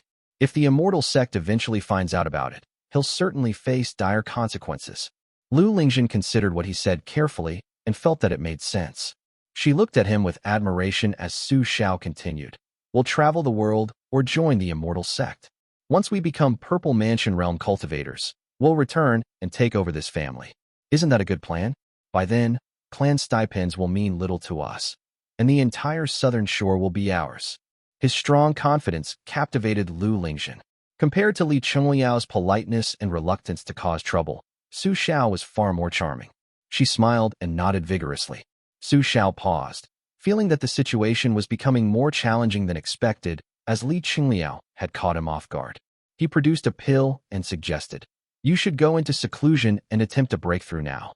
Take this pill right away. Don't wait for the Qi cultivation realm. When you reach Jade Capital stage, we'll set off."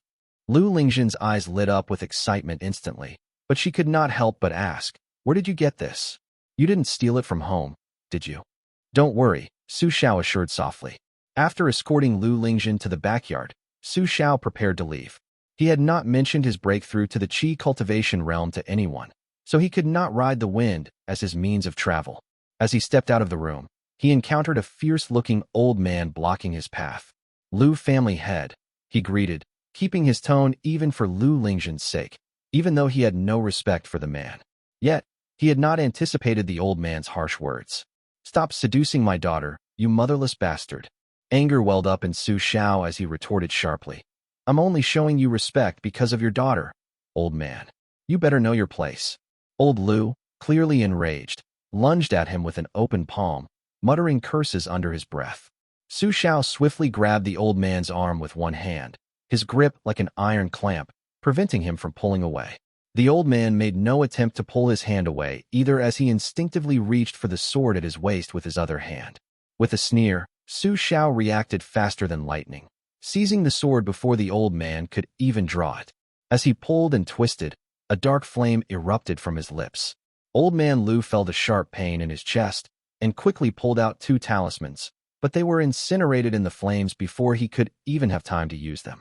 He felt weak all over, as if his very cultivation had been burned dry. He screamed and teetered on the brink of collapse. However, Su Xiao had no intention of killing him. He calmly sucked the fire back into his stomach and warned coldly, "Annoy me again, and you will die miserably." With a swift motion, a small rune appeared in his hand. He slapped it onto old man Lu's chest and threatened, "If you dare to spread anything about me, this fire will reduce you to ashes as soon as you open your mouth." Devil cultivator. Old man Lu, having never encountered anything like that, was struck by how dark and eerie the spell was. He fearfully accused Su Xiao of being a devil cultivator, but quickly fell silent and collapsed to the ground under Su Xiao's fierce gaze. With a mocking smile, Su Xiao turned and walked away. Old man Lu shakily got to his feet, spitting in anger, before quietly slipping into the backyard and kneeling down, too frightened to speak. A jade court guard landed in the courtyard, his appearance resembling that of Chun Mufeng. Shocked, he murmured, "Just that one move. Just one move." Even a Qi cultivator of the 2nd heavenly layer like him clearly felt the dangerous nature of the black flame, let alone old man Lu. Did he reincarnate, or did he inherit some sort of immortal legacy? "I have never seen such a genius," he murmured to himself. Just as the jade court guard finished speaking, he spotted a figure leaning against the backyard door. It was Su Xiao, who had returned with a blazing black flame in his hand as he regarded him with a sinister expression. "Captain Chun, why must you meddle in other people's affairs?" 1. Translator note. The author did not give Captain Chun a name, but he is actually a squadron leader Chun in the Raw. We'll call him Captain Chun, not to be confused with Commander Chun Mufeng, a battalion leader. Chapter 536, Tremors, I. In the blink of an eye, Captain Chun felt an instant chilling sensation on his neck, and when he reached for his waist, he found that the jade pendant he kept there had disappeared. As he looked up again, a black flame materialized before him.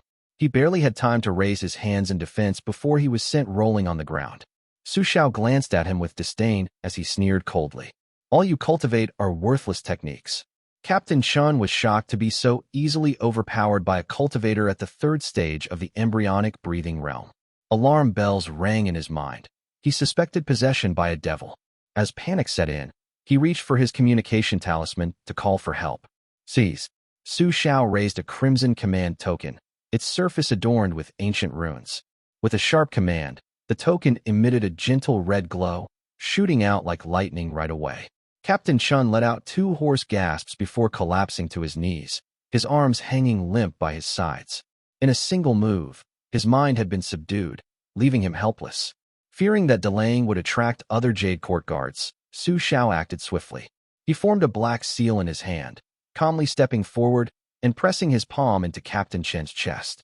Knowing that injuring or killing a Jade Court guard would cause significant trouble, Su Xiao had held back during their fight.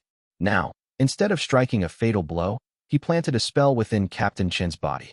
Once the seal took hold, he withdrew his token and watched as the man slowly regained consciousness. Captain Chen emerged from his stupor, confused and disoriented. When clarity returned, his eyes filled with fear. Gripping his long blade, he appeared ready to fight once more. Su Xiao sneered, "Captain Chen, think carefully. We are in the same boat now." The realization dawned on Captain Chen, and he quickly scanned his body with his spiritual sense. With a heavy heart, he dropped his blade, despair washing over him. He thought bitterly to himself, "I could die, but I can't doom my family along with me." He reluctantly asked, Who are you?" Su Xiao's expression remained calm. "I know your family lives within the Li family's territory. I will not force you into anything. Just pretend none of this happened. That way, you save your life and your family stays safe." Su Xiao's voice lowered, his tone measured and persuasive. "Just turn a blind eye and let me leave. When the time comes, I will take Lingzhen and be gone without causing any trouble." With his words precisely calibrated and the token subtly influencing Captain Chen's mind, Su Xiao turned away confidently. Caught in an agonizing inner struggle, Captain Chen watched Su Xiao leave. Unable to resist the pull of self-preservation, he took off, flying toward the mountains as if nothing had happened. Su Xiao, observing his departure, smiled smugly. "Whatever I want to do by the time I leave is beyond your control." He then leisurely made his way back.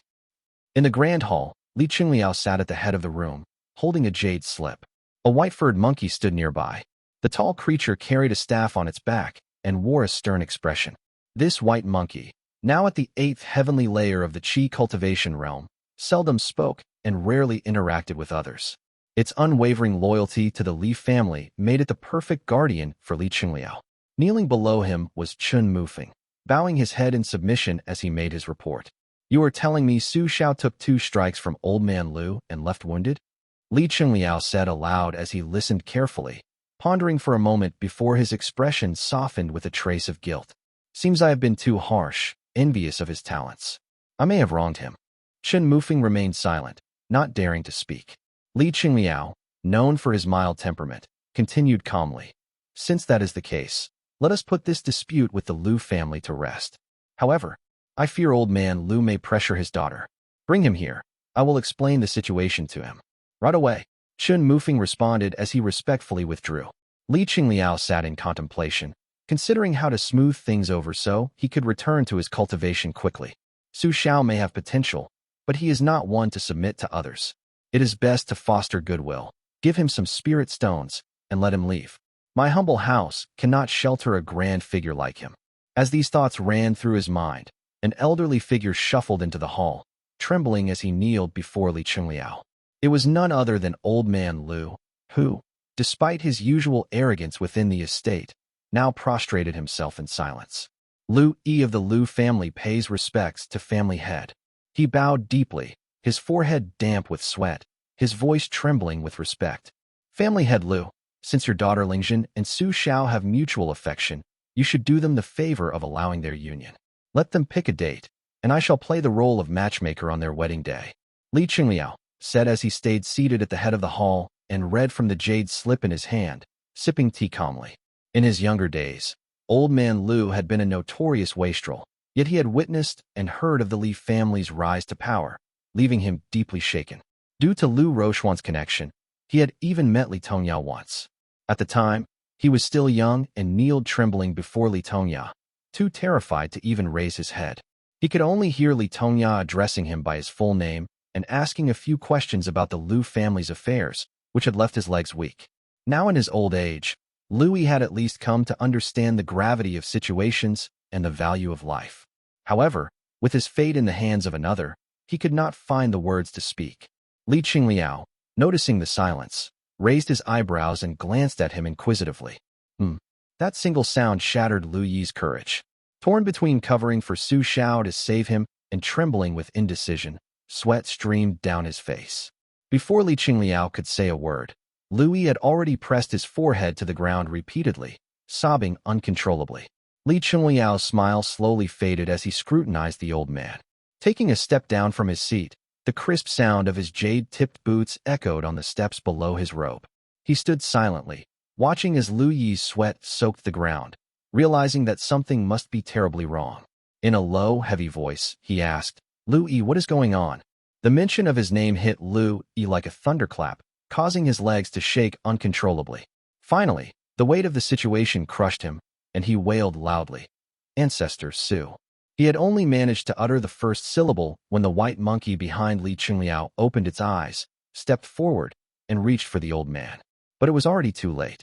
Black flames erupted from Lu Yi's body, bursting from his chest and abdomen with a thunderous boom. Blood splattered throughout the hall, sending his organs flying in all directions. Black blood spouted like a fountain, filling the air. Li Qingliao stumbled back in shock, yet black stains still marred the hem of his robe, splattering across his chest and collar. From within the boiling black blood, a dark seal shot upward, attempting to escape. However, a large furry hand swiftly reached out and deftly grasped the black light. The black light struggled to break free, thrashing wildly amidst the overwhelming demonic energy surrounding it. Although it held a higher power, it was relentlessly ground down by the furry hand's immense force. The white monkey withdrew its hand, while Li Qingliao wiped the bloodstains from his collar. He removed his robe and draped it over his arm. "Captain Chun!" Li Qingliao's sudden shout rang through the hall. Hanging his robe carefully on the back of a chair, he saw Chun Mufeng rush in, his pupils dilating at the sight of the carnage. Overwhelmed by fear, Chun Mufeng dropped to his knees with a thud, stammering, "I accept my punishment." Chapter 537. Tremors 2. Torn between fear and hatred towards Su Xiao, Chun Mufeng also felt a flicker of relief that he was dealing with Li Qingliao. Had it been Li Yuanping, he would have kicked him to the ground without a word, leaving no room for explanations. Facing away from him, Li Qingliao struggled to contain his anger. Kneeling will not help. Gather the men immediately and secure the Su family. Su Xiao might not even know yet. Chun Mufeng leaped to his feet instantly and dashed out the door. Li Qingliao's voice echoed after him. "If he escapes, do not bother coming back." Chun Mufeng responded with urgency, disappearing into the distance. Meanwhile, Li Qingliao was plagued by unease, recalling the old matter with Chu Yi from Yufu Prefecture. He knew too many hidden truths, and his mind remained clear despite the circumstances. Su Xiao was no Chu Yi. With the cautionary tales of the Kong family and Chu Yi, I cannot afford to be careless.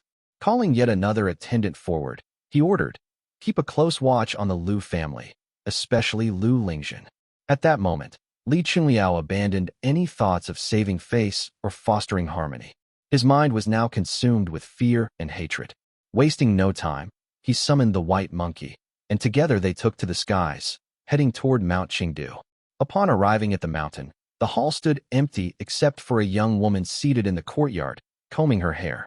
Her phoenix-like eyes and fine eyebrows gave her an elegant, noble appearance. Seeing her, Li Qingliao's heart sank. With a grim expression, he greeted her, "Auntie." Although Li Yuexiang was younger than him, her seniority was much higher. Noticing his anxious demeanor, she asked, "Why the rush? My brother has already entered seclusion." Hearing that Li Shijuan was in seclusion, Li Qingliao's heart sank further. Li Yuexiang continued. He sensed an opportunity to break through to the 7th heavenly layer of the Qi cultivation realm a few days ago, so he hurried into seclusion. It is best not to disturb him. This is bad. Although Li Qingliao knew there was not much benefit in sharing all the details with Li Yuexiang, he still gave her a brief account of the situation. After listening, Li Yuexiang set down her comb, her expression thoughtful. So, he carries a thread of fate within him. That is why our brother suddenly went into seclusion, and grandfather and elder Dongha led a group of Qi cultivation realm disciples eastward to congratulate Taoist Master Hofu, leaving us with weakened defenses. Her words sent a chill through Li Qingliao, as it was only then did he realize that many of their key Qi cultivators had gone east. He responded grimly, "Can the thread of fate truly be so potent? Could this not all just be a coincidence?" Li Yuexiang tied up her hair and answered, "Let us not lose our composure. Before going into seclusion, brother left me a jade. It can summon him. Do you want to try it?" Li Qingliao nodded decisively and said in a low voice, "Please awaken eighth uncle. This matter is too important.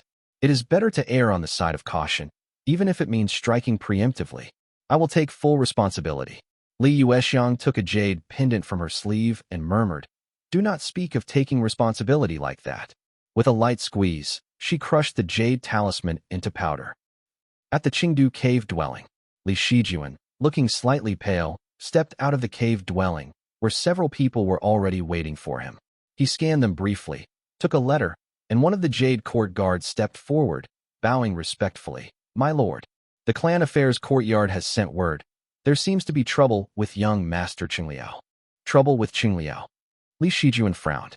The Cheng and Ming generation of the Li family were not particularly gifted, except for the promising young Li Qinghuai. The only other noteworthy member was Li Qingliao, who was known for being courteous and steady. "What happened?" Li Shijuan asked. "It appears to involve a conflict with the Su family in town, all over a woman," the guard reported. "What?" Li Shijuan's expression darkened. Qingliao had always conducted himself well on the mountain. He never expected him to cause such trouble the moment he went down to town. However, without more details, Li Shijuan held back his judgment and said quietly, "We will put this matter aside for now. Summon Yuexiang." He figured that Yuexiang's urgent summons had to mean something serious was unfolding. His thoughts immediately turned to the possibility that their elders overseas were in trouble, prompting the use of the jade talisman to request aid. A sense of unease weighed heavily on him. As he was about to get up, another figure rushed in and reported, "My lord, the young lady and young master are here to see you." Li Shijuan sat back down and gestured with his hand. "Let them in." Li Yuexiang and Li Qingliao hurriedly stepped forward, but without fully grasping the situation. Li Shijuan calmly invited them to sit. However, Qingliao did not even take the time to sit before speaking urgently in a low voice. "Eighth uncle, there is someone down in the town who might carry a thread of fate, just like what happened with Chui." This news was entirely beyond Li Shijuan's expectations and far more serious than he had anticipated. His brows shot up in shock, and he asked gravely, "Where is this person? Have they made contact? How far have they gone?" "Qingliao has already controlled the situation," Li Qingliao replied.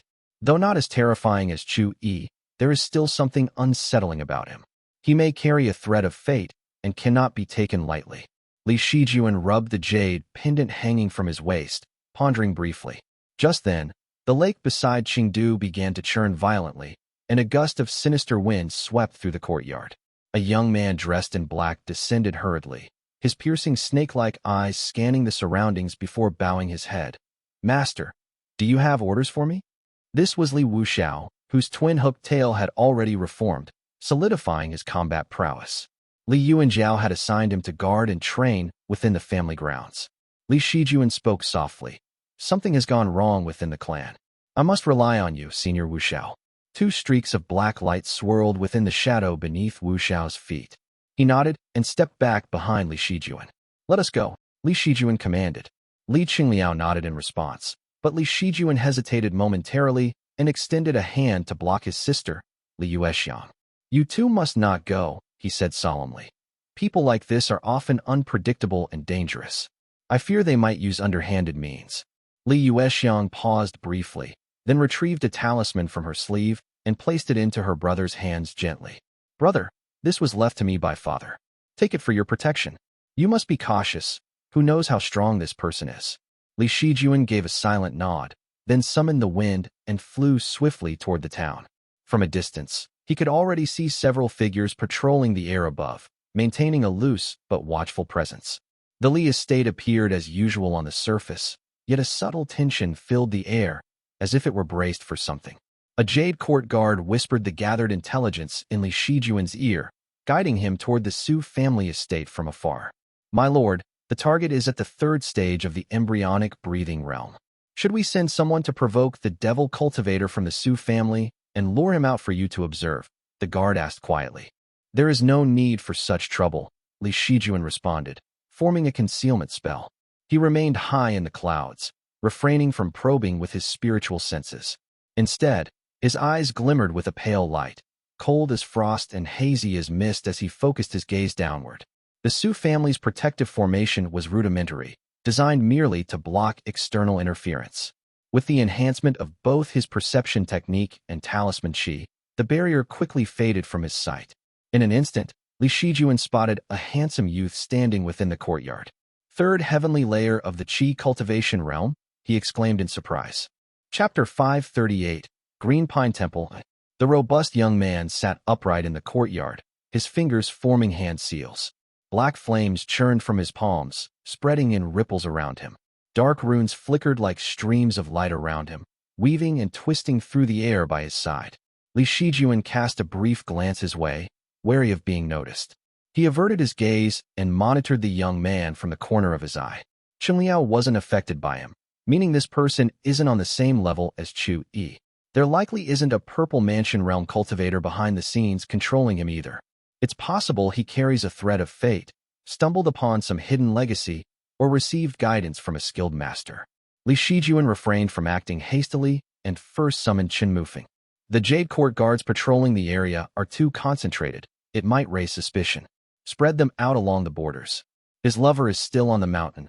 I will have Senior Wu Xiao personally keep an eye on Su Xiao, he instructed.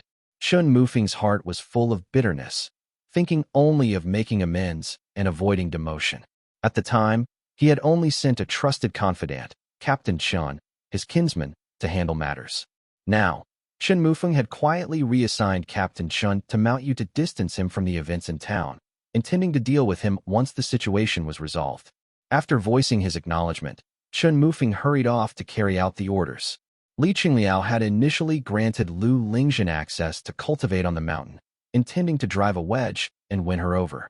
Yet now, it had inadvertently placed her within the grasp of the Li family. Li Shijuan assigned 2 people to question her discreetly, then turned to Li Wuxiao. Senior, do you know of any sect techniques involving black flames, preferably ones capable of manipulating minds or threatening lives? Li Shijuan was well acquainted with the factions in Wu and Yu states and knew them thoroughly. However, he had never seen anything like this black flame, capable of beguiling minds and toying with lives, leading him to suspect it might originate from overseas influences. Li Wuxiao thought for a moment, hissing as he spoke. There are countless Dao lineages on the seas, and those sunk into the ocean floor are even more numerous. As for black flames, there is indeed one that is quite famous. He paused for a moment, then added gravely, Crimson Reef Island, a significant power on the seas. Their direct disciples cultivate merging fire, one of the fire virtue, and are known for breathing black flames laced with spells that confuse minds and cast sinister curses. Crimson Reef Island. Li Shijuan's primary concern was whether this individual was a pawn of a purple mansion realm cultivator. However, there had been no word from Li Shiji's end. Given the current strength of the Li family, any purple mansion realm cultivator would have informed them before taking action, rather than stirring trouble in secret. With no incoming news, and given the limits of Su Xiao's abilities, murderous intent rose in Li Shijuan's heart. He suspected that someone was using Su Xiao to disrupt his family. Yet, the Li family had no prior conflict with Crimson Reef Island, making the situation uncertain. He summoned one of his men and ordered, find a clever female cultivator and have her extract some information from Lu Lingzhen, subtly. Gauge her stance on the immortal sects and gates. The subordinate hesitated but nodded, leaving with several capable assistants. It was clear that he did not fully grasp Li Shijuan's intent, prompting Li Shijuan to elaborate. Send a female cultivator to casually talk about some overseas sections. Drop a few deliberate errors, make it sound convincing but irritating. See if Lu Lingzhen can catch the mistakes and determine her attitude toward the sections. After making these arrangements, Li Shijuan refrained from acting hastily. He intended to probe further, delaying matters until the ancestors returned. If he leaves without incident, that would be ideal, But if he bears a grudge, we cannot let him go. Li Shijuan lingered in the sky, feeling deeply unsettled. Only he possessed the perception technique needed to pierce through illusions. He found a vantage point on Lijing Peak, where he could oversee the entire town below. The night passed. The next morning, a subordinate arrived on a gust of wind and reported respectfully, "My lord, as you instructed, we sent someone to speak with Lu Lingzhen. She has revealed some information." Following Li Shijuan's orders, the female cultivator approached Lu Lingzhen arrogantly, showing off and casually mentioning some details about the outer seas. Lu Lingzhen, naive as she was, could not stand the boasting and retorted. The subordinate reported, "She pointed out the mistakes made by the 2 agents we sent, exposing them easily. Once she started talking, she could not stop and spoke highly of the sects, even describing some of their artifacts in detail. Su Xiao may be cautious, but his lover is all appearance and no substance. She's left us far too many clues." These remarks were swiftly relayed to Li Shijuan. The mention of the outer seas stirred thoughts in his mind, prompting him to mutter, "A girl who has never set foot outside this town somehow knows about the artifacts of overseas sects." With this information in hand, many possibilities were eliminated. The most likely scenario was that Su Xiao had a thread of fate upon him, stumbling upon Crimson Reef Island's inheritance and falling under its influence. Or he might even be a vessel possessed by someone from the island. If Su Xiao truly had deep connections to Crimson Reef Island, it could involve a rare technique for avoiding death through reincarnation, making him an even greater threat and harder to eliminate. Li Shijuan considered this possibility for a moment before dismissing it. If it really is a reincarnation technique, the matter should have been made public. If he had informed us, the Li family would have ensured his safe return to the island, unless he is some kind of rogue disciple. His thoughts raced, circling through numerous possibilities. The more he pondered, the harder it became to judge the situation. Exhaling slowly, he turned his mind to the enigma surrounding reincarnation. No matter what, it is clear that he is tied to Crimson Reef Island.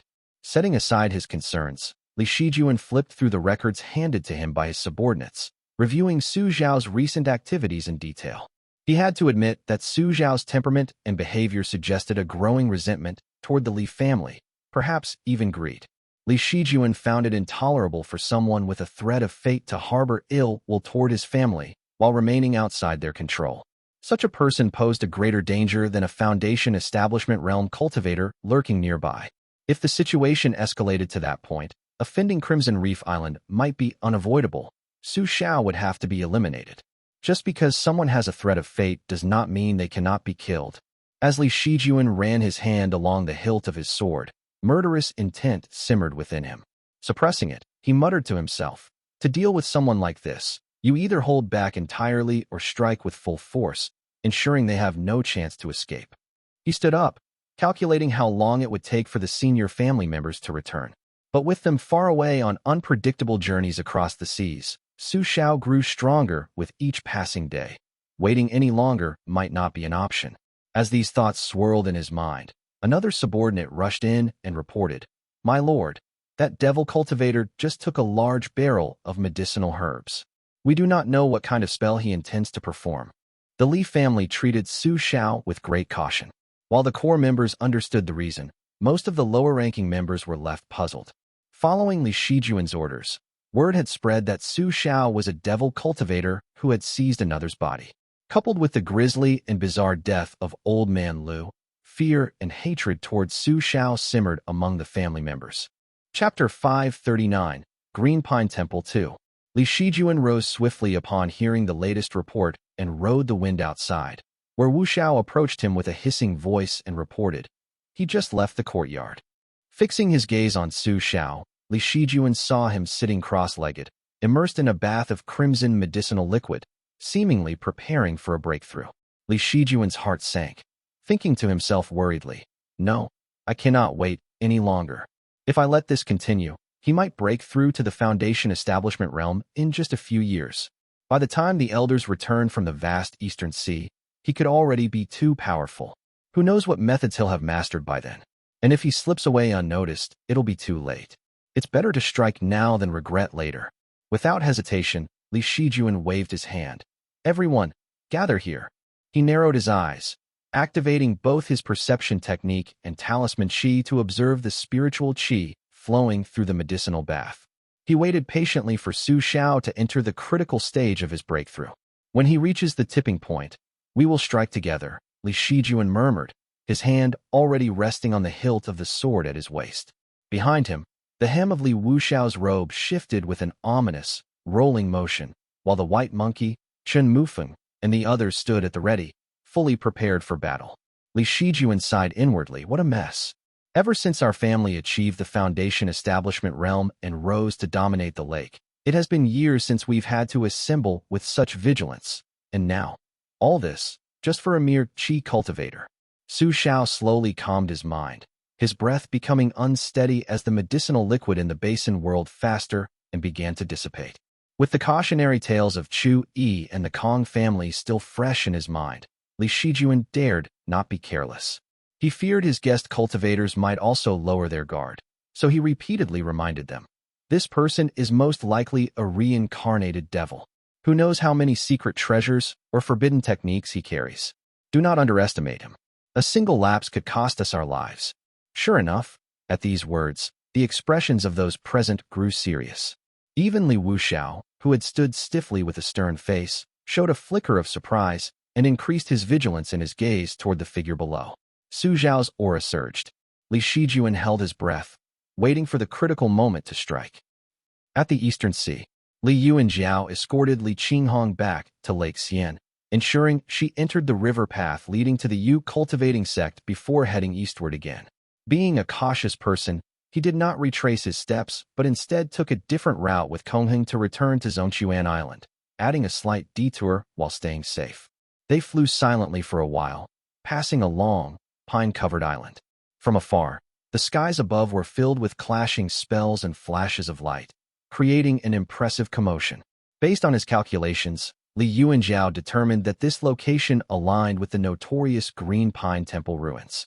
For years, Sword Gate, Chuani Dao Gate, and Crimson Reef Island had been vying for control over it, yet no resolution had been reached.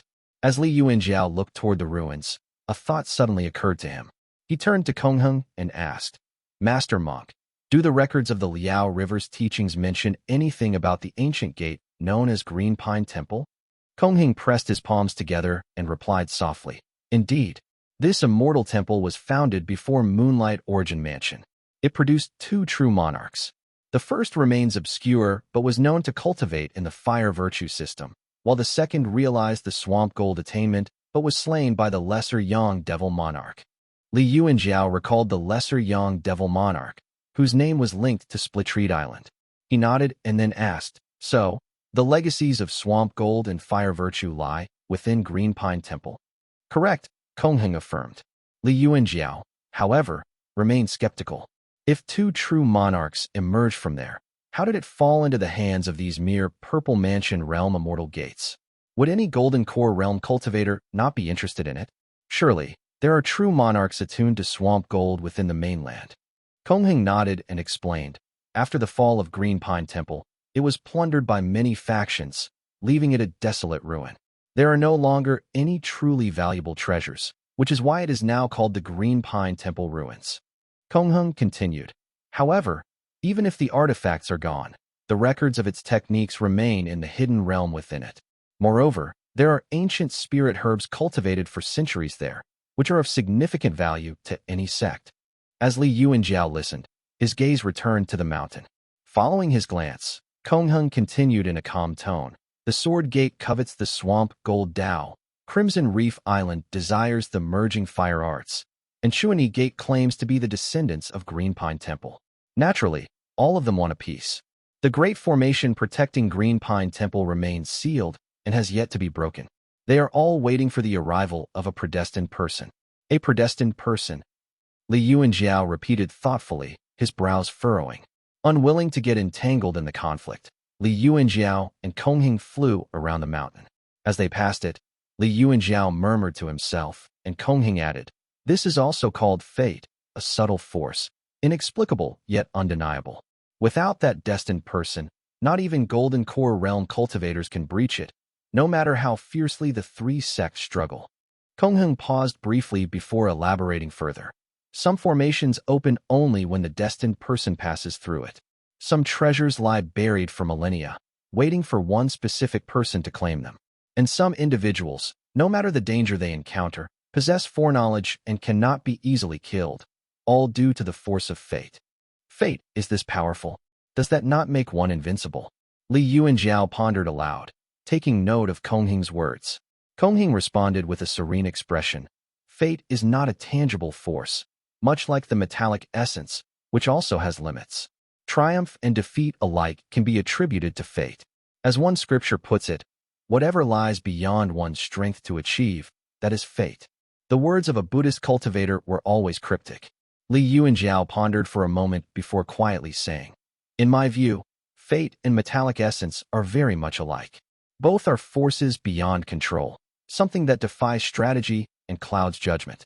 The thought of his elder, Li Tongya, crossed Li Yuanjiao's mind. Kongheng, hands clasped in front of him, chanted softly. It was not always like this. Back then, whether immortal, devil, or monk, they all pursued absolute freedom. Now that freedom is achieved, this is what we have become. Ripples shimmered across the turquoise and red surface of the water beneath them.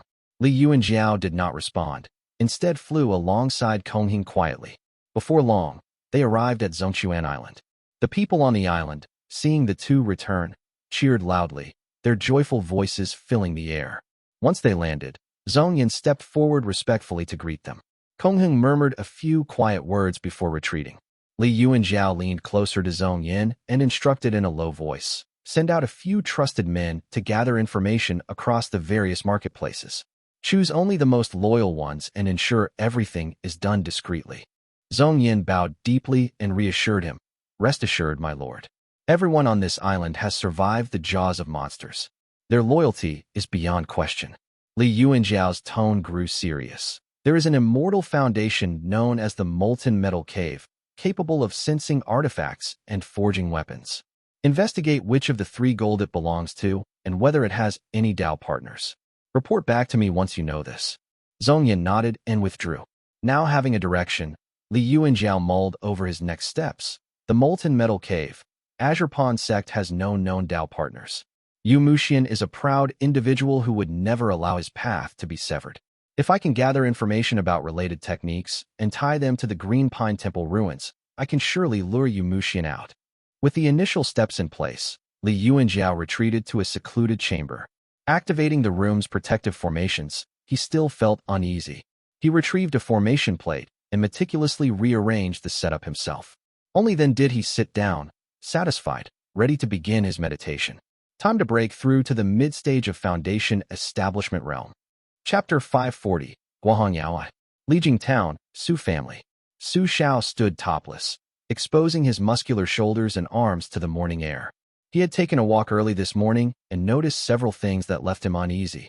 It felt like a few silver needles were pricking at the space between his eyebrows.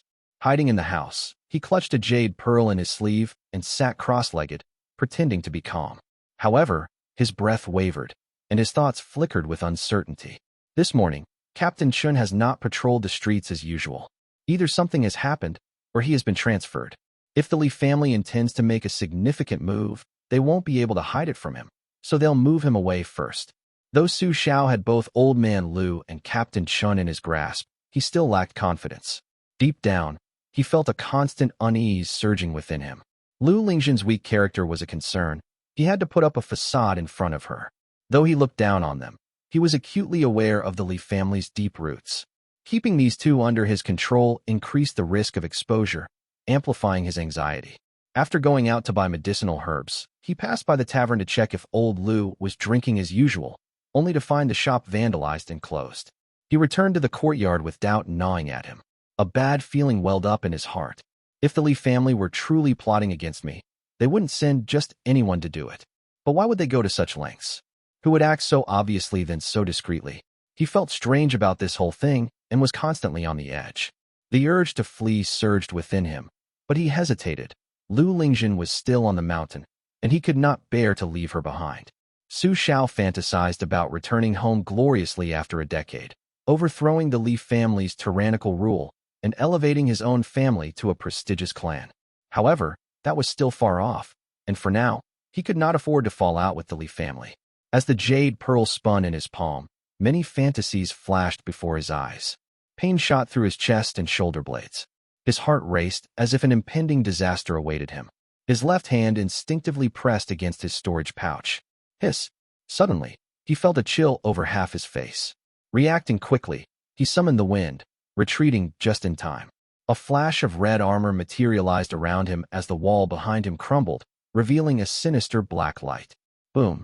A deafening explosion rang out and dust filled the air as the building collapsed.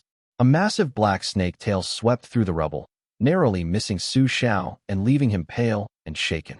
A Foundation Establishment realm demonic creature? He gasped in shock. Before him stood a malevolent-looking youth, his black robe billowing in the wind. Between his black boots on the ground, two black hooks writhed in the shadows, exuding a bone-chilling aura. Xiao, taken aback and filled with dread, exclaimed, "You're that hooked serpent." Li Wuxiao was taken aback by the fact that Xiao managed to dodge his attack, but he quickly suppressed his surprise. "How strange. To think that a mere qi cultivator like you managed to dodge my attack," he murmured. Battle cries filled the air, and several figures swung their swords, intent on cutting down Xiao. Reacting swiftly, Xiao crushed the jade pearl in his grasp, conjuring a round qi shield that enveloped him. He met Li Wuxiao's gaze with a solemn expression and declared, "I have never offended you. I merely intervened to stop that young master of yours from forcefully taking a commoner girl for a bride. Yet, here you are, trying to silence me." His words belied a blatant disdain for the Li family's qi cultivators as he frowned and questioned their intentions. The qi cultivators surrounding him were inconsequential. "It's just a group of small fries that can't hurt me. They practice grade 2 or 3 cultivation techniques and know no spells."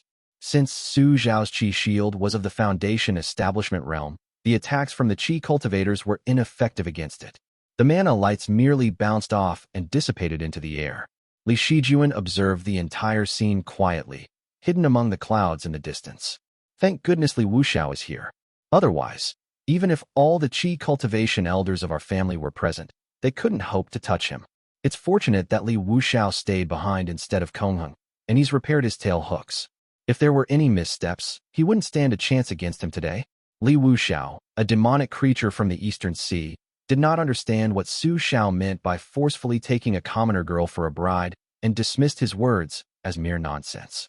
Ignoring him completely, he continued to extend his tail hooks.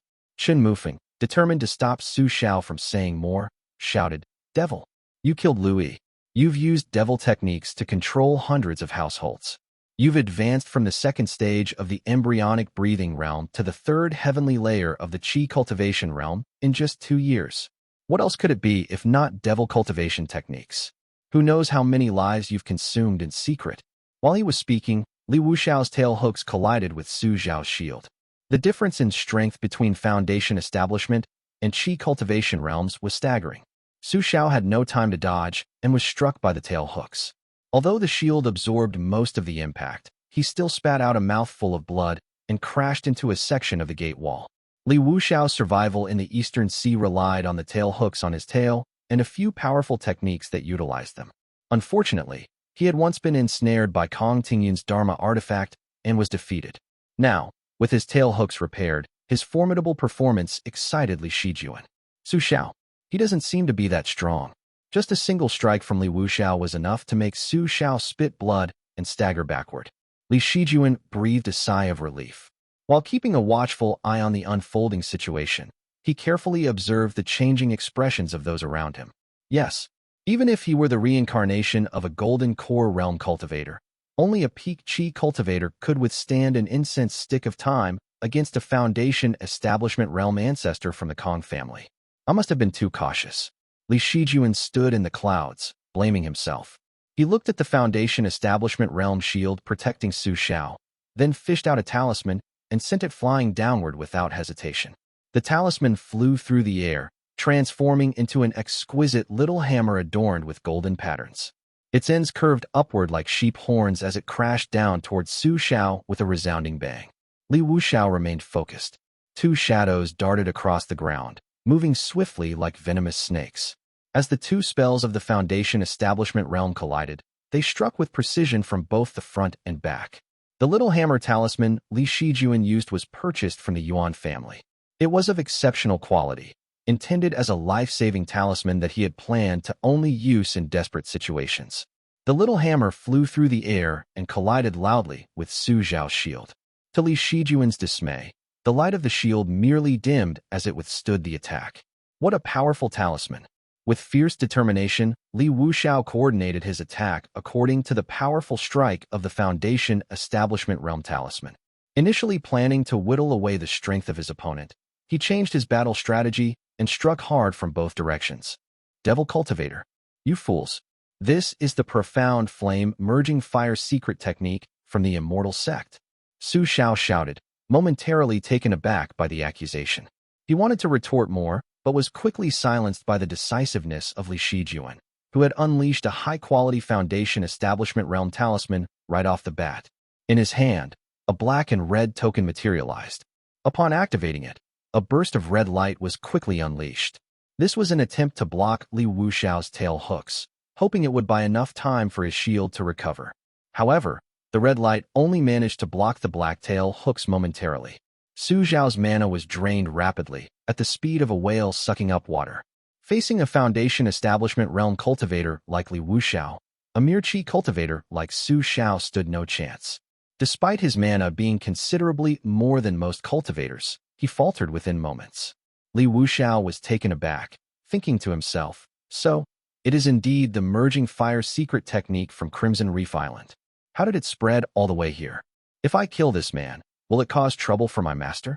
Gradually, Li Wuxiao increased his strength, and Su Xiao found himself in a perilous predicament, screaming internally. The pressure from a Foundation Establishment Realm cultivator was unbearable. Without the shield, he knew he would not last more than a few exchanges against Li Wuxiao. Desperation took hold, and he resorted to his most powerful attack. Biting his tongue, he sprayed a mouthful of blood onto the token. As he cast the spell, the red light faded, and the shield creaked under the immense strain. Su Xiao spat with venomous hatred. Isn't your family worried about being punished by the Azure Pond Immortal Sect for taking human lives this way here? Li Shijuan was momentarily stunned by his words. He gave the man a bewildered look. Who could possibly rival the Azure Pond Sect when it comes to taking human life?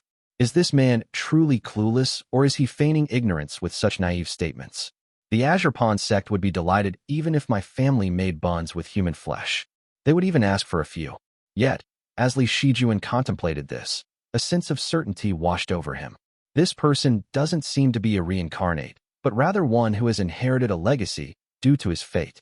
In an instant, the token flared to life, unleashing a grayish-red flame that surged up and down, swirling like mist.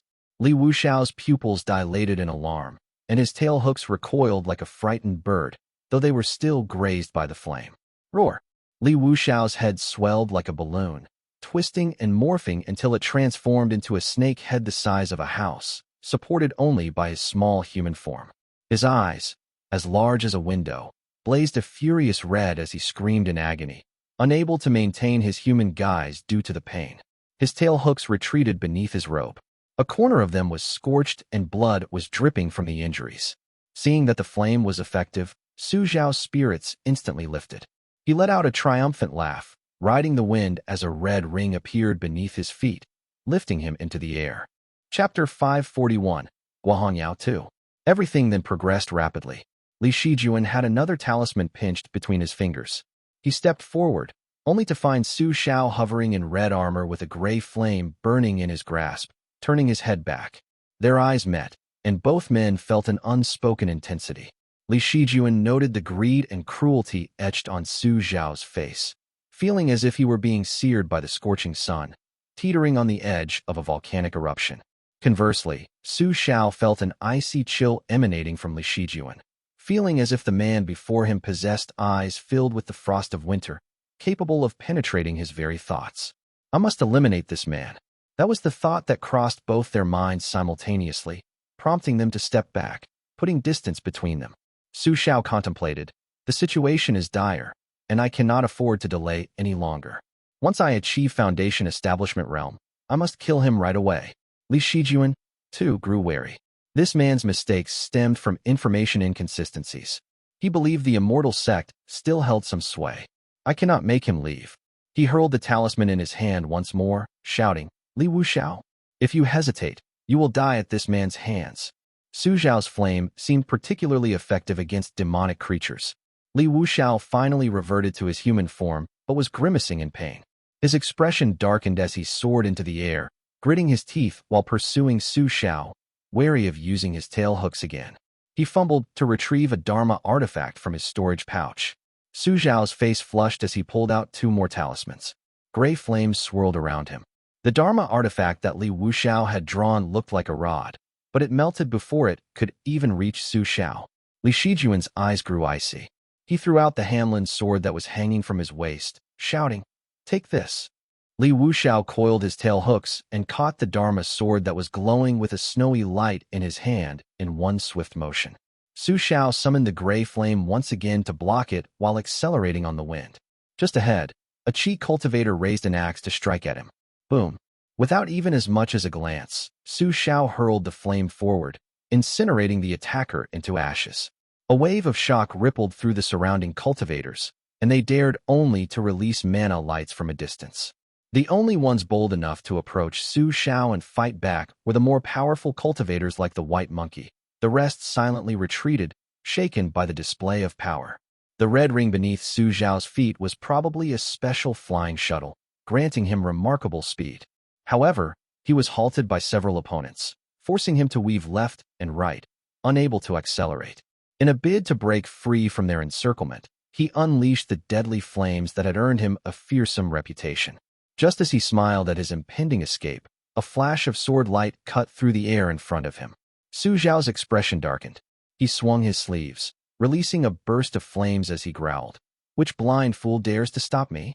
The Dharma sword in the hands of the man blocking him instantly melted, and gray flames coiled up his dry arm like a venomous snake. Yet, the man seemed prepared. With a speed that outpaced the flames, he severed his own arm at the shoulder. With a sickening noise, the dismembered limb turned to ashes before it could touch the ground. Su Zhao was both visibly stunned and enraged. He opened his mouth to unleash more flames, but was interrupted by Li Wuxiao, who had already caught the sword. Besides, Li Shijuan's talisman followed closely behind. Bastard! Su Zhao's eyes darkened with fury. He took a moment to use his spiritual sense, discovering that the man who had dared to stop him was a shriveled, thin old man. The old man retreated silently with a stoic expression. The blood from his severed arm slowly ceased, and his gray eyes radiated a calm resolve. The old man's face was unsettlingly familiar to Su Zhao. He recalled seeing him often, tending a spirit field by the lake, a place close to this very spot. The Li family held him in high regard. What was his name again? Ah, Li Qiuyang. Li Qiuyang. Li Qiuyang. A mere unrefined Qi cultivator. I can't believe it's a pathetic unrefined Qi cultivator. Bah! Su Zhao shouted, his face flushed with anger. But as he raged, Li Wuxiao's sword struck him. The demonic creature relied on its overwhelming demonic power to knock Su Zhao off balance, causing him to spit up blood. The red ring beneath his feet faltered, slowing him down. The lethal Foundation Establishment Realm Talisman barreled toward him, crashing against his paper-thin shield. The shield shattered like glass, leaving Su Zhao exposed before the onlookers. Flushed with humiliation, he attempted to ride the wind and force several attackers back with another burst of flames while reaching for a pill in a bottle he had taken out. But in that fleeting moment, a long rod swept through the flames and struck his palm, shattering the bottle of pills. Su Zhao cried out in pain, feeling as though his heart had been pierced.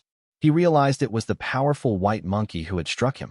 Desperation consumed him, and despair settled in as he lamented, I can't believe I've lost to this despicable little creature. It seems like I won't be able to travel the world with Zhener.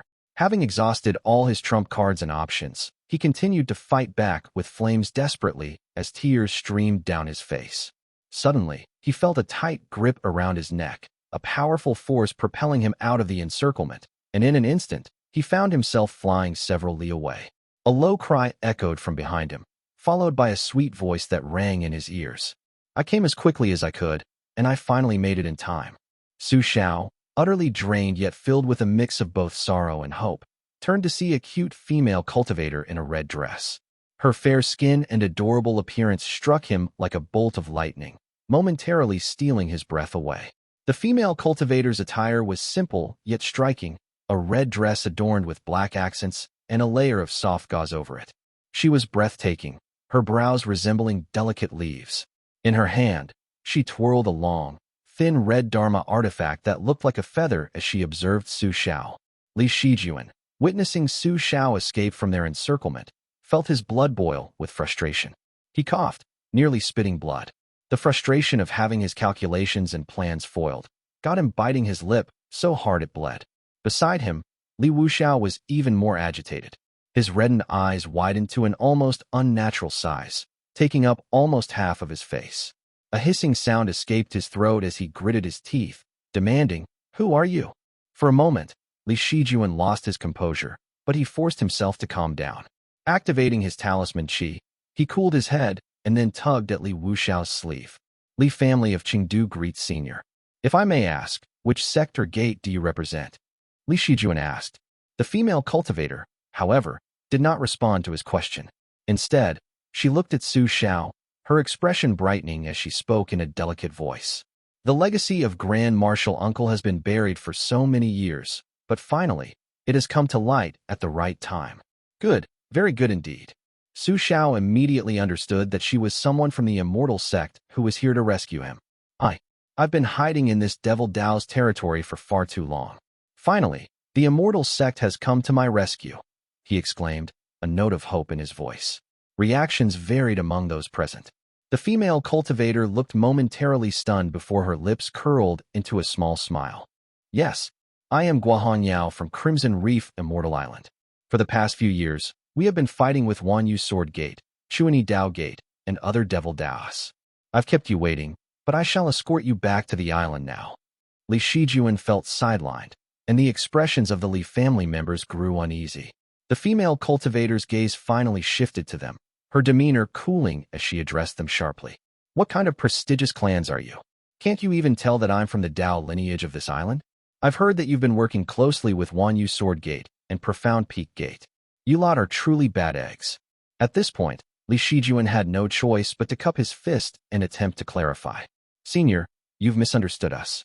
We are just ignorant and have never seen the spells and techniques that originate from this immortal island."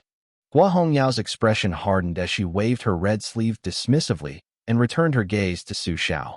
"I cannot simply overlook the fact that your family has bullied the disciple of our immortal island's gate." Taking a deep breath, Li Shijuan asked, "What do you mean, senior?" Guo Hongyao sneered coldly at his attempt at feigning innocence. "Command your demon pet to kill himself. As for you, since you are the descendant of the Sword Immortal, I'll let you off the hook if you apologize to the disciple of my gate. For compensation, let Li Yuanjiao come in person." "You are not qualified to come," she said. Li Wuxiao felt the hooks beneath his robe stir restlessly, circling ominously at his feet. His crimson eyes glared at the female cultivator with palpable hatred as he suppressed the urge to roar at her. Meanwhile, Li Shijuan's expression grew cold as he lowered his head and said, "Senior, you must be joking." The moment those words left his lips, the atmosphere plummeted to a freezing point. Guo Hongyao's smile vanished, and Li Wuxiao stepped protectively in front of Li Shijuan, his eyes fixed on Su Xiao as two black lights flickered ominously beneath his clothes. "This isn't up to you," Guo Hongyao sneered, dismissing Li Wuxiao entirely. Chapter 542, Beheading. Guo Hongyao spoke with biting sarcasm, while Li Shijuan restrained the hooked snake before him. The female cultivator was a disciple of the Immortal Gate, and they were without the protection of a formation. If a fight were to break out, it could spell disaster. Hence, Li Shijuan had no choice but to speak courteously. "This is our fault, but the hooked serpent is my elder's spirit beast, so I'm afraid we can't simply surrender him to appease you. Please reconsider, senior." Hearing this, Guo Hongyao's arrogance seemed to deflate. She scanned the group before turning to Su Xiao. "Bring the 6 Ding merging fire token here," Guo Hongyao demanded. The Li family still had considerable influence, and Guo Hongyao was wary of the looming threat of sword qi or a talisman. Intent on securing the artifact for herself after such a long journey, she reached out, but her hand closed in on air. Guo Hongyao snapped her head and glanced over quickly, only to see Su Xiao smiling. "Senior, this spirit artifact has already recognized me as its master. I'm afraid I can't hand it over," he explained softly. This spirit artifact was the source of Su Zhao's strength, and giving it up was naturally out of the question. Although Guo Hongyao had saved his life, Su Xiao knew that everyone coveted the Purple Mansion Realm spirit artifact, so he clearly was not going to hand it over so easily. Guo Hongyao hummed in acknowledgement and feigned indifference. However, a flicker of impatience flashed across her face as she turned away from Su Xiao. Humph, you're just a lucky guy. How dare you talk back to me here? Without my martial granduncle's method to enhance your cultivation, what threat could you possibly pose? Turning back to the others, Guo Hongyao had to console him with a smile. Su Xiao, what should their punishment be? She asked. Distracted by thoughts of Lu Lingzhen, Su Xiao replied, someone I know is still waiting at the foot of the mountain. I need to bring her here first. Guo Hongyao had not expected Su Xiao to say that, and suppressed her growing impatience. He shot a look at Li Shijuan and snapped. Make it quick then. Li Shijuan saw his opportunity to escape the tension, but Guo Hongyao was not about to let him slip away. She gestured with her hand, commanding, you stay. Let the others go. Chen Mufeng quietly descended the mountain to fetch Lu Lingzhen, and Su Xiao immediately rushed over on the wind to meet her. Seeing Su Xiao leaving Guo Hongyao's side, Li Shijuan discreetly stepped aside.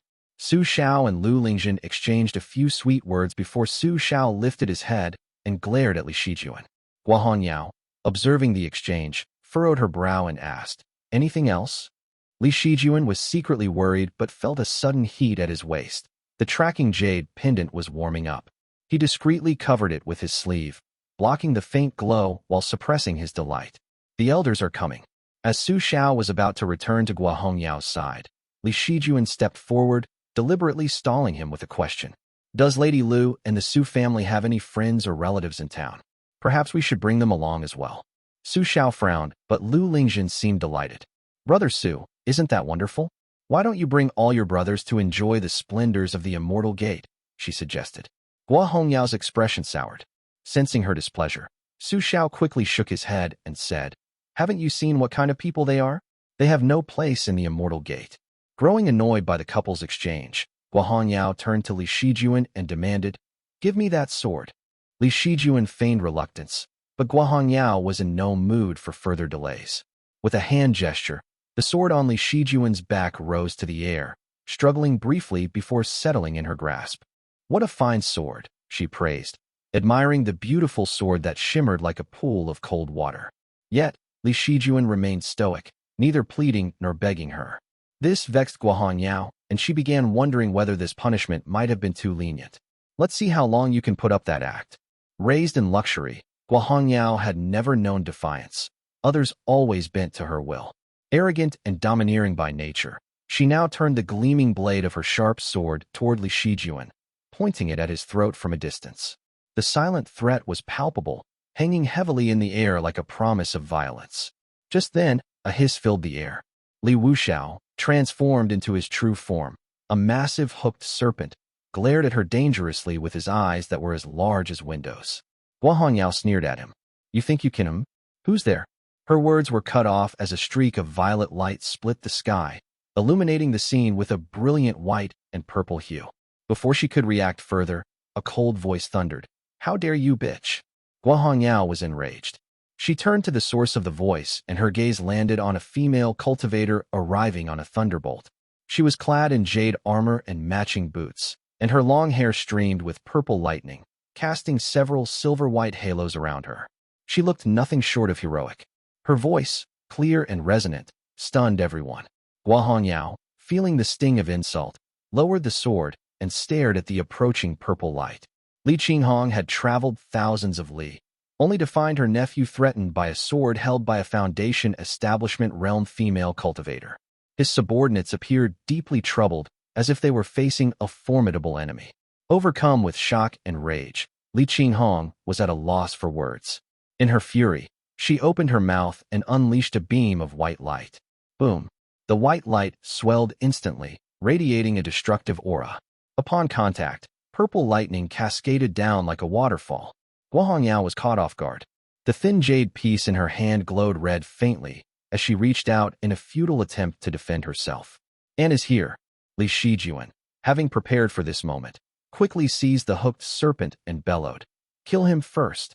Kill him. Caught by surprise, Li Wuxiao immediately sprung into action with his long hooks. He had actually been accumulating his strength to attack Guo Hongyao, but now swiftly changed his target to Su Xiao as instructed. The hooks sliced through the air with a piercing shriek. Su Xiao, unable to react in time, stepped back and raised a token, emitting a burst of red light. The prolonged battle had depleted his sea of qi, leaving the red light flickering weakly. As a result, the hooks easily penetrated the barrier like it was just a piece of rotten tofu. The shields that could once defend against Foundation Establishment realm attacks were already spin against earlier assaults. Su Xiao felt a crushing blow to his chest as the tail of the hooked serpent impaled him mercilessly. Brother Su. Lu Lingzhen was even slower to react. As she lunged forward, a sharp, agonizing chill ran through Su Xiao's throat. The second tail of the hooked serpent had already sliced through his body, severing his head. Su Xiao's eyes widened with terror as the last vestiges of his consciousness flickered through his mind, replaying scenes like ephemeral dream bubbles. Holding beauty in my arms. Trampling prestigious clans. Joining an immortal gate. One moment, he was conquering Mount Qingdu and crushing Lijiang Town, and the next he was embracing Lingzhen and Hongyao in his arms. In the end, the last thought that crossed his mind was, why did it end like this? Things shouldn't have gone this way. Mercy. Guo Hongyao's plea was lost in the roar of the thunderstorm, unheard over the chaos. Everyone watched as Su Xiao's head fell, disintegrating into ashes amidst the tempest. His death was swift. Lu Lingzhen, losing the support of the Dharma wind, screamed as she plummeted downward. Every bone in her body shattered into fragments upon impact with the ground beneath her. Li Shijuan heard a faint, crisp sound in his mind, like a string snapping. The world around him remained the same, yet felt utterly altered. Damn it! Guo Hongyao emerged from the maelstrom of thunder, her body wreathed in black smoke, teeth clenched in bitter fury. Staring at Li Qinghong, she laughed through her anger. Good. Chapter 543, Sunseeker Ring, I.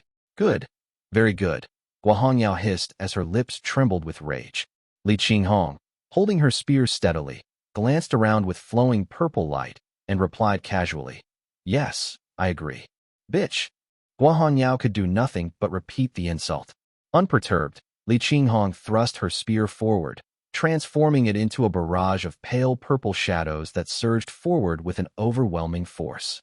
Guo Hongyao shielded herself with a jade token, snarling, how dare you ruin my plans? You will pay for this. I swear I will kill you, bitch. Li Qinghong found herself missing Kong Tingyun's golden mountain, wondering when her own family might craft a similar artifact, and cast Guo Hongyao a sidelong look. By now, Li Shijuan and the others had scattered, leaving only the hooked serpent, which glared with an ominous intensity. It had been thwarted time and time again, even failing to take down a single qi cultivator. With its dignity wounded, the hooked serpent's hatred for Guo Hongyao only grew as her disdain mounted. Caught off guard by one of Li Qinghong's thunderous strikes, Guo Hongyao felt the blow reach her core, but her advanced techniques allowed her to circulate her qi and hold off the worst of it.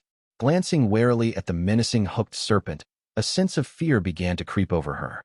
With her hands free, Guo Hongyao performed a hand seal, only to hear Li Qinghong's voice ring out as a surge of purple light erupted before her, causing her jade token to tremble and her arm to go numb. The spell broke in her hands. Guo Hongyao faltered as she thought in shock. How could such a minor clan produce someone this powerful? Struggling to regain control, she shouted, This was your family's fault, ruining my plans. How can you now turn around and blame me for it? Growing bolder with every strike, Li Qinghong's jade armor gleamed with purple light as she spoke softly. An Eastern Sea cultivator speaking of right and wrong? How amusing. Guo Hongyao, fuming, pulled out a talisman to block Li Qinghong's onslaught, buying herself a moment to act. She quickly chanted an incantation and performed a hand seal. The 6-ding merging fire token, which had slipped from Su Xiao's corpse and fallen into the lake, finally rose, floating toward her hand. As the 6-ding merging fire token settled into her grip, Guo Hongyao's expression turned strained, as though she were holding a scorching piece of coal.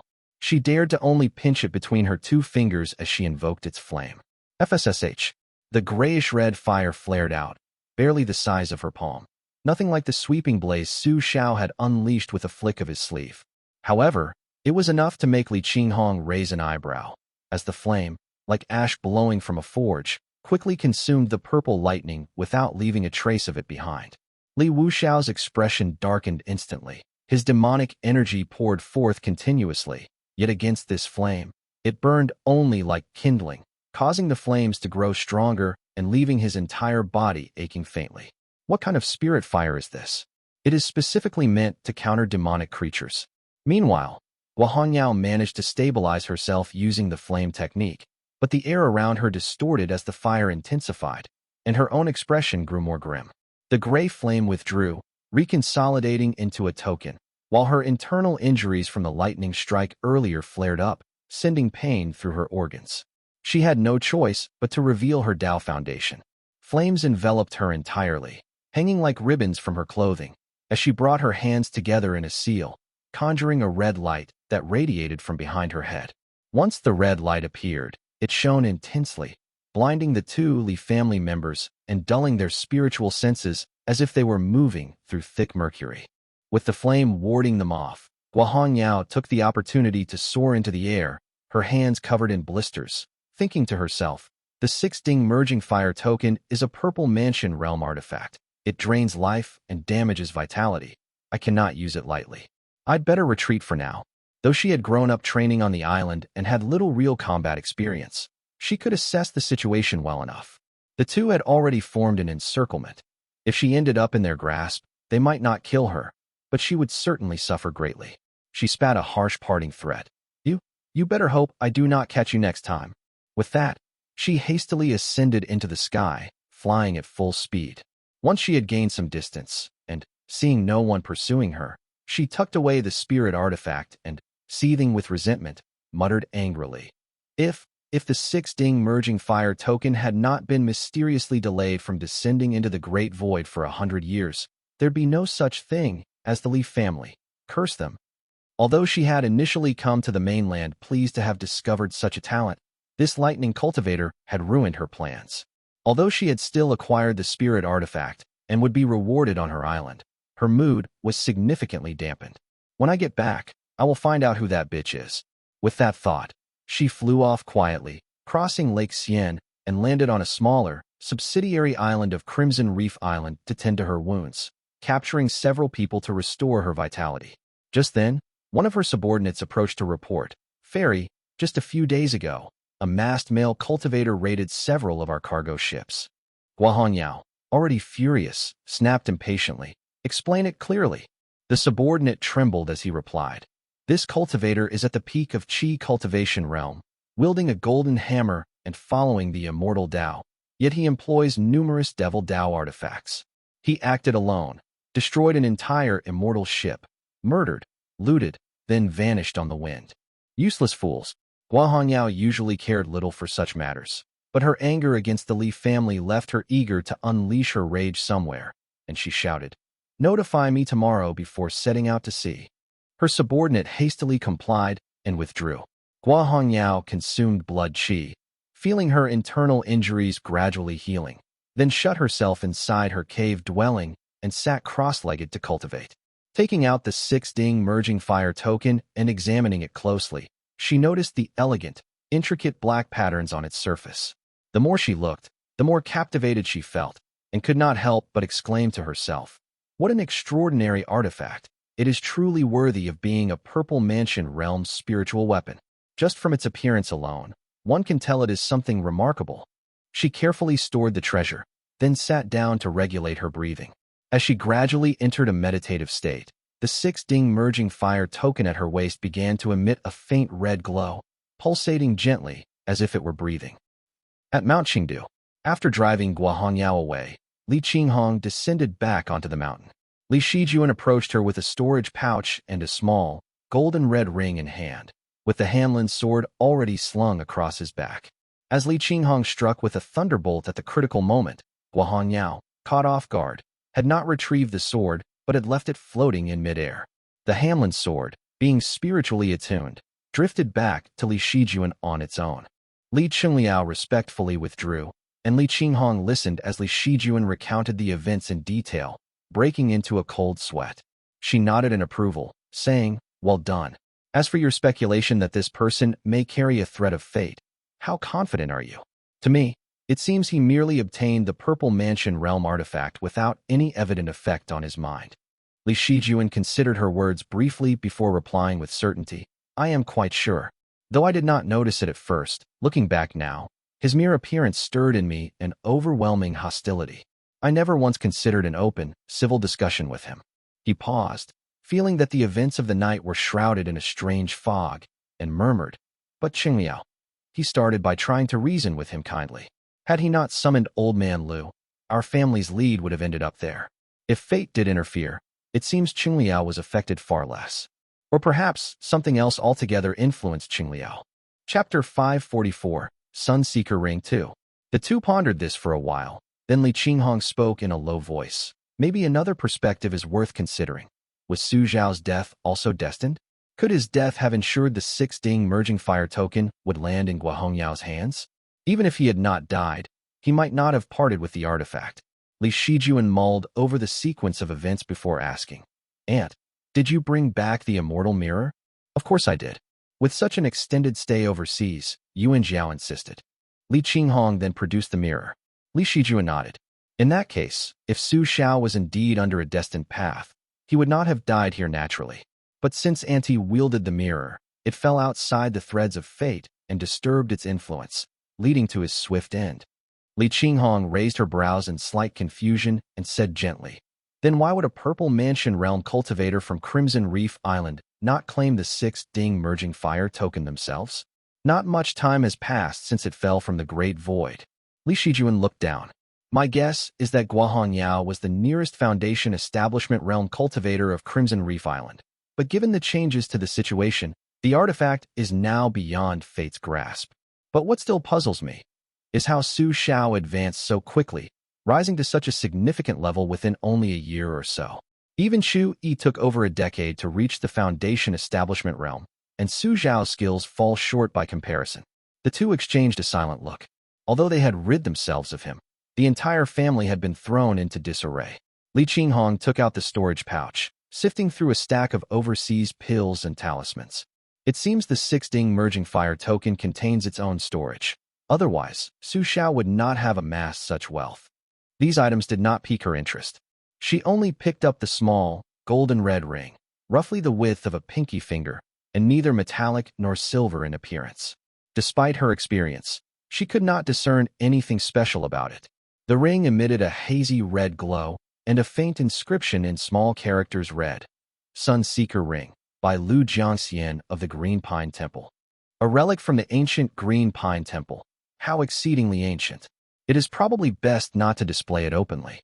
Li Qinghong praised the ring briefly, unable to gauge its grade, but guessing it was likely a unique flying shuttle.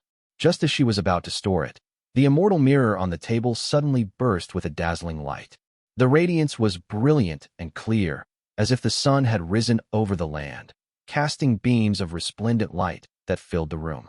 Unlike the mirror's usual cool, moon-like glow, it now emanated the warmth of a vast desert sun, filling the chamber with a fragrance of gardenias. "Ah!" Li Qinghong cried out involuntarily, swiftly joining her hands to raise the mirror. She looked up to see the Sunseeker ring trembling as if it were crying or laughing in joy, shaking free of Li Shijuan's grip and leaping into the air instantly, also bursting forth in radiant light. The room grew stifling hot in an instant, with golden sands cascading down from above, filling the chamber. Faintly, the chirping of orioles and the calls of deer could be heard, accompanied by the soft jingle of camel bells. Clang! At the moment the golden light appeared, every plant on Mount Qingdu swelled with vigor, animals filled with vitality, and vegetation flourished. In the underground chamber, a sweaty Li Shiming suddenly looked relieved, his aura surging rapidly. The light swiftly spread throughout the area. The Sunseeker ring on the table gave a gentle roll, and the mysterious energy abruptly receded, disappearing without a trace. The inner world of the mirror. As Lu Jiangxian followed Li Qinghong on her return, his expansive divine sense stretched out, observing the Li family estate just as Guo Hongyao was descending. Scanning the area, he detected no trace of a Purple Mansion realm cultivator. Meanwhile, an ethereal golden aura shrouded the once proud Su Xiao, now faint and diminishing like water evaporating under the sun. On the other hand, The 6-ding merging fire token in Guo Hongyao's hand pulsed subtly, with an unnatural liveliness that didn't belong to an ordinary spirit artifact. One glance told Lu Jiangxian everything he needed to know. This spirit artifact is far from ordinary. There must be some sinister aspect to it. Su Xiao, he was likely just a source for its sustenance. Perhaps he once held a thread of fate, but after this ordeal, he has been nearly drained dry by this artifact. With that, Lu Jiangxian figured out everything. It was likely that the spirit artifact or its master had forcibly accelerated Su Xiao's cultivation, feeding him various elixirs to artificially raise his cultivation, only to drain him dry afterward. Now, having been taken by Guo Hongyao, she too was unlikely to escape a grim fate. A purple mansion realm spirit artifact that can traverse the great void. It could have returned to Crimson Reef Island at any time. It seems to be deliberately avoiding other purple mansion realm cultivators by wandering outside. Considering how the artifact's influence eroded the mind, Lu Jiangxian concluded that Guo Hongyao might not even survive the journey back. He glanced at her briefly and dismissed her from his thoughts. Instead, he focused on observing the changes in Su Xiao's condition while the last vestiges of life remained in him. Too bad I cannot establish contact with him directly. If I could access his memories, I'd likely find a wealth of information, perhaps even techniques from the merging fire system. The Golden Palace Radiant Origin Manual, Purple Mansion Realm Edition, that he held in his hands was nearly complete, though since he had not personally cultivated it, his understanding of the text fell short of the original author's insights. The Purple Mansion Realm section could barely pass as adequate. Just then, Li Shijuan approached from outside, holding a golden red ring. As Lu Jiangxian's divine sense scanned it, he read the small inscription inside the ring and froze. Lu Jiangxian of Green Pine Temple. I was a disciple of the Green Pine Temple? That's... For the first time, the hazy layers of his inner world began to lift, and the space filled with countless rays of golden light. Lu Jiangxian stood there, momentarily stunned, gazing at the sky now painted in vibrant hues. He took in the name of the artifact, chewing over it slowly. The Sunseeker Ring. As the Sunseeker Ring radiated golden light, fragments of his memories flickered within Lu Jiangxian's mind, hazy and veiled in mist. He saw, faintly, mountain peaks blanketed in pine and vast plains stretching as far as the eye could see. Strange. The Green Pine Temple ruins are supposed to be on a coastal island. Why do I see endless plains? A brief wave of confusion swept over him, only to be drowned out by the subsequent flood of indistinct memories. Green Pine Temple.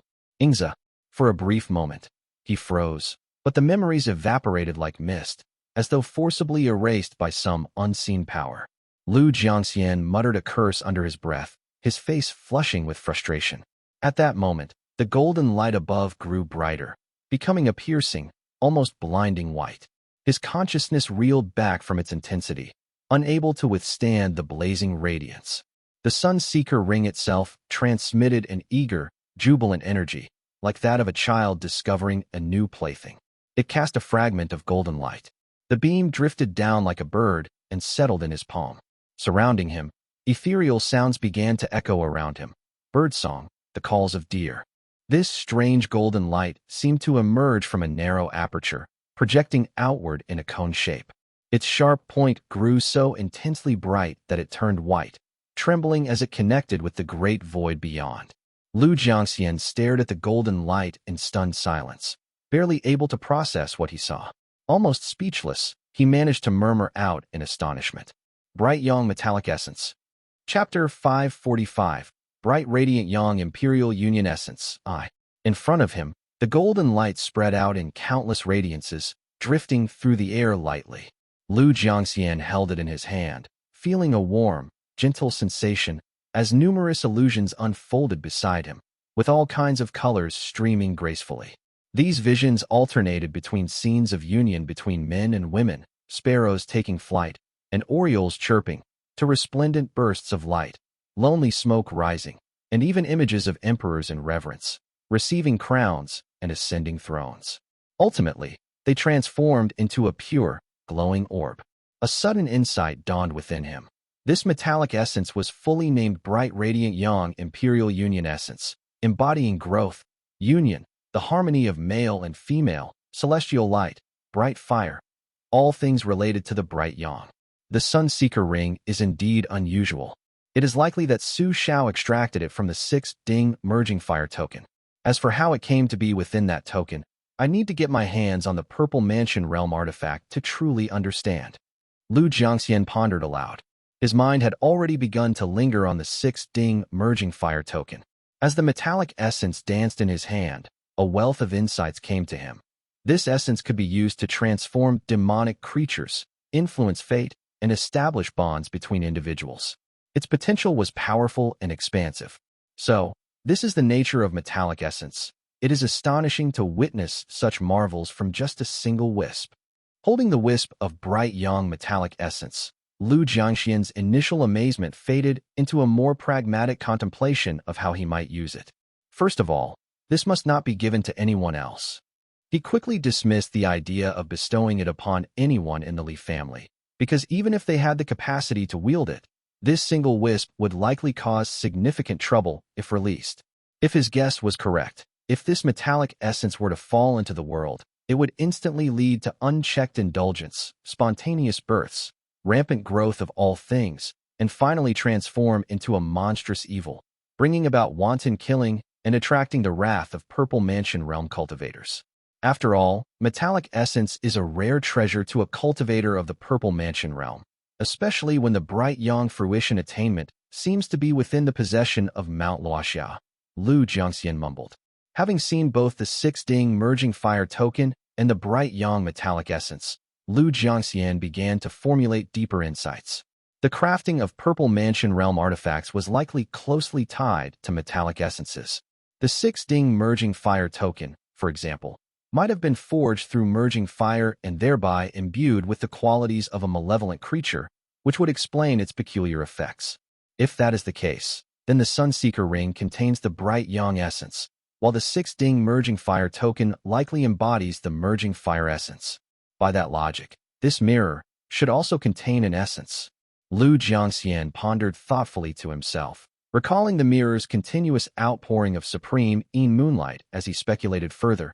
It seems undeniably to be of supreme Yin essence. Judging by its abundance, could it contain the entire supreme Yin fruition attainment? It's definitely more than just supreme Yin, given how the supreme Yin moonlight flows endlessly, like an unending stream. Lu Jiangxian had traveled widely over the last century, studying countless texts, yet he had never encountered a Purple Mansion realm cultivator in the supreme Yin system. The few supreme Yin and lesser Yin methods he found were of low grade, with none capable of reaching the Purple Mansion realm. He had never heard of a Golden Core realm cultivator in the supreme Yin system either. Only one ancient immortal called Xizhi seemed possibly related to supreme Yin or Yang systems, but that was several millennia ago. At the very least, this Golden Palace Radiant Origin Manual could be refined a few more times. Looking over the bright young metallic essence in his hand, which was emanating a gentle warmth, Lu Jiangxian thought to himself, with this metallic essence in hand, I finally have some influence over the external world, though I must be cautious and remain discreet to avoid attracting the attention of the Purple Mansion realm cultivators. After some deliberation, he acknowledged both the advantages and disadvantages of wielding the bright young metallic essence. It could potentially manifest as divine light to injure enemies, but such use would squander its value, and he resolved to employ it sparingly. As for members of the Li family pursuing this path, there were no other Dao partners in Yu State, and the Wei bloodline obscured things well enough to prevent suspicion. Only the North presented a concern as he thought silently. The Mahas in the North harbor an unshakable blood feud with the Wei clan, and now Mount Luoxiao also has designs on bright young metallic essence. The North is best avoided. Fortunately, the Mahas seldom venture south unless they are reincarnated, and Luoxiao remains aloof, unlikely to meddle across vast distances. The Eastern Sea contains several bright young Dao lineages, so issues should be minimal. Drawing his thoughts back from the metallic essence in hand, Lu Jiangxian began to reflect on the yield from his journey to the Eastern Sea. During the trip, he accompanied the Li family, but spent most of his time drifting on the sea, rarely disembarking. When they did find the Green Pine Temple ruins, they bore traces of Purple Mansion realm cultivators, so Lu Jiangxian refrained from peering in too deeply. Nevertheless, he had managed to gather a considerable number of techniques which supplemented his understanding of metallic essence, allowing him to piece together some key insights.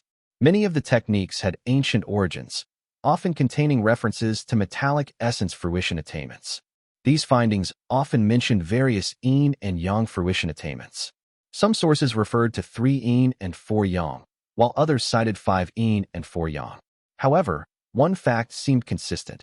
Yin and yang fruition attainments were not equal in number. Similarly, many fruition attainments seemed isolated, and suspiciously so. For example, shamanic talisman, jade true, and merging owl. These metallic essences emerged independently, and it was rare to find more than one associated cultivation technique. With these questions resting in the back of his mind, he was quietly contemplating when a familiar feedback suddenly came from the link within the Great Void. Lu Jiangxian understood immediately. Li Shiming has broken through to the Foundation establishment realm. At the time, Li Shiming had been cultivating on Mount Qingdu when the bright young essence had brushed past him.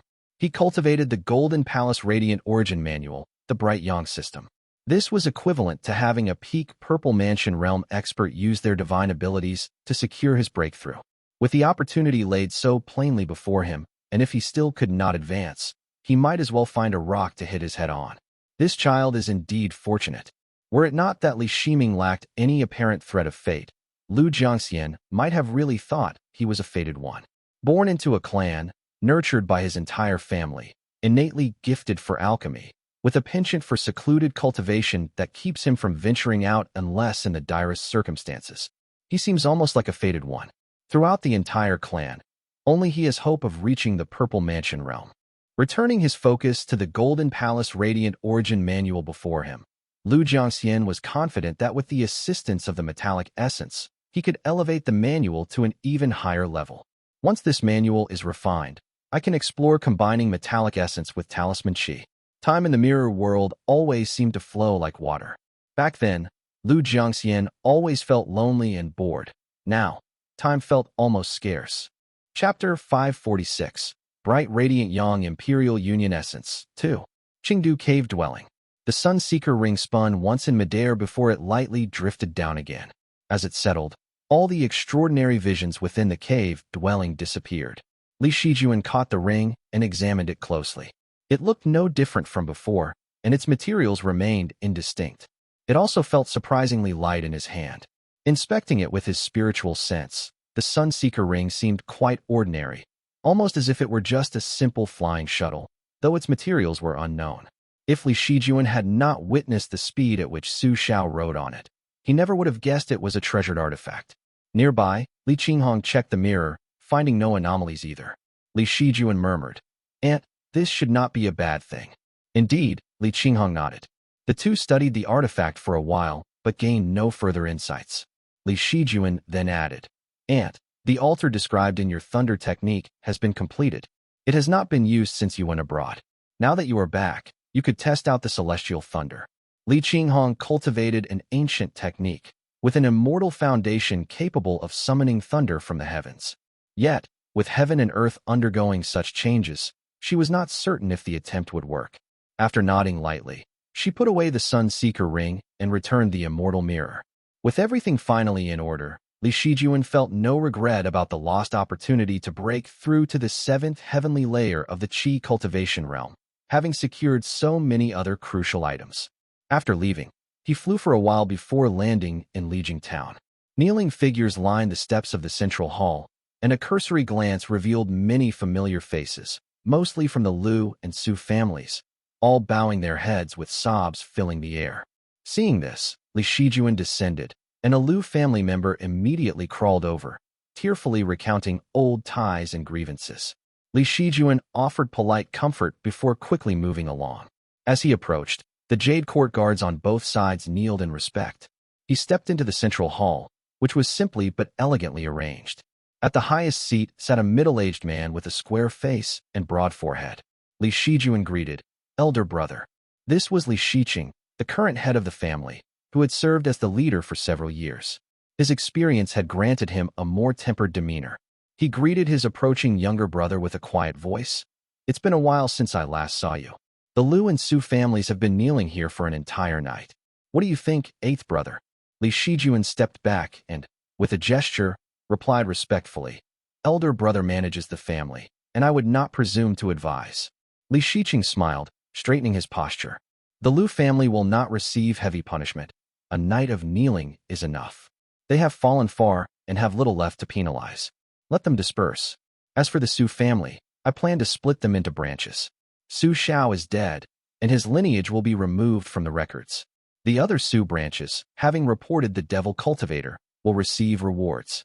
He continued, Captain Chun was killed by Commander Chen Mufeng himself. We will report that he died from devil cultivation techniques. His family will receive protection, and Chun Mufeng will be demoted from a battalion commander to a court guard. Li Shijuan listened as his elder brother went on. As for Elder Qiuyang, I sent him a reward, but he declined it and returned to farming. I can only pass it down to his son.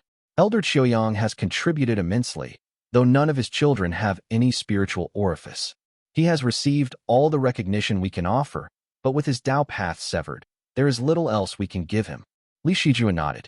Elder brother handles these matters well. I need not say more. As for Qingliao, there are additional rewards coming from the mountain. They spoke a while longer until Li Shijuan cupped his fist, sensing weariness beneath his brother's composed demeanor. After dismissing the Jade Court guards, he spoke gently. Elder brother, appoint more assistants if needed. Do not exhaust yourself. Your health is important, as is maintaining your cultivation. Li Shiqing hesitated before nodding slowly, his gaze dropping. I personally promoted Chen Mufeng. I bear some responsibility for this outcome, he said softly with a regretful sigh. Li Shijuan was about to say something when he saw a servant from the clan affairs courtyard approaching. The servant bowed deeply and said, The old clan head has summoned the two of you. Uncle Yuanping. The two brothers exchanged a glance, realizing something was amiss, and their expressions turned grave. Li Shiqing then whispered, I will go up the mountain right away. Neither dared to delay. They hurried up the mountain, and indeed, a solemn air greeted them. Entering the courtyard, they saw people coming and going. As they stepped into the inner courtyard, they saw someone lying on a bed. Li Yuanping's face was pale as he leaned against the edge of the bed. Li Qinghong sat beside him, while his wife, Madame Run, who had only reached the third stage of the embryonic breathing realm, sat nearby. She was in her 40s, with a few wrinkles lining her face, and she was quietly sobbing. The two kneeled in fear, and Li Yuanping scanned them briefly. Though his voice was weak, it remained gentle. Years ago, my brother and I kneeled before Ancestor Tongya's bed. His words still echo in my ears. In the blink of an eye, I cannot hold on any longer. Li Shijuan and Li Shiqing offered quiet words of comfort. Having studied under him for many years, Li Shiqing felt a deeper bond with him and could not help but tear up. Li Yuanping then asked, Where is Li Shiming? Bracing himself, Li Shijuan replied, Brother Ming is currently in seclusion, breaking through to the Foundation establishment realm. Li Yuanping gazed into the distance, his lips pale as he whispered, It's all right then. Madame Dou supported him, stricken with grief. She was Li Xuanxuan's primary wife and had managed the household for a period of time. Now, at the third heavenly layer of the Qi cultivation realm, she had reached her limit, with no path forward. Madame Dou had borne two sons for Li Xianxian. One by one, both had died before her eyes. Decades ago, she had bid farewell to Li Yuanxiao, and now she was about to lose Li Yuanping as well. Her hair had turned white, and she was powerless. Li Yuanping glanced around, many words left unsaid, and could only murmur quietly, Sure, from now on, you will have to rely on yourself. Li Shiqing could no longer hold back his tears. He bowed deeply while kneeling, striking his head on the ground twice. Li Yuanping waved a hand, silencing him, then looked toward Li Shijuan. Shijuan, I will have to trouble you to clean up Ming'er's mess. When the elders are gone, the family will depend on you. Li Shijuan lifted his head, locking eyes with Li Yuanping. He understood that Yuanping knew everything. His brows relaxed, and he replied softly, Shijuan has only done what the younger generation should do. Li Yuanping let out a faint, hollow laugh, his voice weakening. Elder sister, I entrust the family affairs to you and brother. He gradually sank down, a faint, almost inaudible sigh escaping from his throat. Ancestor, it is not that I have failed you. The heavens simply did not grant me more time. In the stillness that followed, the light in his eyes dimmed. Beside his pillow lay two handwritten books, which Li Qinghong, wiping away her tears, picked up. One was titled Tales of the Desert, a compilation of notes left by Li Jingtian, and the other was a chronicle of 32 years of household management. He had only ordinary cultivation, worked tirelessly his entire life, and left behind no secret manuals or rare techniques. The only books he wrote contained merely his lifetime observations. Li Qinghong carefully put them away and rose to her feet. Those kneeling below remained silent. Li Qinghong surveyed them and spoke softly. Arrange everything well. I will take him to the ancestral hall. Li Shiqing nodded with a choked reply, while Li Shijuan stood frozen to the spot, staring at Li Yuanping's hand, as if recalling something. His hand slowly caressed the Hanlin sword without a word. Li Qinghong then ascended on the wind and entered the ancestral hall, first reading the 2 books before storing them on top of a table. The ancestral hall remained as quiet as ever. Rows upon rows of memorial tablets lined the walls, with incense smoke flowing between them. Li Qinghong stood silently for a moment, then spoke softly. Grandfather, my brother and I have both reached the Foundation establishment realm. Yet without you here, the family feels unsteady, and our hearts are empty. Li Qinghong had heard every word Li Yuanping spoke on his deathbed. The sadness lingered in her heart. Usually reserved, she rarely spoke so much, but she muttered to the tablet of Li Tongyao for a while before finally leaving in silence. She did not have time to dwell on her grief. She bathed, changed clothes, and lit incense, praying continuously for 3 months to prepare to ascend the altar. Chapter 547. Seizing the Light, Capturing the Flame. The Li family conducted a modest funeral with all members clad in white mourning garments. Following the deceased's will, Li Shiqing kept the ceremonies understated. However, King Li Jiman of Mount Yu hurried back and mourned with evident sorrow. Whether his grief was genuine or not, he at least showed the necessary respect. Li Shiqing helped him to his feet, observing that he had reached the 6th heavenly layer of the Qi cultivation realm, which was proof that he had been diligently training over the years. Yet, in today's Li family, a Qi cultivator was no longer a key asset, and was merely part of the middle ranks that were in charge of helping with routine tasks. Each position on the Spirit Mountains was highly competitive, and recently, the Jade Court guards counted dozens of Qi cultivators. At this level, his cultivation was far from exceptional. Li Shijuan kept vigil in the mountains for 2 months. One day, he looked up to see the sky ablaze with the dazzling sun, with not a single cloud in sight. Raising his arm, he dusted off his sleeve, flicking away traces of ash. 1,000 li of lake waves. Where could this sandstorm have come from? Suddenly, he paused, a look of astonishment crossing his face as he thought to himself, Brother Ming has succeeded. Li Shijuan hurried down the mountain, where he indeed found the entrance of the cave dwelling radiating golden light. The wind whistled softly, and a young man stood inside, hands clasped behind him, his face youthful. Streams of golden light and flame wove around him as he stepped forward with a smile and announced, I have established my Dao foundation. 6 years of cultivation, and now, 27 years in total, I have achieved the Radiant Origin Pass. Li Shiming had broken through to Foundation Establishment Realm half a month prior, spending some time stabilizing his cultivation before finally emerging from his seclusion. In front of him, Li Shijuan calculated the time, surprised. Only about 3 years. Was it difficult, or did it just come naturally? How did it happen so fast? Li Shiming paused, considering, then replied, At first, it was very difficult. Gathering my power was exhausting. Even with high hopes, I had expected it to take at least 5 years. But just a few months ago, I suddenly had visions filled with golden light. My immortal foundation began consolidating on its own, progressing at dozens of times the speed of my own efforts, until it was fully formed. I do not know what caused it. As Li Shijuan listened on, the golden light jogged his memory of the Sunseeker ring. With his thoughts churning, he looked on as Li Shiming began proudly explaining. This immortal foundation is called the Radiant Origin Pass. It draws down heavenly light and captures flame, allows one to tread upon beams of light, banish evil, dispel calamities, nurture life, and end. He paused, catching himself in his moment of pride, then continued more seriously. Its main abilities include 2 great wonders. The first is seizing celestial light, which could channel heavenly light into spells, surpassing most Dharma lights. He performed a hand seal, and the light in his hand transformed into a vibrant, brilliant gold, appearing almost as if he had mastered some special spell. Li Shijuan, having been trained in perception technique, stared directly at it without averting his gaze, nodding approvingly. Li Shiming continued. The second ability, called Bright Yang Gate, summons a blazing gate that can suppress enemies.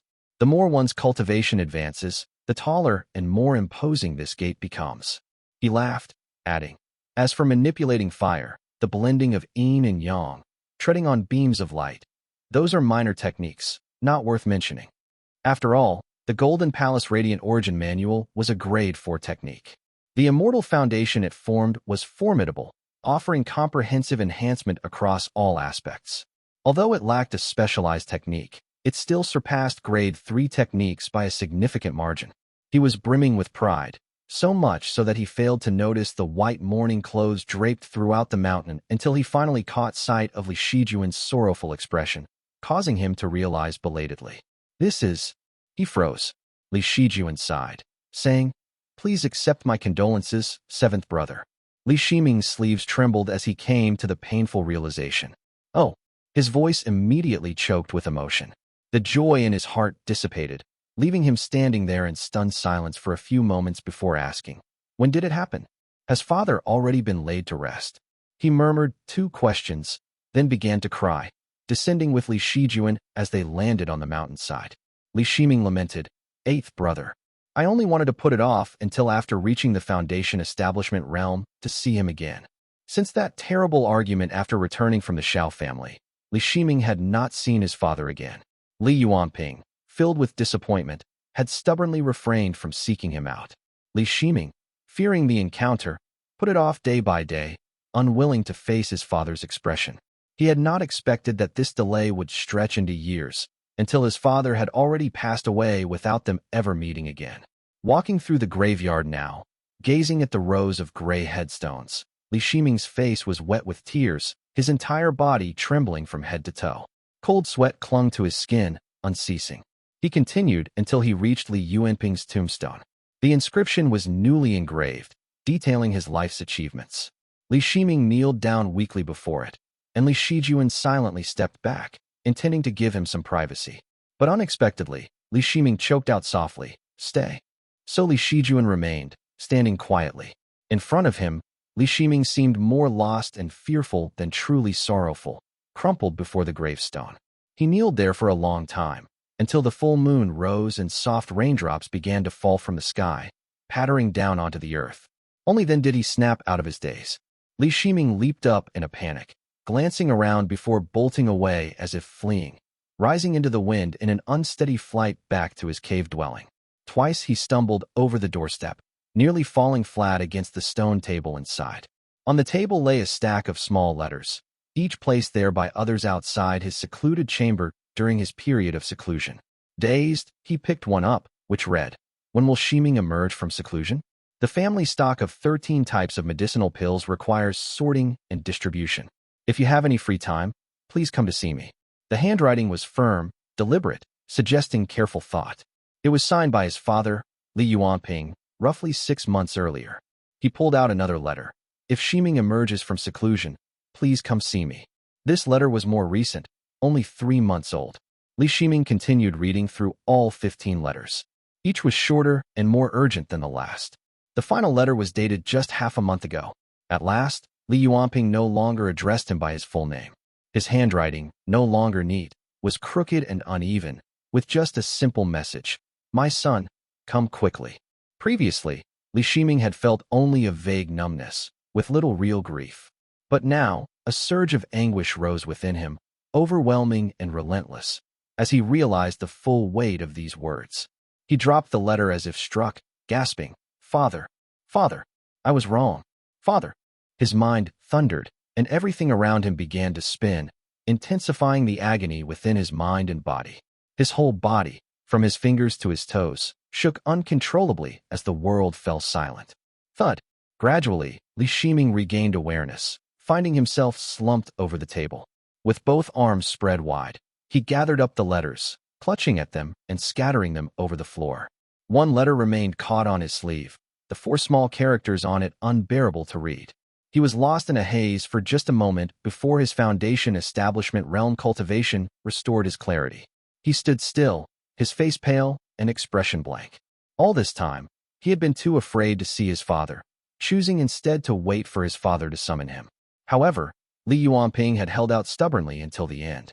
In the fading light of his life, he had gone from issuing orders under pretense, to subtly inviting, to pleading for his son's presence, and finally, to a sorrowful, dying gasp. Yet, not a single word had reached Li Shiming. His mind was a blur, filled with confusion, but at last he understood.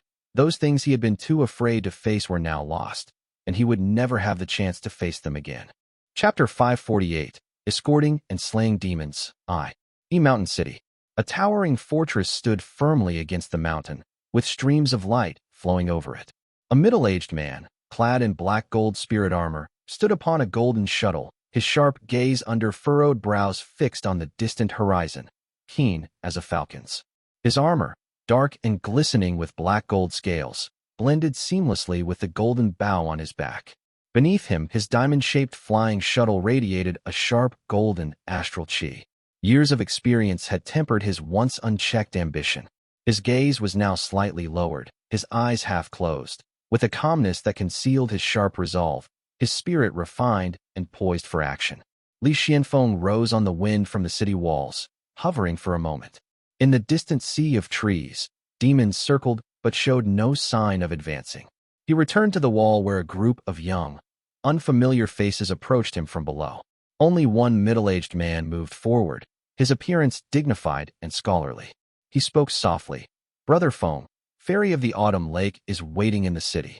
Most of those who had followed him south all those years ago had married, had children, and become casualties in repeated battles, devoured by demons.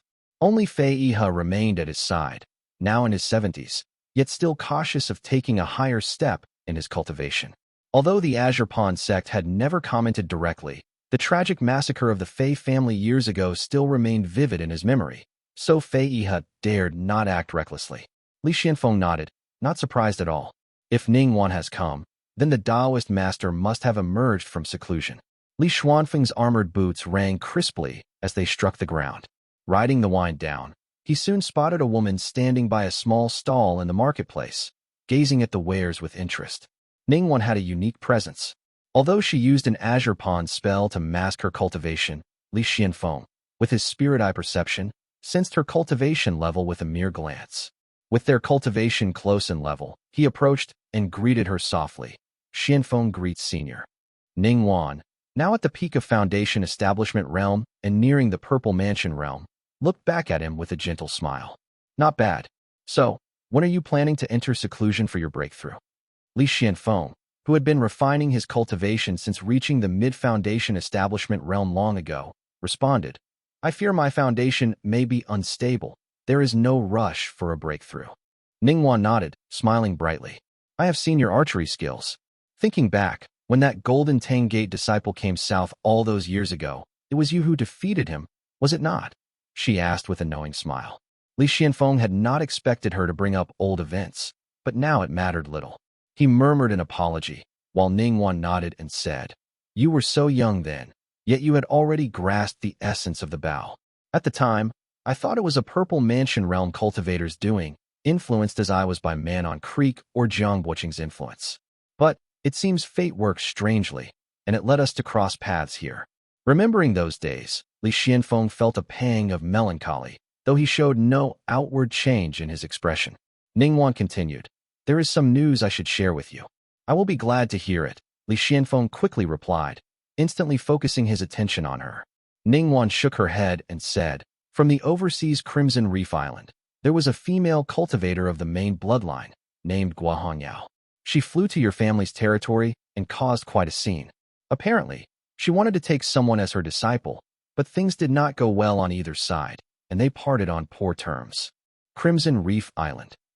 The mention of family matters instantly grabbed Li Xuanfeng's attention. Ningguan gave him a knowing look, speaking softly. As she returned overseas, the female cultivator suffered a severe ambush, barely escaping her own territory with her life. She managed to escape with talismans, but her prized artifact was stolen. The perpetrator was outrageously bold, and Crimson Reef Island has already dispatched people to investigate. Ningguan's lips curved in a slight smile, clearly amused by the news. Then, she suddenly added, "With the Green Pine Temple ruins involved, the Crimson Reef Island will likely not investigate thoroughly.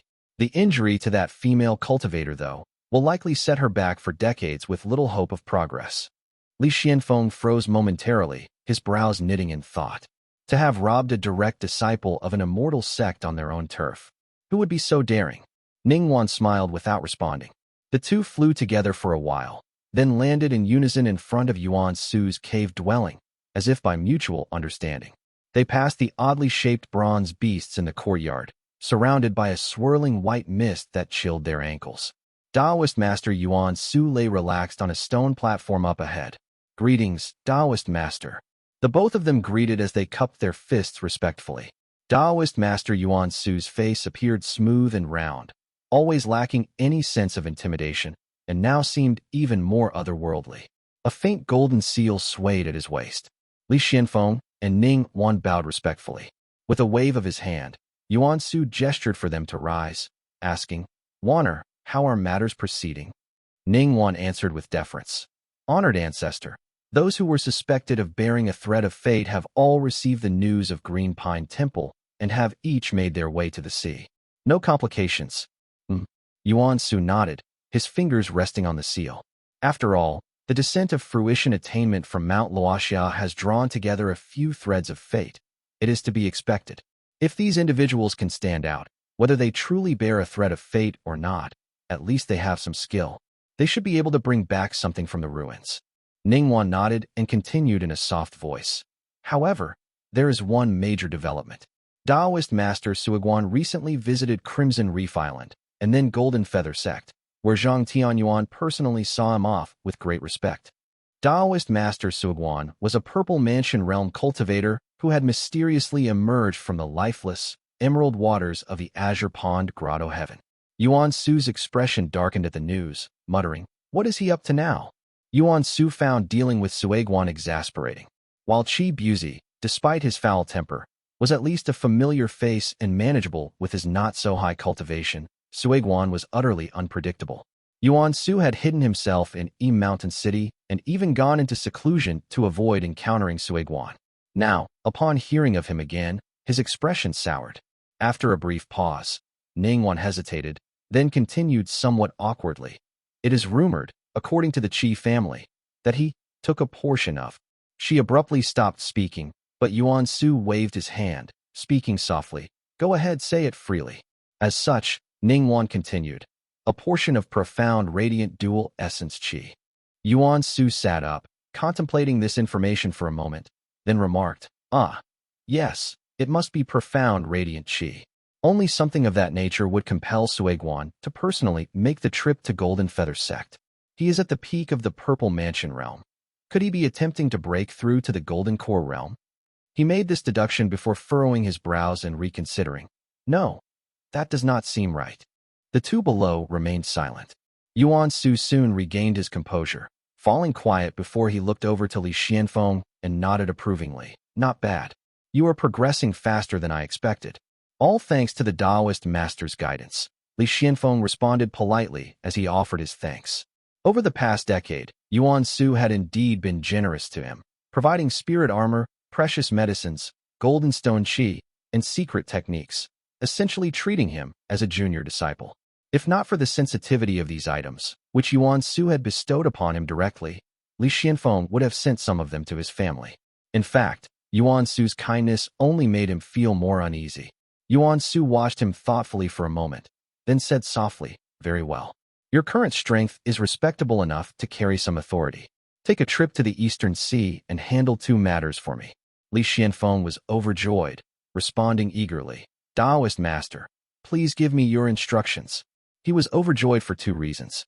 First, he had been confined to this place for decades, and now he finally had the opportunity to venture out. Second, Yuan Su finally had a task for him. Without a purpose, the powerful spells and spirit treasures he had received felt almost burdensome, yet refusing them had never been an option. Chapter 549, Escorting and Slaying Demons, 2. Accepting the assignment promptly, Yuan Su explained, "First, I have a group of my disciples needing escorts to Splitreed Island. That sea region has been turbulent recently, and Ningguan cannot act freely, so you should take this trip." He added a cautionary note. "Do not stir up trouble, just deliver them safely. If you do encounter resistance, Feel free to kill anyone who is not of the Dragon Clan. Seeing Li Xianfeng nodding in understanding, Yuan Su continued. Once you reach Splitreed Island, continue northward until you reach Unison Sea. There, a market run by my Ning family has been harassed by a demon. Deal with it on your way back. Do we know what it is? Li Xianfeng asked. Yuan Su promptly replied, no need for concern. It is only a water-dwelling monkey, a threat to ordinary folks, but not to you. Securing the jade seal at his waist, Yuan Su added softly. I noticed it has been years since you returned home. Make the most of it and reconnect with your family. Thank you, Taoist master. Li Xianfeng expressed his gratitude, and as he saw Yuan Su wave him off, he quietly departed. After a brief pause, Ningguan said softly, Taoist master, Li Xuanfeng's cultivation has advanced rapidly in recent years.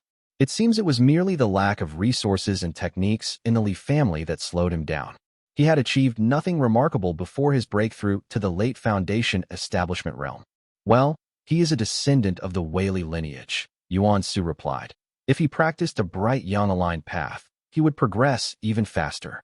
1,000 years ago, the Weili lineage's affinity with metallic essence was impressive. That was akin to the sun descending into the world. They continued conversing as Li Xianfeng exited the cave dwelling. Riding the wind, he flew a while before descending at his own cave dwelling. Li Xuanfeng's dwelling was among the finest in Yi Mountain City. As he pushed open the door, his wife, Ning Hemian, met him with their child in her arms, smiling as she greeted him softly. What did the Taoist master say? She asked with a smile. Ning Hemian, being from the Ning family, often knew things even before he did, so he was not surprised at all by her question. He took the child in his arms and replied, I will be heading to the Eastern Sea soon, escorting people and slaying demons. The boy in his arms pursed his lips, his eyes a deep gray, though his brows were softer than his father's. Still young, he appeared rather gentle. Qiner, Li Xianfeng called. Father! The young boy called out in a cheery response. Li Xianfeng held him close and asked a few questions about recent events. Li Yuanqin responded with short affirmations, while Ning Hemian closed the stone door of the dwelling, voicing her concern. What does the Taoist master mean by this? Is he putting you at risk? Could this be dangerous? It should not be, Li Xianfeng replied thoughtfully, raising his brow as he continued. I have already mastered aura rebound technique and have the black gold spirit armor as protection. My combat power is formidable. Unless I directly face the Foundation establishment realm heirs of the three sects, most would not stand a chance against me. Li Xianfeng continued. If I can prepare and keep my distance, even a late-stage Foundation establishment realm direct disciple from one of the three sects would cough up blood under my arrows. Against ordinary Foundation establishment realm cultivators, they would fare no better than the demons torn apart by the dozens on the battlefront. Li Xuanfeng's tone was calm, though the underlying bloodlust beneath his words was strong. He added softly, only those in the southern borders know my reputation as the Golden Bowstring. It will be interesting to see what kind of cultivators I will encounter overseas. Ning Hemian casually responded as she tidied spirit medicines around the cave dwelling. Yes, we all know how powerful you are. Li Xianfeng, significantly older than her, could not help but laugh when he noticed her youthful demeanor. He thought to himself, when should I take Qiner back home for a visit? I wonder how Yuan Jiao and Qinghong are doing these days. Through the Ning family's connections, he had managed to gather various pieces of news about the Li family, though most were only fragments. Now, with the opportunity to return home, he felt a growing warmth in his heart. Mount Qingdu. The ritual of burning incense and offering prayers was simple enough. In fact, simply meditating in front of the incense would suffice. Li Qinghong had carefully bathed, changed from her protective armor into Taoist robes, tied up her hair, and then trained before the incense for several months before flying on thunder toward Mount Yuding. This immortal mountain was now covered in green pines, with snow piled atop its peaks. A sacrificial altar, over 10 zhang tall, stood on the summit. It was adorned with carvings of mist, thunder, and rain patterns, primarily crafted from bluestone, but reinforced with various metals like copper and iron. At the top, 12 bronze and silver statues of various forms were arranged in a circle. Some statues captured thunder and dispersed clouds, while others held spears and bore fierce expressions. 8 of the statues had humanoid forms, while the remaining 4 took on shapes of dragons and serpents. As Li Qinghong stepped onto this ritual platform, She felt the mana and thunder pool within her begin to stir, and the profound thunder talisman pulsed, eager and active. Sitting cross-legged at the center, she placed her hands, palms up, on her knees. Strands of violet lightning began to flow from her body, following and tracing along the patterns that were carved into the ground. Now, the 12 statues should all light up. Dark clouds should gather in the sky, and thunder should appear. That would mark the beginning. Qinghong activated her immortal foundation, waiting a full half-hour. However, only the violet lightning circulated, with no unusual phenomenon appearing, nor was there any sign of the so-called heavenly resonance. Instead, she felt her internal mana depleting significantly. Is it really this useless? She waited a while longer, but not only was there no thunder, there was not even a single dark cloud in the sky. With a sigh, she abandoned the secret technique and switched to using thunder to communicate with each statue in turn. This was another function of the altar, allowing her to calculate where thunder would strike across the land, how many tribulation strikes had fallen recently, and who among wrongdoers was due for retribution by thunder. This is probably pointless too. There are not any tribulation strikes these days. Have not even heard of one. This technique is truly ancient. After testing each statue in turn with no result, Qinghong's unwillingness drove her to repeat the process twice. Finally, when she connected with the last dragon-shaped statue, she received a response. Shining. The eyes of the dragon-shaped bronze statue glowed faintly, and suddenly Qinghong had a clear vision. Ancient Prefecture, Wei State. At midnight on the 24th day, twisting thunder tail strikes the ancient cypress tree west of the prefecture. The statue emitted a flash of thunder before dimming once more, offering no further response. Qinghong blinked, feeling an odd mix of surprise and resignation. It really is an ancient technique. But what use is this? She wondered aloud in confusion. If it truly provided an exact location, Qinghong could ride her thunderbolt there and capture this falling lightning with her spells. Judging by the name of it, this was likely some form of spirit thunder of heaven and earth, a rare sight in this age. In recent ages, thunder strikes had become rarer between heaven and earth, and as a result, thunder cultivators were increasingly uncommon. Furthermore, thunder was unlike spirit fire or water. It dispersed instantly upon impact. Unless one was extremely lucky or encountered it in the clouds by chance, capturing it was nearly impossible. However, the information provided by this spell turned out to be the name of a now ancient place, and even if she knew the location of it, finding it would be nearly impossible. Qinghong could only sigh in dejection. Moreover, this place is likely far to the north in hostile territory under the wrathful Dao lineage, where deep-seated enmity remains entangled with threads of fate. It is strictly forbidden to go there. Qinghong calculated that the next thunder invocation ritual was 3 months away. She planned thoughtfully. The altar has already been built, and casting the spell consumes only a bit of mana. I will try every 3 months. Who knows? One day, I might hit upon a U-state city with a familiar name and be able to collect some thunder. Chapter 550, The Elder of Mount Yu. Having made her decision, Qinghong was just about to sit down cross-legged when she noticed a faint light flickering outside the formation. 2 young men, riding on the wind, entered. One was dressed in a white robe with a handsome face, while the other wore a golden Taoist robe, looking rather downcast. The two were, of course, the Li brothers, Li Shijuan and Li Shiming. They landed one after the other, and Li Shijuan cupped his fist and announced, "Seventh brother has broken through to Foundation Establishment Realm. I have brought him here for you to see." Qinghong glanced at Li Shiming. He still had not recovered from his father's passing, and seeing the sorrow on his face, she spoke to him softly. "The timing was unfortunate. Your father did not hold any blame toward you, so you must come to terms with it." Li Shiming lifted his sleeve and nodded, his expression far more subdued now. He replied quietly, "Now that I have broken through to the Foundation Establishment Realm, I can bring forward the family's plans for refining a few medicinal pills. I will head to the Alchemy Pavilion on Mount Wutu in the coming days to study the formula for the barrier-breaking pill. It would be highly beneficial for those advancing to both the Foundation Establishment and Qi Cultivation Realm." Qinghong nodded approvingly. Her gaze shifted, catching sight of a few blue-gold embroidery patterns peeking out from under his sleeve. Women are often more sensitive to such symbols, and it reminded her of an orchid. She asked him briefly about matters at home, but seeing his low spirits, She held back her suggestions for sparring and let him depart to recover on his own.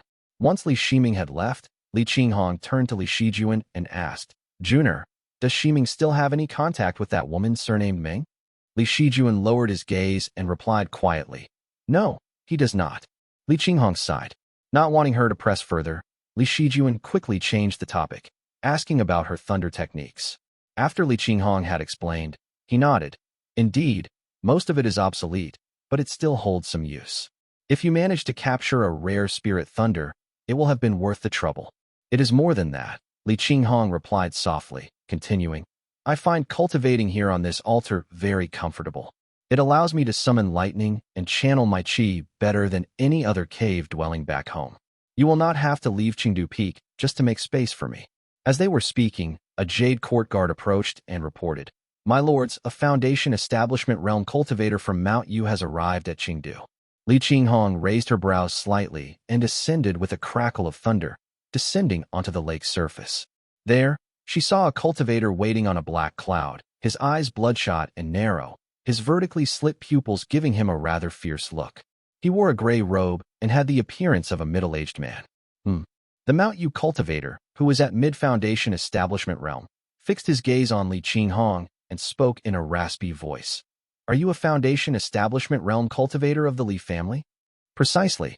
Li Qinghong cupped her fist, recognizing him as Fei Luya, and, remaining courteous, replied softly, I am Li Qinghong, and Li Yuanjiao is my elder brother. I see. The middle-aged man nodded just as the lake's surface split open. Li Wuxiao rode the wind out from below, shadows drifting darkly beneath his robe as he took a silent stance behind Li Qinghong. From another direction, a golden light streaked upward. Li Shiming, clad in a Taoist robe, arrived on a radiant path, his spell bright and imposing.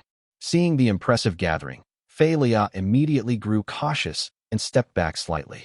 Does the elder have business with us? Why not come down and discuss it in detail? Li Qinghong asked politely.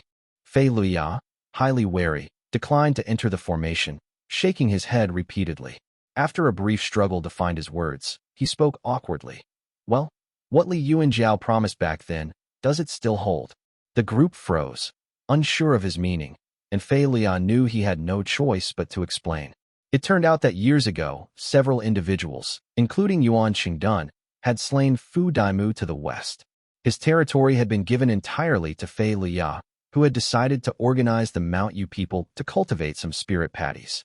Li Yuanjiao had suggested that the Li family could take over the land and, in return, provide Fei Luya with a portion of the annual harvest. However, Fei Luya, who was greedy at the time, had refused his offer. So he had spent years managing the territory himself, only to realize that the yield was less than half of what Li Yuanjiao had promised. He had even sacrificed much of his cultivation time on the endeavor. Regretful, he had now come seeking out the Li family again. Hearing this, the Li family members were delighted and quickly agreed. They moved on to discuss the details, but Fei Lia still refused to enter the formation, so they settled on a small courtyard in the town to finalize arrangements. They had just settled into their seats when Fei Lia appeared restless and uneasy, as though his true purpose for coming had not yet been revealed. After several moments of awkward silence, he finally spoke, somewhat hesitantly. Your esteemed clan seems to be thriving. However, regarding that matter I inquired about years ago, does your clan have any news? With Li Yuanjiao absent, Li Qinghong had no idea what this Mount Yu cultivator was referring to. She could only respond diplomatically. Perhaps my elder brother has already begun assisting you, senior. But why not tell me about it again? Seeing the blank expressions on their faces, Fei Luya looked briefly frustrated. With a sigh, he clarified. The Purple Mansion Realm cultivator backing your clan. Could they perhaps show me a clear path forward?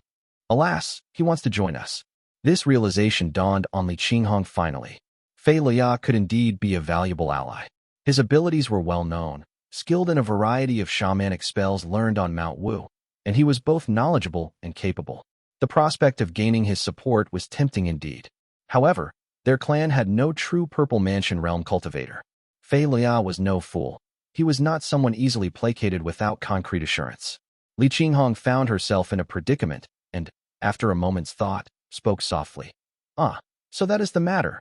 My brother also wishes to introduce you to an appropriate guide, but Meeting a Taoist master is not so easily arranged. Even we can only do so after rendering great merit. My brother has been sent on a mission and, for now, will not be able to give you a direct answer." Aware she was speaking to someone from Mount Yu, Li Qinghong kept her words as straightforward as possible, watching his reaction closely. Fei Luya paused, seeming to ponder her words. His narrow, vertical pupils fixed on her as realization dawned on him, and he quickly replied, "I understand. This young girl means that only if I establish some merit for them will they be able to bring me into the Purple Mansion Realm Cultivator's fold." "I see. So, this is one of those complex customs of the Easterners." He appeared visibly relieved, managing an awkward smile as he nodded. "If your clan ever needs anything, do not hesitate to ask me." Li Qinghong saw that he had understood her intentions. Despite his years of cultivation, Fei Luya was somewhat inexperienced in dealing with people, but his cautious demeanor revealed his keen awareness. Now that he had received a tentative commitment, Fei Luya seemed noticeably more relaxed and had little patience for further conversation. Waving his hand, he said casually, "I am getting closer to the late Foundation establishment realm and am focusing on refining my cultivation in preparation for a breakthrough. I will not be staying here any longer. In a few days, I will send Xian to discuss any further details with you all." With that, he left without looking back, riding the wind away. Li Qinghong escorted him to the edge of her family's territory, reflecting to herself, "This old Mount Yu cultivator grows stronger with each passing year. For now, it's best to stall him with this delay tactic. As for the Purple Mansion Realm cultivator, I'll discuss it with my brother once he returns to decide how best to handle it." Chapter 551, Setting Out, Fei Luya departed, hands clasped behind his back as he rode the wind, leaving the others with a relaxed view of his retreating figure. Li Qinghong had managed to appease him, and with Li Shiming and the other Foundation Establishment Realm cultivators filling the ranks, everyone dispersed, scratching their heads in bewilderment. Li Qinghong returned to her senses and saw that only Li Wuxiao remained, his expression more troubled than ever. The wound on his tail stinger had yet to heal, prompting her to ask, "Is your injury serious?" Li Wuxiao's hooked tail had been singed by a gray-red flame, leaving a pain that lingered, both in his body and in his spiritual sense. Occasionally, it would flare up, and the discomfort left him looking visibly pained. Li Qinghong noticed this and inquired out of concern. Li Wuxiao waved his hand and replied, "Thank you for your concern, my lady. This flame appears to be merging fire, which merges body and spirit, harms one's essence, and even burns away lifespan, affecting the mind. All I can do is rest and recuperate." His face was pale as he declined the medicinal pill Li Qinghong offered him, explaining politely, "Ordinary pills are ineffective against this sacred fire. During my time in the Eastern Sea, several dragons tried to devour me. They cultivate in the converging water method, which, like merging fire, worsens injuries over time with even the slightest contact. I am used to it by now and have some experience in dealing with it, so there is no need to worry." With a grim expression, Li Wuxiao withdrew to heal, leaving Li Qinghong alone to descend on thunder. Converging water, merging fire, supreme yin and yang. They really do correspond one-to-one. Li Qinghong nodded thoughtfully. Many manifestations of metallic essence had corresponding fruition attainments with identifiable traits. She wondered about the nature of her own profound thunderpool cultivation. Profound thunder? Or perhaps some kind of celestial thunder? Shaking these thoughts from her mind, Li Qinghong retreated into seclusion to train. Half a month passed, and though Fei Luya's subordinate, Xian, had yet to arrive, finally a group of travelers appeared in the distant sky. They were dressed in various robes and looked worn from their journey. Leading them was Li Xian, who was tugging at his beard as he rode the wind from afar. "Granduncle." Li Shijuan soared up to greet him, and Li Xian nodded slightly. Behind him, Chen Dongha and Jian bowed in greeting. Li Xian seemed to be in good spirits and said, "This old man went to Great Xiaokuei Temple and broadened his horizons significantly. That temple oversees 72 Dao lineages, preserving all kinds of ancient and shamanic spells, vastly different from modern techniques." He reached into his storage pouch and drew out a few talismans. They appeared grayish with white inked symbols scrawled across them, and Li Xian beamed as he explained, "These are ancient spell talismans, infused with water essence to relieve pain and heal ailments. They will be quite useful to pass down to cultivators in the embryonic breathing realm and to treat common folk. As he spoke, he waved his hand, and the crowd dispersed. Li Shijuan guided him down, while Li Xianxian continued speaking cheerfully about the talismans in his hand. Li Xuanxuan's old eyes swept across the mountain, and he glimpsed the white mourning clothes draped everywhere. A momentary joy vanished from his face, which was replaced by shock. His smile disappeared, and he fell silent. Without a word, he allowed Li Shijuan to lead him to the grave, where he sat heavily on the ground, murmuring to himself, "So, it is time." He managed to hold on all these years. His aged eyes took in the surrounding area. To his right stood the headstone of his eldest son, Li Yuanxiao, and to his left, his youngest, Li Yuanping. One was new, the other old, and both towered above him. Sitting between them, the gravestones loomed taller than he was. Li Shijuan withdrew quietly, retreating to the edge of the mountain path before glancing back. The elderly man was slumped between the two graves, his legs spread in the wild grass, clutching one of the talismans in his hand without realizing it, and he was staring blankly at the sky with an expression of utter smallness and unmistakable grief. Li Shijuan could not bear to look on any longer and lowered his head as he left. Chen Donghe led a person up the path, a man in a brown Taoist robe with a vine whip tied at his waist. Chen Donghe spoke softly. "This is Senior Zhu Xian." Li Shijuan quickly composed himself. The earlier scene still lingered vividly in his memory, but he had no time to dwell on it. Forcing a smile, he greeted Zhu Xian in a soft tone. "Greetings, Senior." Zhu Xian, one of Fei Luoya's men, had just reached the early foundation establishment realm. His cultivation lineage was weak, and although he had established an immortal foundation, he was still inferior to even Li Wuxiao before he had gained his hooked tail. The skill he cultivated, Pure Essence Wind, was an ordinary technique formed of minor pure spiritual qi. Despite having a higher cultivation level than Li Shijuan, Zhu Xian dared not act superior in his presence and spoke softly. "My senior brother has sent me here to coordinate the handover of the territory." Fei Luoya's subordinates controlled a substantial amount of land. Although some barren areas at the edges were disregarded, the actual area was significantly larger than eastern Mount Yu. As Li Shijuan watched him spread out the map, Zhu Xian remarked, "Over these past 10 or so years, my territory here has developed a population of just over 50,000. Li Shijuan immediately felt a pang of surprise. On similar territory, their own eastern Mount Yu had a population numbering in the hundreds of thousands. Such a small population in Zhu Xian's territory explained the lack of productivity. Glancing over the map and estimating briefly, he said softly, "For this region, Senior, I propose establishing 30 towns, strategically placed along the land's spirit and earth veins. We can set up 1 or 2 immortal mountains and establish a governing system to oversee a population of 300,000. There are 2 large plains here where we can establish major towns. Then, we can begin by setting up villages along the 2 rivers and gradually move people there."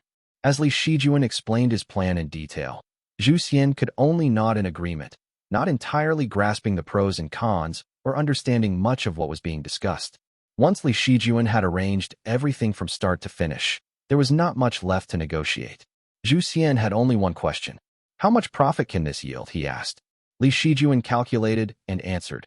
After 7 or 8 years, annual profits could reach around 20 to 30 spirit stones, with our family taking a 40% share. After doing the math, Zhu Xian realized that this would meet Fei Luoya's expectations. He relaxed immediately, waving his hand in agreement. "Then let us proceed with that." Li Shijuan then called Li Shiqing over for a thorough discussion. Zhu Xian, unable to sit still any longer, rode the wind back to report to Fei Luoya. Once Zhu Xian had left, Li Shijuan asked, "Elder brother, how much does our family have in reserves now?" Li Shiqing replied, "Currently, we generate an annual income of over 60 spirit stones. After deducting the tribute payments, we can save less than 100 stones every 5 years. Adding in the 40 stones from the sale of Wanling blossoms by Han Shizhen of the Han family, our savings come to about 130 spirit stones every 5 years. After calculating for a bit, Li Shiqing continued, "For the past decade, we have avoided major expenses, so we have about 200 stones in reserve after accounting for minor expenditures. 200 spirit stones. That is more than enough to set up 2 qi cultivation realm formations.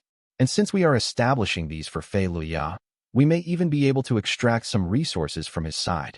With confidence in his plan, Li Shijuan nodded and spoke softly. Elder brother, the expansion effort will need your coordination. We could consider moving Eastern Mount Yu westward, transferring the original dozen towns on the eastern side to be under Lijiang office. You have the insight to handle it as you see fit. Rest assured. Li Shiqing's reply was steady and composed, carrying an air of authority.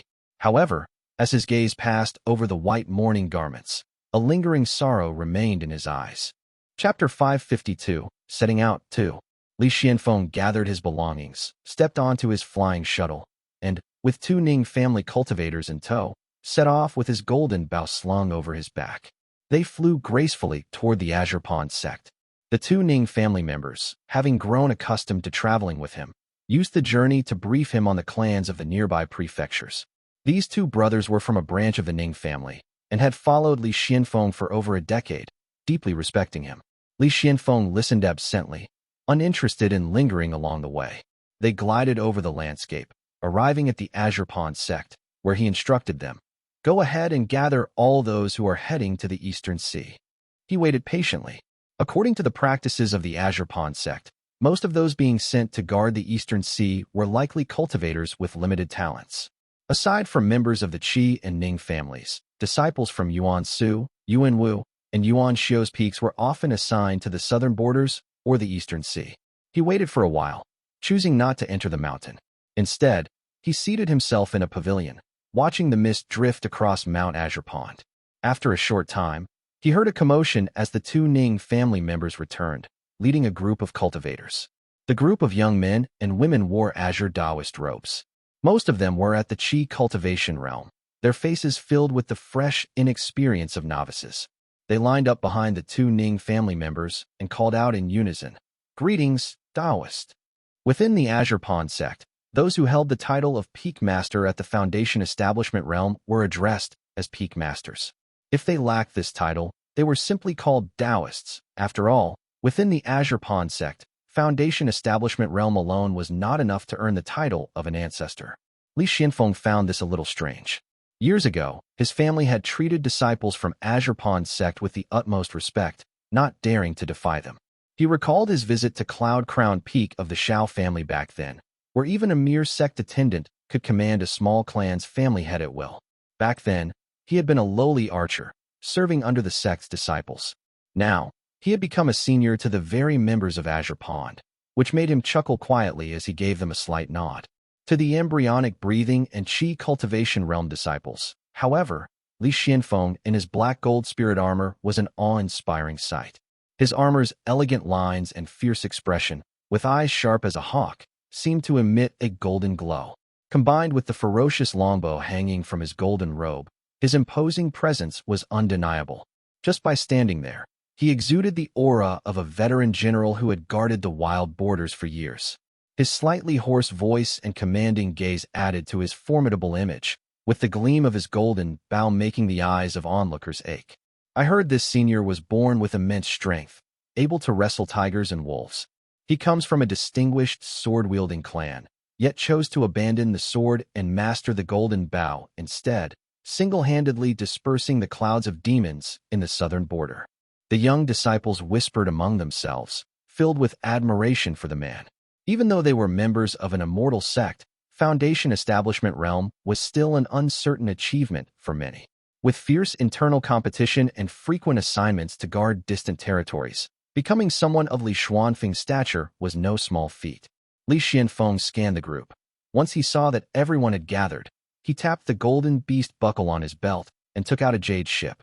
Initially the size of a thumb, the spirit shuttle expanded rapidly, glowing with emerald light until it transformed into a great boat over 10 zhang in length. It floated gently in the air.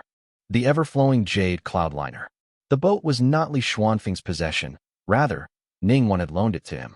When she had heard that he had no means of transport, she had provided the ship for him to carry the dozen or so disciples across the state.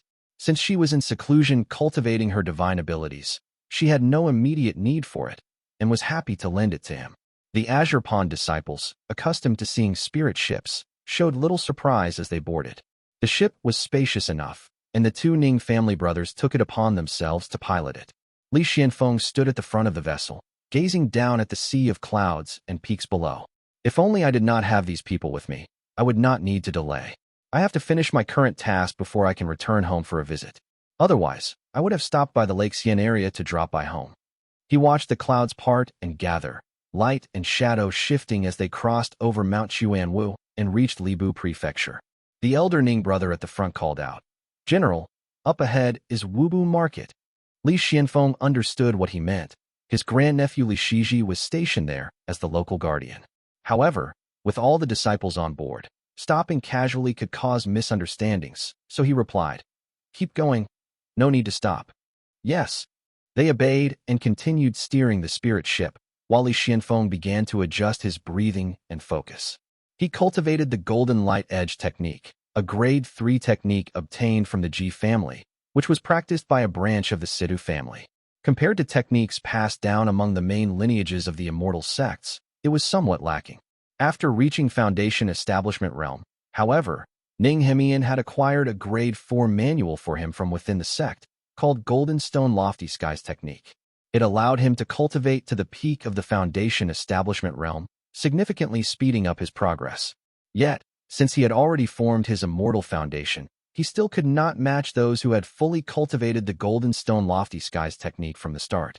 Li Xianfeng was rather indifferent about it. His immortal foundation had already been refined to its utmost limits, so a little more or less made no difference.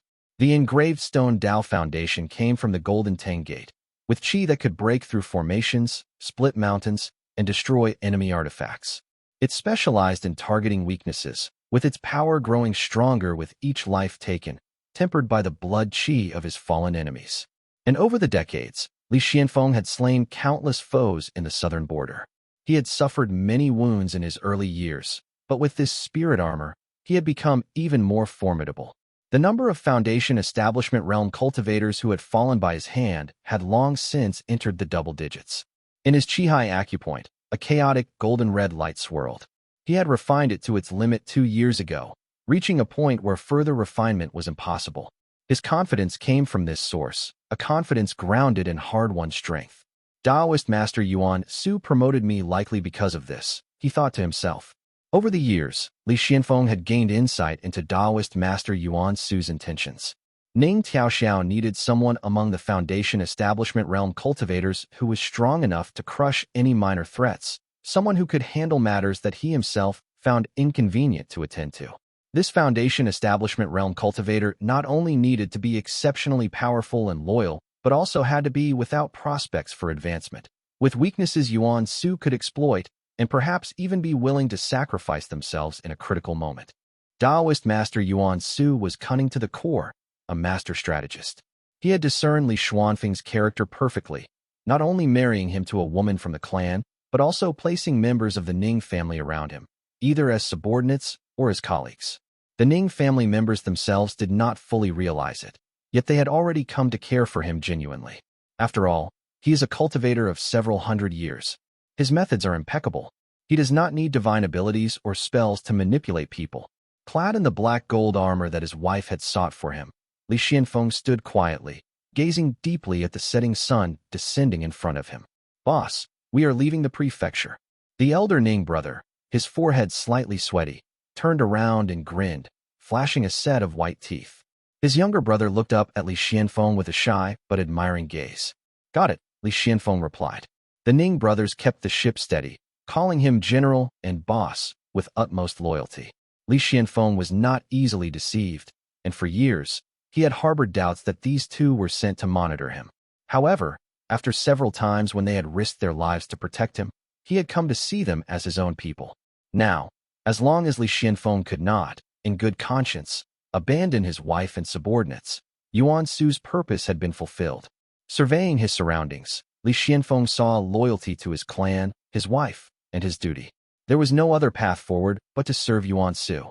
Chapter 553, Crossing Lake Xian. Li Xianfeng crossed borders on his conspicuous jade ship and soon entered the territory of the Profound Peak Gate. While the Azure Pond sect had its own coastal access, the path to the eastern sea through Profound Peaks Lake Xian was far closer to Splitreed Island. Going through the southern exit of Azure Pond Sect would involve a long detour, so Li Xianfeng had opted to travel through Profound Peak Sect's land instead. As Shanji Prefecture, controlled by Profound Peak Gate, came into view, a white barrier appeared before them. Li Xianfeng halted the jade ship, and soon, a Profound Peak disciple rode the wind up to greet them. He displayed utmost courtesy as he asked softly, "May I ask, Senior?" The elder Ning brother stepped forward and replied, "From Azure Pond, escorting disciples to Splitreed Island." Li Xianfeng took a step forward, tapped his belt, and a jade token shot out from the beast head buckle, radiating a brilliant light in midair. The Profound Peak disciple, an elderly man dressed in white with well-defined features and moles on each cheek, was adorned with various jade accessories. Bowing respectfully, he said hurriedly, "Junior Kong Yu greets Senior.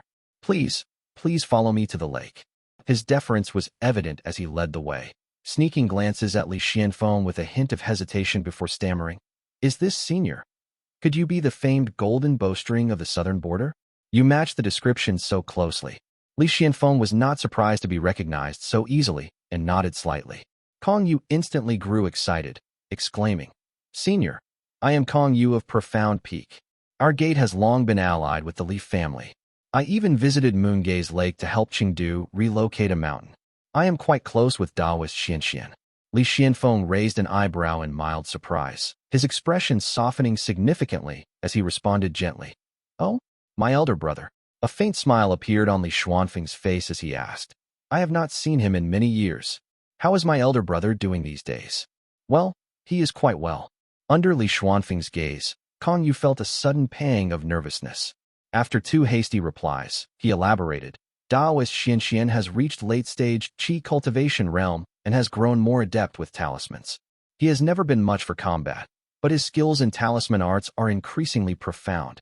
We traveled west together back then, discussing so much along the way. I learned a great deal." Kong Yu murmured as Li Xuanfeng looked off into the distance, listening quietly.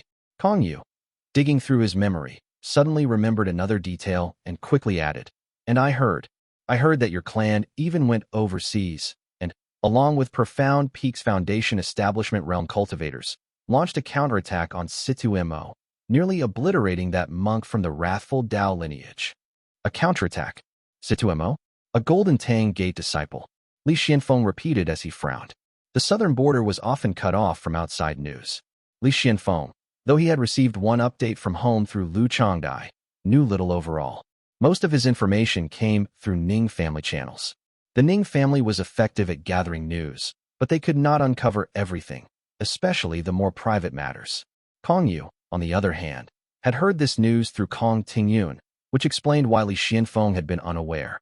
Li Xuanfeng's interest was instantly piqued as he caught onto the essential details and asked further, prompting Kong Yu to relay what he had learned from Kong Tingyun. "Yes, a Golden Tang Gate disciple. Apparently, Situ Mo somehow incurred your family's wrath and colluded with the wrathful Dao lineage in the north, setting an ambush for your family's younger members. Fortunately, the Li family's Foundation Establishment Realm experts arrived in time, preventing any mishap." Kong Yu continued, "Later, when your family needed to go to the Eastern Sea, they teamed up with our Foundation Establishment Realm cultivator, Kong Tingyun, for the journey. It just so happened that they encountered those two on the way, and in the ensuing battle, that monk." Kong Yu summarized the event. When he described Situ Mo's ambush, Li Xuanfeng's eyes narrowed slightly, a flicker of anger lighting up his gaze. By the time Kong Yu finished, however, Li Xuanfeng's expression had settled into a quiet calm, revealing no trace of emotion as he murmured evenly, "How bold." Though spoken softly, his tone sent a chill through Kong Yu, who watched as Li Xianfeng asked, "Is Situ Mo currently in the Eastern Sea?" "He is indeed." Kong Yu nodded eagerly, pleased with himself as he responded, "He is on Golden Sack Island in the Scarlet Pristine Sea. Just head east from here, and you will find it easily with a few inquiries." Li Xianfeng nodded, standing with his hands clasped behind him with his black gold spirit armor gleaming in the sunlight, his robes billowing around him. A few names crossed his mind, and he muttered coldly, "Situ Mo, Guo Hongyao. It would be best if they stayed hidden in Yu State or on Crimson Reef Island. Because if I catch them in the Eastern Sea, they will learn the true taste of being pierced by thousands of arrows from head to toe." As murderous intent surged in his heart, The old man before him, Kong Yu, felt a chilling sensation, as though his face were being slashed by knives. Terrified, he dared not speak. As for Kong Yu, he is clearly using me as a blade here. Li Xianfeng glanced briefly at the old man, though he was not particularly concerned. These enemies were shared adversaries, and this news was useful. Li Xianfeng knew exactly how to handle it. For Li Xuanxuan's sake, he remained courteous, though even this restrained glance left Kong Yu visibly uneasy. The old man quickly tried to amend his words, adding, "But Situ Mo is a core disciple of the Golden Tang Gate. Regardless of his strength, it would be unwise to cause too much trouble. If you intend to deal with him, senior, a light punishment may be best." Li Xianfeng nodded as he leaned on the edge of the ship, conversing politely yet absently. As they left Lake Xian, Kong Yu finally bid them farewell. "This is as far as this old man will escort you. The rest of your journey is your own." "Thank you, fellow Taoist," replied the elder Ning brother, nodding in acknowledgement. Seeing Kong Yu's familiarity with Li Xianfeng, he remained polite as Kong Yu turned away, sweat beading on his brow as he flew off. Thinking to himself, that was close. Li Xianfeng and Li Xianxian are like night and day. How can they even be brothers? They are worlds apart. To Kong Yu, Li Xianxian was like a mild, aging rabbit. Though easily startled by even the slightest stir, he was serious, easy to talk to, and lacked any intimidating presence. They had not spent long together, but Kong Yu had felt a genuine sense of rapport, understanding the man well. Li Xianfeng, however, was like a hawk, polite on the surface but brimming with a fierce edge. Especially when the topic of Situ Mo's ambush on Li family juniors had come up, a single flicker of Li Xuanfeng's gaze had felt like a blade cutting across his face. If he were merely a lone eagle, it might not be so concerning. But this man has endured the bitter winds of the southern border for decades, sharpening his claws to razor edges. Besides, he has built himself a nest within the mighty Ning family. He's truly terrifying. Watching the emerald jade ship disappear into the distance, Kong Yu thought quietly, in less than 10 years, Yu State will be buzzing with tales of this great eagle. 3 generations back to back. The Li family truly has people of talent. No wonder they are thriving. Returning to his peak on the wind, deep in thought, Kong Yu hurried to rummage through his storage and pulled out a talisman, tracing it with meticulous detail. All right, I should let Ting Yun know. She might be able to find a way to establish contact with the Li family. It would be best if they could push Situ Mo back to Yu State. This would also be a good opportunity to earn the Li family's favor. The old man, while over a century in age and adept in such matters, quickly recorded his message in the talisman and called someone over. "Go, deliver this to Yuezhou Island."